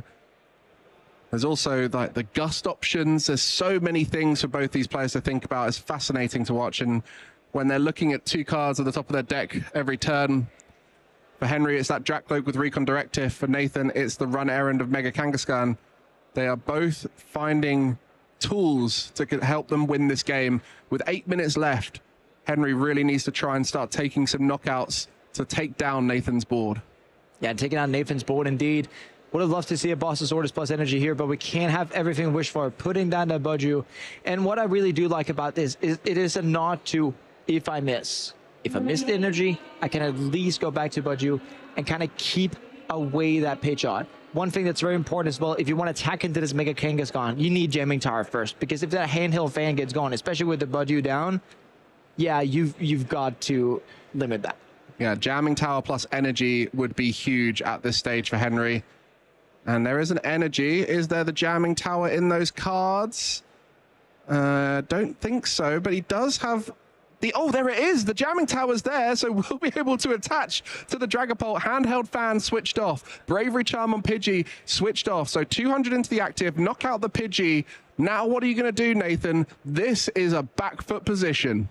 And that is the swing of the game we need here. Get the start and target this Psyduck as well. Putting 10 damage onto it. We can't forget, turning off the Bravery Charm, 50 onto that Pidgey, putting 10 onto the Psyduck, meaning it's within Phantom Dive range. And yeah, with Handheld Fan not being active, where do we go with this energy, right? Like, there's no good way of doing this other than if we can get, you know, Ruffian plus slight shift. But then again, it's a lot to ask for when Nathan wasn't sitting on anything good before. Well, Lily's Determination for 8 showing exactly why it's so powerful. And for Nathan, has a 3-prize Mega Pokemon in the active spot with 200 damage on it. It's looking very strong now for Henry, within the grasp of taking this game. No Pidgey available to evolve up for Nathan, so he will be denied the opportunity to carry on. 06 Machination coming through will force Henry to discard down to 3 cards in hand. Certainly, there's not going to be a discard of that Neo Upper Energy. It looks like Dreepy, Ursaluna, Iono, and Hawlucha going away now. And, I mean, at this case, if you're Henry, you got to be thinking, well, I could smell a victory here by, you know, the poor draws and unfortunate draws that Nathan's just having. But it's a part of TCG. It's a part of the variance that we have, right? And you're looking at it this way, at least when Henry stares into this next turn, 2 prizes are guaranteed if you want to take out that Psyduck on the bench. But what Henry wants to is go for everything. Hawlucha plus Boss could take 5 prizes this turn onto the Frillish, onto the Psyduck, and yeah, onto that Mega Kangaskhan. Well, a huge turn here. The 10 HP left in the Jellicent, or on the Jellicent, will make it quite hard for a lot of damage to be spread around for Henry this turn. As you mentioned, the Psyduck a prime target. The Mega Kangaskhan still in play with loads of damage on it. And every turn that Henry attacks now is 1 step closer to taking this Swiss round 8, which would put him on 701. An amazing achievement for a player. 2019 world champion Henry Brand is. but he hasn't played many tournaments as of late. It's been about 6 months since we've seen him at a tournament, but he decides to come all this way to this event and has shown up already. And he's just trying to close out this game at this stage. Yeah, and trying to close out the game at this stage. Literally, it's determination for 8, well, not quite 8, sorry, 6 cards here. Trying to refresh some resources, getting potentially more energy into play. The more energy on Dragapult, the more difficult it is going to be going for that Phantom Dive, taking those 2 prizes. And it means that here Nathan needs to do something about this Dragapult, really, because Henry hasn't even used the new upper energy yet. Henry has the quite clear path of a highway going into this Mega Kangaskhan. 100%. And the Mega Kangaskhan, the last 3 prize cards Henry would need, sitting in the active spot with only 100 HP remaining, will start in the active spot to draw some cards. Is there a penny there to get rid of that damage? You know, that hand has some good resources in it, but are they the resources to win the game? It looks like it's going to be really tough for Nathan at this stage, as Henry has set up such a strong board, has shown exactly how a top player can dissolve the controlling archetypes at this event. Nathan, game 1, showed exactly how the archetype works beautifully, but now it is all in Henry's hands to try and win the game next turn. And such discipline we're seeing from Henry, not putting all of the Pokemon down that he could. No, just keeping it slow, simple, and tight on the bench spaces, right? Only having that Dracloak and Buddy down. Only the importance here is there, but what Nathan is looking at is there a way to do it? Yeah, some interesting choices off that Brock scouting. Still trying to establish that Pidgey, knowing how important it is at this stage. As the options, the Sudowoodo, a great option at this stage, forces a lot out from Henry. And you know, Nathan's mindset at this stage might be looking to try and play for the tie, because there is not many options available for him to win this game. The potential with that, with the impound, is that you can at least lock up the Badu into the active spot until that Professor Turo scenario is hit. But it can only impound for 1 turn, because otherwise you'll be able to knock out the Badu then. That's not as you wanted to. What you really wanted to is impound without nothing, but it's going to be retreat to Latias. And yeah, there's no answers in the hand. And do we see a boss's orders from Henry to close out the game? Well, Dracloak first, Recon Directive. Will that be a boss's orders? It looks like boss's orders, and Henry Brand comes back after being denied game 1 from Nathan and takes a 2-1 victory against Control. 2019 world champion. Potentially 2025 Lille Regional Championships? Well, he's trying his best here with Dragapult Dusknoir, showing exactly how a top player navigates a tough matchup. An incredible back and forth. Game 1 was showing exactly how Nathan's deck works beautifully.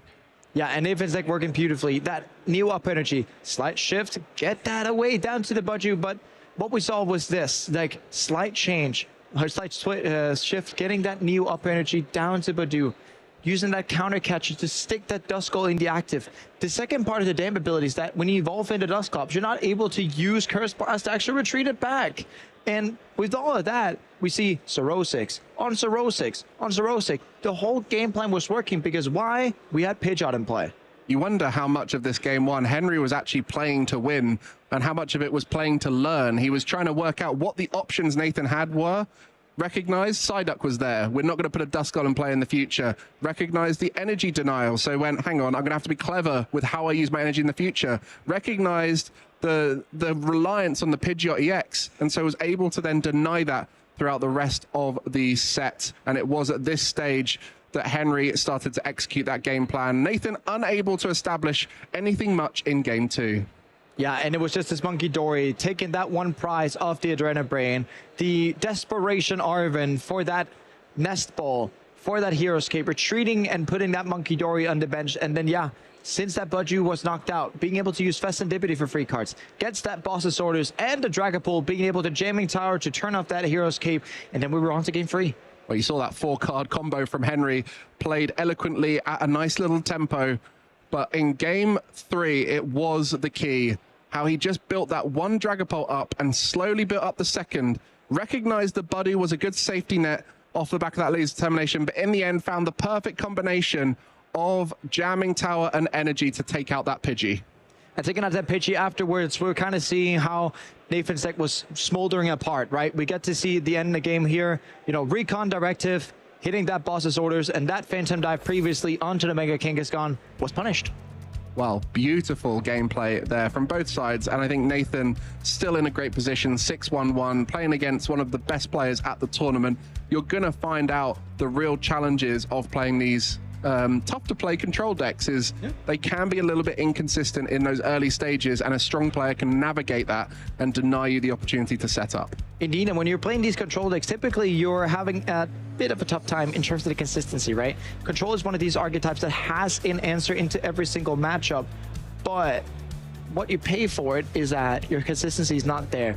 The typical kind of rule of thumb, right, is that if you have an answer into everything, you probably don't have the answer to the perfect amount of consistency. Well, speaking of perfect, we'll speak to Mr. Perfection himself. Henry Brand is with Shay, ready to talk about how that match went. That's right, yeah, I'm joined with Mr. Perfection himself, former world champion 2019, good friend of mine, Henry Brand, coming all the way from Australia, and he got us a stunning win there. First of all, Henry, talk to me. How are you feeling right now? Well, Shay, good to be here. Never been interviewed on European stream before. Oh. So there you go, that's new. I'm good, man. This time I got in nice and early, so no jet lag. It's very far from where I come from. Yeah. But no, I'm feeling good. I mean, that's a really scary matchup. To kind of come away with the win is great. Yeah, man, what do you think of it? I thought it was super entertaining. I'll be honest, when I saw you was on stream, I was like, yes. I like Henry, we chatted a lot. I'm really excited to see it. And that's what he was playing against. And I thought, ooh, I could get a little bit dicey. Now, be honest, have you tested much against Control in the lead up to this event? Well, I haven't actually tested much against it, especially not that version, the Pidgeot. But I was testing a lot of Control myself. So I had a little bit of an idea. But it's really scary. And game one, I went for a bit of a... I kind of wanted the game to end quick. So sometimes what the control decks will do is you can kind of bluff your hand, right? So if they Brock and they get like the Pidgeotto, the Dracus Dragon Ball plays so many Iono, it's kind of a, are they bluffing or do they actually have the Pidgeot? And I was like, look, I'm gonna just put down the Duskull, hope that I just board wipe them if they don't have it. Only 4 cards. They did. And so unfortunately, when you have Duskull down to the control matchup, now that we have Psyduck, it's a really big liability. And you can kind of win the game, like not cheesing them, I guess. But when I don't know what's in my opponent's deck, ideally I just like want to blow them off the board really quick. Didn't work game one. And I thought I had a little bit of a chance, but I really wanted to see what he had in his deck and what he was going to do and how is he like, when I'm not doing anything, how is he going to fill in the time, right? So what is he going to do to try and attack my resources? What's like loops, that kind of thing. So it was a Dedenne Xerosic loop, right? And once I was like, you know what? I drew my like combo that I needed a little bit too late and I lost a bit too many resources. Yep. Go to the next and hope to blow them off the board again. That's really interesting, actually, because as you say, we all know Control in some capacity. You know, there's going to be some Pidgeot in there. How important is it to sort of identify that loop early? And then how much did that change your strategies for the game 2 and 3? Yeah, look, if they get into Pidgeot, the matchup is reasonably difficult. It's pretty tricky. I also wanted to like try and deny that, and my list is like a little tiny bit better than average Pulse into Control because you play 3 boss. So if I do get control of the game, I can like really stamp them out of it, right? Like they put something down, I boss it. They put something down, I boss it, which is nice. But it can be a really tricky matchup because like they have energy disruption and yeah, it can be weird. Yeah. It can get out of hand. Now you mentioned you was testing it a little bit actually. Yeah. What made you sort of pivot away from it for this event? Well, we saw last weekend or 2 weekends ago, the Absol, Mega Absol deck do really well. Yeah. And there are a lot of like counters that kind of hit Absol and then also hit Control.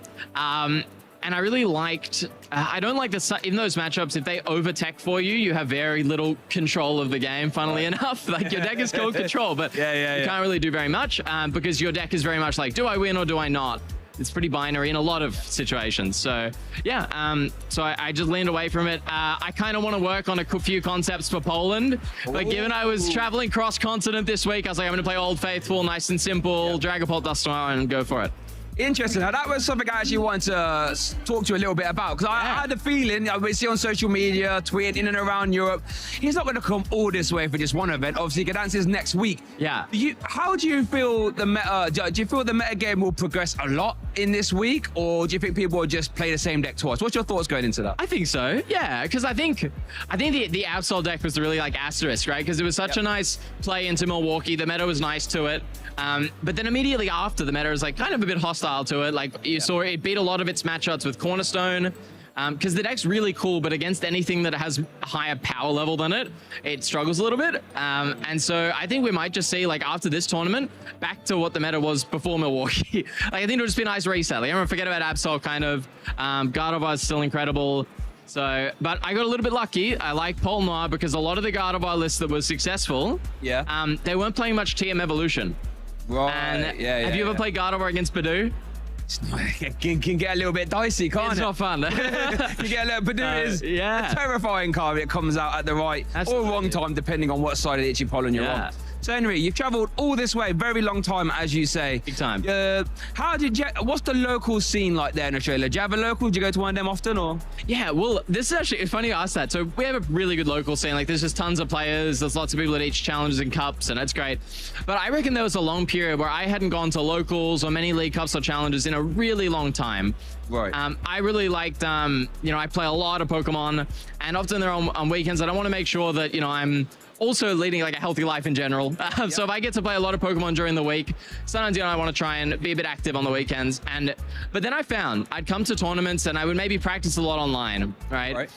But I didn't have the practice actually sitting down and using the cards. Like, it's one thing to know what to do, but to actually like do them and be sitting there and looking at everything. And, you know, I mean, you saw I even drew 9 cards on stream.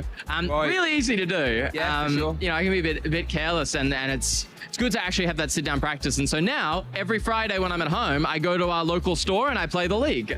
No league challenge, no nothing. I just go and I try to build fun decks to play there, but it's been great practice.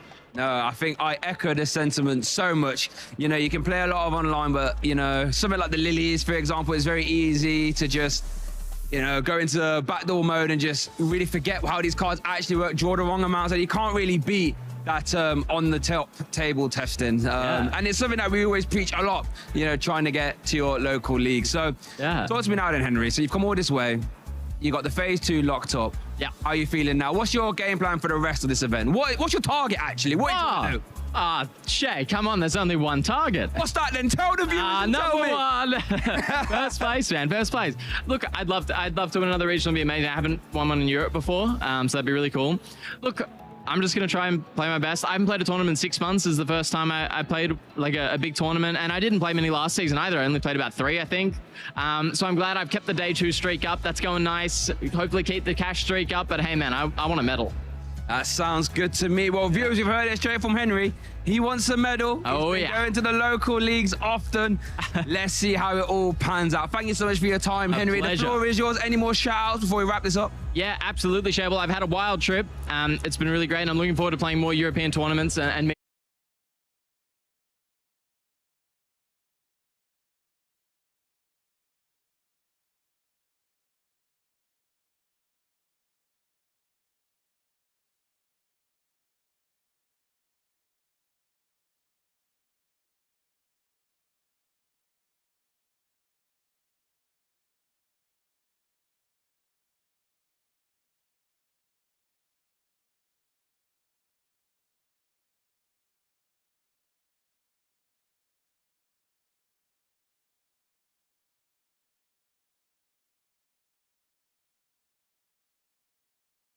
It's been a pleasure. Good luck to you for the rest of your rounds. Thanks, but for Jay. now, it's back to casters.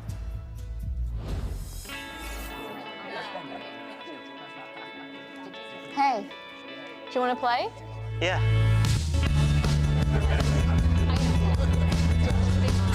Nice. One shot? Wait, that card, yeah.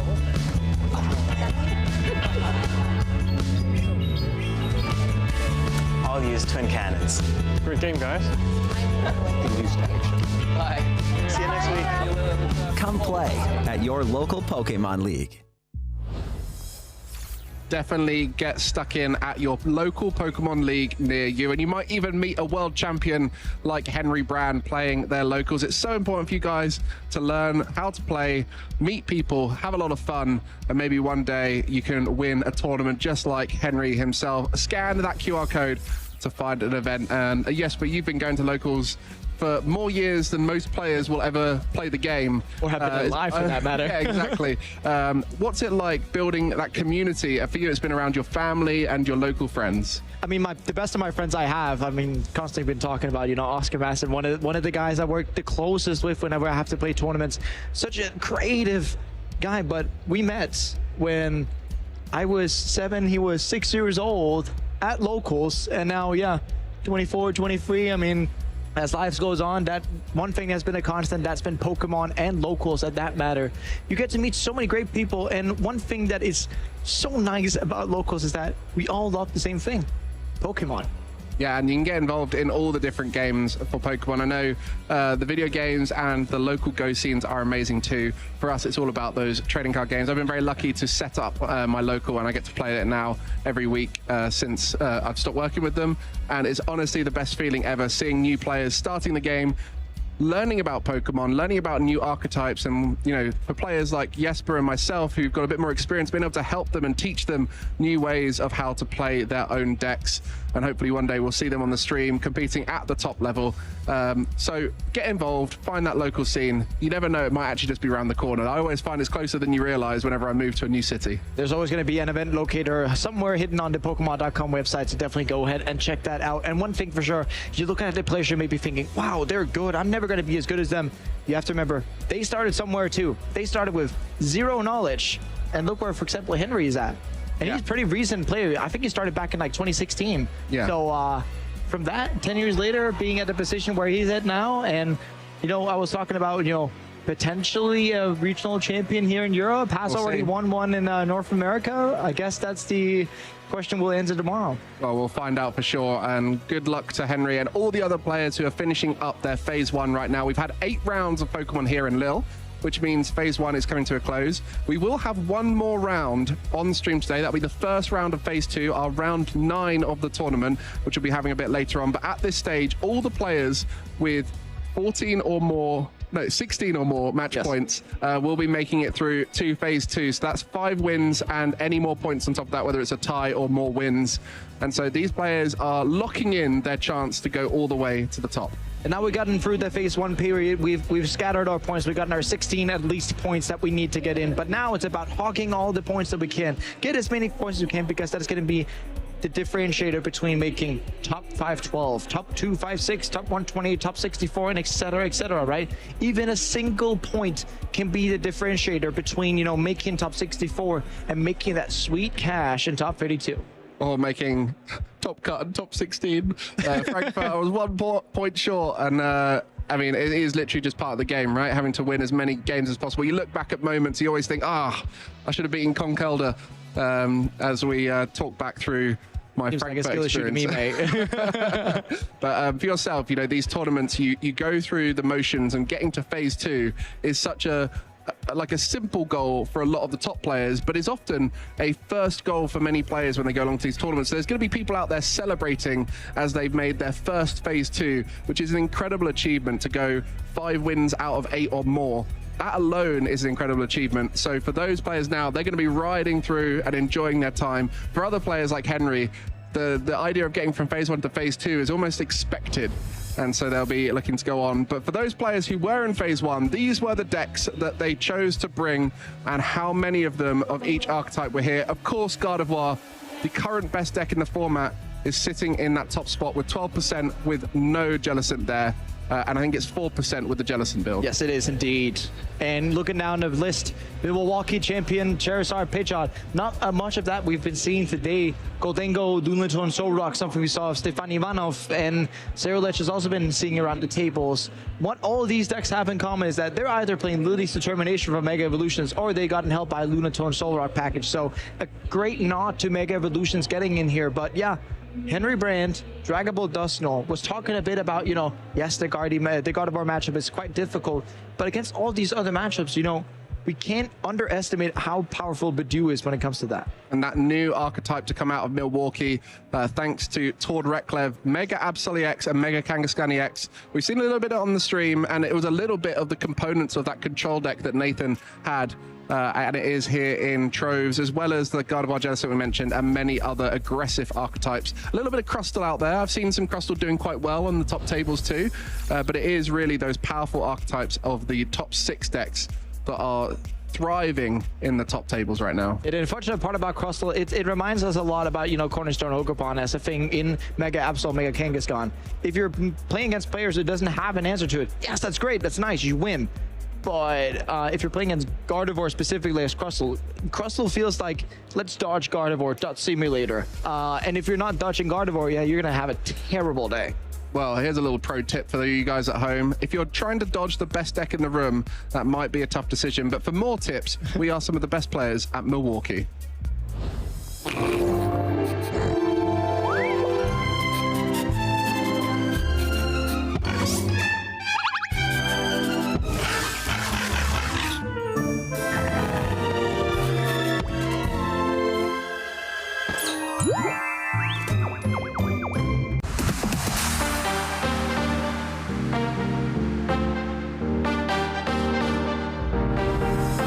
My pre-game rituals is I always listen to the Beach Boys before I play, and we always stock up on those like little applesauce packets because we'll know we'll need them in between rounds. A pre-game ritual that I typically do to kind of calm down my nerves for round 1 is that typically I'll think about my family, friends that are supporting me back home, and probably like cheering, like looking at the standings and results, and I try to just like find comfort in that there's people like waiting for me to get back, and then just lock in for that round 1. As of the last couple regionals I've attended, definitely eating breakfast. The first couple I tried doing on an empty stomach, and that is not a great way to go. I found myself a bit tired in the afternoon, so definitely get a breakfast, even if it's light, a banana, a granola bar. Get something in your body, get yourself ready to go, and you'll have a great day. Pre-game rituals I swear by are probably just not even looking at my deck box. I test the night before, and I don't want to see my deck until I'm queued up against the first player, and I'm flipping over that first card. So for me, when I'm prepping for a game, I'm getting ready. The things I like to do are think about my team, think about the matchups I have, think about my prep, what I know, and just try not to sweat it, honestly. Like, there's so many different teams out there, there's so many different calcs and everything, and you can spend a long time bogging yourself down. Believe in your practice. Comfort is king. You prep for this, you rock it. So the pre-game rituals that I swear by is to take a deep breath and remember that it is impossible to win if you do not have fun. This is all about enjoying yourself, meeting new people, and just having fun with the game. Hey Pokemon trainers, my name is Benjamin and I'm here to talk to you about an important TCG strategy called prize mapping. First of all, what is prize mapping? Prize mapping is the conscious act of solving your most efficient way to victory in any Pokemon TCG game. We all know that Pokemon is a game of 6 prize cards. However, the contemporary metagame will always be represented by Pokemon which, when knocked out, could provide the player with either 1, 2, or even 3 prize cards. So in light of this, it'll require players to strategize their approach to taking prizes while playing. Much like prize checking or even sequencing, prize mapping and understanding your route to victory and what Pokemon you need to knock out in order to achieve your win is something that is held to the highest importance among all of our experienced players. So how does prize mapping look practically, and how can we relate this to the current metagame? Well, a deck that takes advantage of having a fantastic time prize mapping is of course Lost Box. Lost Box utilizes a plethora of powerful one-prize Pokemon, most notably in Sableye and Cramorant. So why is using one-prize Pokemon such a large advantage? Well, their opponent is only taking 1 prize card against a certain Pokemon. This ultimately means that the opponent will require 6 whole turns of attacking to take all of their prize cards, making it difficult to win within the same time frame that it takes for the Lost Box player to complete their strategy. Other than this fact, Lost Box is also fantastic at abusing its ability to spread damage efficiently across the board, allowing Pokemon like Sableye, Greninja, or even Kyogre to take multiple prizes in one turn, normally resulting in Lost Box taking 6 prize cards quicker than their opponent. Other than Lost Box, another deck we've also seen recently laying down the law with their opponents in its awkward prize mapping strategy is Arceus V-Star, coupled up with a few of its friends in Umbreon and Duraludon VMAX. And you guys at home may be thinking, Ben, how can a deck that only uses 2 and 3 prize Pokemon take advantage of prize mapping? This deck doesn't play any 1 prize Pokemon. And you're right to ask. Decks that possess these Pokemon can take advantage of the prize race simply by placing only 3 of its high prize value Pokemon on the field. Ordinarily, a board state for these decks will only present 1 Arceus and 2 of its powerful VMAX Pokemon, forcing the opponent into what players call an H prize card game, making it harder for their opponents to deal with such large Pokemon and leaving them with no other option but to try and knock out the Pokemon in front of them. Commonly, players will play certain Pokemon that can take heavy knockouts on Pokemon with very high hit points like Raichu V and its massive dynamic spark attack, or Pokemon that can take multiple knockouts by spreading their damage across multiple Pokemon, like Kyogre and its Aqua Storm attack. And it's not just Pokemon that can be used by our players, but trainer cards too.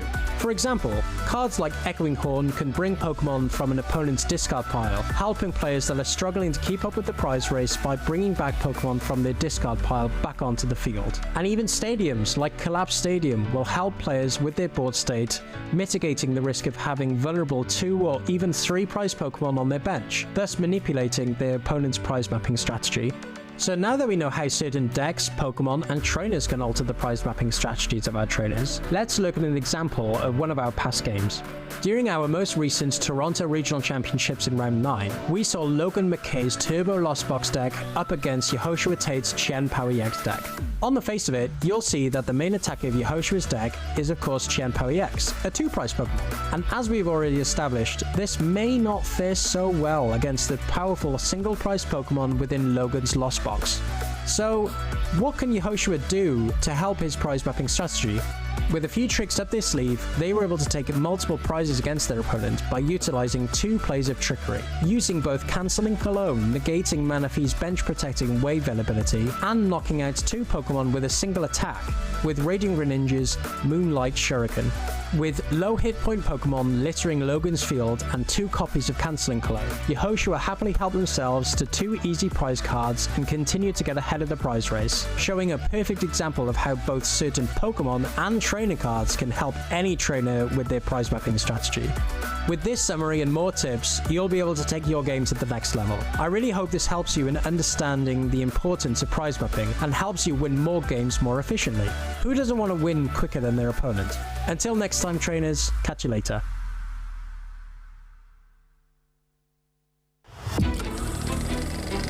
Hey Pokemon trainers! Welcome to Pokémon Championships History, the series where we take a look back at some of the most important and exciting matches in the history of the Pokémon Championship series. This time, I'd like to focus on a deck that nobody could have predicted would be a world champion before it won in 2016. Shintaro Ito's Mega Ordinary EX deck. The deck was especially notable as nobody saw it coming. The deck saw no success before the 2016 World Championships and was never played to any competitive success again. In fact, the only other notable finish the deck ever achieved was when Shin Akiyama piloted the deck to a 22nd place finish at the same 2016 World Championships.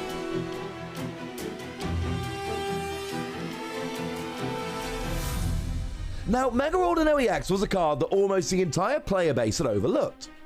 Although its key attack Magical Symphony could deal a ton of damage to both active and bench Pokemon, you had to have the Spirit Link tool card attached when you evolved into Mega Ordinary X, or else your turn would end without giving you a chance to attack. Despite that hurdle, this deck matched up so spectacularly well against so many of the top decks at the time.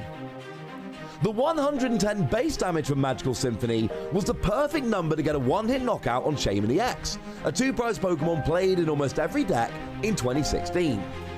There was also a prevalence of decks playing low HP Pokemon, or evolving decks like Bronzong or Vileplume decks, all of which featured in the top 8 of the Masters Division in San Francisco. Mega Ordinary X also had a phenomenal matchup against Greninja, as we would learn when we watched Shintaro Ito take on Cody Walensky in the World Championships Finals.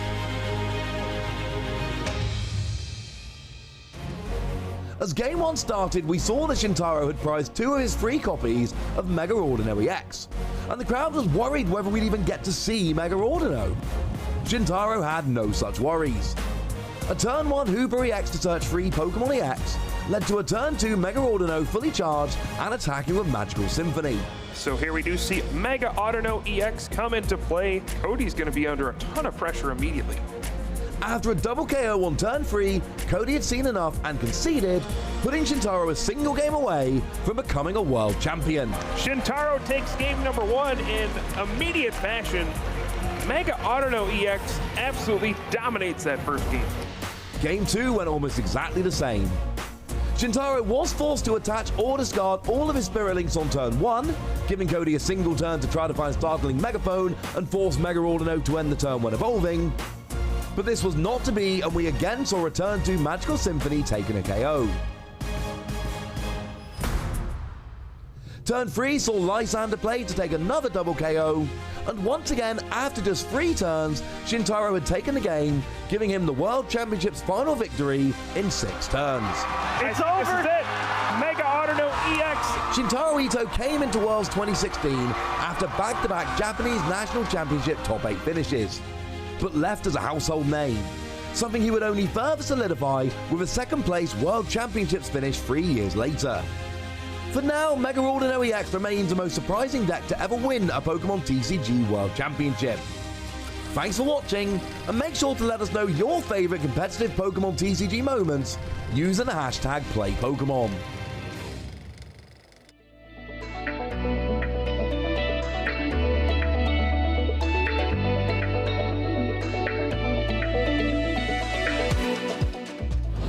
Welcome back, Pokemon fans. It is Phase 2 time. Everybody, we're going to have our first round of Phase 2 coming up for you. Nice and sharp. So I want you to get off your phones and get your eyes locked on this screen here. I'm Shay Burton, joined by lovely Joe Bernard. How are we feeling rolling into Phase 2? You'd love to see Phase 2. Players who have been on the right records, which means they're skillful players, picking the right decks and having the right slice of luck so far in the tournament. We've chopped away a good over 1,000 players, over 1,500 players have been cut out of the tournament now. They're no longer competing, which means we're only looking at top competitors from now on.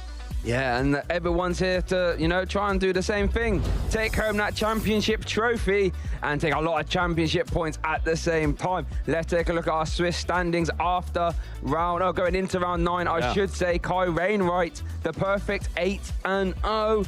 Thomas Ducros, 7-0-1. Oh, and he's another big name, 7-0-1. Yeah. Piper, we had her on stream earlier, continued her rap of destruction here in Lille. And we had Henry on there as well. Anyone else jumping out to you there, Joe? So much talent standing out there. Seeing Vinny Fernandez as well. Also his brother Gabriel, both on really strong records, making it into Phase 2 of the competition. Yep. Stefan Ivanov, we've also got to see on stream. Yuho Kalama stands out as well. 7-1 record. There's players from all over who have made it to attend the Lille Regional Championships for what's on offer this weekend, but also next weekend in Gdansk, where we have a European back-to-back. So many players have come from all across the globe to compete this weekend, and you're seeing that in the top tables now. Really are. I want to give a shout out to the Fernandez brothers. Gabriel, first season in Masters, and everyone eyes were peeled. What's he going to do in his first Masters regional? Only went and made the finals, didn't he? And took Gustavo Wada, one of the best players ever, to a game, you know, making it really hard there as well. But this is what I quite like about this sort of Lille Gdansk week that we're in, is that so many international players, it's worth their time. Henry Brand,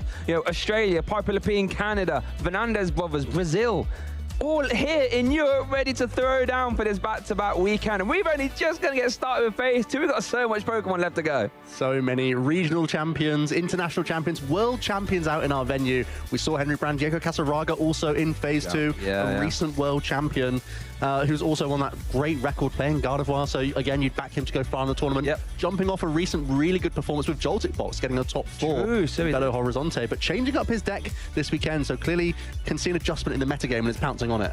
Yeah, that's going to be, and that's one thing I love actually, going from tournament to tournament and seeing like how these players, you know, change their deck. Do they completely change their deck, as you just alluded to there, Diego Caceria, or like we saw with Piper, for example, still playing Enzoroark in Milwaukee to now, but really overhauling the deck, going from your Arven engine to that Serrano engine. Darmantan enters the mix to Okidogi, which we saw to great effect there on stream. And what I'm really interested in, I know I keep talking about Gdansk in this back-to-backer, but I'm so intrigued to see how the metagame develops in literal days. Like, we're only talking days. I can't wait to see how that pans out. Yeah, people will already be considering the Phase 1 field as one of their deck choice decisions. But then as this tournament progresses, those decks that eventually make the top cut, those decks that make the final, they will be impacting very much the choices going into Gdansk of what decks to target, what decks you can maybe take a loss against if something falls out of popularity. After a few tournaments now of Mega Evolution, we're gaining more information as we go, and still new builds are being constructed of some of the newer decks as well. That's all going to compound into your choice for Gdansk. Yeah, and it's going to be real fun, entertaining to see how it pans out. But I know there's 2 players at least in the minimum in this hall who aren't really thinking about Gdansk right now. They're thinking about Lille and advancing their way to the championship title. So how about we get down to the table, because they are ready. We have our 2 players here. We have Thomas Ducrot versus Justin Kempley on the right. Both players have some fantastic finishes this season. Well, not this season, but recently. And with the deck they're playing as well. There's Thomas Ducrot, Joe. Yep, some decently strong day 2 performances, getting in the cash, getting in the booster box prizing, and is our highest placing player right now on a pretty interesting archetype, Shay. He's going to be piloting the Flareon sort of toolbox with a bit of a hybrid with some of those Terrastal, like Wellspring Mask, Ogerpon and such. Also has a Terrastal Hooper EX in his deck. Okay. Could be pretty handy, would have helped him out against some of the Absol Kangaskhan lists. And then we have Justin, who's been piloting Gardevoir a bit more of late. Yeah, and I tell you what, top 128 these days with how big these events are is a great result. And Birmingham Regional Top 64, that was a massive regional, by the way. So Justin, you know, eager to try and etch a slightly better finish here this weekend. And you know what, he's done a fantastic job so far with that Gardevoir EX archetype. So I'm really intrigued to see how this one pans out, because as you mentioned, the sort of Terra Box evolutions is sort of slowly coming together. You know, Flareon now is quite normal in the decks. We're already seeing that. Speaking of evolutions, we've got the, what's that, Leafy on there, and then the Terrapagos as well. But just in the Iron Bundle and the Monkey Dory, not too impactful. And that Garden Stadium as well. Love to see that. But here we go, Swiss round 9, I should say. There is the fist bump. Oh, it's the Hooper EX. It's come out to play already. This is certainly a tech card for other matchups. Thomas starting off with it, and is opting to go first and immediately have a nest ball. And typically, Shay, that's all you really need to get going with this Flareon toolbox. That's one of the beauties of this archetype. You need to find a Terrastal EX Pokemon, and this tech card Hooper also happens to be a Terra Pokemon, part of the reasons why this was the go-to choice to help out this new matchup.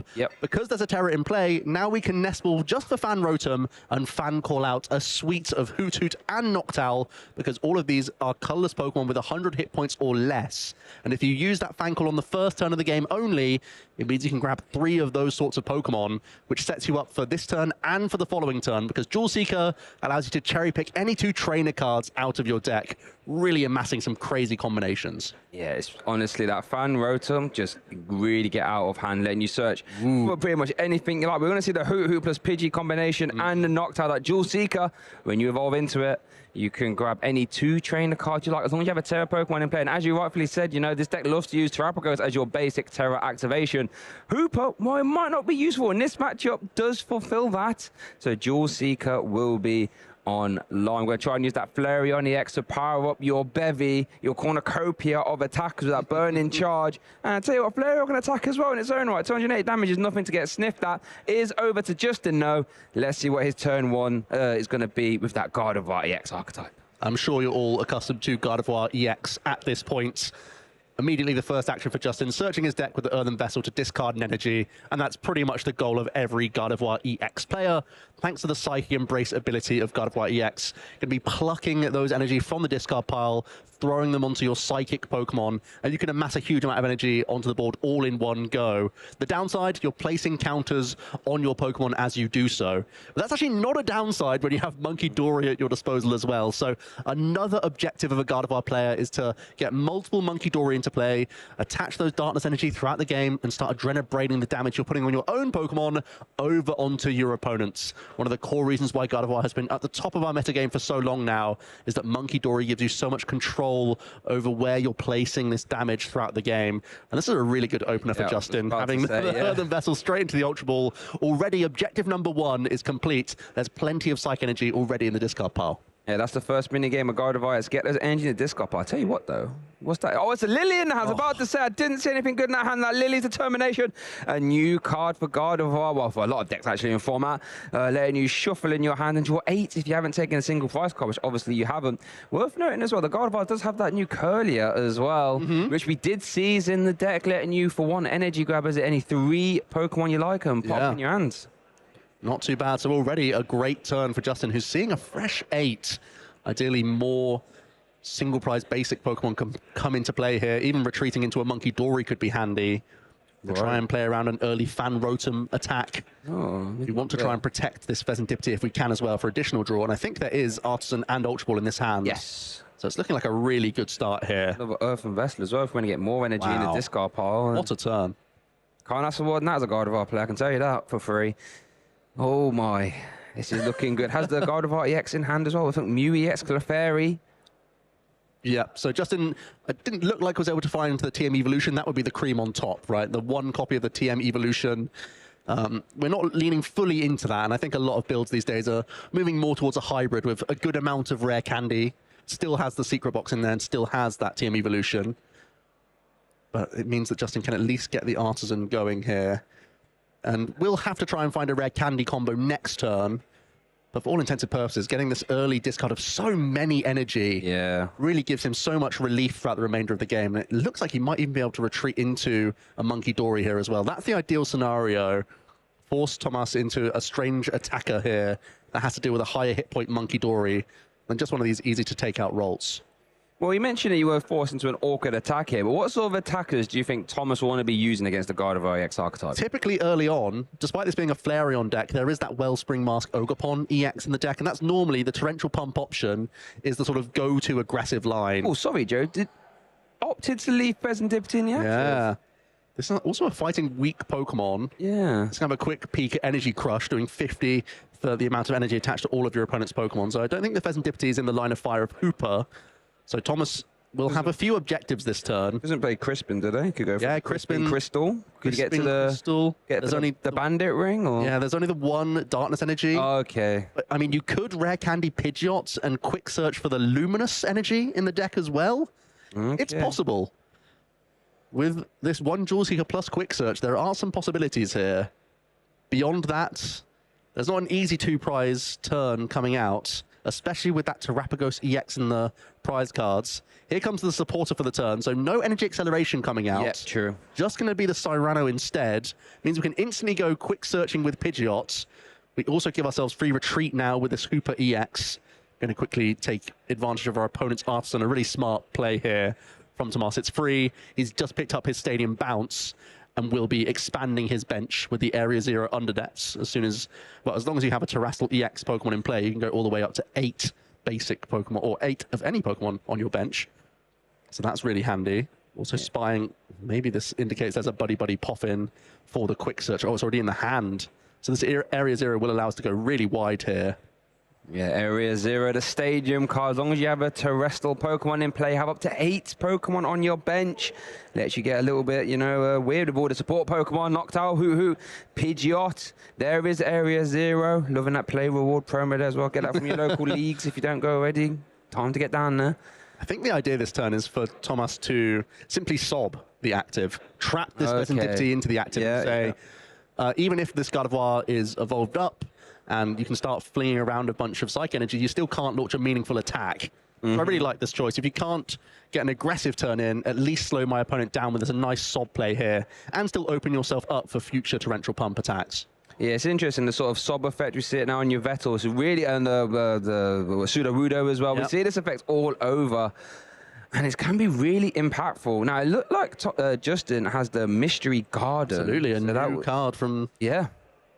From Mega Evolution, allowing you to discard an energy from your hand and then draw up to the amount of psychic Pokemon you have in play.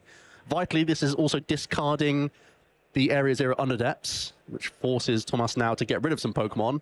At least is a little relieved to have got rid of his Hooper EX now. It was not going to be too useful in the matchup. And it's another huge 8 cards from Justin. You can see exactly why this Lily's Determination is such a big deal. No, I mean, God of War was good before this. I know. And now it gets to shuffle in, draw 8. How could this happen? And they get Mystery Garden as well. I know. If you choose, you're just drawing cards everywhere. It doesn't feel fair, to be honest with you. But there is just that Lily's Determination again. That does play Rare Candy, so we could see. I mean, we know there's a lot of energy in the discard pile, so. Yep. Any attacker is online. Okay, could you? No, I was going to say crawl out, but you can't Psychic Embrace it active.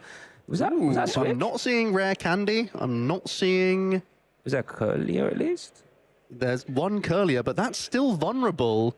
Thomas to the torrential pump. Yeah. Especially with one energy already attached. Yeah. You can use the Gusting Supporter, spend a manual attachment plus your Sparkling Crystal, and you could still be torrential pumping through 2 Pokemon here. And what does torrential pump do? I don't think we spoke much about that one, as we didn't see the Adrenaline Brain being used here. It's 100 damage to the active and then 120 to one of your opponent's benched Pokemon. So even evolving up into Curlier would not be enough to protect these evolving Rolts. Can't even draw with Mystery Garden by the looks of things. And just the pass, yeah. Can't do anything. Retreat locked because of Sob. Now it is over to Thomas. Oh, no. And that's not what you want to see. Jaw Seeker basically saying, Thomas, whatever I want to do, I'm going to do it.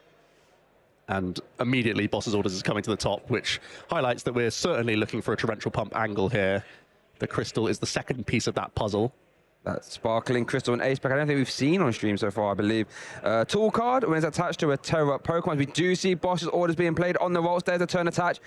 Sparkling Crystal reduces the attack cost by any energy while it's attached to a Terra Pokemon. So there is Torrential Pump being used for 2 energy. Shuffle them back in. Thomas Ducro takes 2 prize cards here in our Swiss Round 9 feature match here. The little International Championships, I wish. The Regional Championships is over to Justin now. Wow. We were praising Justin's opening with just how much he was getting, but that 8 cards really sort of betrayed him. Yeah. Really give him too much to work with. And now Thomas has suddenly found himself 2 prize cards up and expecting essentially nothing coming back his way this turn. Yeah. Justin has to rebuild this turn. Fortunately, he does have access to a Super Rod. I'm not sure how many other cards he can draw. Possibly the Pheasantipity EX has flipped the script. Might be the only way that he can start accessing some of the basics that have just been KO'd, because this God of War deck doesn't really play Buddy Buddy Poffin. It relies on finding these Rolts sort of one at a time with Artisan or your Nest Ball or naturally drawing into the Rolts. So there's no guarantee that we're going to access multiple Rolts again this turn. And Justin can't protect his bench here. So he really needs to find multiple Rolts again. Yeah. Looks like there is a Lily in the hand at the very least. So we could see a fresh 8, then draw additional cards with Pheasantipity EX afterwards. So should give himself good odds to access multiple basics, but there's still a big threat here from Thomas on his side of the field, as he's just going to keep charging through prize cards pretty happily. That's the scary thing about Wellspring Ogerpon. It shuffles energy back, so if you can reload them, you can keep swinging. There is no shame or anything like this. It's over to Justin. That leads determination. It's going to get 8 again. What are the odds that these 8 aren't going to be very good? Surely not, right? Let's have a gander. There's 1 Rod and a Night Stretcher. Okay. Well, I think we did just Rod back in 2 Rolts, so we're still hoping from Pheasantipity to see an extra 1. Yeah, you need 3. Yeah. Well, fortunately, there's no energy currently on the Wellspring, so you could have a little bit more time, because even with a Chris, like, you're only really worried if there's only 1 Rots coming into play. If you put 2 down, you feel a lot safer in this position, because the main means of energy acceleration from Thomas is a Crispin. Yeah, you can't play 2 supporters in the same turn. Ooh, sent up for a potential Mind Bend, perhaps. Yeah. Don't mind it. No, it feels like probably the best thing we can do here. Here comes the Flip the Script. Doesn't get us into any additional Rolts. So it might be Mind Bend as our best opportunity here to try and disrupt Thomas from getting an easy knockout on your Rolts. Now the Wellspring wouldn't be an attacking option. We'd have to try and sculpt another attacker. But it shouldn't be too tough, really. Based on this board, might be possible for this Rolts to still go down next turn. Really, really is, you know. I mean, I guess Mind Bend, 60 damage, and the confusion makes life a little bit harder, perhaps. Is over to Thomas, though. What was that? Noctowl? There's Noctowl and there's Pidgeot. So we are seeing all sorts of options here. That's 3 cards from the deck. That's like a secret box without playing secret box. There has to be a way that we can access this lone Rolts here and deal with it. One of the core cards that would have been helpful would have been well, perhaps the jet energy could be useful. True. I'm trying to think of maybe getting even your Fan Rotom in the mix with the Rolts. You'd have to sort of recover it and whatnot. But maybe even just evolving into a Flareon EX at this point could be useful. Trying to use a Burning Charge. Honestly, because there's no energy on the board, this one Rolts might still be safe. Yeah, I'm trying. The only real attacker would be maybe Glass Trumpet shenanigans if we can discard some energy. Okay. Or if we could, yeah, Energy Switch shenanigans could get into the mix. I feel like we have to move out of this Wellspring Mask Ogerpon. And the only thing we'd have to think about at that stage is perhaps we could bounce the Stadium to get another Area Zero, give ourselves access to Rotom again, and then pick up the Rolts. When you're seeing 3 cards, you have a lot of opportunities here. Almost like whatever you want, you can realistically do. Like the Flareon almost being taken. Quick search, yeah. Okay. Crispin potentially being eyed up as well in the hand already. There is the evolution to Flareon, Burning Charge. 2 energy, 130 damage. Attach 2 energy to your Pokemon. Yeah. Because we've evolved out of Flareon, it means we can't do Glass Trumpet plays. But can we, with Noctowl, now that we've bounced the Stadium, no, Crispin's the supporter, so not Boss's orders here for Rolts. Okay. Might mean we're just powering up Flareon, saying that 3 prizes up is still a really good position, taking out the only Monkey Dory in play. Still one of the core weapons that Gardevoir likes to use. It is worth noting, Flareon EX can plow through the Gardevoir EX with the use of that Black Belt's training. Carnelian, if you can set that up. So maybe that's what we could be thinking. Oh, to active. Are we flipping a coin here, Shay? What, no, are we using Noctowl Noctowl for Switch? No, yeah, I'm gonna say. I was gonna say. There's no way. All right, so that means we will still launch an attack with the Wellspring Mask Ogerpon here. It's not enough to knock out the active Monkey Dory, but crucially, you're still dealing with this Rolts. Which is good, because when you're playing a Gardevoir EX deck, if you can start your opponent from getting Gardevoir, should be in good stead. So that's why we are going to see Nest Ball plus Switch being taken. That very old Switch there, love that. We did see the Stadium replacement as well, so that means that Nest Ball is live. Yeah, and I think Pheasantipity was the card Thomas is thinking about, simply to safeguard a little bit. When you're going to just 3 prize cards remaining, you want to safeguard your hand as best as possible. And even this Night Stretcher for an additional Hoot Hoot serves that purpose well. Here comes the switch. Free retreat from the Pidgeot back into the Wellspring Mask Ogerpon EX. No longer confused.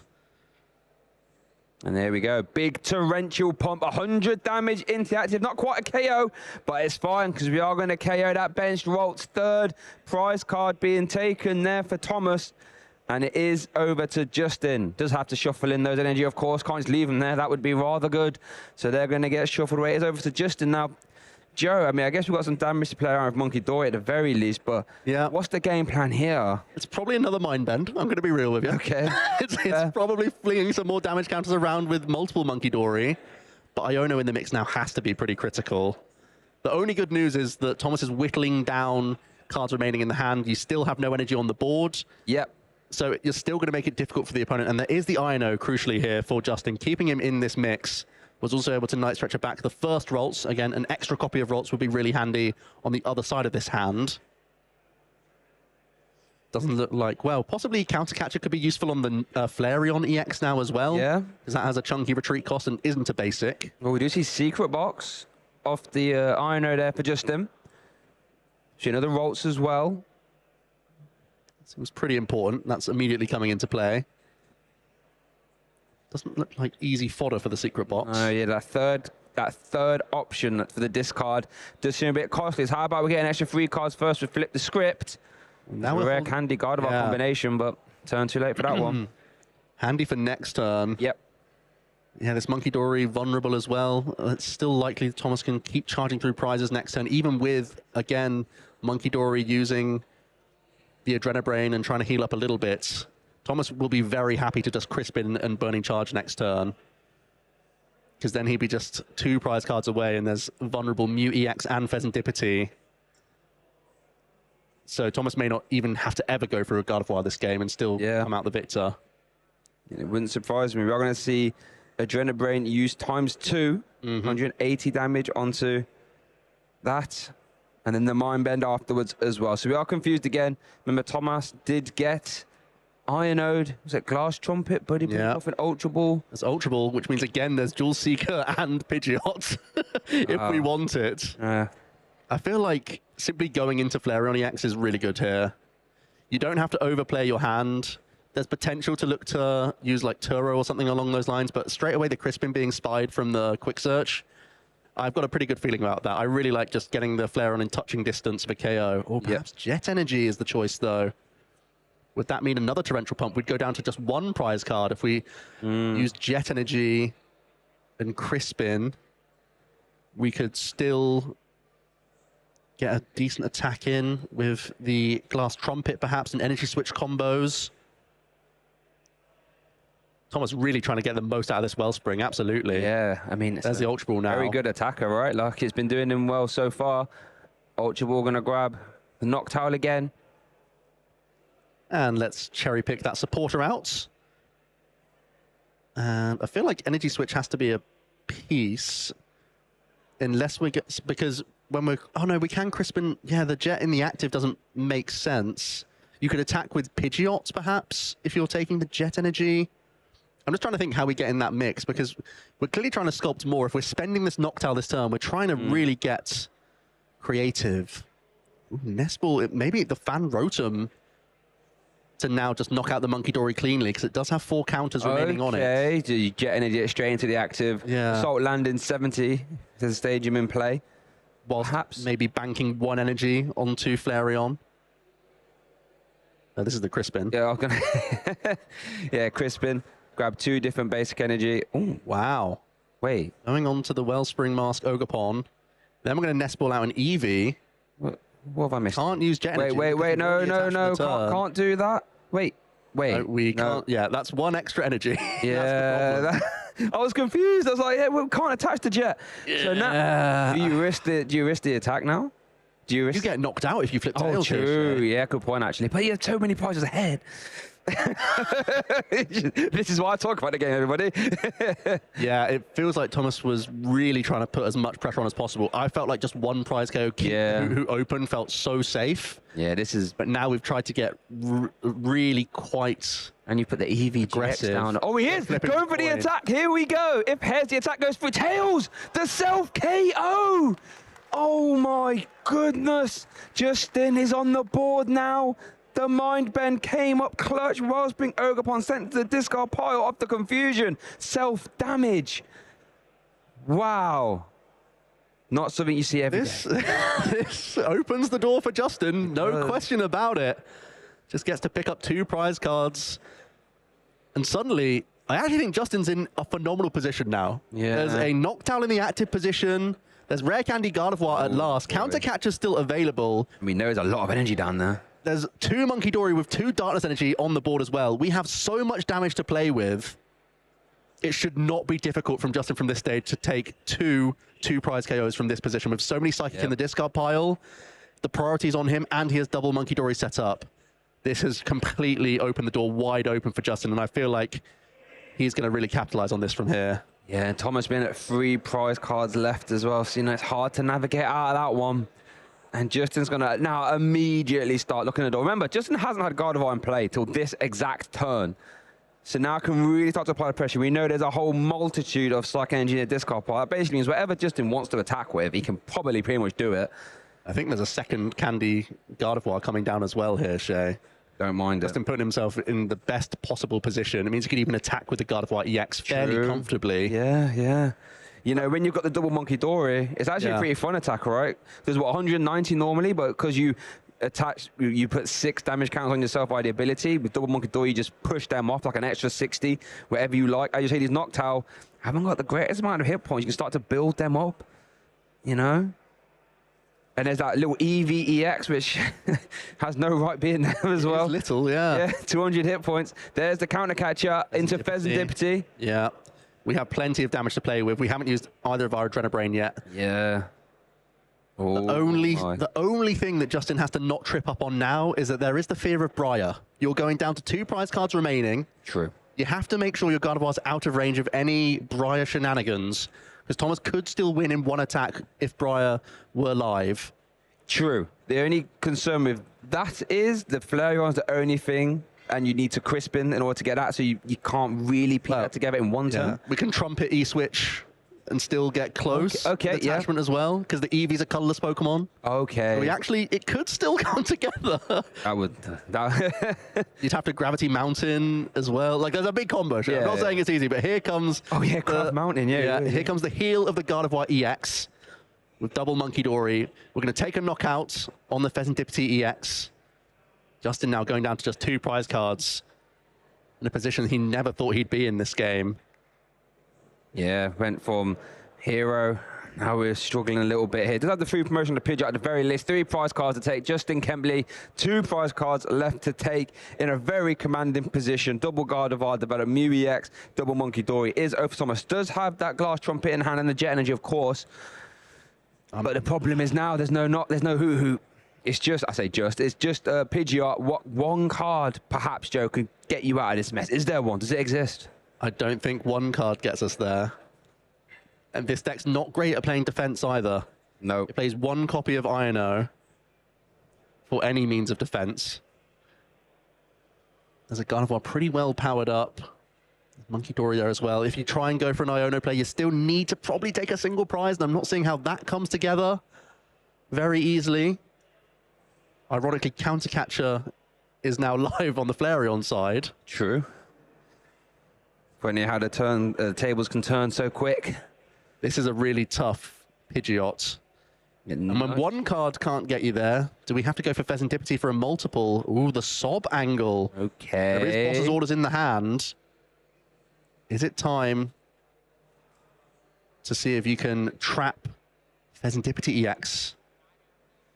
Here's the Boss's Orders. The only Pokemon that's not a Psychic type, so can't be Psychic recharged onto. We know that there's a lot of energy in the discard pile. Will require a turn attachment or a Churro, which is actually in hand, actually. There's a Professor Churro, and that wraps that up. Justin Kembley takes our game 1 here in Lille, Swiss round 9. Wellspring, Ogerpon, self-KO, and Justin immediately capitalized. No wonder he's got a massive grin on his face. He just got out of jail. What an incredible game. Let's see how it played out. In this opening, Justin was trying to weave in that Monkey Dory to give himself a little bit of headroom, really make it awkward for Thomas to sculpt things together. And after a couple of these Mind Bend, Thomas thought he could get himself right on the precipice of winning, just getting 1 prize card away. But having spent a Noctowl and the Quick Search, still had to choose to flip the coin. And as soon as that's Tails, Justin now, his board is fully set up with Rare Candy in hand. That's Pokemon for you. Things can go awry very, very quickly. Justin was clutching onto a bunch of his cards. The Rare Candy combination already sat in the hand. The Counter Catcher already available. And when the Monkey Dory weren't KO'd, suddenly they're usable for Justin to start piling on the damage and suddenly wiping out lots of these basic EX Pokemon. Really nicely played from Justin from a tough position. Really was, and there we did see the sort of sob to try and get out of it, but Professor Churro scenario, and that's all she wrote for game 1. And it's just so interesting how all it takes is 1 turn. Yeah. And, Justin was on the back foot. Justin was, mind-bending. And all of a sudden, immediately catapults back into the game. Gardevoir EX, Curlia, Iron Bundle in the prizes. Let's have a look for Thomas. 1 Crispin, a Noctowl, Energy Switch, and the Eevee. The Boosted Evolution Eevee. Yeah, there is still the Eevee EX in the deck, so he can still evolve and actually starts off with the Eevee EX. And I think the draw for the turn was the Van Rotem. It's a pretty nice draw for the turn. There wasn't much else going on. Looking at that hand, that didn't look very good. So Van Rotem coming out to play. Then you search your deck. The number 1 search your deck, so you can have a little prize card check is quite nice. When you can grab any 3 colorless Pokemon with 90 hit points or less. What I really like about the Fan Rotom is how it can grab your basics and it can grab your stage 1 Pidgeotto or Noctowl. But here we're going for 3 basics. Yep, looking really solid for next turn now with the Noctowl already in hand. So the Noctowl can find the Pidgeot can find another piece, almost give you a refund on your first Jewel Seeker, and then you sit with Quick Search on board, one of the best abilities in the game. Searching for any card is just insane flexibility that can sort out any situation, really. So a pretty good opener. I wouldn't mind stashing energy onto the active Eevee EX here. I know early on you often look towards the Wellspring Mask Ogerpon, but I think just based on your board, it wouldn't be too wrong to, I like seeing the Grass Energy onto Eevee EX here. Pretty much everything you need turn 1. All right, it's over to Justin now, going second. I see Ino, I see a lot of Earthen Vessel again. I see a Nest Ball. Doing well again as energy and discard pile. And I promise you, folks, that's the first minigame of Gardevoir EX. Honestly, you have to get energy and discard pile. It's all very well and good having Gardevoir EX out. The ability only works on energy and discard pile, so you have to get over that hurdle. And Justin's just making that look easy in game 1 and 2 here. Yeah, so often you can see little droughts of energy in Gardevoir, because it's not enough to see just the 1 or 2. You need to constantly select these Psych Energy, and Earthen Vessel's the key card that can make that come together. So already having no issue finding those is a big relief for Justin. Thins the deck for the remainder of the game, and Psych Energy in the discard's exactly where you want them. Also has Nespal and Lily, the Ino. So does have a good amount of draw this hand. But again, when there's the fear of the Wellspring Mask Ogerpon, this 2 rolls isn't enough. We still need to find more additional basics after this fresh hand. So we're going to Earthen Vessel again, get those energy into the hand. Ino put them to the bottom, so he's not guaranteed to draw into them. Like that. It's a strange situation throwing Psych Energy to the bottom. You want to increase your odds of finding basic energy. You also don't mind attaching Darkness Energy onto your Monkey Dory, like in the opening. Yeah. Even just attaching Psych Energy to Monkey Dory is useful, because Mind Bend is still one of your best defenses, as we just saw. MVP of game 1. So by throwing these Psych Energy to the bottom of the deck, you're saying that you're going to find more Secret Box or Vessel and be able to like re-access them again. Obviously a turn attachment to the active as well. There's the Ino. Collect. Draw cards. It is a new Rolts coming out from Mega Evolution. It does allow you to draw an additional card. Or a Headbutt if you're feeling aggressive. Little cheeky 10. I doubt we'll be seeing that. I prefer the card. Yeah. every damage matters when you play the Monkey Dory deck. What will be... Pheasant Dippity, Monkey Dory. Pretty good, candies. all things considered. It's not if Wellspring Ogerpon comes out, though. Well, you need to put the Monkey Dory down at least. You're going to retreat into the Monkey Dory, I have to imagine. Because that has over 100 hit points, so the Torrential Pump would have to also push the Monkey Dory out of the active position. I feel like the Collect is tempting because you're supporterless right now. Oh, I'm going to go for the Collect. Wow. This makes life much easier for Thomas here. Thomas is immediately off to the races, Joe.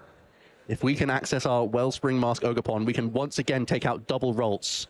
Justin had the option to retreat Monkey Dory there to force even more from Thomas, but now it should be a very routine Crispin. The crystal's already in hand. Oh my. This should be a very easy means of getting the Torrential Pump off. Do you have a Warm Retreat? It does have a Warm Retreat as well. That Turn 1 attachment's so handy here. There's already the crystal in the hand. There's already the Crispin in the hand. Doesn't even need to use Noctowl. Doesn't need to use Quick Search.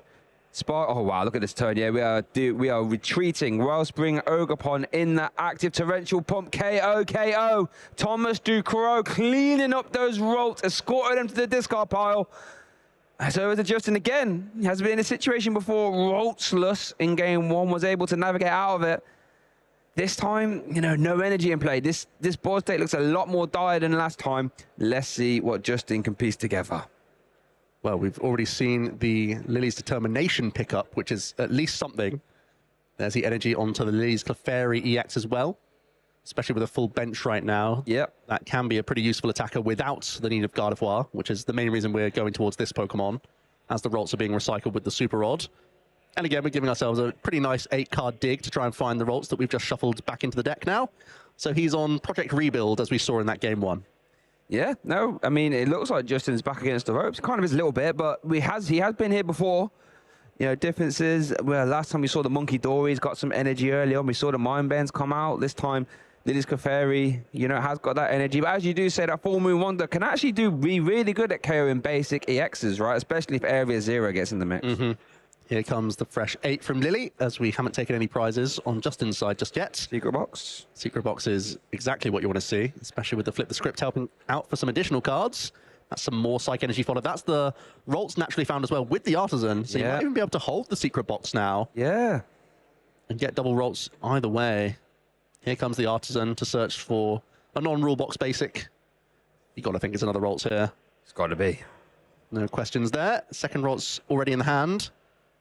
We've already spent our attachments. You're not really expecting much hand disruption from your opponent, so you can hold on to a large chunk of these cards and expect them to stick around. So that Secret Box is being eyed up here, though. Active box. Okay. The only upside is that now you have no question that your opponent possibly could have gone for an Iono or something along those lines, or a Judge. Yeah. Getting really aggressive. And you've at least stashed those energy into the discard pile already. And that is one of the core benefits of the Secret Box, not just the different cards you can access from the deck, but also that discard is, in this case, really handy. Yeah, and I guess, you know, that these EV box, Terra box decks love to be playing, you know, Crispin and all that. So Iron, as you did say in last game, only plays one copy of it. Probably not going to see it, so you can afford to get a little bit, you know, early usage of the secret box. Going to be grabbing Bravery Charm for the tool, Mystery Garden as the stadium, Rare Candy and Lily's Determination as the supporter. I'm hoping there's already an Iono in the hand, if that's the case, because you've got to still expect more pressure from Thomas later. I don't think there was, in this game. I don't think there was. I'm starting to feel like Iono's the clutch supporter at this stage, but action passes over to Thomas.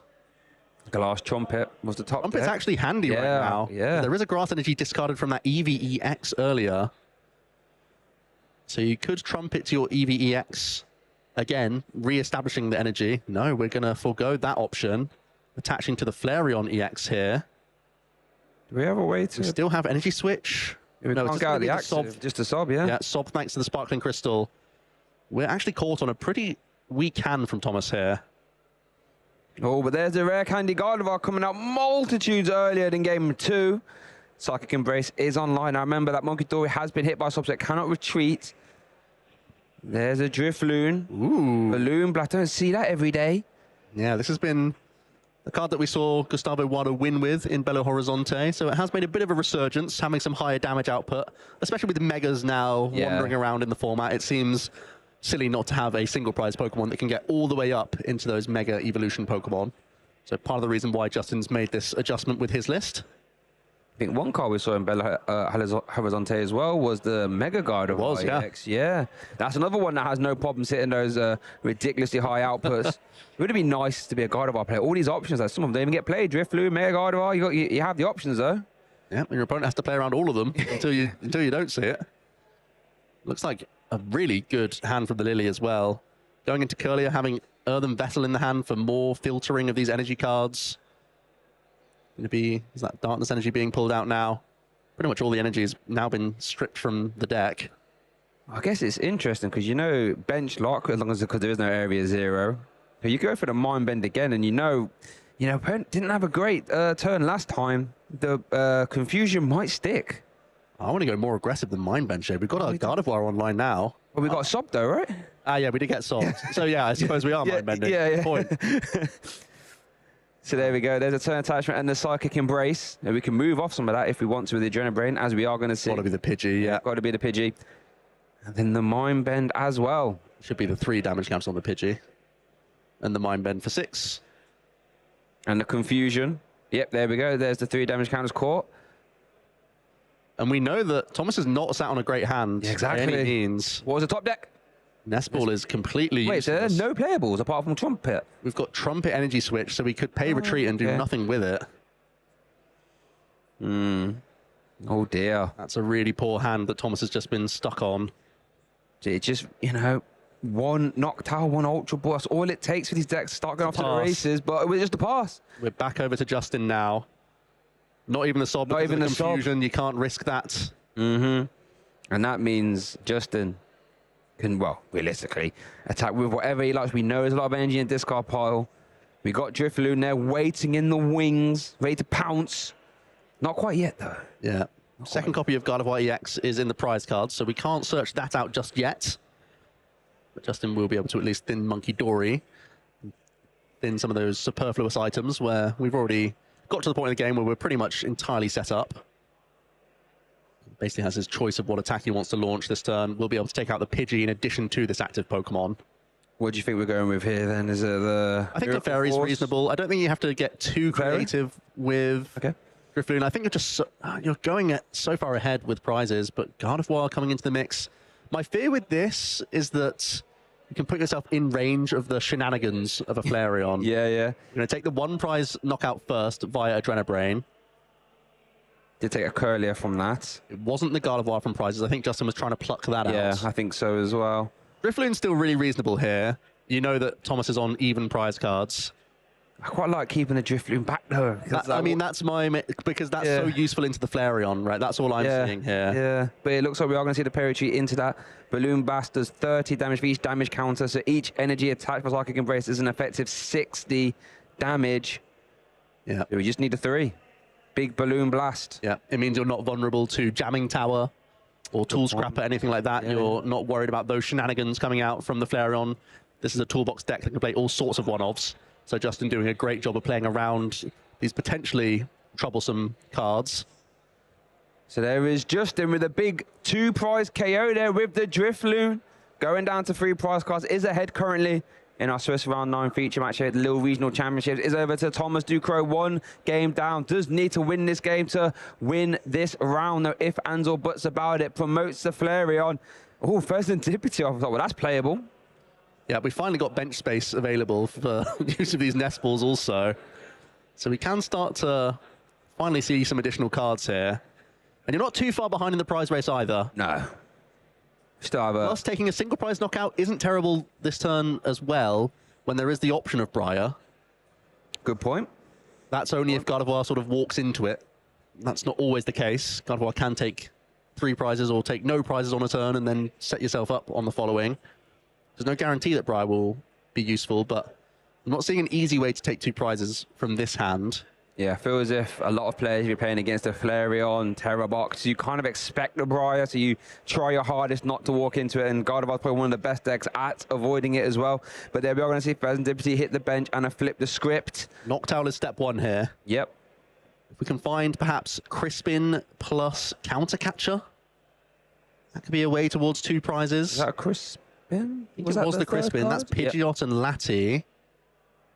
Yeah, currently bench locked again until Area 0 turns up, though. Worth noting. Trumpet towards Terrapagos. No Ultra Ball or Noctowl. No, no. Here is Glass Trumpet. Trumpet can come in. I think there's still just the 1 Grass Energy. That's coming on to Terrapagos. There is the energy switch onto Flareon. So perhaps just the Burning Charge here is the best we have to work with.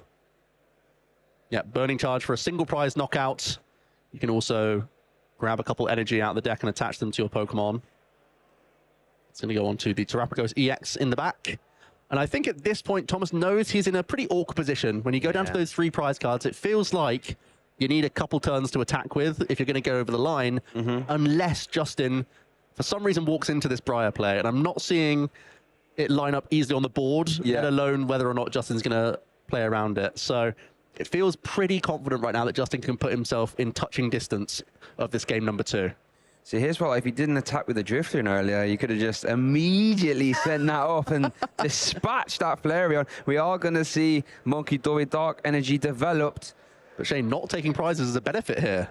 Yeah. If we can just put a good chunk into this Flareon, set up damage on that, perhaps that Fan Rotom on the bench that you know can't evolve up, that puts yourself in really good stead to take the final 3 prize cards of the game, still gaining additional hand advantage. The hand is massive for Justin. Hand is huge. About to get Iono, down to Iono. Interesting, because you know your opponent really hasn't been doing a lot over the last few turns. Maybe now said, well, maybe they've got Serendipity developed, perhaps. Let's just make it harder. 3-card hand to start the turn. But we haven't seen any Noctowl or Ultra Ball yet. You know they're going to be in the deck somewhere. There's not much that Justin's really looking for either. So I think more or less his actions are to use Psychic Embrace, power up this Gardevoir, and then just Monkey Dory around some. Yeah. It's going to be the retreat. I do like this because you still prize that Gardevoir EX, so no need to put that in the line of fire. Makes sense. Clefairy also does a little bit more damage with the Full Moon Rondo. Does 20 plus 20 for each benched Pokemon, both yours and your opponent's.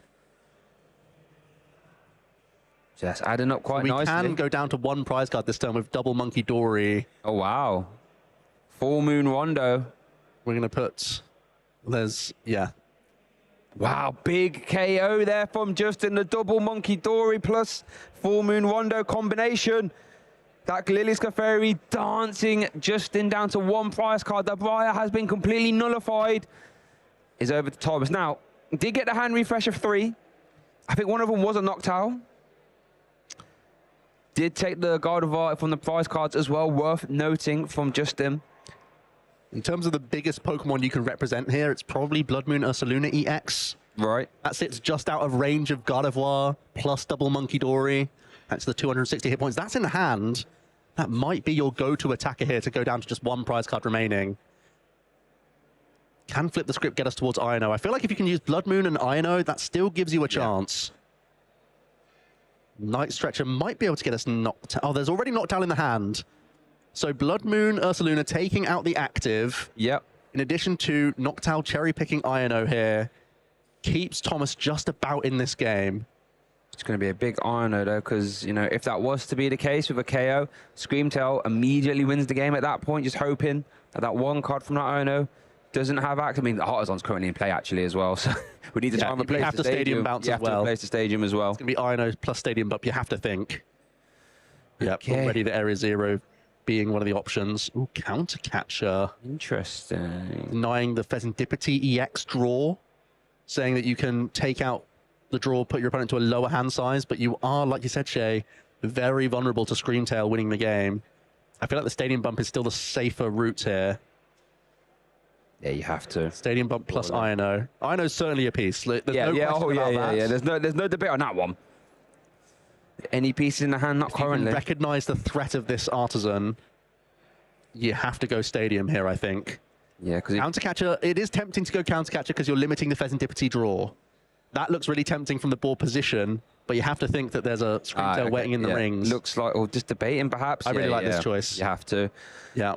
Because the Artisan would be instant win. Screamtail, all the energy is there. And that would be all she wrote there. Area Zero being taken as well. Yeah, these are the choices from the Jewel Seeker. Blood Moon Ursaluna, almost certainly the attack that we launch here. That Blood Moon looks like a big 5 energy attack season. Skill ability on it though, reducing its attack cost by 1 for each prize card your opponent has taken. And since Justin has taken a maximum of 5, Blood Moon can attack for free. A massive 240 damage swing on a basic Pokemon with an even more monstrous 260 hit points as well. Justin eyeing up his discard pile as Thomas is shuffling up the deck before this Iono. Justin keeping an eye on his outs at this point because he knows he's going to be in touching distance of the win, but this Iono has to come critical. Yep. Just the debate of whether or not to play a Lightning Energy before anything else. Energy to the Fan Rotom. Okay. Looks like here it is. It's going to be Iono. This could be the game. The round deciding Iono. Perhaps both players reset their hands and we'll get 1 card for each prize card they have remaining. So Justin takes 1. Oh, did you see what it was? I didn't quite. Flashed it quick. Nothing too handy on Thomas's side, so we'll have to pay the retreat on this Terrapagos. And then have a free retreat cost? No, it doesn't. I would have preferred the Lightning Energy on that Pokemon, to be fair, but I think Thomas may be thinking there was access to Latias. Yeah, of course. But it is the Blood Moon There is the big KO going down to 1 prize card himself. Now, has the Iono treat Counter Catcher, doesn't lie, Bravery Charm, flip the script, draw 3.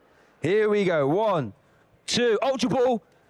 Ultra Ball gets it, right? That just gets your Screamtail. Yeah, as long as Screamtail's in the deck, and I'm pretty sure it's not been discarded. There it is, the Ultra Ball promo. There we go, the big Screamtail for the KO on whatever he likes. And Justin wins our Swiss Round 9 feature match here in Lille. And make no mistake about it, there were some awkward situations for Justin to navigate out of, and did it rather well. You can see why he's all smiles. 8-0-1. This is how he got there. Going through that game number 1, some really panic Monkey Dory mind bend situations going on here. Thomas in the position where he was really trying to push that torrential pump as much as possible, but found himself in a coin flip situation, which you never really want to find yourself in. No. And here's the big cheer. Yeah, let's be honest, you've all cheered for our opponent when you need them to flip tails and you get it. And that completely changed this game 1, right? Yeah. You know, Thomas, we had the jet energy, made a little bit of a mistake there. And Justin still had to close the door, you know, still had to try and get that win, and did it masterfully. From defense to attack, suddenly Justin puts himself just 1 attack away with an incredible board of Mew EX, Pheasantipity, double Monkey Dory. That's pretty much all you can dream for as Gardevoir when you're in the Ascendancy. And had the Turo in hand already to deal with the sob approach that Thomas tried to buy a little bit of time with. Yeah, and you know, did buy a single turn, but here in the game 2, the Monkey Doors were just dissecting and just removing these threats. And this game 2 was really indifferent because in game 1, Thomas was really off to the races, knocked out almost every turn, quick search. And you can just sort of see if you can deny your opponent from doing that, or they just don't draw into it, because Thomas did sort of spot her out in the early to mid game. It's just a completely different deck, isn't it? Yeah, and suddenly Justin weaving in even Drifloon, staying out of range of any shenanigans of tool removal as well. Yep. Still getting a really useful Balloon Blast in, basically forcing Thomas to go through it as well, because it's such a threat when it has that tool attached to it, especially with Thomas not playing any of that tool removal. instead of having the Gravity Mountain in the list, so had to really go through that single prizer, and that made the map a little bit more murky for Thomas, to be fair. It allowed Justin to just go down to the one prize card. Thomas still kept himself in that mix, using that Blood Moon Ursaluna at the perfect time alongside the one of INO. But fortunately, with that flip the script and so many outs at that stage for Justin to win, he found that winning combination. And that's why Gardevoir is so terrifying. When it's got that Gardevoir EX developed and the energy in the discard pile, you don't really need a lot to start closing games out. Think about when you have the Drifloon combination, Full Moon Rondo, you've got Miracle Force, Monkey Doid start placing damage here, there. And then, you know, if all you need is a basic one prize Pokemon to close the game out, it's not the hardest thing in the world to find, right? Yeah, that's some of the reasons why Gardevoir has been on the top tables for so long. It plays defense really well. It plays attack equally well, to be honest with you. So Justin playing a great display there. We know he's an expert of the archetype. Multiple day twos with the deck. There's something to be said about that for your own testing process. Stick with one archetype. Make sure you know the lines. And focus in on those new additions from Mega Evolution. We didn't see much of the Mystery Garden. No. Simply because Justin was doing such a good job of finding those energies early. But that's another new addition that Gardevoir has in its tool belt to have even more draw power towards the late game when it's a little bit more vulnerable. Yeah, no, big fan of that addition, and I'm really big fan of the Drifloon coming back in as well, because I always thought it was a bit sad that Gardevoir didn't play. Having this amazing one-prize Pokemon that just ejects stuff that's in the active, so having that back as an option, and as you say, you can't boss his orders around it, like try and go after the Gardevoir. I mean, it's got the energy there, it just does it again, and if you can re-develop a Gardevoir, or they pick up, let's say, a Clefairy or a Mew, it gets even more terrifying. So, and we mentioned a bit in Bella Horizonte, the Mega Gardevoir as well. Jay, you surprised me. You're enjoying the high damage output Pokemon. Who would have thought that? Yeah. This is a massive twist. What's this Monkey Doid? Get that out of the way. No, I'm kidding. But that's another thing as well. The Mind Bend. How many times have we seen it? We've seen it this stream. We've seen it streams before. There's confusion flips. And as you say, when you are playing off the back foot, because traditionally, as strong as Gardevoir is, it does get out the gate slowly. It is a comeback deck. Sometimes all you need is one Mind Bend flip, which we saw, and the game swings right back in your favor. Justin's heart was beating on that confusion flip. So let's hear from him, because Jesper's on the sofa, and we're going to hear his reaction to going 8-0-1. Beating hearts and love of Gardevoir is definitely something you've got here, Justin. Your first win on the stream. You've been here on for us previously. First round of Phase 2 completed. How does it feel being, you know, undefeated going into the second day of competition? It is amazing. This is my best run in a competition so far. Been looking for that deeper run for so long, and it feels nice that it's come together with my favorite deck. And your favorite deck at that, Gardevoir, which we've been seeing constantly, big dog of the tournament, right? Biggest deck we've been seeing so far this event. Why Gardevoir? Why did you choose that for this event, other than it being your favorite deck, of course? Two things. It is the deck that I have played for on and off for 2 years in different forms. It's the deck that has answers to everything. It's the deck that will always find ways to cheat wins in interesting ways and has that comeback potential. That's what it means to me. Interesting ways indeed. Interesting matchup we just saw you face there against the Evolutions deck. When looking at a matchup like that, how did you feel going into whenever we saw the opening Pokemon? The Hooper kind of threw me. That's a really interesting tech from my opponent. As a matchup, it's pretty good, honestly. It all hinges on, can you establish a Gardevoir? Can you saw the water Ogerpon sort of taking those double shots on routes in the game. If you can establish it, it's a good matchup. If you can't, you can be in a bit of trouble. And a bit of trouble, that ended up being that. You were winning pretty cleanly in that matchup too. And you know what? Do all I have to say to you now, Justin, you know, 8-0-1 going into second day. I can't stress enough, like, we're almost as perfect as could be. Could have been 9-0, but I mean, I'll take it. A tie is a tie, right? And that still leaves you undefeated going into the second day. But now, up to you. You got to get back to your hotel, rest up, get ready for a second day of competition. Anyone you want to shout out before we leave it up to us casters? A couple of folks. My wife, Catherine, to all of our team from Darksphere just over there. They've been absolutely amazing. And I'm also going to give a shout out to your lovely brother, Stefan, who has helped me with coaching at different points. And yeah, amazing to see it all pay off. Well, apparently my brother is also a part of this, but thank you so much, Justin, and best of luck to you tomorrow. And with that said, we'll get back to us casters, going to be wrapping up the first day of action, and stay tuned. There's a lot of it. Let's go!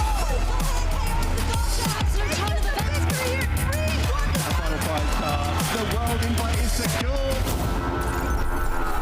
Another day, another moment you can't waste, cause it's time. Time for you to win the race, so level up. Come on, take it all the way you're in. Pole position right. they heard of you, then they know. You got your sights set on that road. If it's time to battle them, then let's go. 'Cause you'll never stop.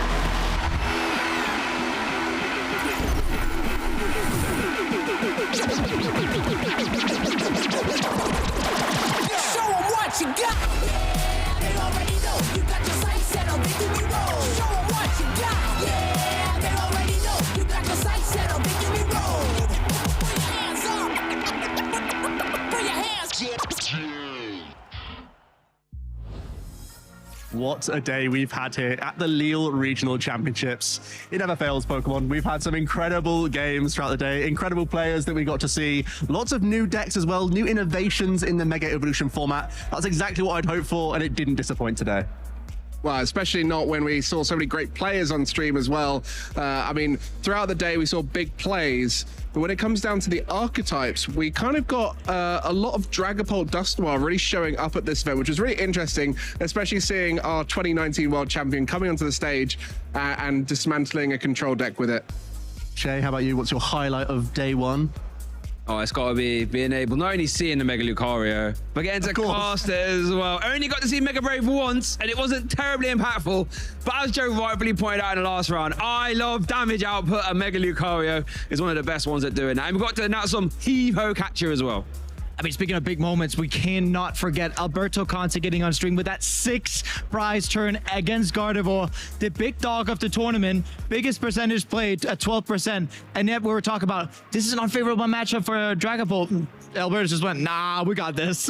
Alberto on another incredible run, having such a great sort of affinity with Dragapult and always having a way to be at the top of the tables. And we actually can show you the current Swiss standings going into phase 2 of that competition.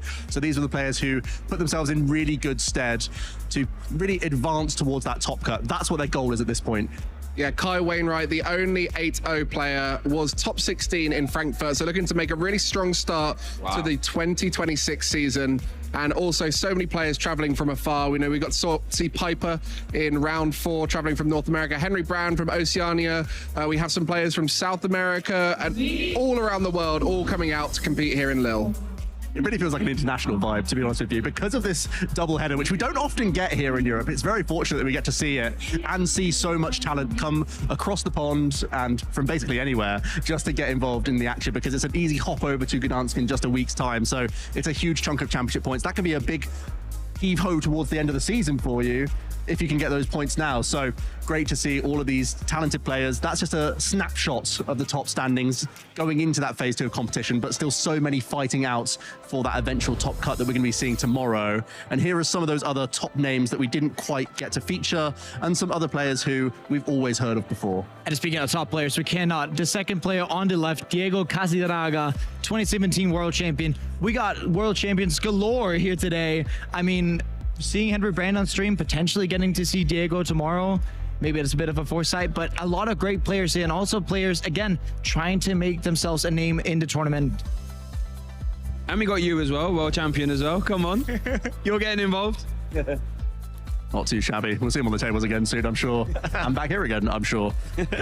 Speaking of coming back here again, we have the start times for tomorrow, so you don't miss out on any of the broadcast whatsoever. Now, definitely pay attention to this one, because there are some clocks changing for some people. So 11:30 a.m. CET and 2:30 a.m. PDT.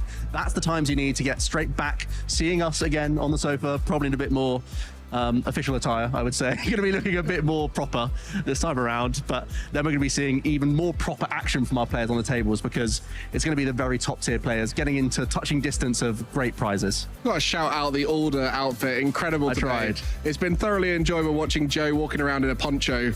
I've had more people recognize me outside of the TCG though, because he's not had a card. Yeah. Somehow Alder hasn't ever had a TCG card printed, so there's a lot of TCG players don't play the games or haven't for a number of years. They don't know who I am, so I've had a real mixed response throughout the weekend. One of my favorite ones, my friend Demetrius Ian, who is in phase 2 as well, shout outs to him, because come up to me and said, is Joe dressed up as Mimikyu? Not quite, no. Not quite. Pokemon.com/broadcast. If you enjoyed today, want to see more from us, want to see more for the entire season, that's where you have to go. That means you're not going to miss a thing. Couldn't be easier for you.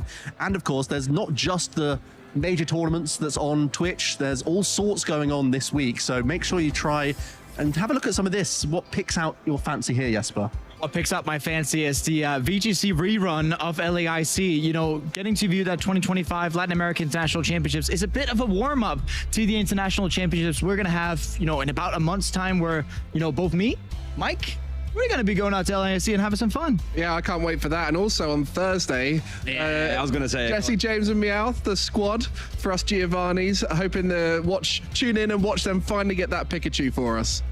Yeah, some thrills and spills. We have plenty of those on stream for us today as well. All sorts of action going on. And we also still want to hear from you, and we enjoyed sharing some of your social posts and some of your stories throughout the weekend, and it couldn't be easier to follow along. It's the hashtag #PlayPokemon. We were able to show off quite a few things today, and I'm sure you enjoyed, or were frustrated perhaps with some of the Pokedex things we were reading out today and struggling with for the most part.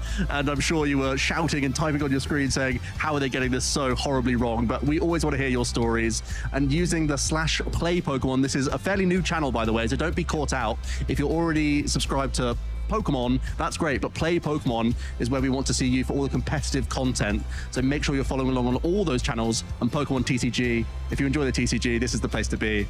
So make sure you're following along on all of those socials. You've got no excuses now. I've told you so many times. And we'll have an amazing final tomorrow, concluding our tournament, and being able to watch that back on the Play Pokemon channel has been amazing. I've gone back and watched a few of the recent tournaments, as we've had some incredible finals in the 2026 season. And this is just the start of it. But that's it for day one. We've just started in phase 2, so you've got to come back and watch the rest. More phase 2 action into the top cut, and we're crowning a champion. You've got to be there.